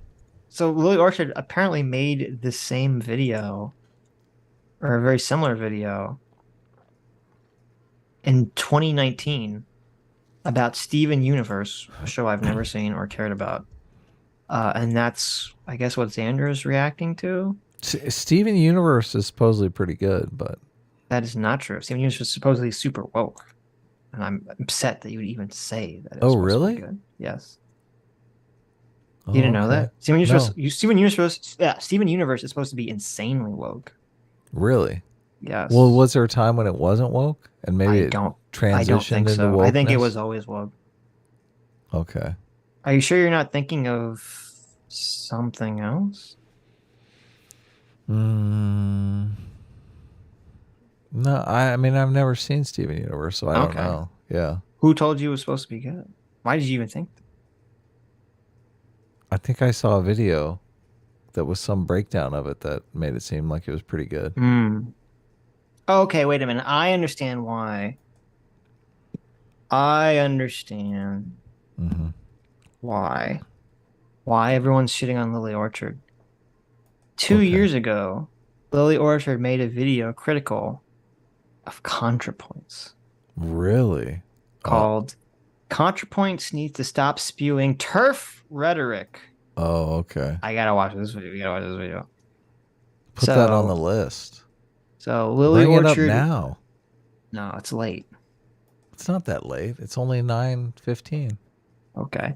Lily Orchard tried to outflank Contra on the left, and I guess and people were not happy about this because I could see one of the response videos to this is our good friend Voosh. Oh, so Voosh made Lily Orchard an acceptable target then. Right. And they all did what They the all- circular firing squad does Right. best. They all just Right. lit up the night. They were like, Lily Orchard is the new target.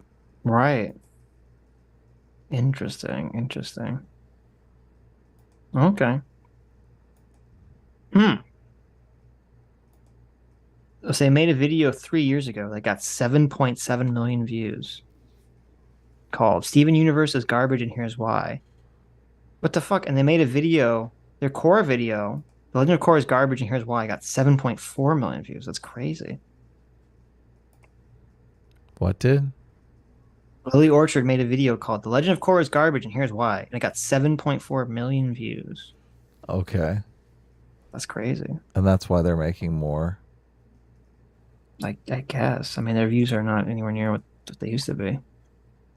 That's disappointing because, I mean, I haven't seen their critique, but I can almost guarantee it's nowhere near as good as ER's critique.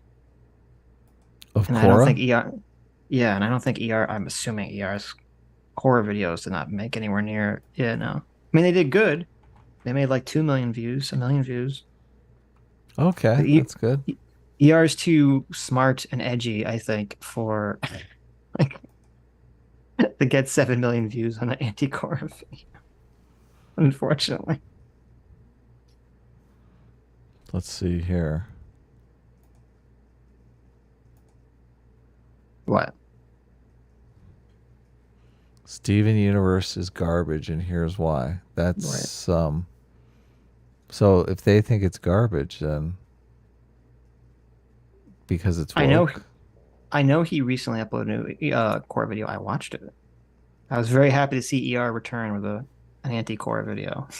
The Legend of Korra is garbage, and here's why. That video is 4 years old. Yeah. 7.4 million views. Yeah.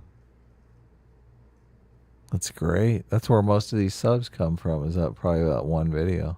You're probably right. Yeah. Where were we? Paul Schnoff. Andrew Clark for $2 says her partner co-writes the scripts, apparently. Well, there you go. Nova Leon for $5 says, is a leftist attacking Jordan Peterson the new Godwin's law? It should be. It definitely should be. Should be. It should be.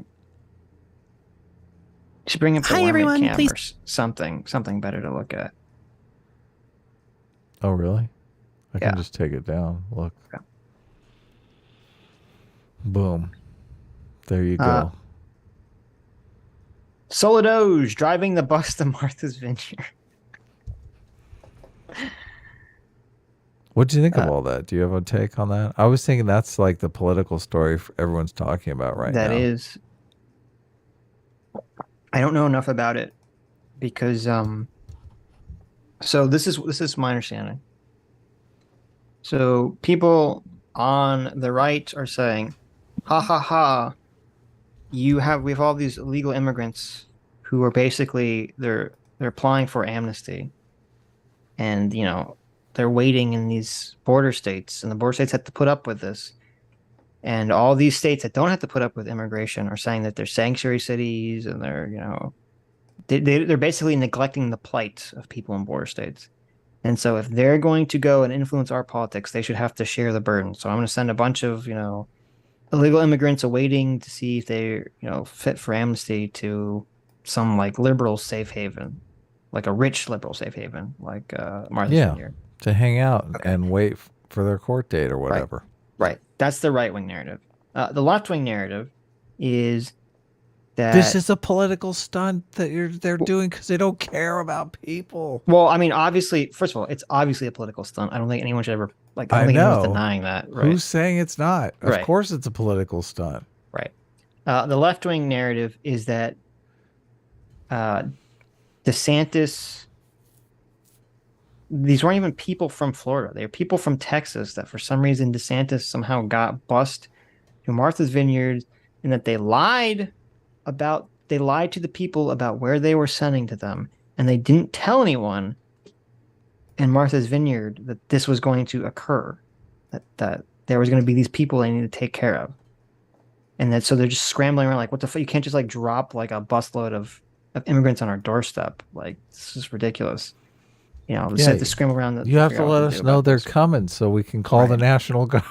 Well, so you can do something about it, because otherwise it does seem like you're just using them as like literally humans, props in a very horrible way.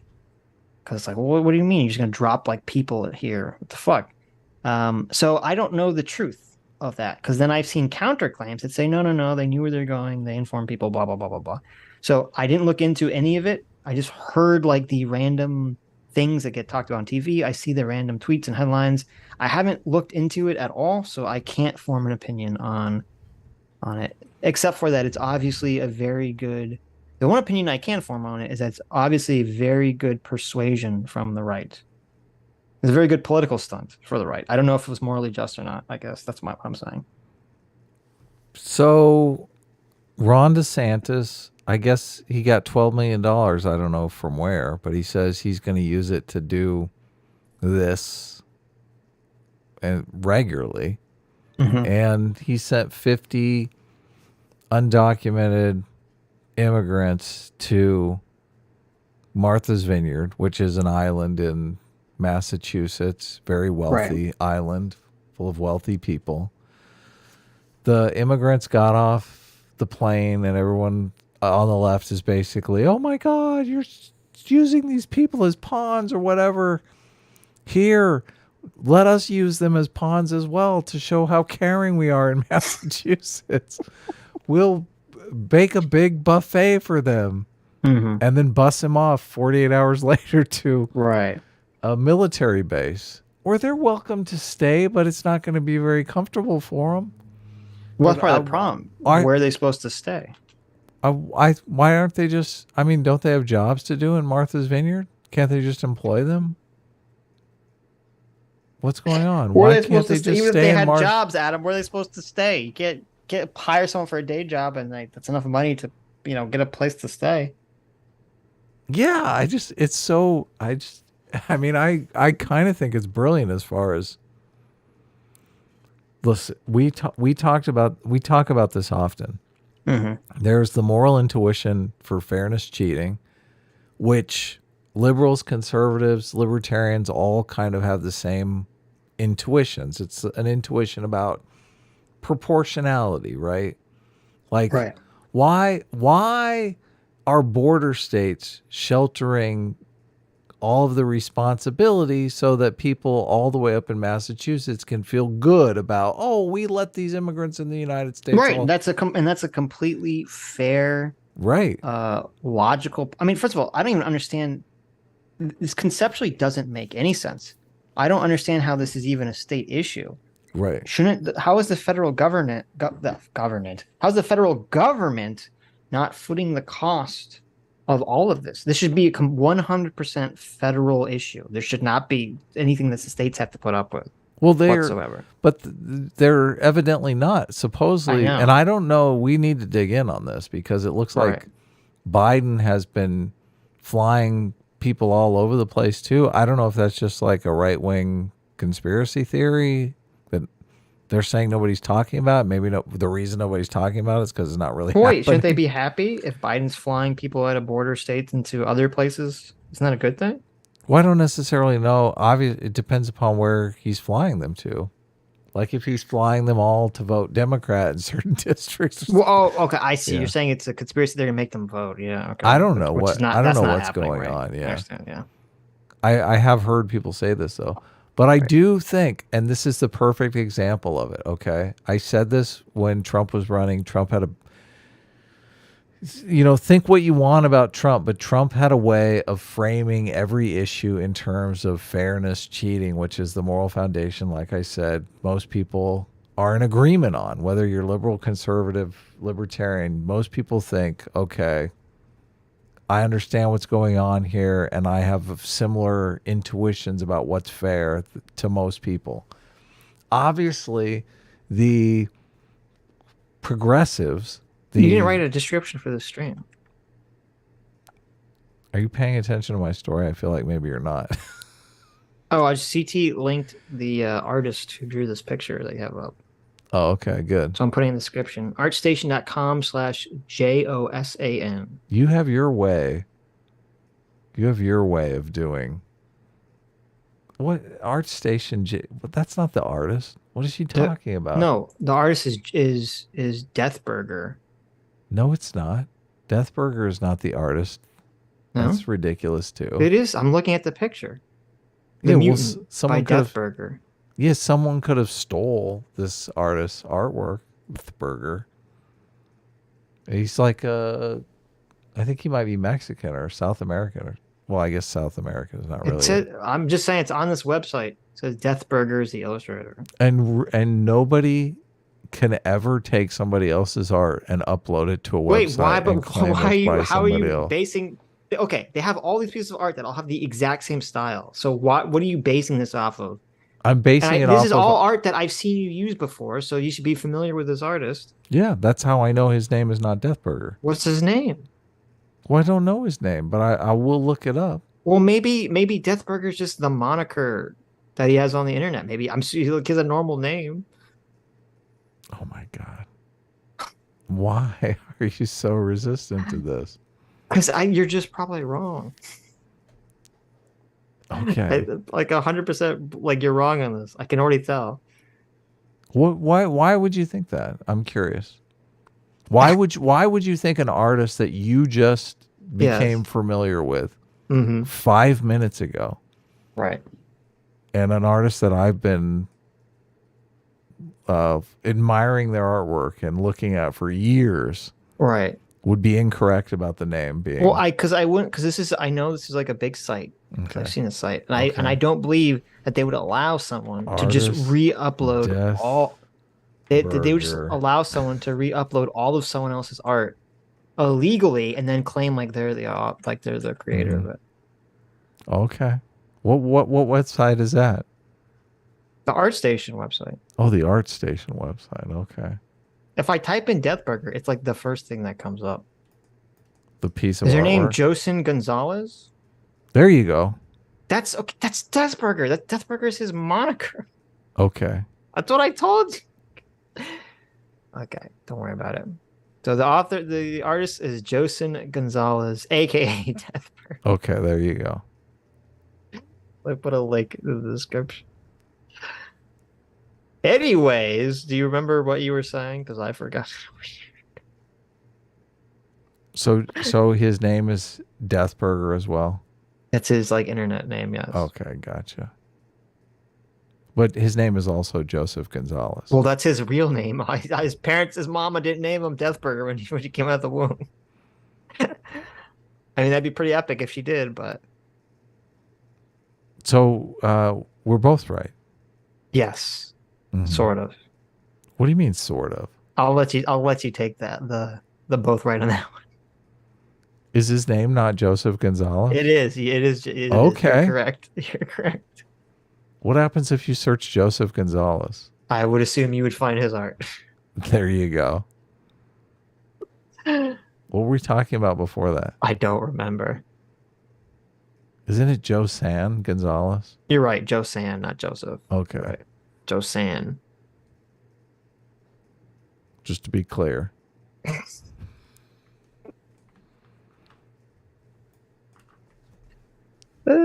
Anyway, what were we talking about? I don't remember. You tell me. I can't remember either. Hmm. But it was something.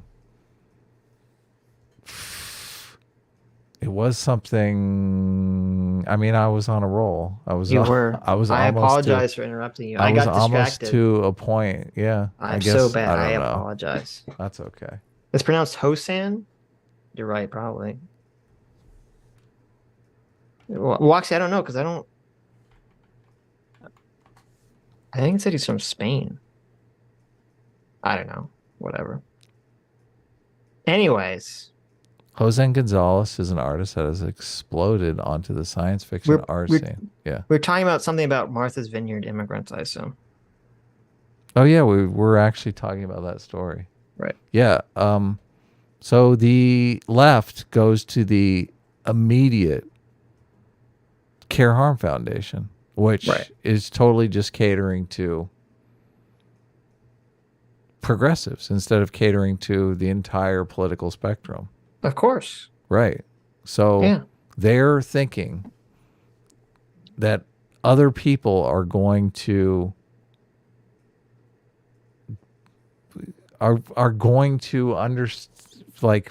be predisposed to understand this story through, oh my God, these evil Republicans, they're so evil to use these people as pawns. You know, they should care about these people, which most people are like, I think, going to default to the Fairness Cheating Foundation and be like, yeah, this is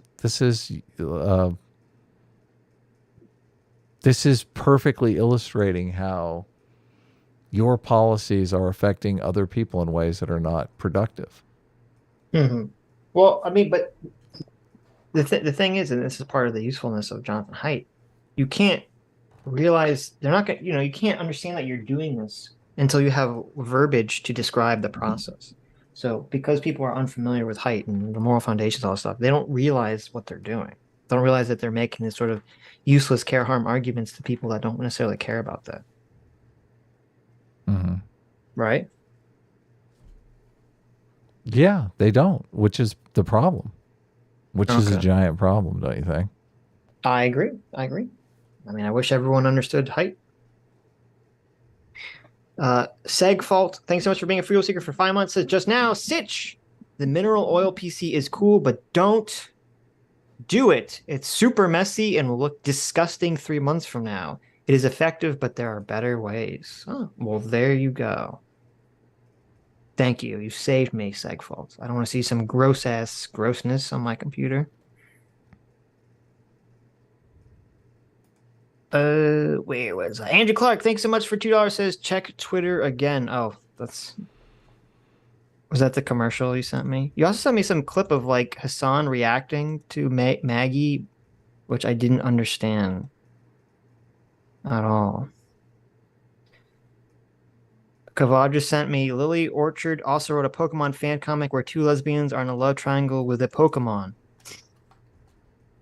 Okay. The Gardevoir Pokemon. That was after I stopped playing Pokemon. That's interesting. Thank you for that.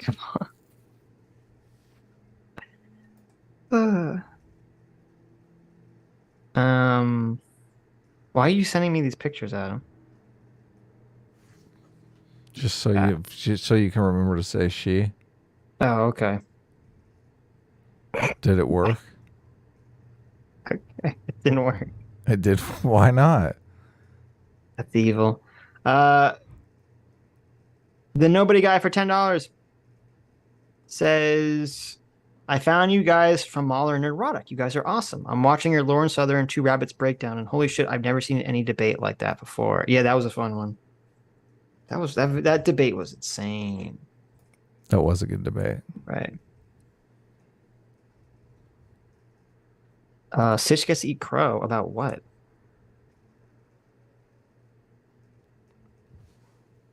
Immortal Mechanism for $5 says the heroine's journey starts with the poppy seeds and ends with a shootout at the mansion. There you go. Get it? Nope. The heroine's journey. Oh yeah, I get it now. Sweet, I like that. Okay. I'm not going to show the picture because there's a picture I get. I don't know if Lily Orchard drew this or someone did. It's a picture of Lily Orchard kissing the Pokemon. It's weird. In a good way or a bad way? I mean, Lily looks like they're happy about it, but the Pokemon doesn't look necessarily happy about it. Okay. Okay. Mm-hmm. Okay. Brain for $5 says, oh, that's what Brain was whining about. Democrats want socialist votes. Stick that in your electric pipe and smoke it. I literally said this, Brain. Are you retarded? I don't understand. That's literally what I said. Where's that at? What did he Brain, say? Dems want socialist votes. I literally said this. Yeah, they do. Obviously. Are you retarded? I said, but that the amount of votes is like negligible. You don't think Republicans want racist votes? Of course they do. Of course they do. The question is that a winning strategy to just appeal to the racist? I would say no. Is it a winning strategy to appeal to socialists? I would say no. Well, wait a second. There's probably more socialists than there are racists. I completely 100,000% disagree with you. Really? I'm actually shocked to hear you say that. But okay. Really? Yes. I mean, how many racists are in There's America? way more racists than there are socialists in this How many country. racists are in America? Let me just. Oh yeah, I'm sure you're gonna find some polling data on that one. Let me just look this up. Yeah. Views on race in America. 65% of Americans are racist as fuck. How do you calculate that number? Black Americans have a clear vision for reducing racism. More than a year and a half after the murder of George Floyd and the national protest debate, the political promise that oh, wait a second. This is Pew Research, so it's got to be good. Black Americans have a clear vision for reducing racism, but little hope it will happen.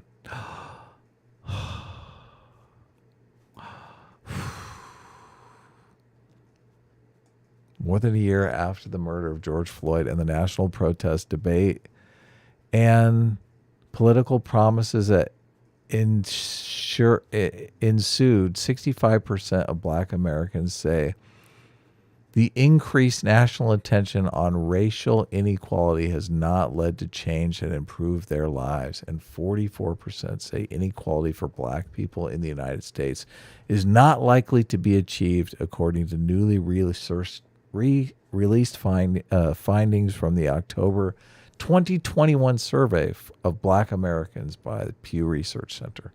God, this is so fucked. This is fucked up, man. Sitch left. He's gone. Here, let me just continue reading then. This is somewhat of a... Wait a second here. I need to look at this description here. We need to make sure that the name is correct of the artist. I don't like this Death Burger idea. That's just the name of his that's just the name of his Instagram account. Come on. Sitch, where are you going? You're still on Death Burger? Please come back. You're still on Death Burger. No, I changed topics because I got bored with I saw reading Pew Research. I didn't get to finish Brain's chat. It says you can't erase decades of Democrat big tent strategy in dismissing party bankos. I'm not. What I'm saying is that if you honestly think, Brain, that the Democrats consider the socialist vote in their calculations when fermenting political strategy, you have a wildly disconnected view from reality of how many socialists are running around this country. And how many of them fucking vote on top of that. Like, talk about the tiniest. This is like the tiniest population. You're gonna have socialists in America and then socialists that vote in America. This is like this tiniest like fucking group of people that you're talking about. And on top of it, they're all young. For the most part, they're young. Literally part of the worst demographics in the country. Why the fuck would anyone waste any time or money trying to hit these people? Yeah. Why in the chat, Adam? What? Everyone knows CT's real name. You say it all the time. I've never said it, and she gets mad when I use it. Oh, okay. CT's real name is Deathburger. That's true. It is true. Yeah. Brain for $5 says you can't have it both ways, saying the right called wolf on the socialists and their party while admitting that they are there. Of course I can. Wait, are you stupid? What are you talking? Brain, how are you so stupid about this stuff? Okay. You understand that you could say there are socialists in America. They exist, obviously. When I said that the right was crying wolf, I'm not saying that there was literally no one in the entire country of America that was socialist. Do you understand that? It was someone else super chatted the answer to this. They said, yes, there were socialists running around, but calling every fucking government program, every social welfare program, socialism. That's what crying wolf is, Brain. It's saying, oh, you want Medicare? Oh, Medicare, that's socialism. You want Social Security? Well, it's got social and title. That's socialism. You want food stamps for poor people? Oh, well, that's socialism. Okay, that's the crying wolf. You understand that, right? It's saying anytime you want anything, or you want any regulation against business, oh, that's socialism. Regulating business is socialism. That's the crying wolf. I don't know how old you are, because you sound like you're very young. That they not understand that this was like the common tactic that I grew up with and that Adam grew up with for Republicans to call to Democrats advocating They still do it. What are you talking about? Well, Watch I know, 15 minutes of Fox News. They call every fucking thing socialist. Right. But now a lot of it's about woke social issues. Okay. Mm-hmm. When I was growing up, it wasn't about social issues because wokeness wasn't a fucking thing. It was about economic issues. It's anytime any Democrat anywhere advocated for any regulation, well, that's socialism. Oh, so you want to regulate? You want to make it so that private banks can't buy a bunch of shitty mortgage-backed securities? Well, that's socialism, you fucking libtard. Okay, that's what people were saying in the 80s and 90s. Like, this is just ridiculous. You have to be like 20 years old to not remember this. Mm-hmm. Oh, you think that there should be a social safety net? Well, social safety nets is socialism. Didn't you know that? Did you know that, Adam? That social safety nets are socialism? Wow. I mean, it's got the word social in it. Not really. I mean, no, it is. What do you mean? Welfare is socialism. It's literally socialism, Adam. Okay. Wolf cried after the Destiny debate. That is true. That is true. Listen, I'll give Brain credit. Brain never brought up the monarchy. He never brought up peasants. So there you go. You're one step ahead of Wolf. Battle Elf for $2 says McCarthy was right. Remember the Rosenbergs. That didn't even have anything to do with McCarthy.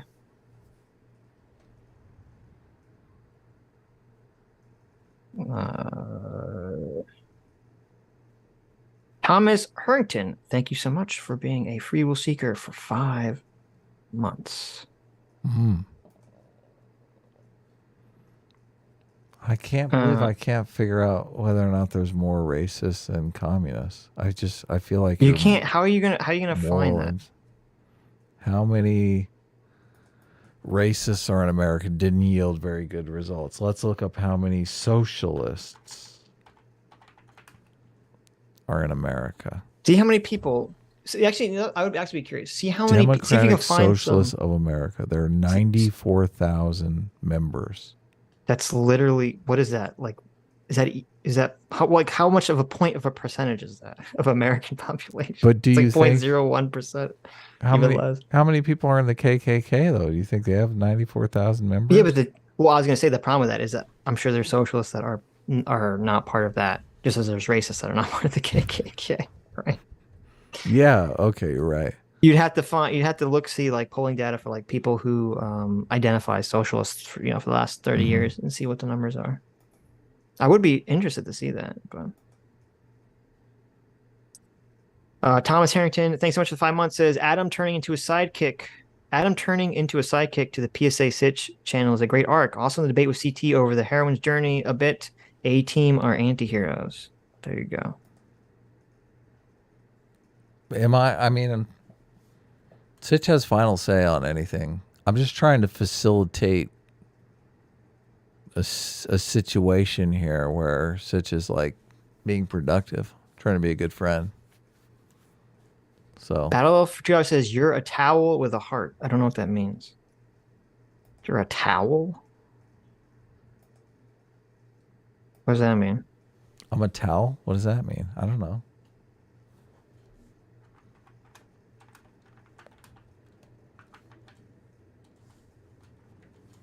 What's up? Battle of for Triage says I'm not your buddy. I'm not your buddy, pal. Soldo, thanks so much for the $5. Says driving the bus to Martha's Vineyard. Says can't believe I'm psyoped into playing CP 2077 again, all because of that anime. By the way, you were mentioned on Lotus Eater video called Forbes Evil Article 8-9 minutes in. Oh, I hope it was a good thing. Yeah, who was mentioned? Me or Sitch? I don't know. That's a good question. Hopefully it was Sitch. Oh, well, if it was about Rings of Power, I assume. Is that what it was about? I'm not sure. Well, how's our Rings of Power video doing? I don't know. Lotus Eater video called Forbes Evil Article. Oh, okay. Oh, the Forbes video on Rings of Power. I don't see this. Maybe Carl listened to our coverage on Rings of Power. I mean, we've been complaining about Rings of Power on stream since it came out. No, this is about something different. It's about transgender issues. The most evil Forbes article. Oh, it is?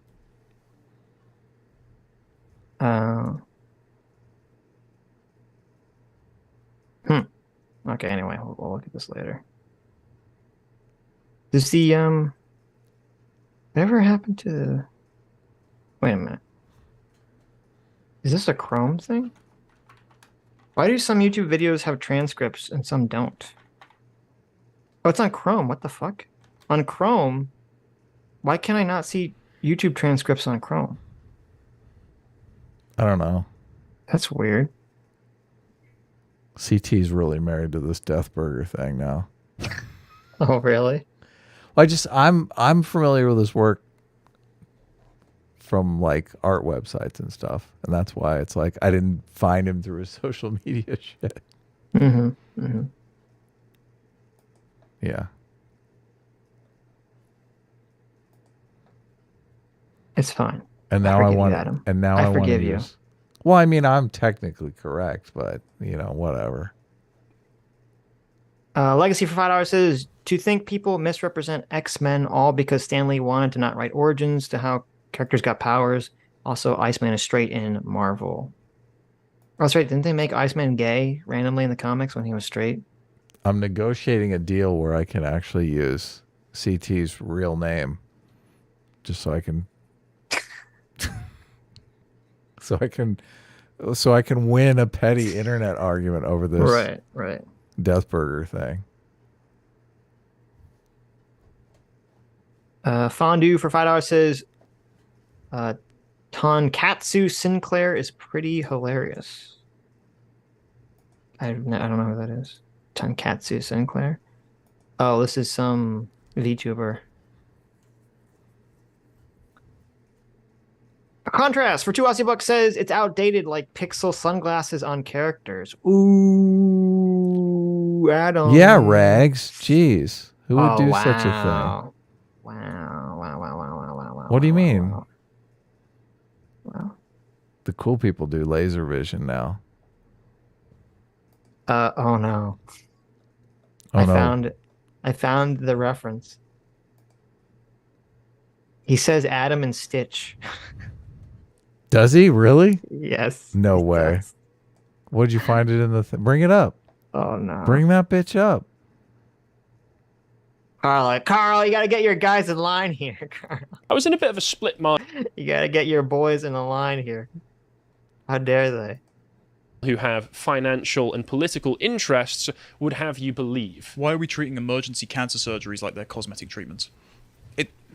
It's just this. You wouldn't. This would be a torture method in medieval Europe. It's insane, and this is why obviously we've had Francis Foster on the show before. The trigonometry guys have been incredibly successful, but and Adam and Sitch, of course, Carl's spoken to them. But the sort of What did he say? Did he say Adam and Stitch? He did the double whammy. He did the Wow. your name first and the Sitch and a Stitch. Wow. Carl. Wow. Carl. Come on. Come on now, Carl. Okay. Gotta get your boys and gotta get your dogs in line here. I guess we know Carl's A-team for sure There you now. go. I mean, Well, Carl said he was geez. A-team in the chat earlier. I know. He's always Yeah. been A-team. That's true. Of course. centrist position that says we need to stop division, we need to come together. I've always maintained the position of it is impossible to reconcile your worldview, the defense of children, with people that will lop the breasts of 16-year-old. And so I find myself in 15-year-old. Oh no. Is he saying there's no centrist? Oh my god. Is he Wait a saying there's no second. centrist position on gender dysphoria? Is that I what's mean, being argued I'm here? not in favor of. Look, I'm dead set against these procedures being done on minors. It's like, Right. Yeah. So I mean, that's my position. Just because I I'm know. a centrist doesn't mean I can't take a position. Okay. Well, there you go. Yeah. How dare you, Adam? How dare we be centrist in the face of something we don't agree with or support? What the fuck is this statement? I've always maintained the position of it is impossible to reconcile your worldview, the defense of children, with people that will lop the breasts of 16-year-old. And so I find A myself in 15-year-old. a 15-year-old, even younger in many cases, and I find myself coming to the uncomfortable position of parroting Hillary Clinton's words with, you cannot be civil with people who want to destroy your way of life, your entire worldview, and everything you stand for. And the people that would author this kind of article, up against the wall. Okay, You- Jesus. whoa, Holy whoa. Shit, Carl, you need to. Nick Whoa. got all this Carl. Nick got in all sorts of trouble recently. Right. Okay, you need to fucking tell your boys to chill the fuck out. Oh, Okay, yeah. what are you doing here? Look, it's Holy shit. It's on the wall like a wanted poster. Oh, guys. of course. You can't say up against the wall. Jesus. Somebody in the comments pointed out that we used the wood chipper analogy a lot. Yeah, but for someone that no one cares about, for pedophiles. Yeah, right? exactly. So Yeah. we're still safe. Yeah. Also, I was curious to see what this article is.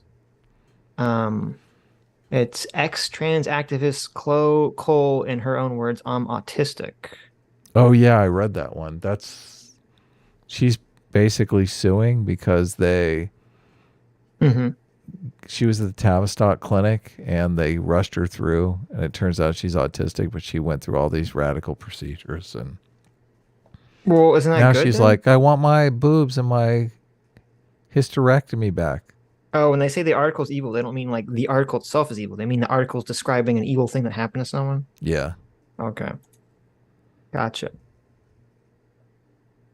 Well, I this mean- article was put out by Katie. In the beginning of the video, they have Katie Herzog say, this article is insane. I cannot believe Forbes published it. Katie Herzog is a well-known centrist with Jesse Signal we talked to. They do a So. podcast that's pretty good. I'm dirty centrist. Anyway, get back to super chats. Carl, you gotta keep your boys in line, Carl. Hold on, I gotta see Okay. if CT's down for me using her real name on stream for now. I followed him for years too, just as Deathburger, lol. What? Right. Sitch, you can try and be friends with an arsonist, but they'll still try to burn your house down. Well, okay, there's please God, don't give me. You know the really stupid leftist meme where it's like one side is, it's the KKK and they say we want to kill black people, and the other side says we want civil rights, and then there's like the centrist straw man in the middle that says compromise. Please don't repeat that. Please God, don't repeat that in this chat. Like that's a relevant take, just from like a right wing perspective. Did somebody actually use that take? I think they were sort of alluding to it unintentionally. So I thought they said the article is evil because how they frame it. Oh, how do they frame it? I haven't read the article, so I don't know, or seen this video. So Katie Herzog is funny. Yes, Katie Herzog is funny. They have a very similar dynamic on Blocked and Reported. I don't like where you're going with this, and I already know where you're going with this. What do you mean? Continue. I mean, I basically already went there. What are you talking about? You're like Sitch is like the autistic researcher, and I'm the funny person. Who's like the normie. It's true. Okay. You are definitely Okay. the Jesse Single character here. Okay. Especially on the last the Campbells podcast that they did. Yeah. Oh my God. That was insane. Yeah. The amount of research. It's crazy. Although I give Jesse all the credit and props in the world. Oh, So, Jesse's the best. Yeah. Jesse's the best. So, you know, you have all this Campbells drama where basically Campbells was being doxxed and harassed, supposedly. And she was essentially blaming Kiwi Farms for it. For everything. Yeah. For everything. And all these really garbage tier journalists, and even some mainstream journalists, including I think our good friend Taylor Lorenz, I think was involved with this. Not our good friend. We hate Taylor Lorenz. I She's a know. Whenever I lying say our piece good of friends, shit, well, that's not true. I say it sometimes truthfully. So maybe Well, I it shouldn't sounded say- a little too not sarcastic enough. So I just want to make Right. it clear here. Right. Taylor Lorenz is a fucking piece of shit. Yeah, she's a very bad person. Yeah. She's an activist. She's not a journalist. She's Right. pretending to be a journalist. Right. Yeah. And so all these journalists and activists pretending to be journalists uncritically regurgitated Campbell's claims Yeah. about Kiwi Farms. They just fucking brown nosed it all the way through. Just sucked I'm up. sorry, not whatever- doxing, swatting, because I'm pretty sure they probably did dox her, but swatting her and directing harassment and all this other stuff.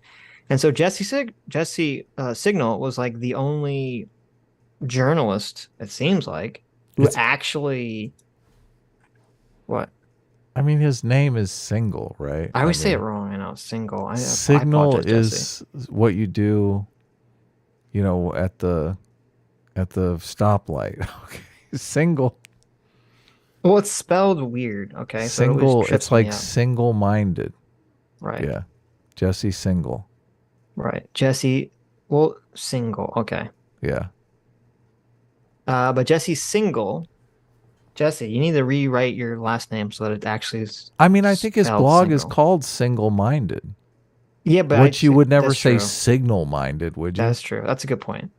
Jesse, single. The A trips me up. Okay. Jesse, single. Karma for Sitch and Stitch. Yeah, you're right. Okay, you got me there. You got me there. Oh yeah. Yeah. There you go. But no, Jesse, you know, he went deep into this, and he did what no other journalist did, which he actually fucking did research. He actually talked to the people involved in this. He actually went and dove deep, and he's like, no, according to my research, the person who was probably responsible for a lot of the harassment was not from Kiwi Farms. It was from some other website, and it was this other guy, and he was kind of going through like the whole thing and how basically Campbells was changing her story, making up a bunch of shit, and all this to get Kiwi Farms like erased from the internet, and seemingly for something that they didn't actually do. Yeah. All So- because they had a bunch of threads on her that she didn't like and wanted to get rid of. Right. But oh God, it's such a, like, it's a 2-part podcast, and it's such a, as you know, an investigator, like, you want to know that you're talking to the person that is actually the suspect in the doxing situation, right? Right. And Jesse can't verify. Like, it's so frustrating. Like, he actually talked to the guy, but he got it, like, it ends up with him not being able to actually verify that it is actually the guy that doxed her that he's talking to. Oh, it's so frustrating. Mm-hmm. It's so frustrating. Yeah. Did you The watch? article Did you watch frames- both? Did you listen to both podcasts? You know I what did. I'm talking I about? did. It was Okay. great. Yeah. Yeah. Someone said the article frames the detransitioner as a bad person. Oh shit! Really? Oh wait, that's crazy. That's crazy. Holy shit! What was the name of this article? So they go after the detransitioner? Wait a minute. I gotta find this. Ex-trans activist Clo. Oh my That's god. insane if that's true. Astolfo. Oh, What? just coming through. Investigator Astolfo. 42% of Americans have a positive view of socialism. You think it's 42% of I don't believe that. Americans are racist? I don't believe that 42% number. I have to actually look at the. It's the Pew polling Research. data. It's got to be true. to Socialism's actually look critics at it. say it's weak. Socialism's critics say it weakens work ethic. Those who with positive views say it fosters equality. Wait a minute. Did they yeet this article?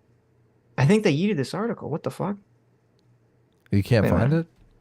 it? It's got a 404. Holy shit. Wait a minute. That can't be right.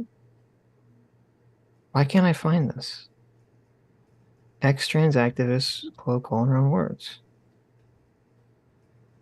Who's ready to hear Caffeinated Tweaker's real name? Why, if she doesn't want to tell everyone her real name, Oh, she's trying to say everyone knows her real name already, so. Yeah, I know, so just forget it. Okay. I have a very long memory, though.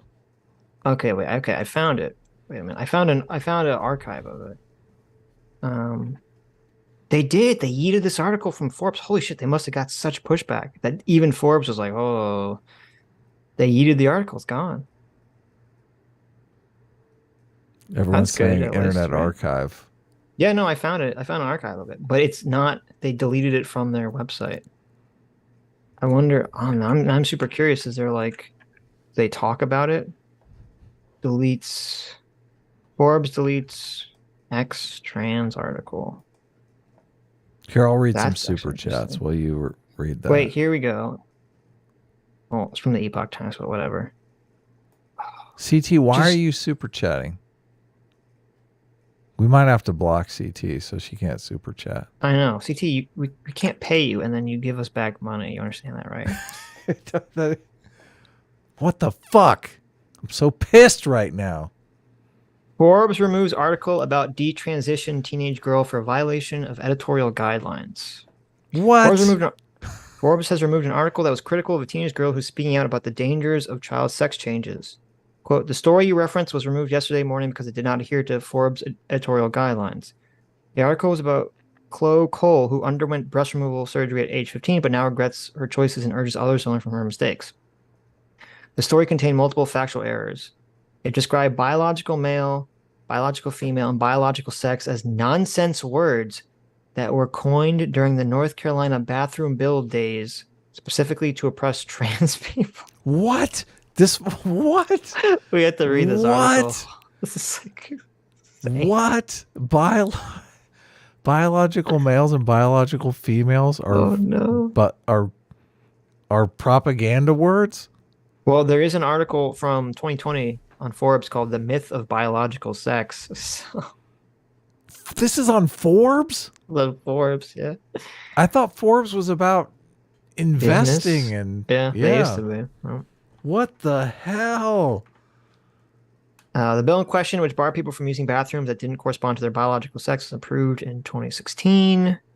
Authors and writers were using the term for years before then. The author claimed that the libs of TikTok creator campaigned against minor sex change procedures is based on lies. Okay. The story was initially published by the Los Angeles Blade, which describes itself as a newspaper covering the latest gay, lesbian, bisexual, and transgender news in Southern California and around the world.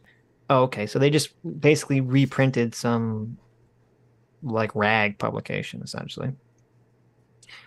Don Enos, the reporter, said that fact led to Forbes taking the article down. Oh wait, did they just? Oh wait, did someone just copy it? Is that why they took it down? Just because someone literally copy pasted an article and didn't give them credit for it? Forbes is a global media company Oh, focusing on shit. business, investing, technology, entrepreneurship, leadership, and lifestyle. They didn't even take it down because of how insane the article was. It says, I was informed Monday morning that the article was temporarily withdrawn from public view because my contract with Forbes clearly states I cannot repost original work published elsewhere. I'm working with the editor on a new and expanded report with fresh content. Oh, okay, so it was the same. Oh, I understand. It wasn't like I didn't steal it. It was the same person Right. wrote an article. Right. wrote the article for someone else and then took another commission to write a new article, but just gave them the old copy paste of the other article. Yeah. So they're gonna write. So they're working on writing a shittier version for. Yeah, evidently. Oh my god. How long is this article? Do we have time to read this? It's kind of long. I Okay, mean, we maybe can we'll read read it it. during the week. Yeah. Yeah, we can read it on Tuesday. This seems fucking crazy. Holy shit. Post it in the chat so I can remember. I want to read it. In this chat? Before Tuesday. No, in our DMs. Oh, okay. Say our DMs. What are you talking about? The chat. Well, I mean, What are you talking about, Adam? It's our running chat. It goes back, I don't know, 4 years now. I know. It's scary. Oh, perfect. Okay. It's right next to the pictures. Don't. I'll be able to find. Oh, that's wrong. Okay. Anyway. Oh, are we done? No, we're not done. We're not even close to being done. QHLP for $2 says Arthas did nothing wrong. There you go. Listen, kids, don't pick up the evil sword that whispers evil things into you that makes you into basically a zombie that controls an undead legion. Don't do that. Post in chat. Okay. Unless, of course, here's the that's archive. fighting. You guys want to see that? Unless, of course, it's fighting the status quo, then of course do it. I mean, that's true. When Arthas decided to basically become undead and lead a legion of undead zombies to kill the oppressive, white patriarchal monarchy that he used to be from, like he's challenging the status quo. Yeah. I mean, isn't that true equality, right? Being an undead zombie? Well. I mean, listen, Arthas. No, wait. Arthas went from. Maybe this is why Lily likes Arthas's character. Arthas went from he's a cis het white prince, part of a monarchy. His father's the king. Okay, so we have evil monarchy, evil hierarchy, to being the leader of an undead scourge, where everyone is equal. Everyone's an undead zombie together. They're all a hive mind. Mm-hmm. Yeah. Yeah. None of them. Do they have property? No. Do any of the zombies own property? All the property is communally owned. Oh, wow. Then it's basically utopia. Yeah. Yeah. It's like heaven on earth. There you go. Amazing. Sammy G for $5 says, "Give me 2 hours and I could explain the Kingdom Hearts plot to you." Yeah, exactly. There's a fantastic video. I forget who made it. It's like trying to explain the plot of Kingdom Hearts, and it's fucking an unpenetrable mess of nonsense. Here, I'll send you a link, Sammy. Come on now and tell us. So Sammy wants to come on and talk about health stuff. Okay. Do you want to do that? Sure. Well, I don't know when are we doing the debate? That's this debate? week, right? I mean, is it really going to be a debate? I feel like I've you're kind debating CT and Harker. I feel like I've kind of eviscerated. I thought I was debating Steffi. and Harker. What are you talking about? Who? Steffi. CT and Harker. Okay. No, Steffi. Okay. Our little friend Steffi. It wasn't Donkey. It was wasn't AVGN. I don't know who it was. Someone else. It's Steffi and Harky. Okay. Okay. I was gonna say, do you want Sammy Sammy, do you want to come down? You want to come on sometime next week? On like next Tuesday or next Wednesday? I don't know. Sammy, Steffi, and Harky. I think that might be a little too much. No, because I think we're trying to do the debate sometime this week. So I thought if you want to come on next week, Sammy, that'd be awesome. Talk about health stuff. Okay. It's not Donkey, guys. It's Who's Donkey? Donkey's a funny guy that Mahler doesn't like. Steffi is cute, isn't it? I think it is a cute name. Was I looking up? Oh, Kingdom Hearts Explained. It's look, it's I'm Barry actually Kramer. awake, but It's I'll Barry come in Kramer. whenever y'all have time. Look, she wants to come on now. We're wrapping up the stream. Sitch is like eviscerated, I can tell. I'm starting to get my second wind here, actually, to be honest with you. It's Barry Kramer. A good enough summary of Kingdom Hearts. Here, look, I'll put my sunglasses on and Okay. I'll do a little shut eye. Sammy says, I'll come on whenever. I just need 2 hours notice. Okay, we'll schedule it. We're going to 2 schedule hours it. notice. Yes. Sammy has a surprise. A surprise for the stream that she wants to do. That I think everyone will enjoy. Oh, oh, yes! Yes! Don't say. I know what the surprise is. Oh my God! Can you come on now?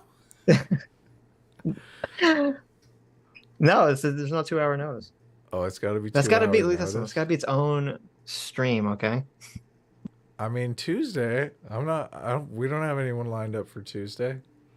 I thought isn't the debate? CT, when the fuck is the debate? CT is not. First of all, neither one of them have confirmed a date for the debate. I thought they did.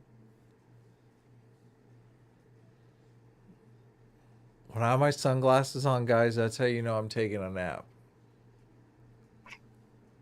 Okay. I'm just chilling. You want to come on? Okay, you want to come on this Tuesday, Sammy? We'll talk about health stuff. I'm just chilling. I'll bring your SIM card. Thank you. What? You have a SIM card? Apparently. Sammy apparently owns my SIM card. Legacy for $5 says we have to check Harker's work schedule. It's Tuesday or Thursday. Okay, well, I guess that's the problem. They don't know.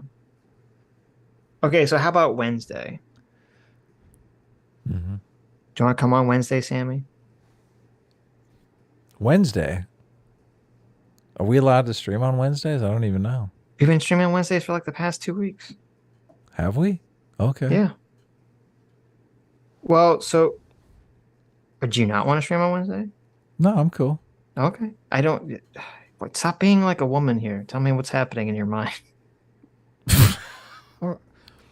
You want me to stop being a woman? Yeah. You think? Are you saying women don't have things happening in their mind? No, I'm saying women don't tell you what's happening in their mind. How do you know that there is anything happening in their mind? Oh my God! Look at this misogynist. Stop being a woman. You were the one that said stop being a woman, and I'm the one being a misogynist. Okay. I like it. I Okay. How's that work? It's amazing how that works. All right. Are we streaming this Wednesday or not? Yes or no? I'm down to stream this Wednesday if you don't. Sure. If you don't want to, because cool. you think it will conflict too much with doing a video this week. Because I was thinking about that. Maybe we shouldn't be doing 3 streams a week. Well, CT is supposed to be editing on.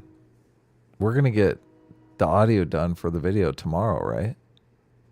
There's no script for this video, Adam. I don't know if I highly doubt we'll get the audio done by tomorrow. Why What not? the fuck are you talking about? I mean, I know I can write my part in the morning pretty easily. Yeah, your part is the simplest part of the video. It's and not the shortest simple. part of the video. It's not simple. I got to narrow. I have to narrow an entire half a season down to like a 1-page summary for each show. That's Okay. not simple. I'm gonna make an executive decision next Tuesday, Sammy. You're booked next Tuesday. Okay. There you go. That's an executive decision. I'm tired. I'm tired of this. Okay. Come on next Tuesday, Sammy. We can talk about health. You want to talk about health stuff? If you don't want to, if you want to talk about Kingdom Hearts, we can talk about Kingdom Hearts. Health and whatever fitness. your heart desires. And we usually will probably stream for like about 3 hours. So, but let's say 2 hours because we need time to read under super chats. 3 hours. Yeah. Right. No, I'm saying say 2 hours, 2.5, because then we got to read super chats. So. Adam's woman moment. What? Mexican. What? Got him. Legacy for $5 says, to be fair, Thanos had no choice since he was cursed to turn to stone. If he doesn't, the MCU plans are sloppy. Wait, what? I missed that part. He was cursed to turn to stone in the comics? I don't remember that. Rexnast for $5 says, what do you think they'll do with Magneto's origin story in 10 or maybe 20 years from now? Is he still going to be a Holocaust survivor? Well, obviously he can't be. That's a good question.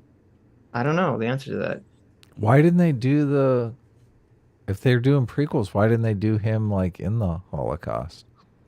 They could do a Schindler's List / X-Men. I mean, that'd be huge, wouldn't it? Schindler's List with the X-Men. Yeah. Have a bunch of no, not Schindler's List. What you're saying is you want Inglourious Bastards with the X-Men. Sure, that would be cool. Bunch of mutants running around killing Nazis. Yeah. I mean, there's a scene in the first X-Men that is when Magneto he's a kid, right? And he does he metal melts the bars. He doesn't melt. He bends the bars. Yeah. Right. Squashes them together.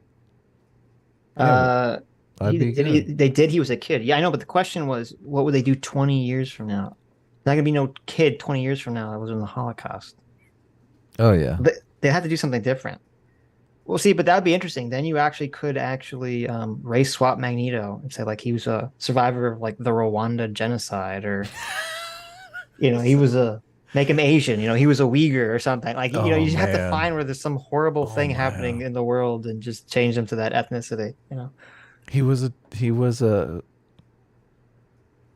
Hutu or a Tutsi. Yeah, there you go. Yeah, there you go. You're on to something here. You're right. I don't think Bible camp survivors.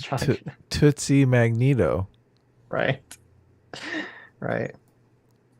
Wow. Equin Shadox for $5 says leftists like Lily and Michaela unironically want the Nazis dead if they could get away with it. Thus, they react to Magneto's actions with a question mark. Well, that's the problem too. Is not just that they want Magneto Nazis. is not fighting the Nazis though. The Nazis are gone. Right, but that's the problem. Is that they categorize the Nazis as way too broadly. As anyone that's basically not on their side. They're like anyone in the military is a Nazi. Right. Make Magneto trans and have him live in Texas in 2020. Okay. Well, that would be, facing terrible oppression. There's going to be movies 20 to 30 years from now. There's going to be characters who were incorrectly transitioned and regret it. And that's going to be a central theme to the movie. That's going to be Magneto's origin story. He was a kid who thought he was trans but wasn't, right. And they transitioned him. And you're going to find out Magneto was really a woman. Right. When Magneto was 16, Magneto had a double mastectomy. Right. There you go. You can never get over it. Equa Shaddock says, hence why I put Nazis in the quote. Yeah, I understand that you meant that. I was telling Adam. So.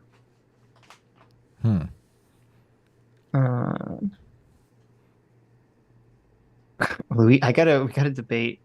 Luigi G wants to debate us on Rings of Power. I know. I can't imagine. We're just gonna be gape jawed the whole time. I've You're going to be really gaped? Is that what you said? Luigi G is going to gape you? no. We're gonna be gape jawed. We're gonna be mouth open. agape? Yeah, I understand. going like, what the fuck? Gape jawed sounds dirty. What's happening here? Stuck for $5 says Naruto is racist because Naruto chose not to give in to his desire for revenge against Nagato. He supports the status quo. There you go. True. The Battle for $5 says in all caps, shouting, "How can you spot a grifter?" Wait. I'm not going to do it. It's too much work. I was thinking of getting our old friend. I feel like whenever we get a super chat in all caps, I should get Paul Butler to read it. Paul Butler. That's too much work to set up. Most of his super chats are all caps, right? You're lucky I'm too lazy. Battle Officer Friday says, "How can you spot a grifter? Liberals and socialist ideas always involve other people's rights and other people's property." There you go. It's true. That's an easy way to spot a grifter.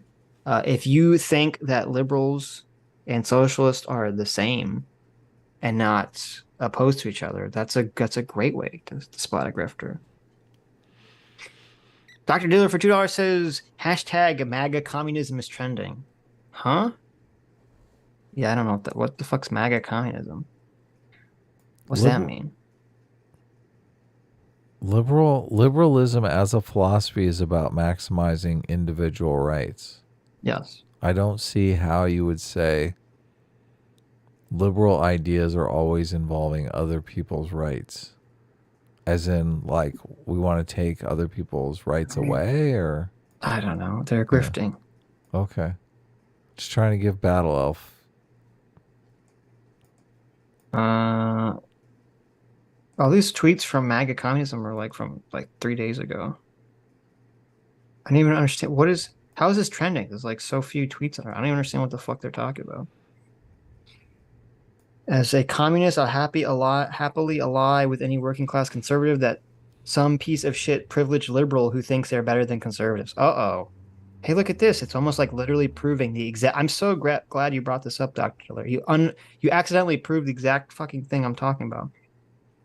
You have a bunch of commies here who want to make an alliance with right-wing populists because they hate liberals so much.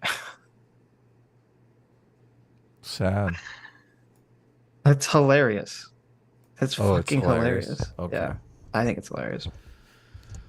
Now, I doubt that there's that many of these quote-unquote MAGA communists, but it seems like it's fake. It seems like there's more some commies that will accept this. I don't think there's that many MAGA people that will accept this. Anyways. Did you see the letter of the people trying to get Putin to resign? No. What happened? Supposedly a bunch of people in Russia want Putin to resign. Important people or just random people? Just like hobos. Okay.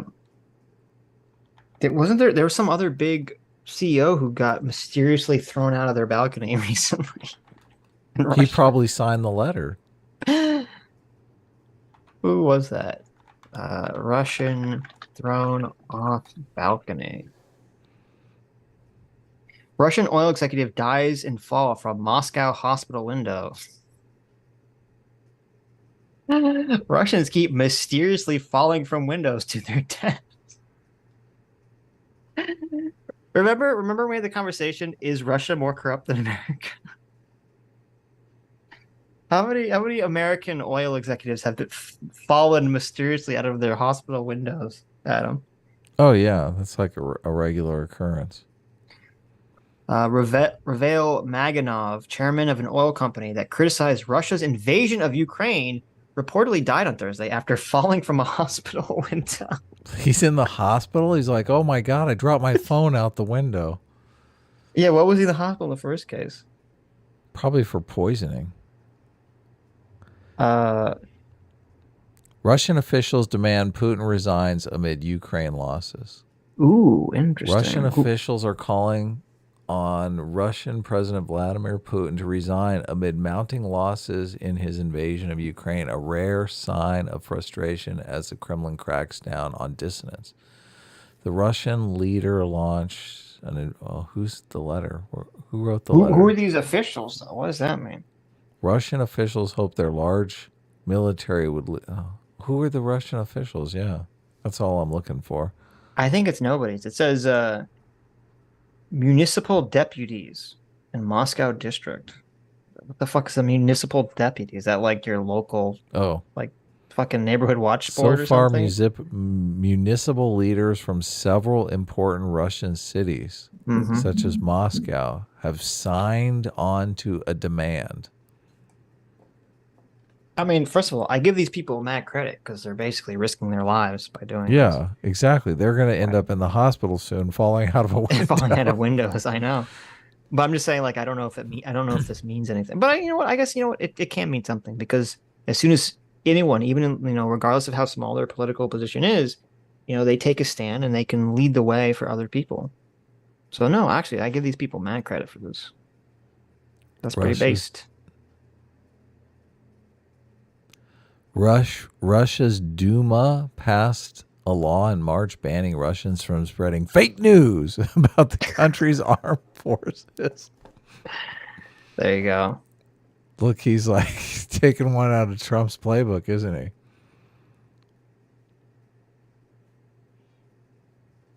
Yeah, I was surprised to see it.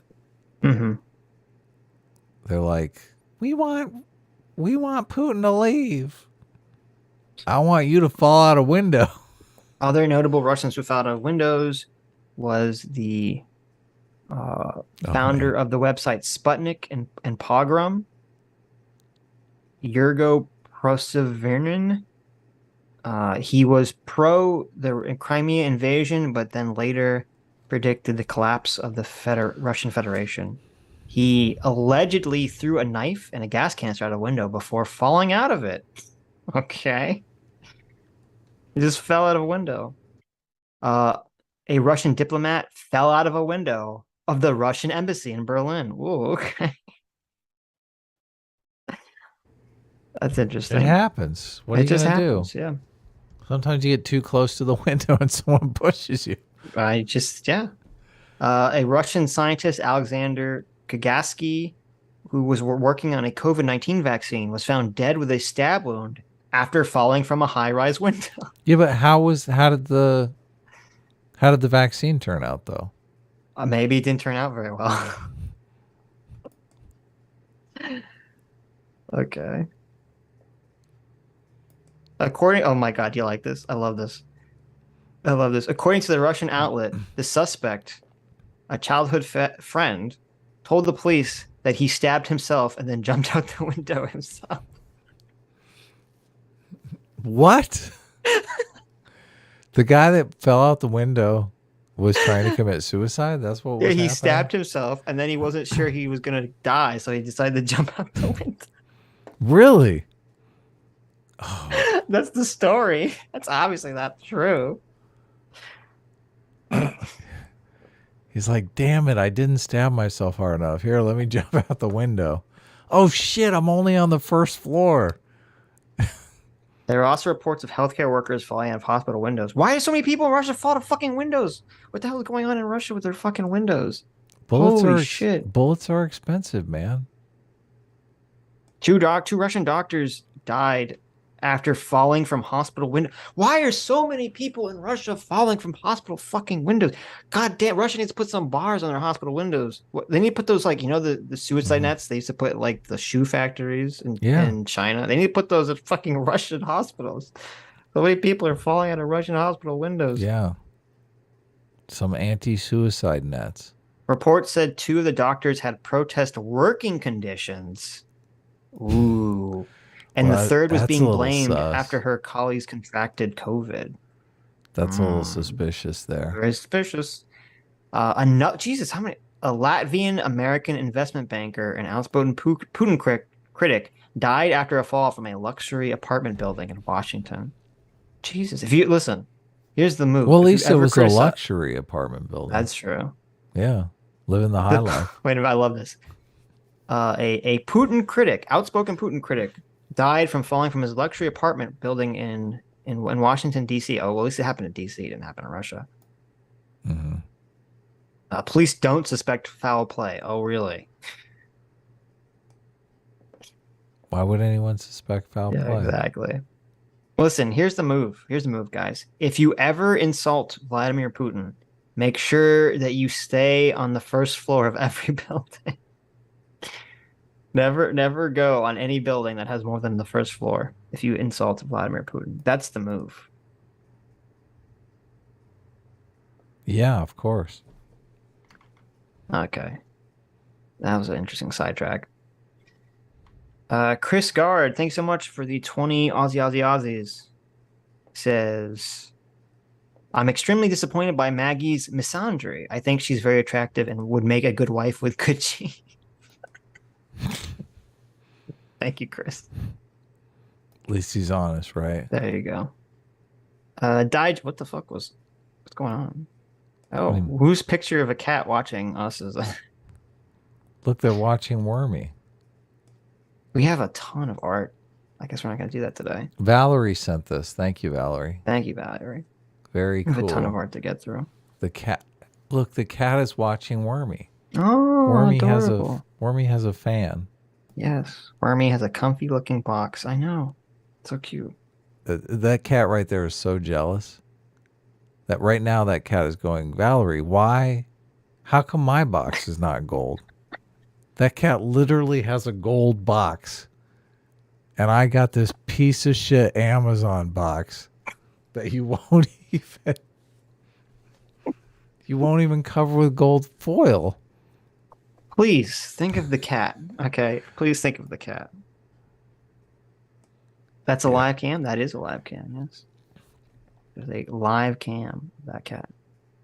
Oh, the cat, the Wormy cam? Yeah, that's live. It's not like you don't have like looped footage of Wormy here. Wake up, Wormy. Come on, wake up, you piece of shit. Don't wake up the poor Wormy. Stop sleeping all day. Let Wormy sleep. Stop being lazy. Look, he's been sleeping for like 9 hours. He's a cat. That's what they do. Wake up already. Guys, Wormy's so fluffy. Holy shit. Of course he is. He needs a haircut bad. Jeez, that cat just doesn't give a fuck. Lets you do whatever you want. Diogenes for $20 says, hey y'all, I wasn't online for the whole Andrew Tate thing. What's the big deal? Also, I heard rumors of your try BJJ Sitch. Like what? I don't even know what that means. What's it? I don't know. Did you mean to say blowjob and then put an extra J? It's a try BJJ. Who knows? Here. Someone in chat tell me what he's talking about. If you did, I'd have to join S class, but until then, A team's made of kings. Oh, Brazilian Jiu-Jitsu. Oh, okay. I wanted to. Well, first of all, I didn't want to try Brazilian Jiu-Jitsu. I wanted to try Jiu-Jitsu. Okay. I don't know how this transformed into Brazilian Jiu-Jitsu, but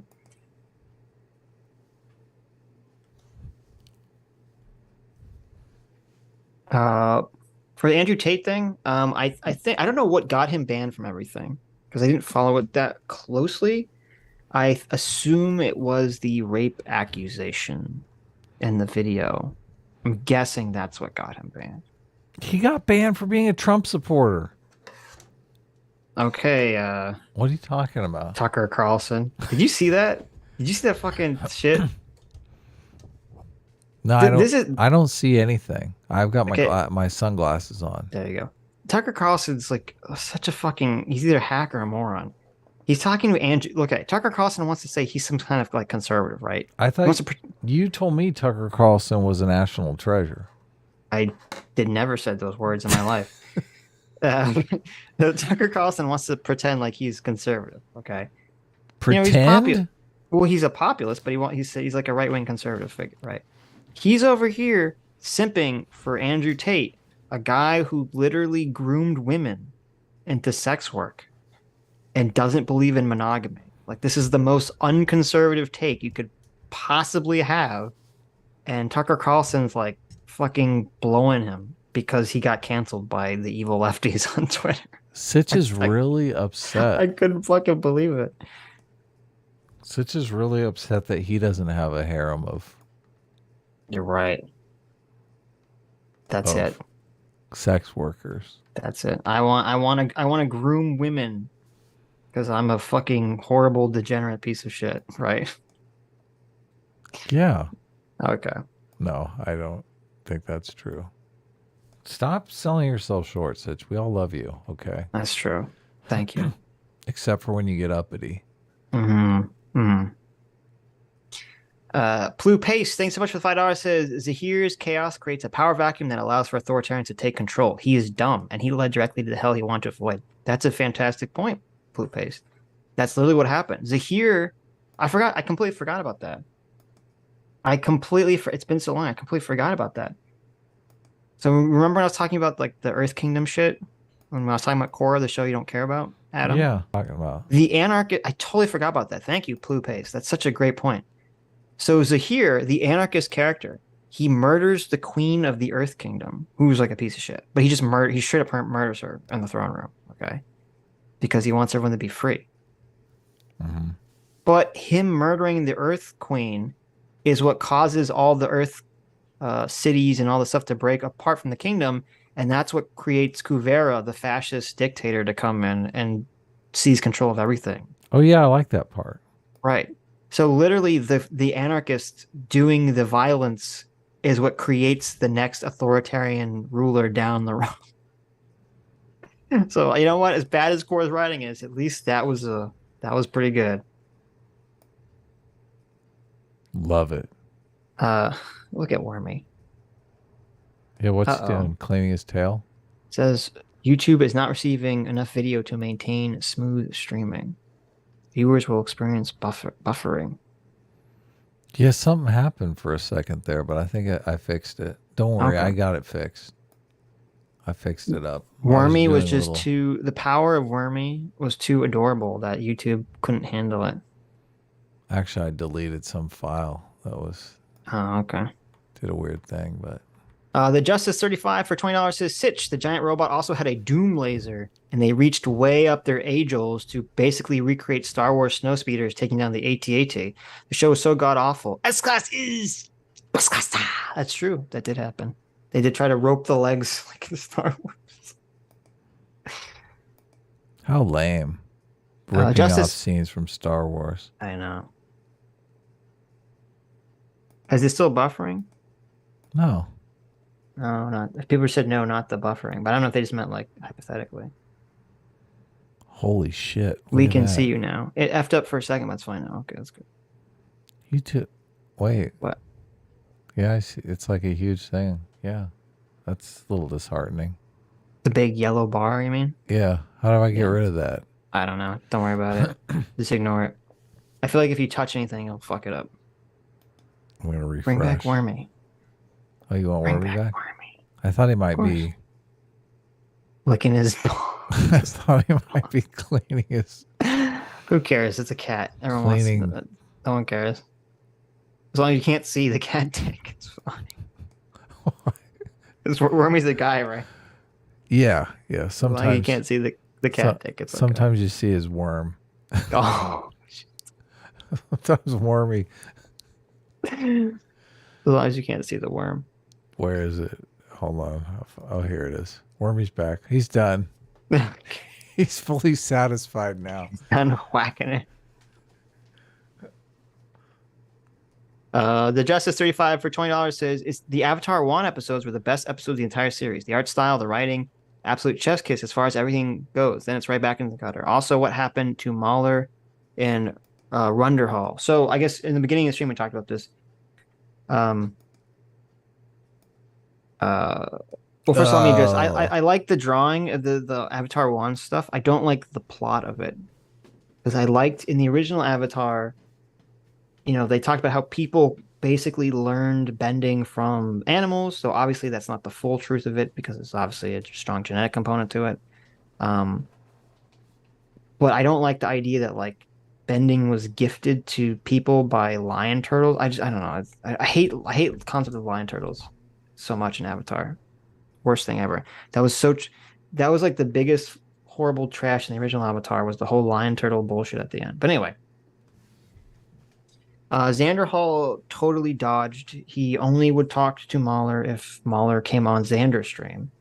And Mahler rightfully said, why would I reward you for basically calling me a Nazi and lying about my positions and doing all this horrible shit, essentially. I'll talk to you, on Sitch and Am stream, but that's it. And Xander Hall refused because he pushed out. So there you go. Xander Hall said, "What? You want me to go on a stream with 3 Nazis at once?" Right.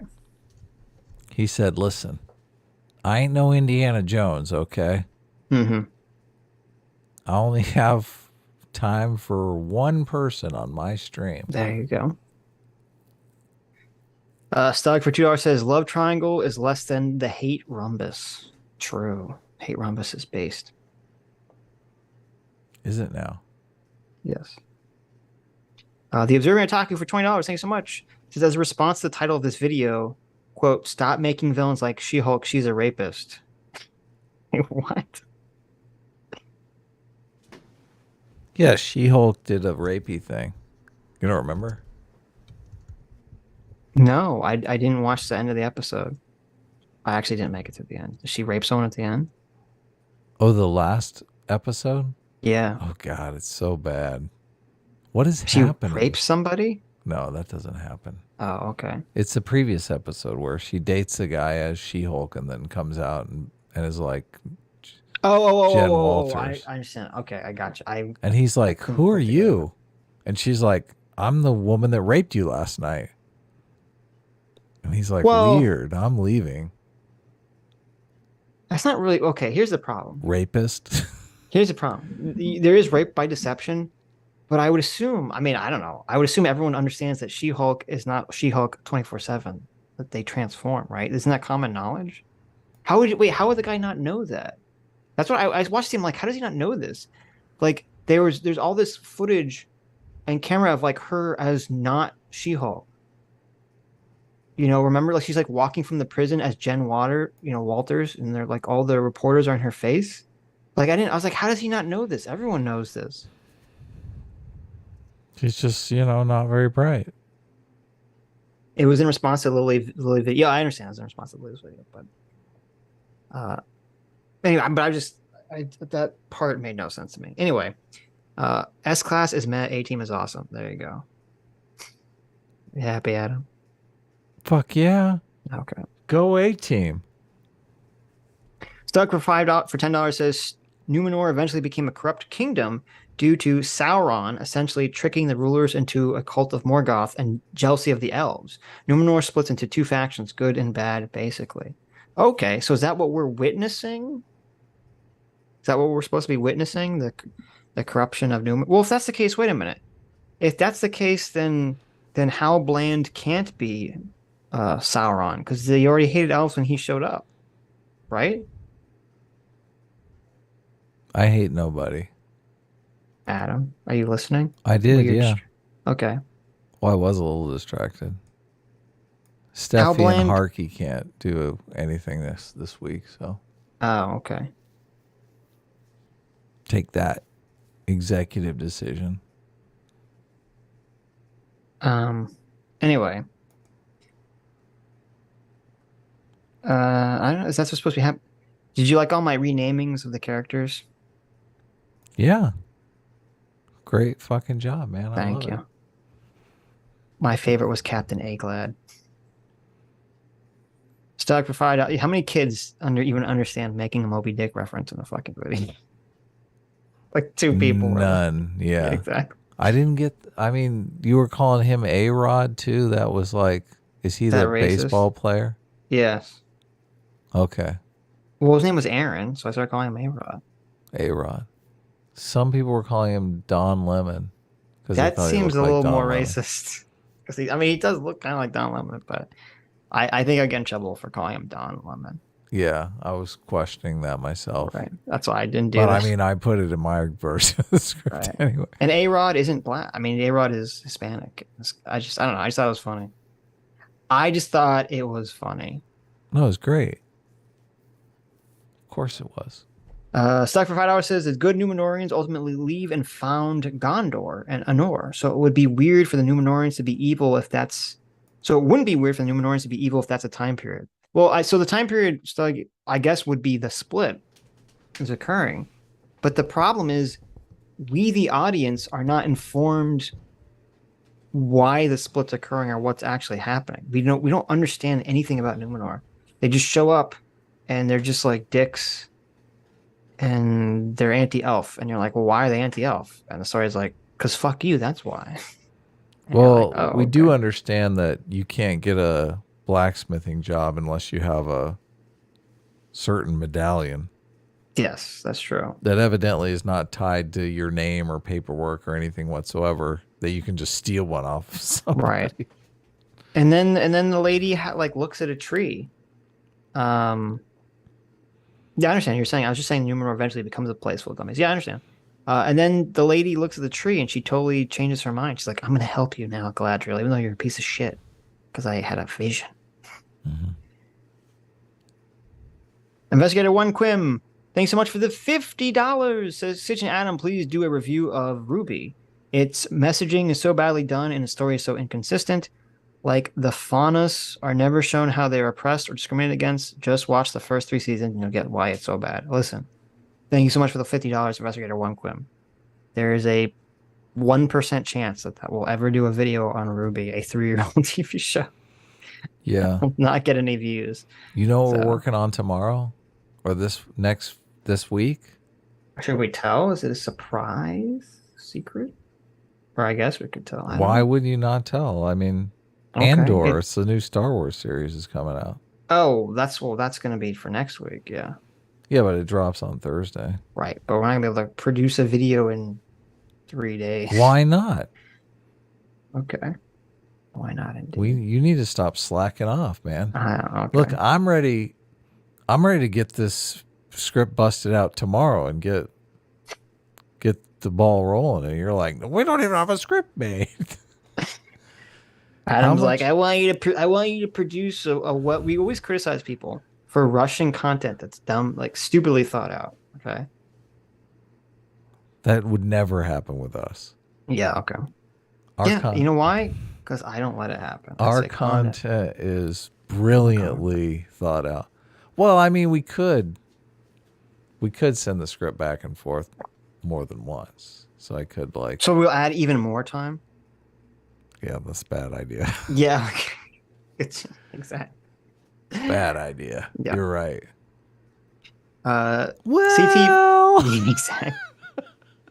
CT for $5. And I appreciate that you I want everyone to know that the well joke in the video, Adam put that in there. Oh yeah, that was a good one. That was an Adam joke. Adam put a well joke for some well-deserved like bitch. Some well-deserved well time. Yeah, why are they hanging out? Sitch, you can watch all 3 seasons in like an afternoon. Was each episode like 10 minutes or something? In an afternoon. You can't watch like a normal TV show in an afternoon. Look, I'm already watching a 10-year-old TV show that I shouldn't be watching. You should, because it's actually good. It is good. I mean, compared to the garbage on Andor, it's going to be.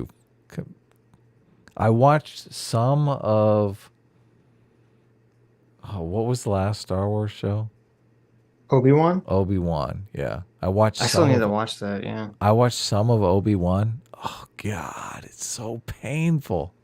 Mm-hmm. It's just ridiculous. Well, they do a complete run-through of all the prequels, like a quick run-through to get you up to speed on the prequels. And I immediately remembered, what the fuck the prequels are pieces of shit. What the fuck are people thinking? Remember Darth Vader going, no! It seems that in your anger. No, Darth Vader said, where's Padme. Where's Padme? Darth Vader says the word Padme. No! It's so... Oh, I literally God. started laughing in the theater when I saw Everyone that scene. started... Look, the whole theater erupted in laughter when I saw that scene. Yes.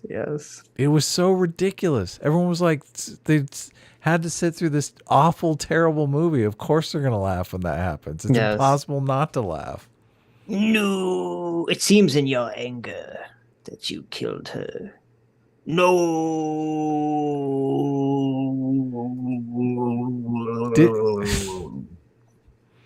That was the only thing good about Obi-Wan is that ridiculous summary recap. Did they show the prequels. nose scene? Yes. They showed the nose scene? Why would they show the nose scene? Just because you have to remember. That's insane. Oh my god. Part of the setup. Holy shit. How the fuck not only how did George Lucas put that in his movie, how did no one be like George? I know.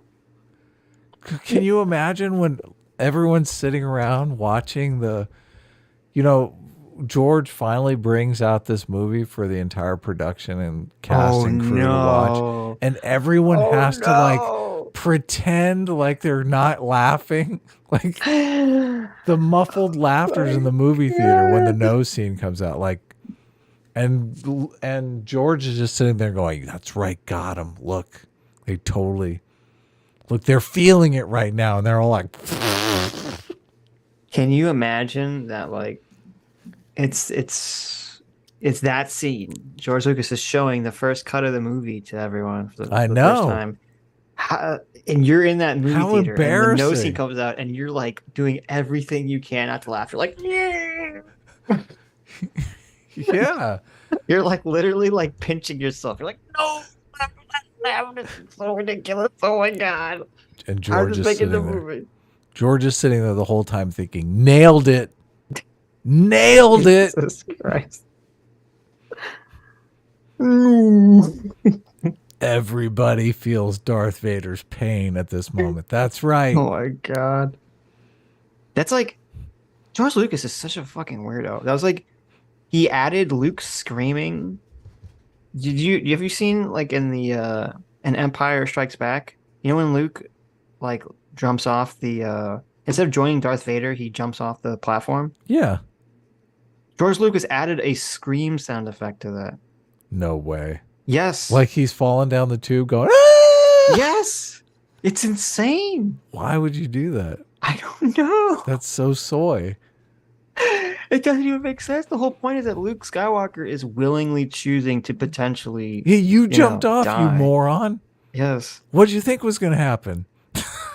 Right. But then it's like, no. And George is like, it doesn't make sense. Why is she not screaming? He fell off the thing. I don't understand. Like, it's like, are you fucking stupid? What are you talking about? It's like insane. We can't. They should have added a sound effect. I should have never jumped. Here, I'll send it to you on Twitter. Oh my god, it's worse than I remember. It's literally like the entire time, like before he hits the tube, for like a good 10 seconds as he's falling. It's oh yeah, doesn't he bounce off some tube or something as he he's lands falling? into a tube or something. Oh, I wish we could play it. It's actually copyrighted, so obviously we can't play it. But what? They should have had him bouncing off the sides and stuff like a pinball. That'd been great. Okay, wait a minute. It says, so in the 1997 special edition, they added this. George Lucas added this for some insane reason. Yeah, he did a bunch of cleanups, a bunch of changes. Right, but then it said that this was so bad that it was removed. It was actually removed in the later 2004, 2011 releases. That's hilarious. Everyone's like, no, George, no. Stop playing on your computer. Okay, stop fucking around with the movie. People love this movie, George. Yeah, I know. And not only that, but the yell sound effect, it's like the worst sounding yell you've ever heard. Like he just went to like Google and Googled something. It literally, I'm sound not even effect. joking. It literally sounds like Peter Griffin yelling. No. It does. Oh, that's so bad. It's so God. George Lucas is such a fucking like moron. It's just so crazy to me. I mean, I think that and the Jabba's palace is probably the worst things he added. Oh yeah, Jabba, because Jabba looks huge, and then outside he doesn't look so big. I mean, he Well, not looks- even that. I mean, well, that was stupid. They shouldn't have added that stuff. But I meant like the whole singing thing, like the CG girl lip creature. You know what I'm talking about? Yeah. Do you remember that? He added that whole like weird CG character in Jabba's palace. There's like this super weird dance number. Do you know what I'm talking about? I don't. Yeah. Okay. I guess I didn't see it. So I like, do know when he remastered, he added a bunch of shit and stuff. Yeah, and people got all upset about it, but I never saw that version of the movie. so like in the original, there's like this weird like alien looking puppet that's got lips, and it's like singing. I know. Yeah, I remember that. And then they have like the slave girl dancing, and then this when she dies. Right. She gets knocked into the pit. He changed it so there's like this weird like he changed that alien to being CGI. And then he changed this other alien who sings like this weird song. Mm-hmm. That's like a very upbeat, loud, like jazz song. You've never seen this? Oh my God, you're in for a treat. Wait a minute. Well, I'll watch it, but I don't think we can watch it on stream. No, we can't. I don't think we can watch it on stream, but it's like I try to see if there's only like a shitty like version of it on YouTube, like a shitty quality version, but it's insane. Anyway, CT for 5 Canadian. Stop it, CT. Wait, they added a scream for the Emperor. What makes it worse? It's the Emperor scream. It's the Emperor scream when Vader throws him off. Holy shit! Really? He's like, oh, I have a scream in this movie over here. Here, let me just go get the sound. Oh my God, that's hilarious. Wait a minute, I gotta. I'll bring just it up. use the Emperor scream. Look, screams all sound kind of the same, right, guys? Right. I can just copy paste this scream over. You're right. It is the Emperor scream, but that's funny. That actually makes sense that the Emperor screaming. Do you think George Lucas's direction of James Earl Jones in the prequels was like, the part where you're watching your son being electrocuted to death and you say no, and you grab the Emperor and throw him into like the Death Star core? Mm-hmm. He's like, okay, I want you to say that, but longer when you find out that Padme died. That, like, cause I'm listening to him say no, and I can say, oh shit, I bet you that was the thought process. It's like, well, he said no to the Emperor, so now he's got to say no to the Emperor. Like originally, like 20 years ago, he says no to the Emperor because it's like poetry. It rhymes.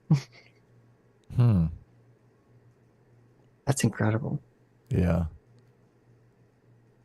I'm watching I'm so fascinated by this. You're watching the Jabba's palace scene? Yeah, horrific. You have to turn the volume on for a second. Why? The volume, hearing the music is the thing that will like make your brain hurt. This character is ridiculous. Yes. The new animated character that he threw in there. The music is ridiculous. It No doesn't taste fit in the music? scene at all. That sucks. Like it's just so baffling. Anyway. CT for 5 Canadian. Stop giving us money, CT. Says, oh, hey, Sitch and Adam, did you see their counter argument? Magneto did nothing wrong because Michael Fassbender is handsome, so I'm on his side. Well, there you go. That's a good counter argument. Was that the real counter argument? I didn't look at it. Actually, I didn't look at. I should have looked. I didn't look at any of the comments. Actually, I wonder if anyone in the comments is like, "This is a stupid video." Like, are you crazy? Someone says, Stop look at using the comment. Thermian arguments to defend Magneto's status as a villain. I don't know what a Thermian argument is. Is that a YouTube creator? I'm not familiar with this. Thermian argument? Oh, God. You know who created this term? Who? Dan Olson. Ooh, ouch. Also known as foldable human. That's the puppet guy. I knew. I nailed it. It's a Yes, a folding YouTuber. ideas. You were right. You were Yeah. just folding ideas, yes. He's Good not a old real folding person. He ideas. acts solely on the whims of the writers. Whoa, dummy. That's the whole point of making believable characters. Writing but they're- characters that you can't just write characters that defy reality. Right, but you inserted a key word there. Believable. Yeah. So He's not a real person. Ty Miller for $20 says, Sitch, I think if you were to ask Lily the bank question, she would unironically say yes, love the bank. She is that crazy. Anyways, great stream as always. Really? Wow, okay. That's hilarious. If that's the case, then at least she's being consistent, I guess.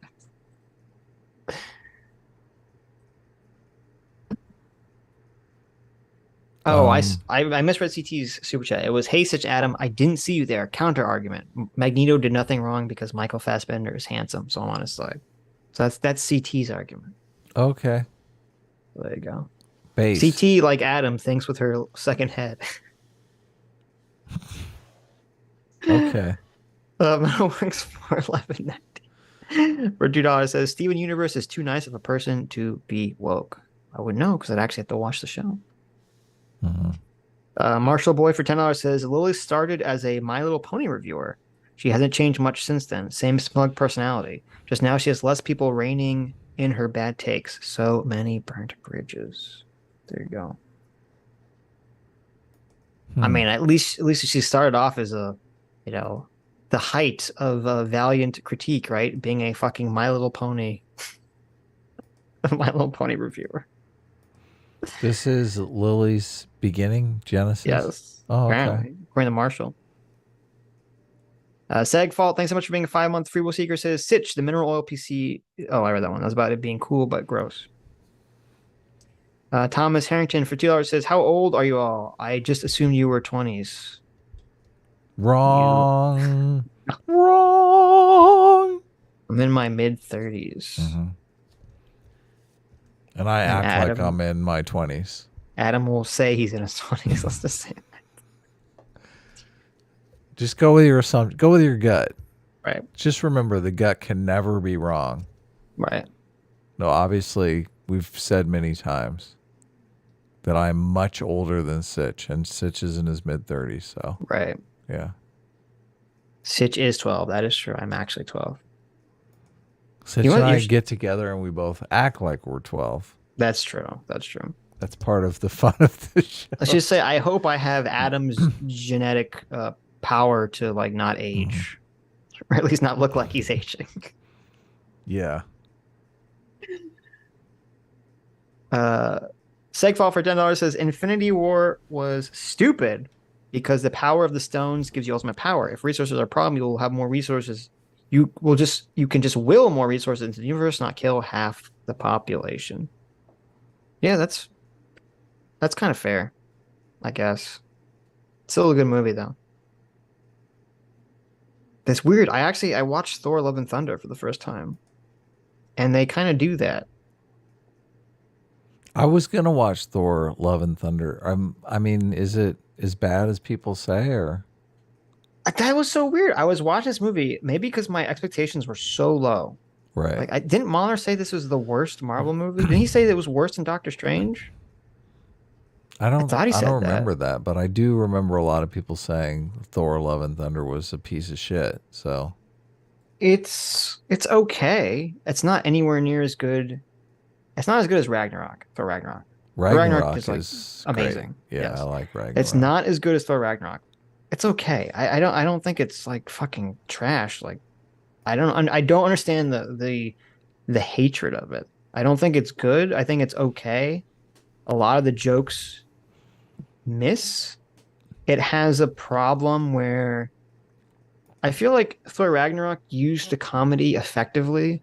Like most of the comedy was intelligently written by characters being in like situations you want to see them in. You want to see, like Thor and the Hulk having to interact with each other was fun. That's what made the movie fun. Was like the Hulk usually never had to interact with people. He was just in a scene to punch shit. You never saw like the Hulk character have to interact with one of the other Marvel characters. Right.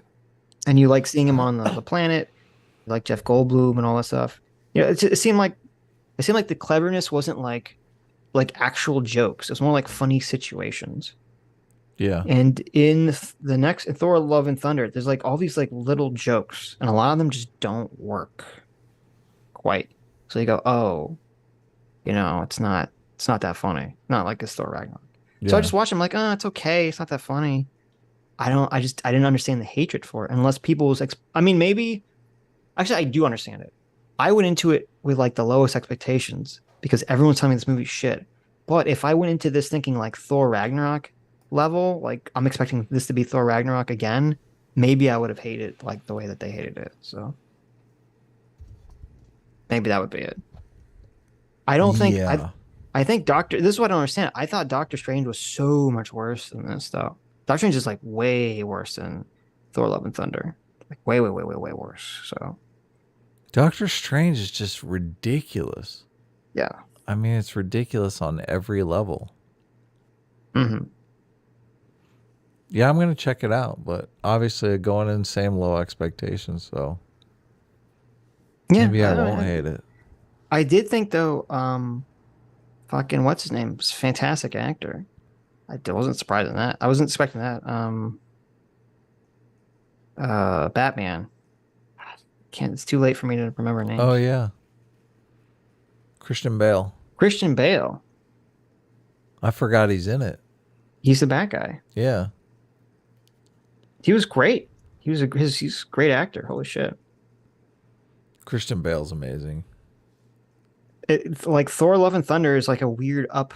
It has like a weird up moment. If you know what I'm saying. Yeah. No. Or like the beginning is like horror and up. The beginning is like super is like sad. Yeah.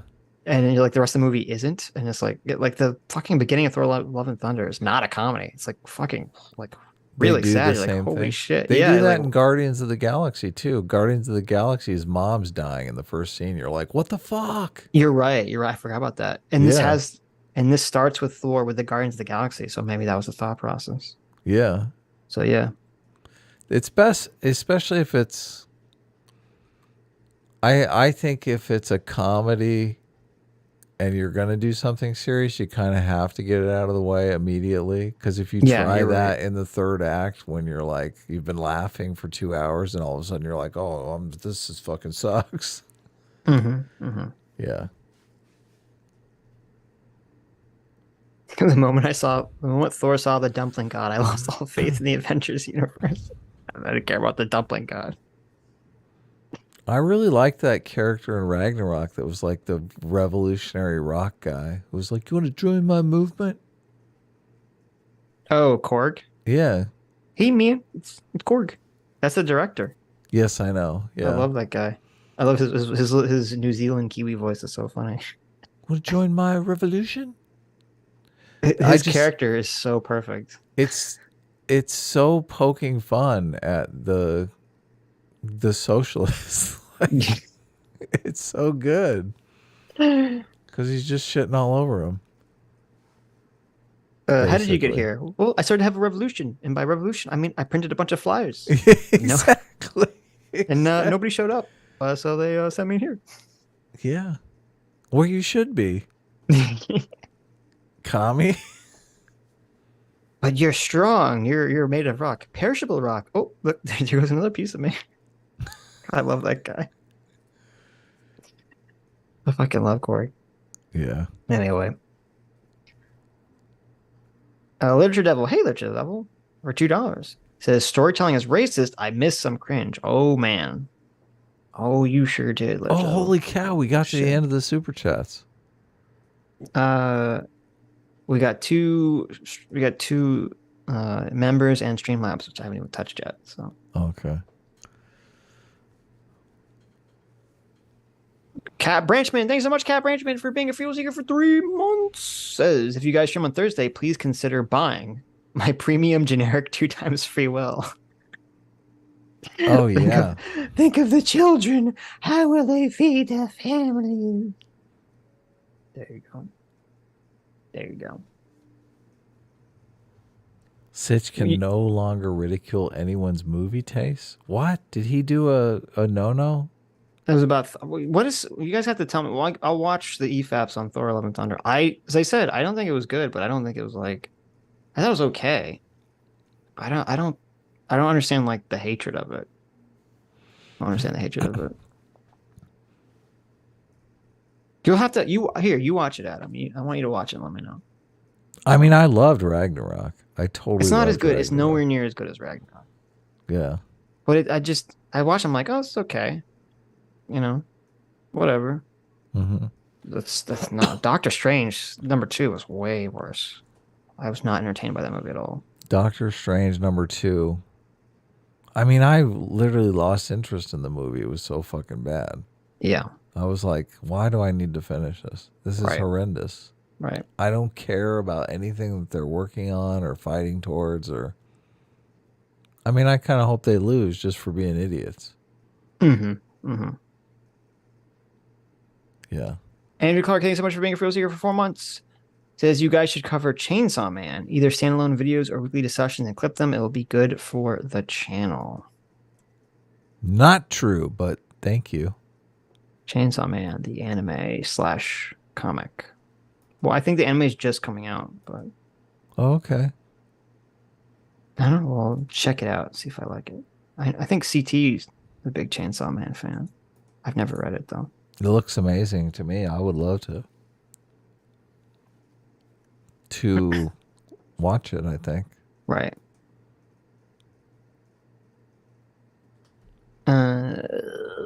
We are the Streamlabs. Do you like how Thor could just apparently give anyone his powers at any time? That was the worst part of the... Well, no. That was the second worst part of it. There's a part where Thor gives a bunch of children like superpowers, and I was like, "That's a thing." I was like, that's stupid." I thought that's stupid. It did ruin the movie for me, but I thought it was dumb. I didn't like that sequence. Yeah. Kunj Zob. Okay.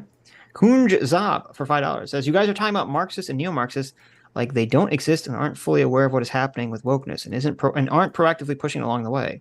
They may be small, but they're not negligible. Wait a minute. Kun Zob, I'm going to assume this is your first time here, my friend. Okay. We have a long history of calling out the Marxists and neo-Marxists. There are people that know exactly what they're doing. Obviously. The question is how many, and this is what we always talk about. When someone's being woke, are they in the knowledge? Do they understand what they're advocating for? Or they don't. My point is that the majority of people, I think this is very fair to say, I don't think you're away. I don't think you're operating under what is objectively true. If you think the majority of people that are pushing wokeness understand that they're pushing neo-Marxism, that is not true. 95% of people pushing wokeness, I would go that high, don't have any fucking clue that they're pushing some kind of weirdest Marxist shit. Completely don't know that. Now, obviously, the thought leaders and the people obviously the academics, people creating the philosophy, they understand exactly what they're doing. So, and the bread tubers obviously understand. But the Kimberly Crenshaws. Actually, it's pretty funny. I'm pretty sure a lot of bread tubers don't even realize that CRT is anti-liberal. They've never fucking read it. Yeah, Kimberly Crenshaw knows what's up. Right. But when she talks to Joy Reid, yeah, Joy Reid doesn't know what's up. Right. See, I'm glad you brought that up. That's literally the perfect example. I know. It is what a we're talking perfect about. example. We have Joy Reid, ultra woke, very annoying. She has Kimberly Crenshaw, creator of CRT, on her show. Right. And as a joke question, she asked Kimberly Crenshaw if CRT is Marxist as a joke. Yeah. She's laughing when she says it because she thinks the answer is obviously no. Right. And much to her horror, Kimberly Crenshaw changes the will subject. not answer the question because Kimberly Crenshaw does not want to lie on national television, yet does not want to say the truth, which is yes, it's 100% Marxist. Right. Yeah. And So that, there you go. I mean, Derek Bell was Marxist. Like he knew this shit was Marxist. Come on. Well, so I mean, if I'm curious for the people who think like, oh, everyone's totally fine with Marxism, why did Kimberly Crenshaw hide the truth about? Why does everyone hide the truth about CRT? If Marxist is such a thing that's so well accepted by the mainstream population, why did Kimberly Crenshaw and literally every other CRT person hide the fact that it's Marxist? Well, it's more complex than that because Is it? Yeah, listen. First of all, the entire reason that Joy Reid asked the question, laughing, this is so funny. Fox News every day is talking about how CRT is Marxist. Yeah, but that proves my point. That proves my point, though. Why? Well, Joy Reid is asking her that because this is why she doesn't want to answer that it's Marxist. Not only because it is Marxist, but because she doesn't want to go, oh, yeah, Joy Reid, by the way, Fox News is correct. Right. Yes. But that proves my point, that the association, if it was understood and known by the mainstream and accepted, it would be damaging. Yeah, maybe so. Yeah. So that's like, well, that's but is it, the question is, yes, because there's two levels of damaging here. There's damaging because the left really doesn't like Marxism, and there's damaging because all of these lies about Fox News have turned out to be not really lies. Well, some of them, I wouldn't say all. Say all. Well, look at most people on the left say Fox News is just a propaganda organization I know. They don't believe that never anything, tells a word of truth, right? Right. All of a sudden, they're like, wait a second. That was true? They're right about CRT being Marxist? What? Yeah, exactly. Yeah. What? Right. That's part of it. But that interaction proves my entire point. Joy Reid isn't just, I mean, you're right. She is asking her partially, is it Marxist? Laughingly. Joy Reid does not know, though. Like, no, that's I the understand point. that. I understand that. But that's my point. But Joy Reid is asking her, is it Marxist? Partially to counteract the Fox narrative, but partially because Joy Reid, who is not even a normie, she's a very in-depth left-wing liberal, not even liberal, progressive commentator on MSNBC, hive of progressiveness. Okay, yeah, you have one of the most progressive commentators on one of the most progressive stations in the entire country, and she doesn't know that it's Marxist. CRT. Not only does she not know CRT is Marxist, okay, but she asked the question because to her the concept that anything that's being discussed nowadays has some Marxist bent to it is so preposterous that she just assumed that obviously CRT had nothing to do with Marxism. Because it's preposterous that anything that's being discussed right now has to do with Marxism. That one interaction proves my entire point.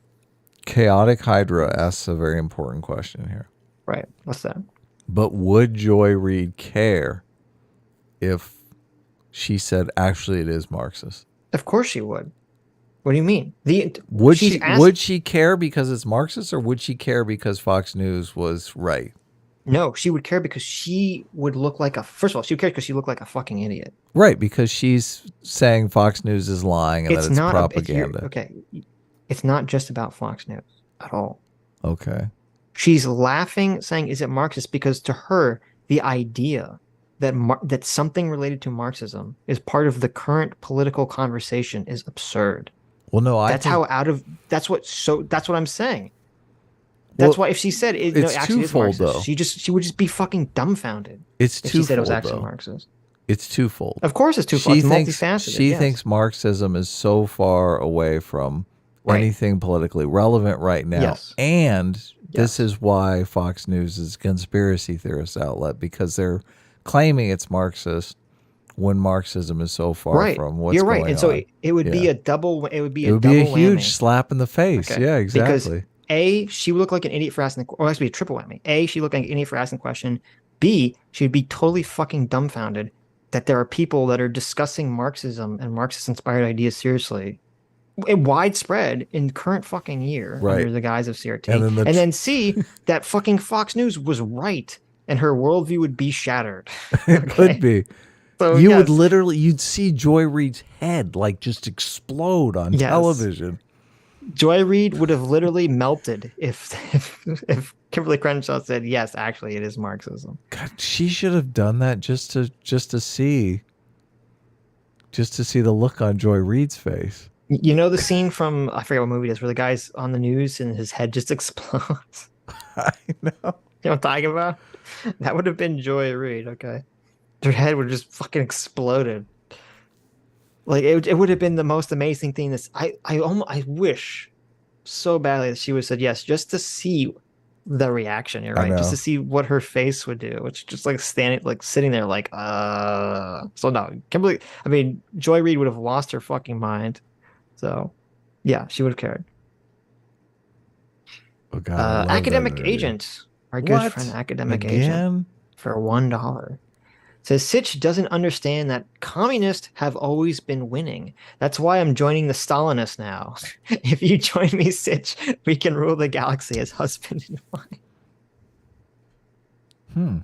Okay. There you go. I think I'm gonna have to deny that Academic Agent. I'm so sorry. I know that you're like completely infatuated with me, but here's another one. This was at 2 a.m. So 20 minutes ago. Academic Agent for $1 says, "Hurry up and come to bed, my dear."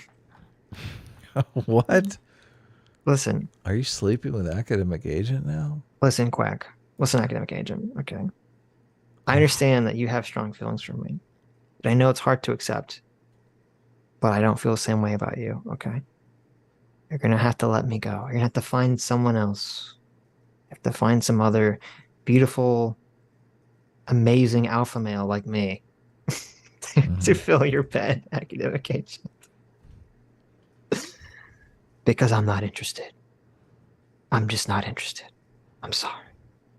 Our love can never be. Dr. Diddler for $2 says, normally I'd be super chatting more, but football is on and these games are insane. However, it wouldn't be a Sitch and Adam stream if I didn't throw money at the wall and into your wallets. Well, thank you, Dr. Diddler. I didn't even know you're a big football fan. There you go. Football? Really? Football instead of us? I know. I don't even know what's going on in football. All I know is that yesterday my dad let me know that apparently the college I went to performed poorly or something in some football game. And I said, oh, I care about that. Thank you for informing me about this information. This is interesting. There's a Wall Street Journal. Oh, I guess it's an opinion article. Mm-hmm. A deeper look at critical race theory. The neo-Marxist movement rejects equal opportunity, merit, and objectivity. Good on the Wall Street Journal, even though Wall Street Journal also caused the YouTube ad apocalypse, so fuck them. Yeah, no, I'm surprised to see this in the Washington I'm not. Journal. The Wall Street Journal's pretty right-wing, so that makes sense. But I'm glad because it's still more mainstream, so I'm glad to see it got out there. You search Kimberly Crenshaw and Marxism and this comes up. Right. Uh-oh. Uh-oh. Be careful, Ben. Be careful, Ben. For $1, the big gay says, sniff, sniff, sniff, sniff. I'm getting close. What's happening? It's the big gay. It's getting close to Ben. The big gay is getting close to not gay Ben? Apparently that's what's happening. Uh-oh. Be careful. Be careful, That's okay. Ben. Don't let it catch you. When you say it like that. Jesus. Why? Dr. Taylor for $1 says, I can't help but feel like a trans person who made no attempts to change their voice has to just accept that in a video where their face is invisible, people will assume they're a man, to be honest. I'm still going to try. Okay. Right. I'm still going to try. Why? Mm-hmm. Because I don't want to give. There's no reason to give them ammunition. That's why. That's the answer. Yeah. That's the real answer. Don't give them ammunition. I mean, I think it is kind of a fun game to try to play. I mean, I feel like we did a pretty shit job, to be honest with you. But yeah. Do leftists give you an A for effort? Somehow I No, don't they think so. don't. They give you 0 for effort. 0. Damn it. Lima Rent for $1 linked to the Wikipedia article on liberal socialism. There you go. Thank you, Lima Rent. Yeah, thanks. Soldoge for $1 says, you both and Lily are completely wrong about X-Men being a civil rights allegory. Stanley and co. have gone on record to say they never made it to be like that. They just decided to go with the flow and the fans made the connection. Eric July's video on it. Oh, really? Okay, I didn't know that. I thought that was intentional, but there you go. Well, That's it was interesting. definitely intentional in the movies. So Well, yeah, obviously, but in the original, in the that's comics, interesting if that's the I case. don't know what they did, but whatever. That's kind of funny if that was not the intention, because I've seen like a million articles claiming that that they had some connection, but if those are all bullshit, and that's very funny. I like the Steffi picture. It's one of my favorites. CT crying. Yeah. Why did you bring that up? It's just fun. I like it. Oh, okay. This is We have all this CT. art to get through. Adam didn't bring any of it up. Read the super chat. Stop bitching. Dr. Diller for $2 says, if you are ever a victim of anything, you have free license to be as evil as humanly possible. This dumb fuck. Yeah, there you go. I mean, that kind of is the social justice woke philosophy, right? Yes. I mean, if someone stepped on... What did you want to call it? Social revenge? Yeah, exactly. Social revenge theory or something? Yeah. Yeah. Social revenge warriors? I don't know. Social revenge warriors. If someone 100 years ago stepped on one of your ancestors' toes, then you have a full right. Like, you've been oppressed. Well, I cannot believe you just compared stepping on someone's toes to slavery, Adam. Just wow. Look, I'm very like, something like that happens to one of my ancestors, and I'm going to be very upset. Okay. Right. Slavery is obviously much worse, but we can be upset about both, right? Sure. Doesn't have to be just one thing.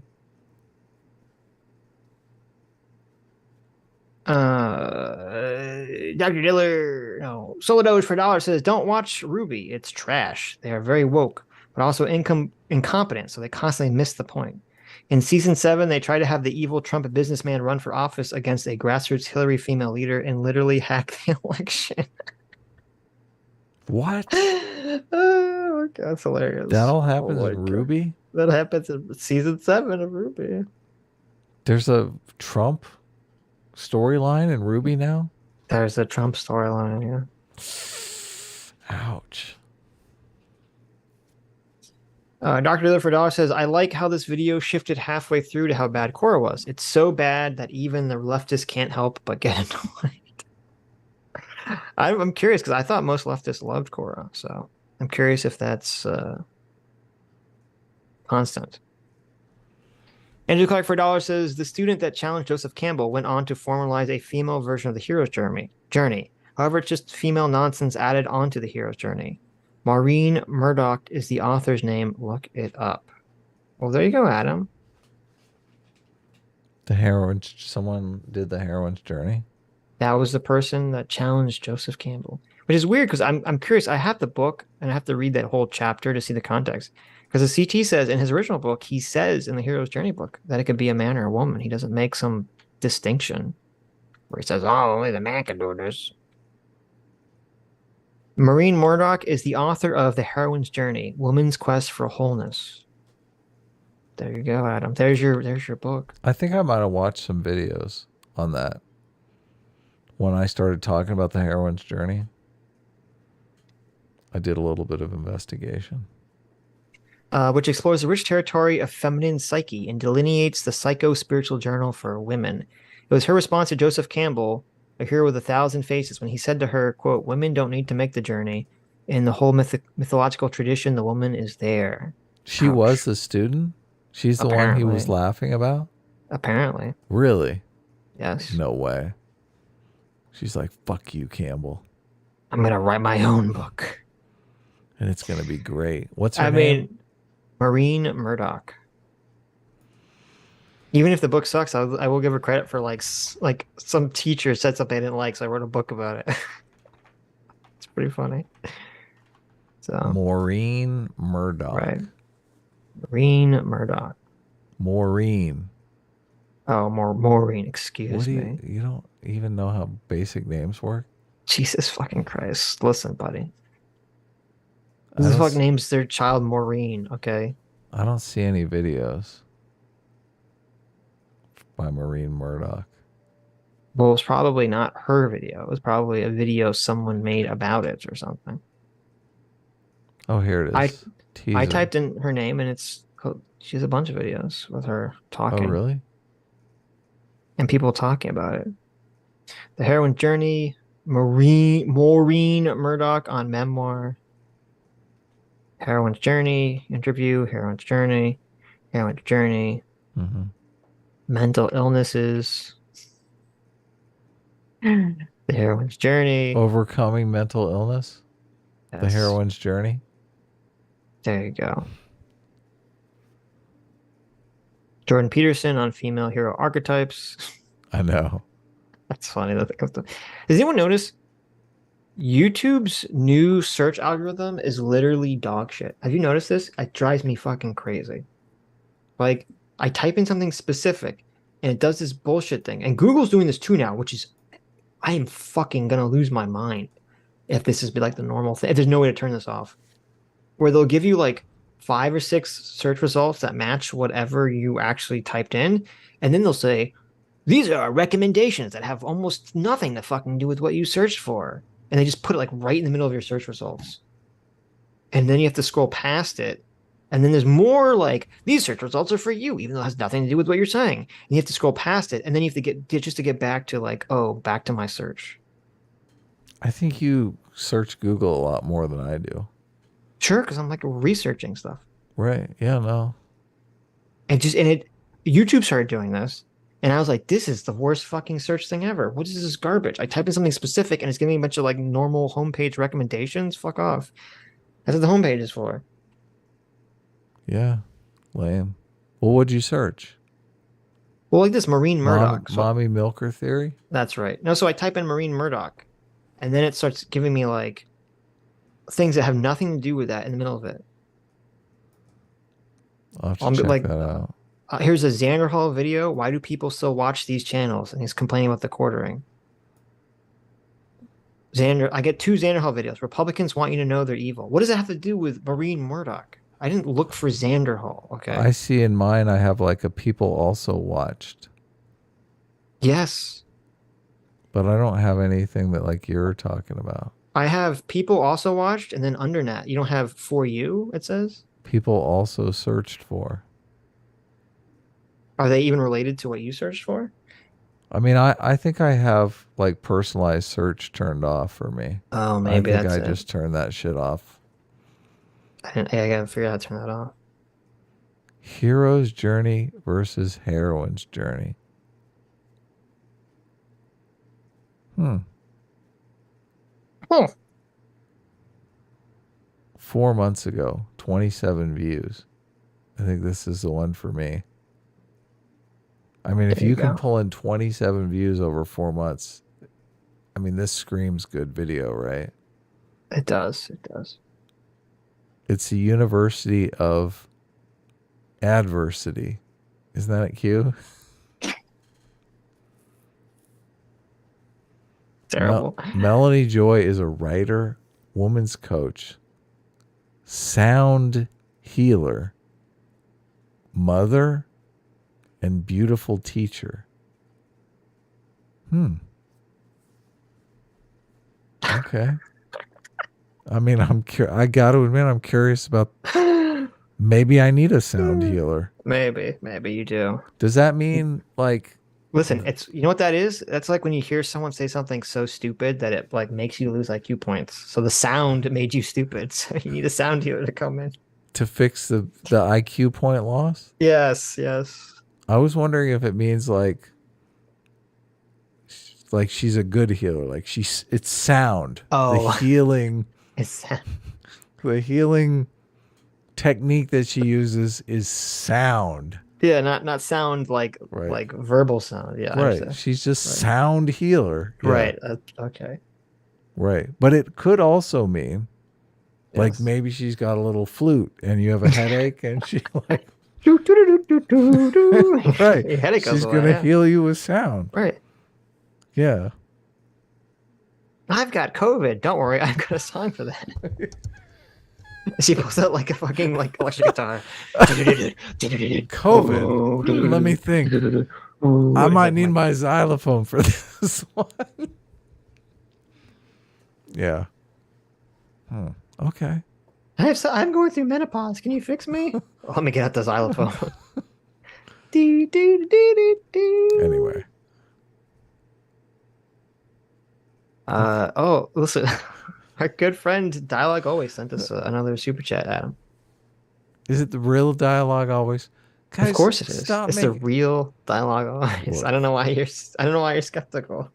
They're suspicious. I think one day we could win Dialogue Always over if you guys weren't such pieces of shit all the time. That's literally impossible. I've burned that bridge long ago. If you weren't so mean.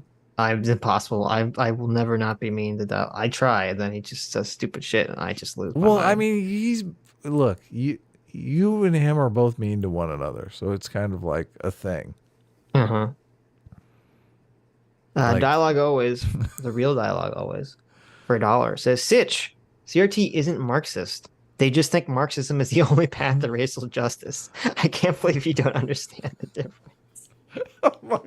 Okay, that's hilarious. That's hilarious. That's a perfect Dialogue Always chat. I mean, I can't tell if that really sounds like Dialogue. You just don't get it. How many times do I have to tell you this? It's a perfect parody. I don't know if that's real or not. How many times do I have to tell you? It's not Marxist. They just believe Marxism is the only path to racial justice. Come on, Sitch, stop being so stupid. How many times do I have to explain this to you? David Kane, thank you so much for being 2 months free will seeker, saying re-upping my JMac subscription. Thank you, David. Anyways. Wait a second here. What? How to Thrive in a Patriarchal Culture with Melanie Joy. Melanie Joy is the sound healer. Oh, okay. I feel like that would not heal me. I feel like that would make me dumber. Is it bad if we review a video that only has 21 views in 6 months? That's pretty. Does that Remember what I said about punching down? Does that make us pieces of shit? I feel like. What I said about punching down, Adam? I mean, you made sound healing jokes that were. I thought they were good. I thought all of those jokes were solid 10 out of 10. Right. Yeah. Is her name Melanie or Melody? Melanie. Okay, I guess Melody would be 2 on the nose, right? for a sound healer. I mean, you think that would be like her name, right? Oh my god, that would be too perfect, huh? Melanie Joy. I want to pitch an idea to you about your name real quick. Yes, listen, she looks like a wonderful lady. Okay, we shouldn't be mean to her. Look, she's a beautiful teacher, okay? She's a nice lady. She likes new age stuff. Okay, I'm not going to fault her for that. I'm going to send you a link real quick. Oh no, wait a minute. For you to watch this video in your free time. I know, we're over. Guys, we got to go, okay? Listen, I'm delirious. Sitch is delirious. It's literally... I'm going to send this to you after the stream ends because I know if I send it to you now, you'll literally not be able to comment on it. Okay. You mean not be able to not comment on it? That's yeah, you're right. Not be able to not go. Look, it's creeping up on 3 a.m. in Florida right now. I know. I gotta go. And not only I'm that, hungry. we got a I'm whole tired. video script we got to write tomorrow. Yeah, I gotta write and and fucking do record. audio for a script tomorrow, supposedly. Anyways, thank you all for coming. Bye bye. No. Thank you all for coming. Thank you all for your incredibly generous donations. Thank you. I apologize to the artists. We haven't been able to get to any of the wonderful art yet, but we will get to it this week, I hope. And thank you. You are the true fans, the true viewers, the truest of true trues of True Seekers who made it to the end of this video. You're the true heroes. Hope to see you all next time. Bye-bye. Okay, this is what this lady.